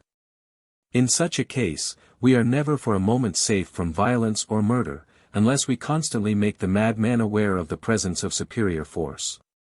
The knowledge of the madman has this in common with that of the brute, both are confined to the present. What distinguishes them is that the brute has really no idea of the past as such, though the past acts upon it through the medium of custom, so that, for example, the dog recognizes its former master even after years, that is to say, it receives the wonted impression at the sight of him. But of the time that has passed since it saw him it has no recollection. The madman, on the other hand, always carries about in his reason an abstract past, but it is a false past, which exists only for him, and that either constantly, or only for the moment. The influence of this false past prevents the use of the true knowledge of the present which the brute is able to make. The fact that violent mental suffering or unexpected and terrible calamities should often produce madness, I explain in the following manner. All such suffering is as an actual event confined to the present. It is thus merely transitory, and is consequently never excessively heavy. It only becomes unendurably great when it is lasting pain, but as such it exists only in thought, and therefore lies in the memory. If now such a sorrow, such painful knowledge or reflection, is so bitter that it becomes altogether unbearable, and the individual is prostrated under it, then, terrified nature seizes upon madness as the last resource of life. The mind so fearfully tortured at once destroys the thread of its memory, fills up the gaps with fictions, and thus seeks refuge in madness from the mental suffering that exceeds its strength. Just as we cut off a mortified limb and replace it with a wooden one.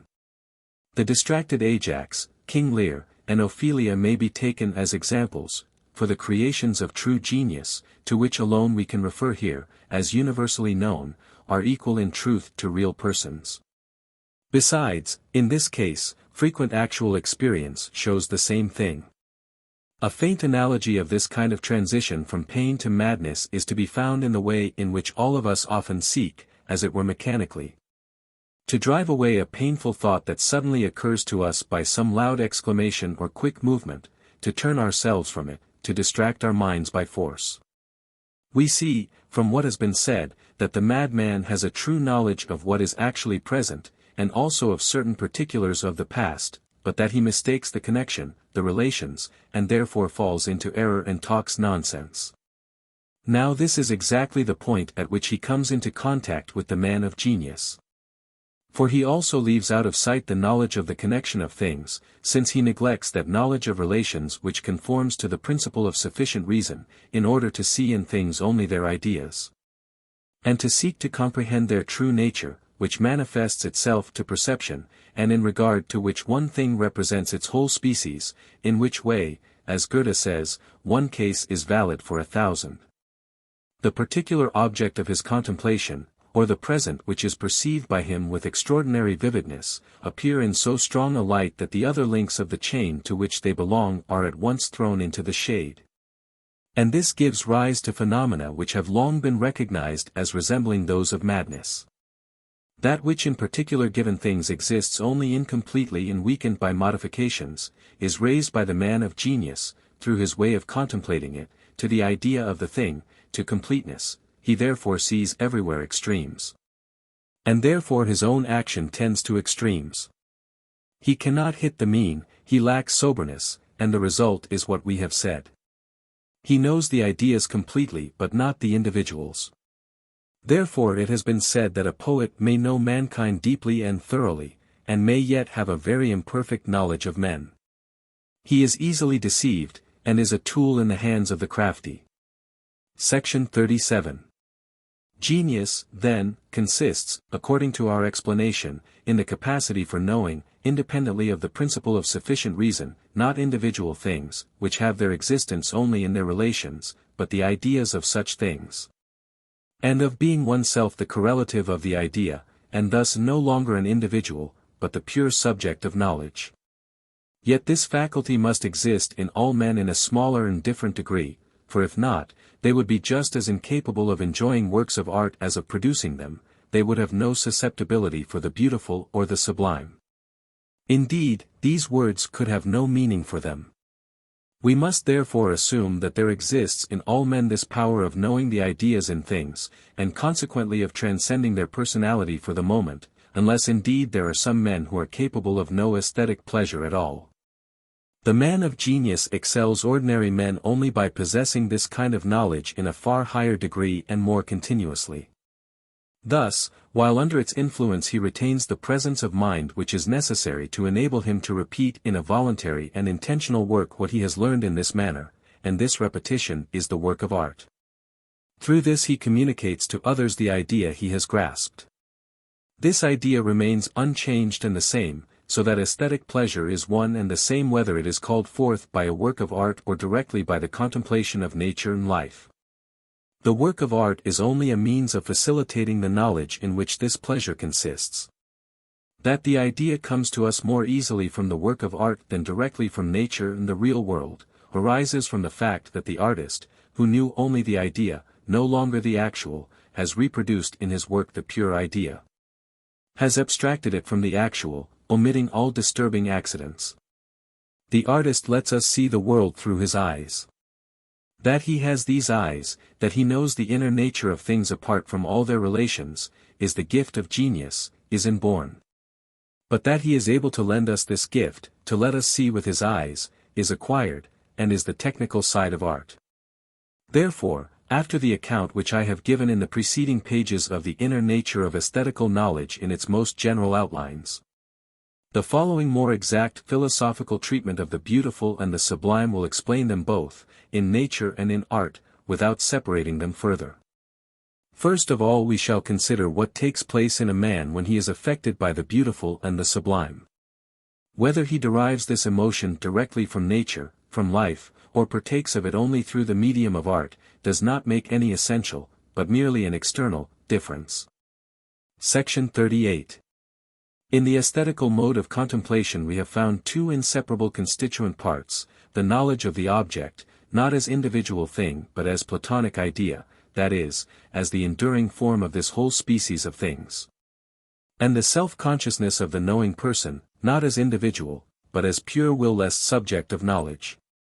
The condition under which both these constituent parts appear always united was found to be the abandonment of the method of knowing which is bound to the principle of sufficient reason, and which, on the other hand, is the only kind of knowledge that is of value for the service of the will and also for science. Moreover, we shall see that the pleasure which is produced by the contemplation of the beautiful arises from these two constituent parts, sometimes more from the one, sometimes more from the other, according to what the object of the aesthetical contemplation may be. All willing arises from want, therefore from deficiency, and therefore from suffering. The satisfaction of a wish ends it, yet for one wish that is satisfied there remain at least 10 which are denied. Further, the desire lasts long, the demands are infinite, the satisfaction is short and scantily measured out. But even the final satisfaction is itself only apparent, every satisfied wish at once makes room for a new one, both are illusions. The one is known to be so, the other not yet. No attained object of desire can give lasting satisfaction, but merely a fleeting gratification. It is like the alms thrown to the beggar, that keeps him alive today that his misery may be prolonged till the morrow. Therefore, so long as our consciousness is filled by our will, so long as we are given up to the throng of desires with their constant hopes and fears, so long as we are the subject of willing, we can never have lasting happiness nor peace. It is essentially all the same whether we pursue or flee, fear injury or seek enjoyment, the care for the constant demands of the will, in whatever form it may be, continually occupies and sways the consciousness. But without peace no true well-being is possible. The subject of willing is thus constantly stretched on the revolving wheel of Ixion, pours water into the sieve of the Danaids, is the ever-longing Tantalus. But when some external cause or inward disposition lifts us suddenly out of the endless stream of willing, delivers knowledge from the slavery of the will, the attention is no longer directed to the motives of willing, but comprehends things free from their relation to the will, and thus observes them without personal interest, without subjectivity, purely objectively, gives itself entirely up to them so far as they are ideas, but not in so far as they are motives. Then all at once the peace which we were always seeking, but which always fled from us on the former path of the desires, comes to us of its own accord, and it is well with us. It is the painless state which Epicurus prized as the highest good and as the state of the gods, for we are for the moment set free from the miserable striving of the will, we keep the Sabbath of the penal servitude of willing. The wheel of Ixion stands still. But this is just the state which I described above as necessary for the knowledge of the idea, as pure contemplation, as sinking oneself in perception, losing oneself in the object, forgetting all individuality. Surrendering that kind of knowledge which follows the principle of sufficient reason, and comprehends only relations. The state by means of which at once and inseparably the perceived particular thing is raised to the idea of its whole species, and the knowing individual to the pure subject of will-less knowledge. And as such they are both taken out of the stream of time and all other relations. It is then all one whether we see the sun set from the prison or from the palace. Inward disposition, the predominance of knowing over willing, can produce this state under any circumstances. This is shown by those admirable Dutch artists who directed this purely objective perception to the most insignificant objects, and established a lasting monument of their objectivity and spiritual peace in their pictures of still life, which the aesthetic beholder does not look on without emotion. For they present to him the peaceful, still, frame of mind of the artist, free from will, which was needed to contemplate such insignificant things so objectively, to observe them so attentively, and to repeat this perception so intelligently. And as the picture enables the onlooker to participate in this state, his emotion is often increased by the contrast between it and the unquiet frame of mind, disturbed by vehement willing, in which he finds himself. In the same spirit, landscape painters, and particularly Ruysdael, have often painted very insignificant country scenes, which produce the same effect even more agreeably. All this is accomplished by the inner power of an artistic nature alone. But that purely objective disposition is facilitated and assisted from without by suitable objects, by the abundance of natural beauty which invites contemplation, and even presses itself upon us.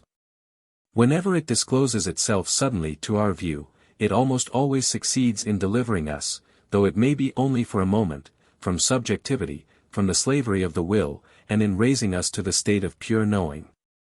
This is why the man who is tormented by passion, or want, or care, is so suddenly revived, cheered, and restored by a single free glance into nature, the storm of passion, the pressure of desire and fear.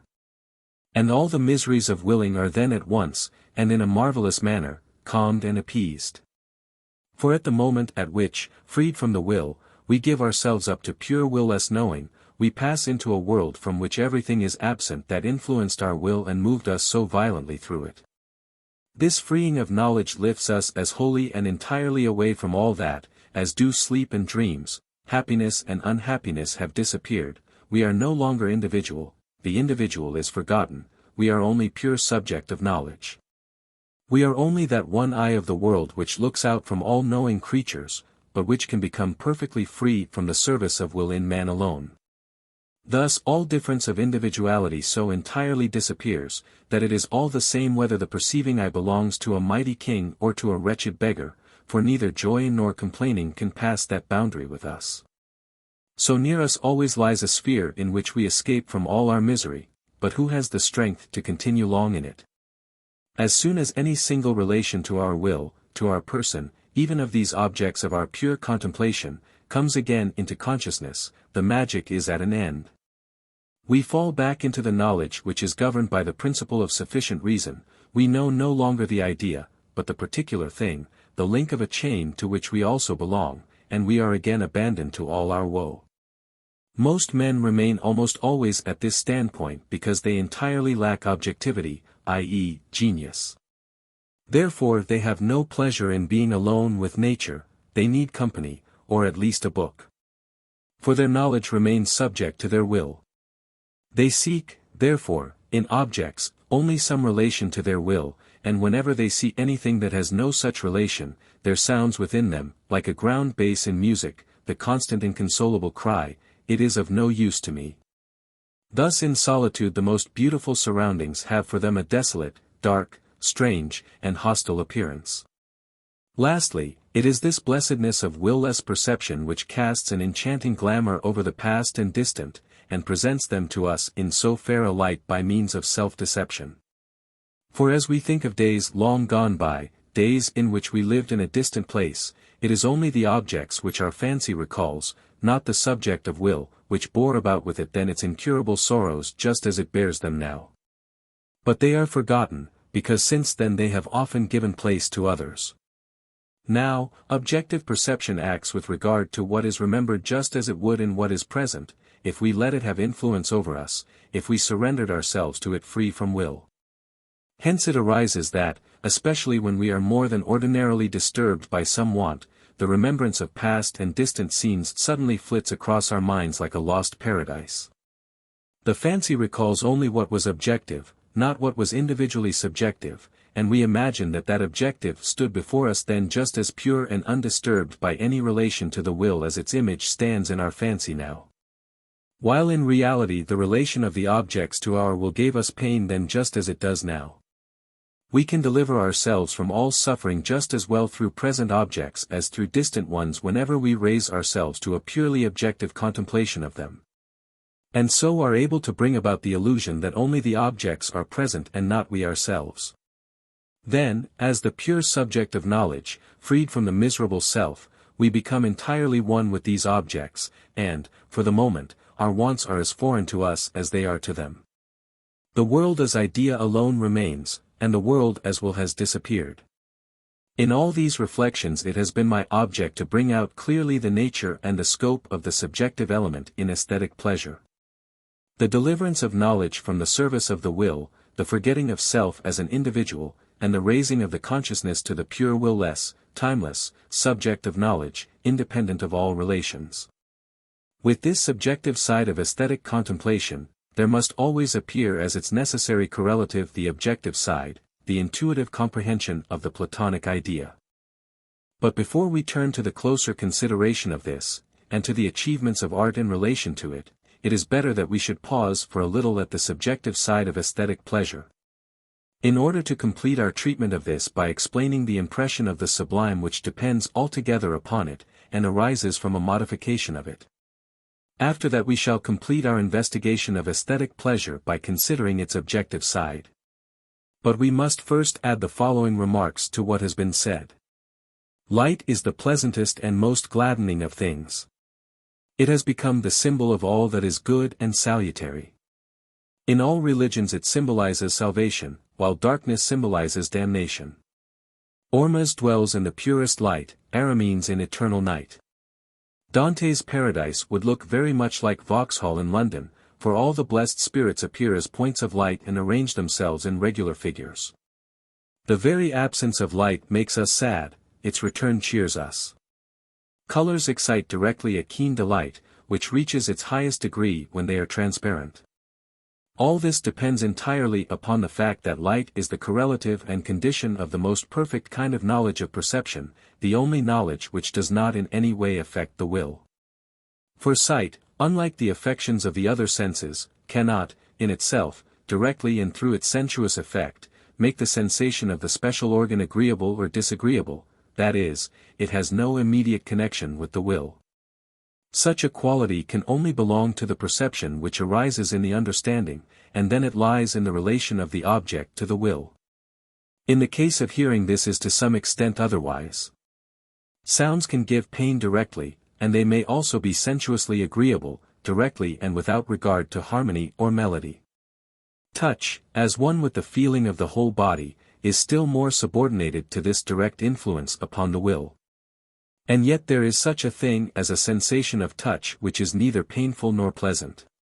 But smells are always either agreeable or disagreeable, and tastes still more so. Thus the last two senses are most closely related to the will, and therefore they are always the most ignoble, and have been called by Kant the subjective senses. The pleasure which we experience from light is in fact only the pleasure which arises from the objective possibility of the purest and fullest perceptive knowledge, and as such it may be traced to the fact that pure knowledge, freed and delivered from all will, is in the highest degree pleasant, and of itself constitutes a large part of aesthetic enjoyment. Again, we must refer to this view of light the incredible beauty which we associate with the reflection of objects in water. That lightest, quickest, finest species of the action of bodies upon each other, that to which we owe by far the completest and purest of our perceptions, the action of reflected rays of light, is here brought clearly before our eyes. Distinct and perfect, in cause and in effect, and indeed in its entirety, hence the aesthetic delight it gives us, which, in the most important aspect, is entirely based on the subjective ground of aesthetic pleasure. And is delight in pure knowing and its method. Section 39. All these reflections are intended to bring out the subjective part of aesthetic pleasure, that is to say, that pleasure so far as it consists simply of delight in perceptive knowledge as such, in opposition to will. And as directly connected with this, there naturally follows the explanation of that disposition or frame of mind which has been called the sense of the sublime. We have already remarked above that the transition to the state of pure perception takes place most easily when the objects bend themselves to it, that is, when by their manifold and yet definite and distinct form they easily become representatives of their ideas, in which beauty, in the objective sense, consists. This quality belongs preeminently to natural beauty, which thus affords even to the most insensible at least a fleeting aesthetic satisfaction, indeed it is so remarkable how especially the vegetable world invites aesthetic observation, and, as it were, presses itself upon it, that one might say, that these advances are connected with the fact that these organisms, unlike the bodies of animals, are not themselves immediate objects of knowledge, and therefore require the assistance of a foreign intelligent individual in order to rise out of the world of blind will and enter the world of idea, and that thus they long, as it were, for this entrance, that they may attain at least indirectly what is denied them directly. But I leave this suggestion which I have hazarded, and which borders perhaps upon extravagance, entirely undecided, for only a very intimate and devoted consideration of nature can raise or justify it. 51 As long as that which raises us from the knowledge of mere relations subject to the will, to aesthetic contemplation, and thereby exalts us to the position of the subject of knowledge free from will, is this fittingness of nature. This significance and distinctness of its forms, on account of which the ideas individualized in them readily present themselves to us. So long is it merely beauty that affects us and the sense of the beautiful that is excited. But if these very objects whose significant forms invite us to pure contemplation, have a hostile relation to the human will in general, as it exhibits itself in its objectivity, the human body, if they are opposed to it, so that it is menaced by the irresistible predominance of their power, or sinks into insignificance before their immeasurable greatness. If, nevertheless, the beholder does not direct his attention to this eminently hostile relation to his will, but, although perceiving and recognizing it, turns consciously away from it, forcibly detaches himself from his will and its relations, and, giving himself up entirely to knowledge, quietly contemplates those very objects that are so terrible to the will, comprehends only their idea, which is foreign to all relation, so that he lingers gladly over its contemplation, and is thereby raised above himself, his person, his will, and all will. In that case he is filled with the sense of the sublime, he is in the state of spiritual exaltation, and therefore the object producing such a state is called sublime. Thus what distinguishes the sense of the sublime from that of the beautiful is this: in the case of the beautiful, pure knowledge has gained the upper hand without a struggle, for the beauty of the object, i.e., that property which facilitates the knowledge of its idea, has removed from consciousness without resistance, and therefore imperceptibly, the will and the knowledge of relations which is subject to it. So that what is left is the pure subject of knowledge without even a remembrance of will. On the other hand, in the case of the sublime, that state of pure knowledge is only attained by a conscious and forcible breaking away from the relations of the same object to the will, which are recognized as unfavorable, by a free and conscious transcending of the will and the knowledge related to it. This exaltation must not only be consciously won, but also consciously retained, and it is therefore accompanied by a constant remembrance of will. Yet not of a single particular volition, such as fear or desire, but of human volition in general, so far as it is universally expressed in its objectivity, the human body. If a single real act of will were to come into consciousness, through actual personal pressure and danger from the object, then the individual will thus actually influenced would at once gain the upper hand. The peace of contemplation would become impossible, the impression of the sublime would be lost, because it yields to the anxiety, in which the effort of the individual to right itself has sunk every other thought. A few examples will help very much to elucidate this theory of the aesthetic sublime and remove all doubt with regard to it. At the same time they will bring out the different degrees of this sense of the sublime. It is in the main identical with that of the beautiful, with pure will-less knowing, and the knowledge, that necessarily accompanies it of ideas out of all relation determined by the principle of sufficient reason. And it is distinguished from the sense of the beautiful only by the additional quality that it rises above the known hostile relation of the object contemplated to the will in general. Thus there come to be various degrees of the sublime, and transitions from the beautiful to the sublime, according as this additional quality is strong, bold, urgent, near, or weak, distant, and merely indicated.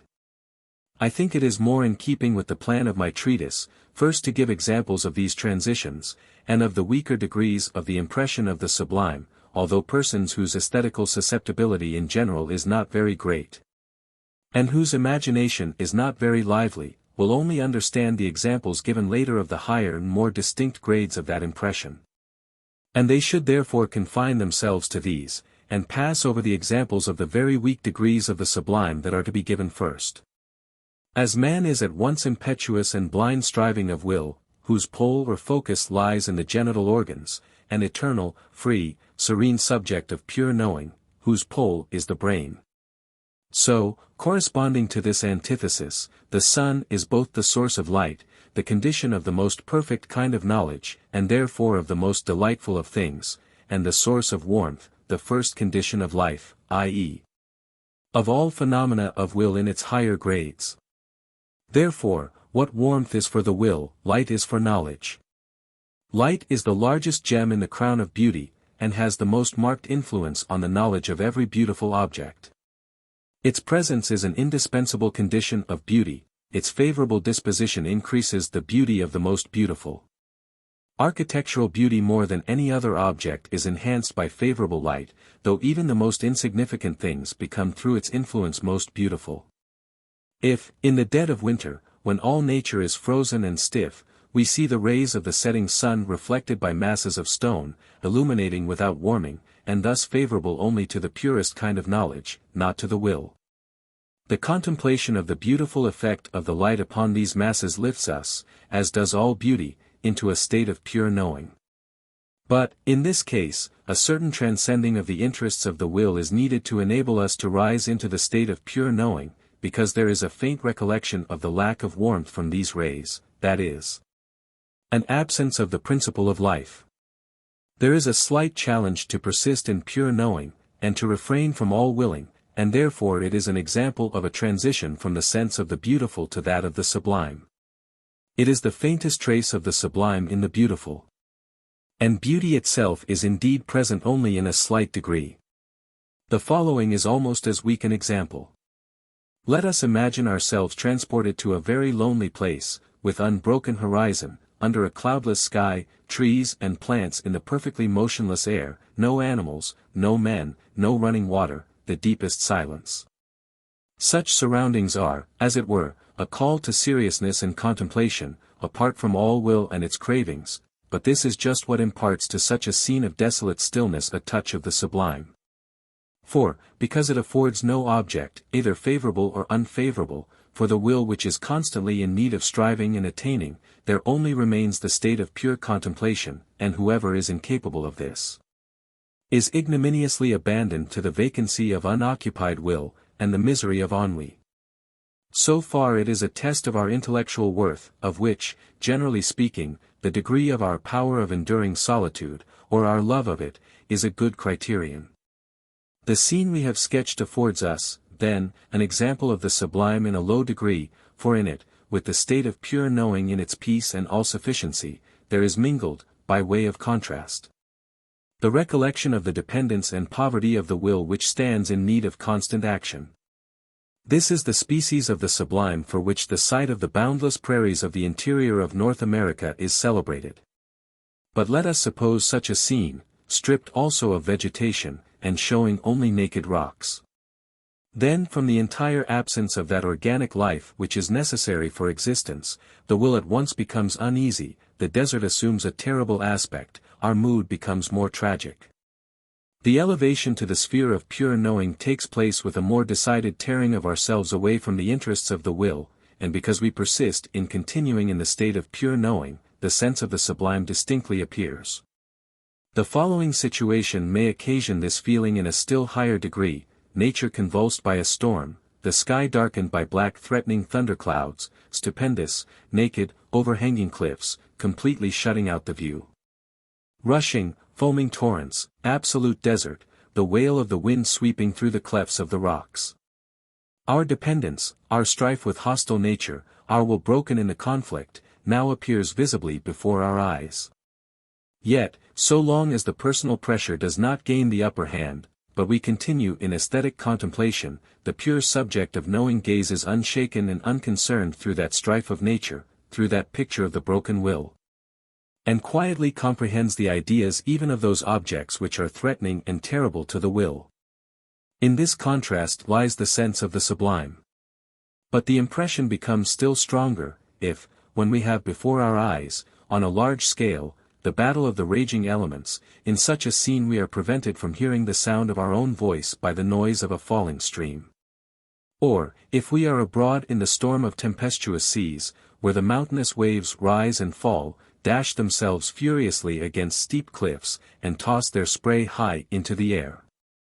The storm howls, the sea boils, the lightning flashes from black clouds, and the peals of thunder drown the voice of storm and sea. Then, in the undismayed beholder, the twofold nature of his consciousness reaches the highest degree of distinctness. He perceives himself, on the one hand, as an individual, as the frail phenomenon of will, which the slightest touch of these forces can utterly destroy, helpless against powerful nature, dependent, the victim of chance. A vanishing nothing in the presence of stupendous might. And, on the other hand, as the eternal, peaceful, knowing subject, the condition of the object, and, therefore, the supporter of this whole world, the terrific strife of nature only his idea. The subject itself free and apart from all desires and necessities, in the quiet comprehension of the ideas. This is the complete impression of the sublime. Here he obtains a glimpse of a power beyond all comparison superior to the individual, threatening it with annihilation. The impression of the sublime may be produced in quite another way, by presenting a mere immensity in space and time. Its immeasurable greatness dwindles the individual to nothing. Adhering to Kant's nomenclature and his accurate division, we may call the first kind the dynamical, and the second the mathematical sublime, although we entirely dissent from his explanation of the inner nature of the impression. And can allow no share in it either to moral reflections, or to hypostases from scholastic philosophy. If we lose ourselves in the contemplation of the infinite greatness of the universe in space and time, meditate on the thousands of years that are past or to come. Or if the heavens at night actually bring before our eyes innumerable worlds and so force upon our consciousness the immensity of the universe, we feel ourselves dwindle to nothing. As individuals, as living bodies, as transient phenomena of will, we feel ourselves pass away and vanish into nothing like drops in the ocean. But at once there rises against this ghost of our own nothingness, against such lying impossibility, the immediate consciousness that all these worlds exist only as our idea, only as modifications of the eternal subject of pure knowing. Which we find ourselves to be as soon as we forget our individuality, and which is the necessary supporter of all worlds and all times the condition of their possibility. The vastness of the world which disquieted us before, rests now in us, our dependence upon it is annulled by its dependence upon us. All this, however, does not come at once into reflection, but shows itself merely as the felt consciousness that in some sense or other, which philosophy alone can explain, we are one with the world, and therefore not oppressed, but exalted by its immensity. It is the felt consciousness of this that the Upanishads of the Vedas repeatedly express in such a multitude of different ways. Very admirably in the saying already quoted, He omnes creaturi in totem ego sum, iti praeter me aliud ens non est, Upnekat, Volume 1, page 122. It is the transcending of our own individuality, the sense of the sublime. We receive this impression of the mathematical sublime, quite directly, by means of a space which is small indeed as compared with the world, but which has become directly perceptible to us, and affects us with its whole extent in all its three dimensions, so as to make our own body seem almost infinitely small. An empty space can never be thus perceived, and therefore never an open space, but only space that is directly perceptible in all its dimensions by means of the limits which enclose it, thus for example a very high, vast dome, like that of St. Peter's at Rome, or St. Paul's in London. The sense of the sublime here arises through the consciousness of the vanishing nothingness of our own body in the presence of a vastness which, from another point of view, itself exists only in our idea, and of which we are as knowing subject. The supporter. Thus here as everywhere it arises from the contrast between the insignificance and dependence of ourselves as individuals, as phenomena of will, and the consciousness of ourselves as pure subject of knowing. Even the vault of the starry heaven produces this if it is contemplated without reflection, but just in the same way as the vault of stone, and only by its apparent, not its real extent. Some objects of our perception excite in us the feeling of the sublime because, not only on account of their spatial vastness, but also of their great age, that is, their temporal duration. We feel ourselves dwarfed to insignificance in their presence, and yet revel in the pleasure of contemplating them. Of this kind are very high mountains, the Egyptian pyramids, and colossal ruins of great antiquity. Our explanation of the sublime applies also to the ethical, to what is called the sublime character. Such a character arises from this, that the will is not excited by objects which are well calculated to excite it, but that knowledge retains the upper hand in their presence. A man of sublime character will accordingly consider men in a purely objective way, and not with reference to the relations which they might have to his will. He will, for example, observe their faults, even their hatred and injustice to himself, without being himself excited to hatred. He will behold their happiness without envy. He will recognize their good qualities without desiring any closer relations with them. He will perceive the beauty of women, but he will not desire them. His personal happiness or unhappiness will not greatly affect him. He will rather be as Hamlet describes Horatio. For thou hast been as one, in suffering all, that suffers nothing. A man that fortune's buffets and rewards has ta'en with equal thanks, and a. 3. Sc. 2. For in the course of his own life and its misfortunes, he will consider less his individual lot than that of humanity in general, and will therefore conduct himself in its regard, rather as knowing than as suffering. Section 40. Opposites throw light upon each other, and therefore the remark may be in place here, that the proper opposite of the sublime is something which would not at the first glance be recognized, as such, the charming or attractive. By this, however, I understand, that which excites the will by presenting to it directly its fulfillment, its satisfaction. We saw that the feeling of the sublime arises from the fact, that something entirely unfavorable to the will, becomes the object of pure contemplation, so that such contemplation can only be maintained by persistently turning away from the will and transcending its interests. This constitutes the sublimity of the character. The charming or attractive, on the contrary, draws the beholder away from the pure contemplation which is demanded by all apprehension of the beautiful, because it necessarily excites this will, by objects which directly appeal to it. And thus he no longer remains pure subject of knowing, but becomes the needy and dependent subject of will. That every beautiful thing which is bright or cheering should be called charming, is the result of a too general concept, which arises from a want of accurate discrimination, and which I must entirely set aside, and indeed condemn. But in the sense of the word which has been given and explained, I find only two species of the charming or attractive in the province of art, and both of them are unworthy of it.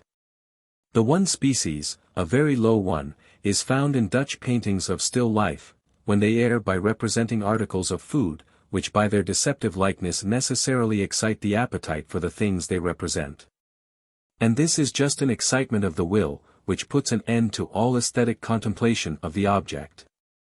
Painted fruit is yet admissible, because we may regard it as the further development of the flower, and as a beautiful product of nature in form and color, without being obliged to think of it as eatable.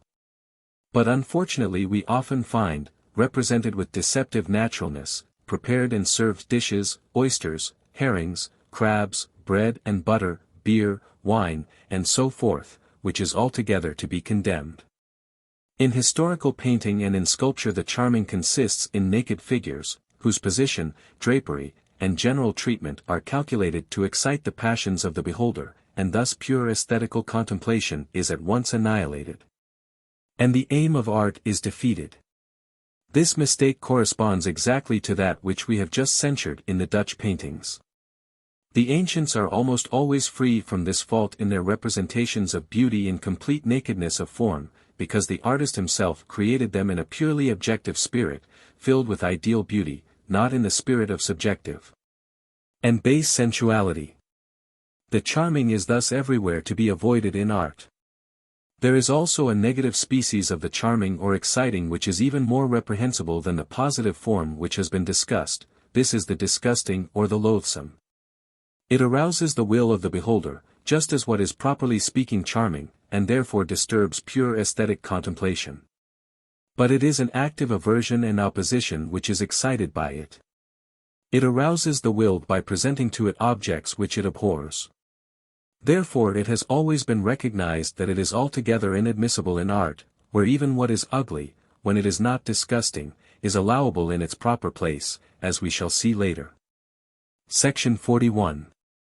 The course of the discussion has made it necessary to insert at this point the treatment of the sublime, though we have only half done with the beautiful, as we have considered its subjective side only. For it was merely a special modification of this subjective side that distinguished the beautiful from the sublime. This difference was found to depend upon whether the state of pure will-less knowing, which is presupposed and demanded by all aesthetic contemplation, was reached without opposition, by the mere disappearance of the will from consciousness. Because the object invited and drew us towards it. Or whether it was only attained through the free, conscious transcending of the will, to which the object contemplated had an unfavorable and even hostile relation, which would destroy contemplation altogether, if we were to give ourselves up to it. This is the distinction between the beautiful and the sublime. In the object they are not essentially different, for in every case the object of aesthetical contemplation is not the individual thing, but the idea in it which is striving to reveal itself. That is to say, adequate objectivity of will at a particular grade. Its necessary correlative, independent, like itself of the principle of sufficient reason, is the pure subject of knowing. Just as the correlative of the particular thing is the knowing individual, both of which lie within the province of the principle of sufficient reason. When we say that a thing is beautiful, we thereby assert that it is an object of our aesthetic contemplation, and this has a double meaning. On the one hand it means that the sight of the thing makes us objective, that is to say, that in contemplating it we are no longer conscious of ourselves as individuals, but as pure will-less subjects of knowledge. And on the other hand it means that we recognize in the object, not the particular thing, but an idea. And this can only happen, so far as our contemplation of it is not subordinated to the principle of sufficient reason. Does not follow the relation of the object to anything outside it, which is always ultimately connected with relations to our own will, but rests in the object itself. For the idea and the pure subject of knowledge always appear at once in consciousness as necessary correlatives, and on their appearance all distinction of time vanishes. For they are both entirely foreign to the principle of sufficient reason in all its forms, and lie outside the relations which are imposed by it. They may be compared to the rainbow and the sun, which have no part in the constant movement and succession of the falling drops. Therefore, if, for example, I contemplate a tree aesthetically, i.e., with artistic eyes, and thus recognize, not it, but its idea, it becomes at once of no consequence whether it is this tree or its predecessor which flourished 1,000 years ago.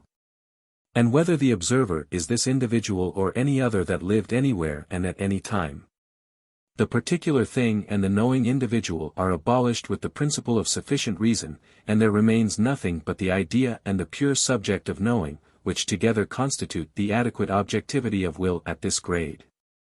And the idea dispenses not only with time, but also with space, for the idea proper is not this special form which appears before me but its expression, its pure significance, its inner being, which discloses itself to me and appeals to me. And which may be quite the same though the spatial relations of its form be very different. Since, on the one hand, every given thing may be observed in a purely objective manner and apart from all relations. And since, on the other hand, the will manifests itself in everything at some grade of its objectivity, so that everything is the expression of an idea, it follows that everything is also beautiful. That even the most insignificant things admit of pure objective and will-less contemplation, and thus prove that they are beautiful, is shown by what was said above in this reference about the Dutch pictures of still life, section 38. But one thing is more beautiful than another, because it makes this pure objective contemplation easier, it lends itself to it, and, so to speak, even compels it, and then we call it very beautiful. This is the case sometimes because, as an individual thing, it expresses in its purity the idea of its species by the very distinct, clearly defined, and significant relation of its parts.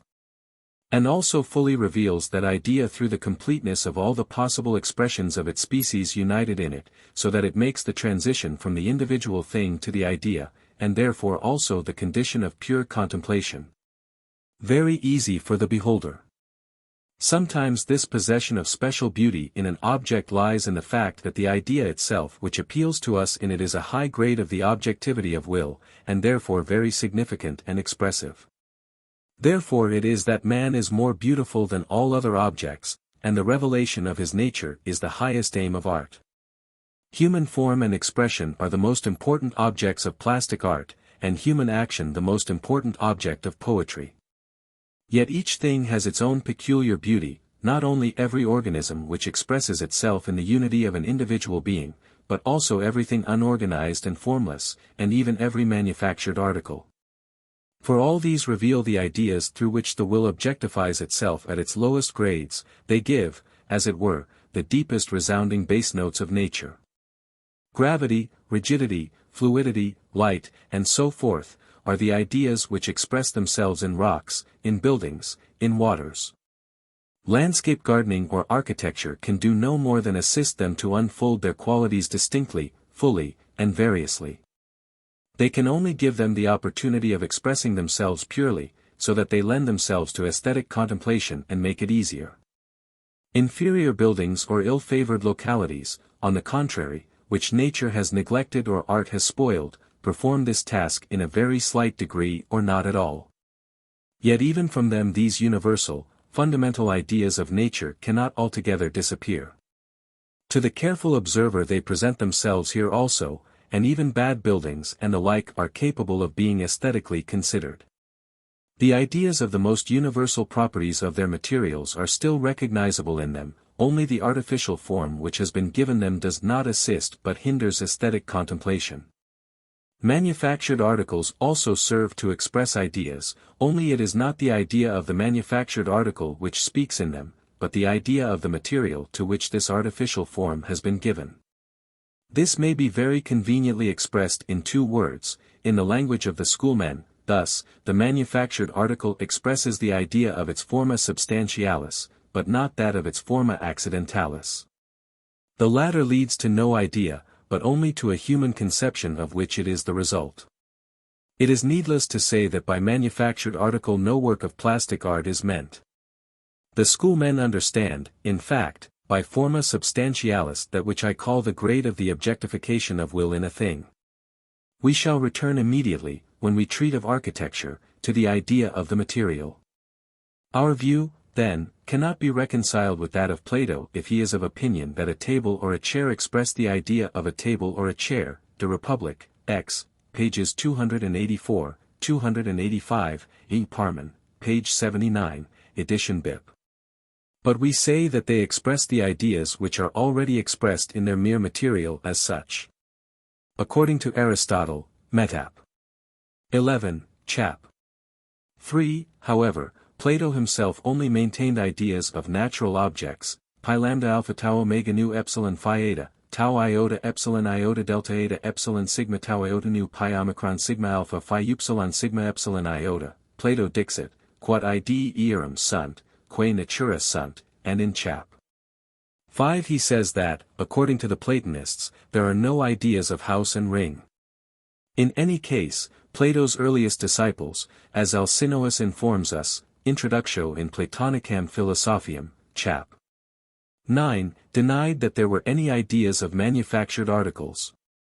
He says, Rho iota zeta omicron nu tau alpha iota delta epsilon tau eta nu iota delta epsilon alpha nu, pi alpha rho alpha delta epsilon iota gamma mu alpha tau omega nu kappa alpha tau alpha phi upsilon sigma iota nu alpha iota omega nu iota omicron nu. Omicron upsilon tau epsilon gamma alpha rho tau omicron iota pi lambda epsilon iota sigma tau omicron iota tau omega nu alpha pi omicron pi lambda alpha tau omega nu omicron alpha rho epsilon sigma kappa epsilon iota tau omega nu tau epsilon chi nu iota kappa omega nu epsilon iota nu alpha iota iota delta epsilon alpha. Omicron nu alpha sigma pi iota delta omicron eta lambda upsilon rho alpha, omicron upsilon tau epsilon mu eta nu tau omega nu pi alpha rho alpha phi upsilon sigma iota nu, omicron nu pi upsilon rho epsilon tau omicron upsilon kappa alpha iota chi omicron lambda epsilon rho alpha. Omicron upsilon tau omega nu kappa alpha mu epsilon rho omicron nu sigma omega kappa rho alpha tau omicron upsilon kappa alpha iota pi lambda alpha tau omega nu omicron alpha lambda omicron upsilon tau omega nu epsilon tau epsilon lambda omega nu tau iota nu omicron nu rho upsilon pi upsilon kappa alpha rho phi omicron tau omega nu pi rho omicron tau iota nu mu epsilon iota zeta omicron nu omicron kappa alpha iota pi epsilon rho epsilon chi omicron nu tau omicron epsilon iota nu alpha iota gamma alpha rho tau alpha iota delta epsilon alpha nu omicron eta sigma epsilon iota theta epsilon omicron upsilon alpha iota omega nu iota omicron upsilon tau epsilon kappa alpha iota alpha upsilon tau omicron tau epsilon lambda epsilon iota, definiant autem ideum exemplar aeternum earum, quae secundum naturam existent. Non plurimus ex iis, ca Platonum secuti sunt, minimi placuit, arte factorum ideas esse, ut clippii at lyri. Nec versus earum, quae praeter naturam, ut febris id colori, nec particularium, so Socrates id Platonis, nec idiom rerum vilium, voludi sordium id festuci. Nec relationem, ut majores et excedentis, esse nam que ideas intellections de aeternas, ac saepsis perfectas. We may take this opportunity of mentioning another point in which our doctrine of ideas differs very much from that of Plato. He teaches, De Republic, X, page 288, that the object which art tries to express, the ideal of painting and poetry, is not the idea but the particular thing. Our whole exposition hitherto has maintained exactly the opposite, and Plato's opinion is the less likely to lead us astray, inasmuch as it is the source of one of the greatest and best-known errors of this great man. His depreciation and rejection of art, and especially poetry. He directly connects his false judgment in reference to this with the passage quoted. Section 42. I return to the exposition of the aesthetic impression. The knowledge of the beautiful always supposes at once and inseparably the pure knowing subject and the known idea as object. Yet the source of aesthetic satisfaction will sometimes lie more in the comprehension of the known idea, sometimes more in the blessedness and spiritual peace of the pure knowing subject freed from all willing, and therefore from all individuality, and the pain that proceeds from it. And, indeed, this predominance of one or the other constituent part of aesthetic feeling will depend upon whether the intuitively grasped idea is a higher or a lower grade of the objectivity of will. Thus in aesthetic contemplation, in the real, or through the medium of art, of the beauty of nature in the inorganic and vegetable worlds, or in works of architecture, the pleasure of pure will-less knowing will predominate. Because the ideas which are here apprehended are only low grades of the objectivity of will, and are therefore not manifestations of deep significance and rich content. On the other hand, if animals and man are the objects of aesthetic contemplation or representation, the pleasure will consist rather in the comprehension of these ideas, which are the most distinct revelation of will.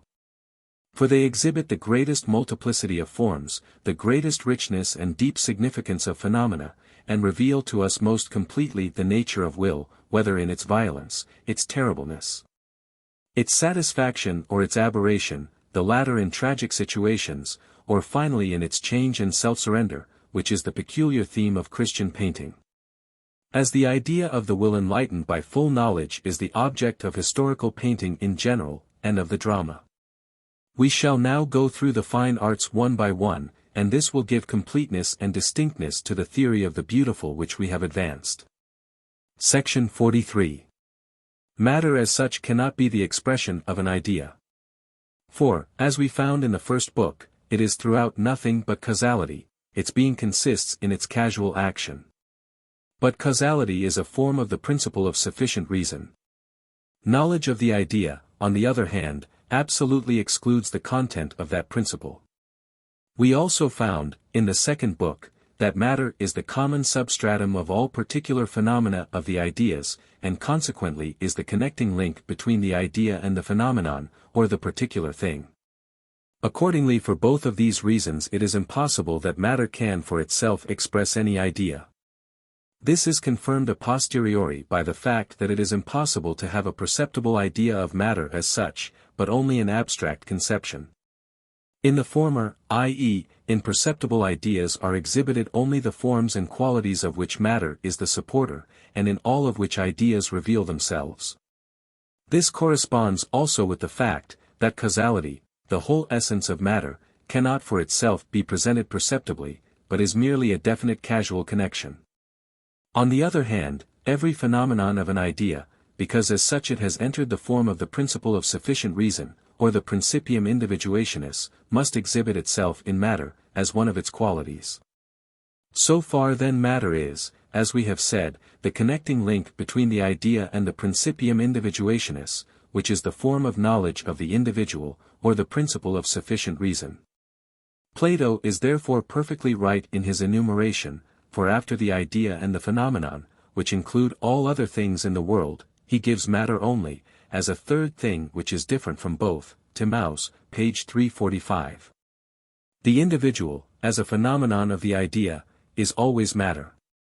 Every quality of matter is also the phenomenon of an idea, and as such it may always be an object of aesthetic contemplation, i.e., the idea expressed in it may always be recognized.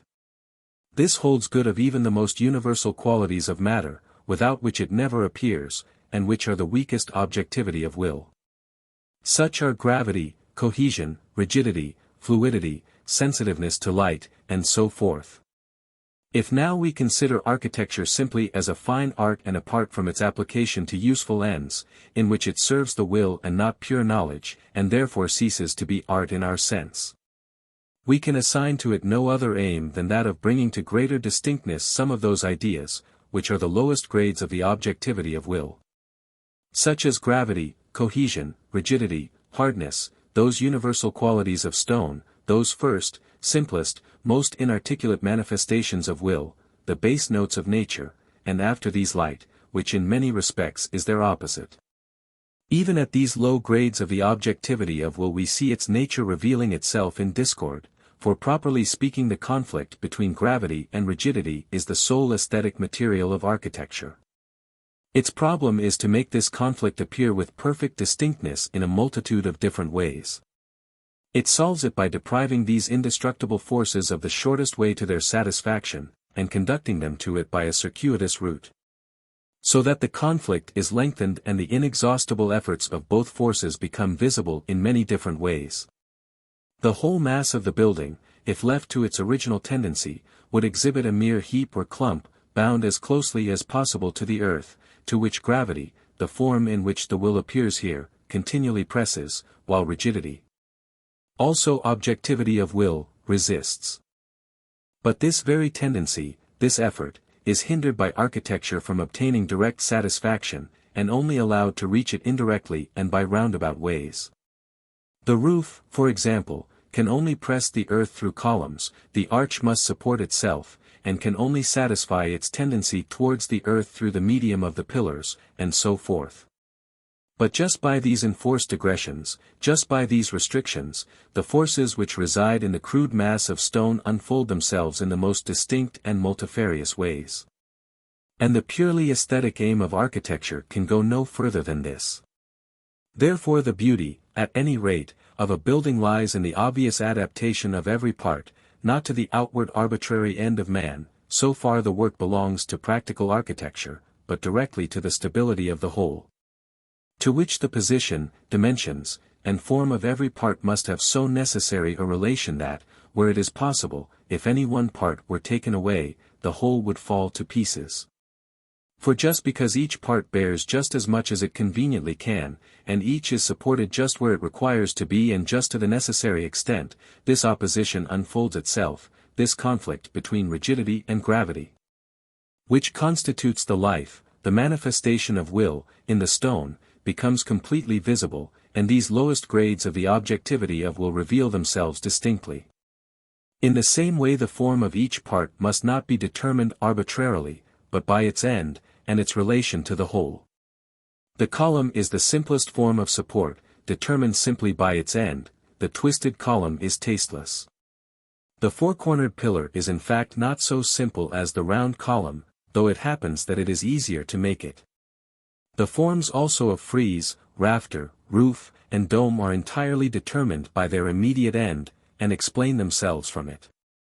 The decoration of capitals, and belongs to sculpture, not to architecture, which admits it merely as extraneous ornament, and could dispense with it. According to what has been said, it is absolutely necessary, in order to understand the aesthetic satisfaction afforded by a work of architecture, to have immediate knowledge through perception of its matter as regards its weight, rigidity, and cohesion, and our pleasure in such a work would suddenly be very much diminished by the discovery that the material used was pumice stone. For then it would appear to us as a kind of sham building. We would be affected in almost the same way if we were told that it was made of wood, when we had supposed it to be of stone, just because this alters and destroys the relation between rigidity and gravity, and consequently the significance and necessity of all the parts, for these natural forces reveal themselves in a far weaker degree in a wooden building. Therefore no real work of architecture as a fine art can be made of wood, although it assumes all forms so easily. This can only be explained by our theory. If we were distinctly told that a building, the sight of which gave us pleasure, was made of different kinds of material of very unequal weight and consistency, but not distinguishable to the eye, the whole building would become as utterly incapable of affording us pleasure as a poem in an unknown language. All this proves that architecture does not affect us mathematically, but also dynamically, and that what speaks to us through it, is not mere form and symmetry, but rather those fundamental forces of nature, those first ideas, those lowest grades of the objectivity of will. The regularity of the building and its parts is partly produced by the direct adaptation of each member to the stability of the whole, partly it serves to facilitate the survey and comprehension of the whole, and finally, regular figures to some extent enhance the beauty because they reveal the constitution of space as such. But all this is of subordinate value and necessity, and by no means the chief concern. Indeed, symmetry is not invariably demanded, as ruins are still beautiful. Works of architecture have further quite a special relation to light.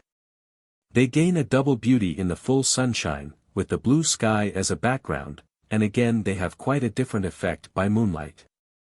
Therefore, when a beautiful work of architecture is to be erected, special attention is always paid to the effects of the light and to the climate. The reason of all this is, indeed, principally that all the parts and their relations are only made clearly visible by a bright, strong light. But besides this I am of opinion that it is the function of architecture to reveal the nature of light just as it reveals that of things so opposite to it as gravity and rigidity. For the light is intercepted, confined, and reflected by the great opaque, sharply outlined, and variously formed masses of stone, and thus it unfolds its nature and qualities in the purest and clearest way, to the great pleasure of the beholders. For light is the most joy-giving of things, as the condition and the objective correlative of the most perfect kind of knowledge of perception.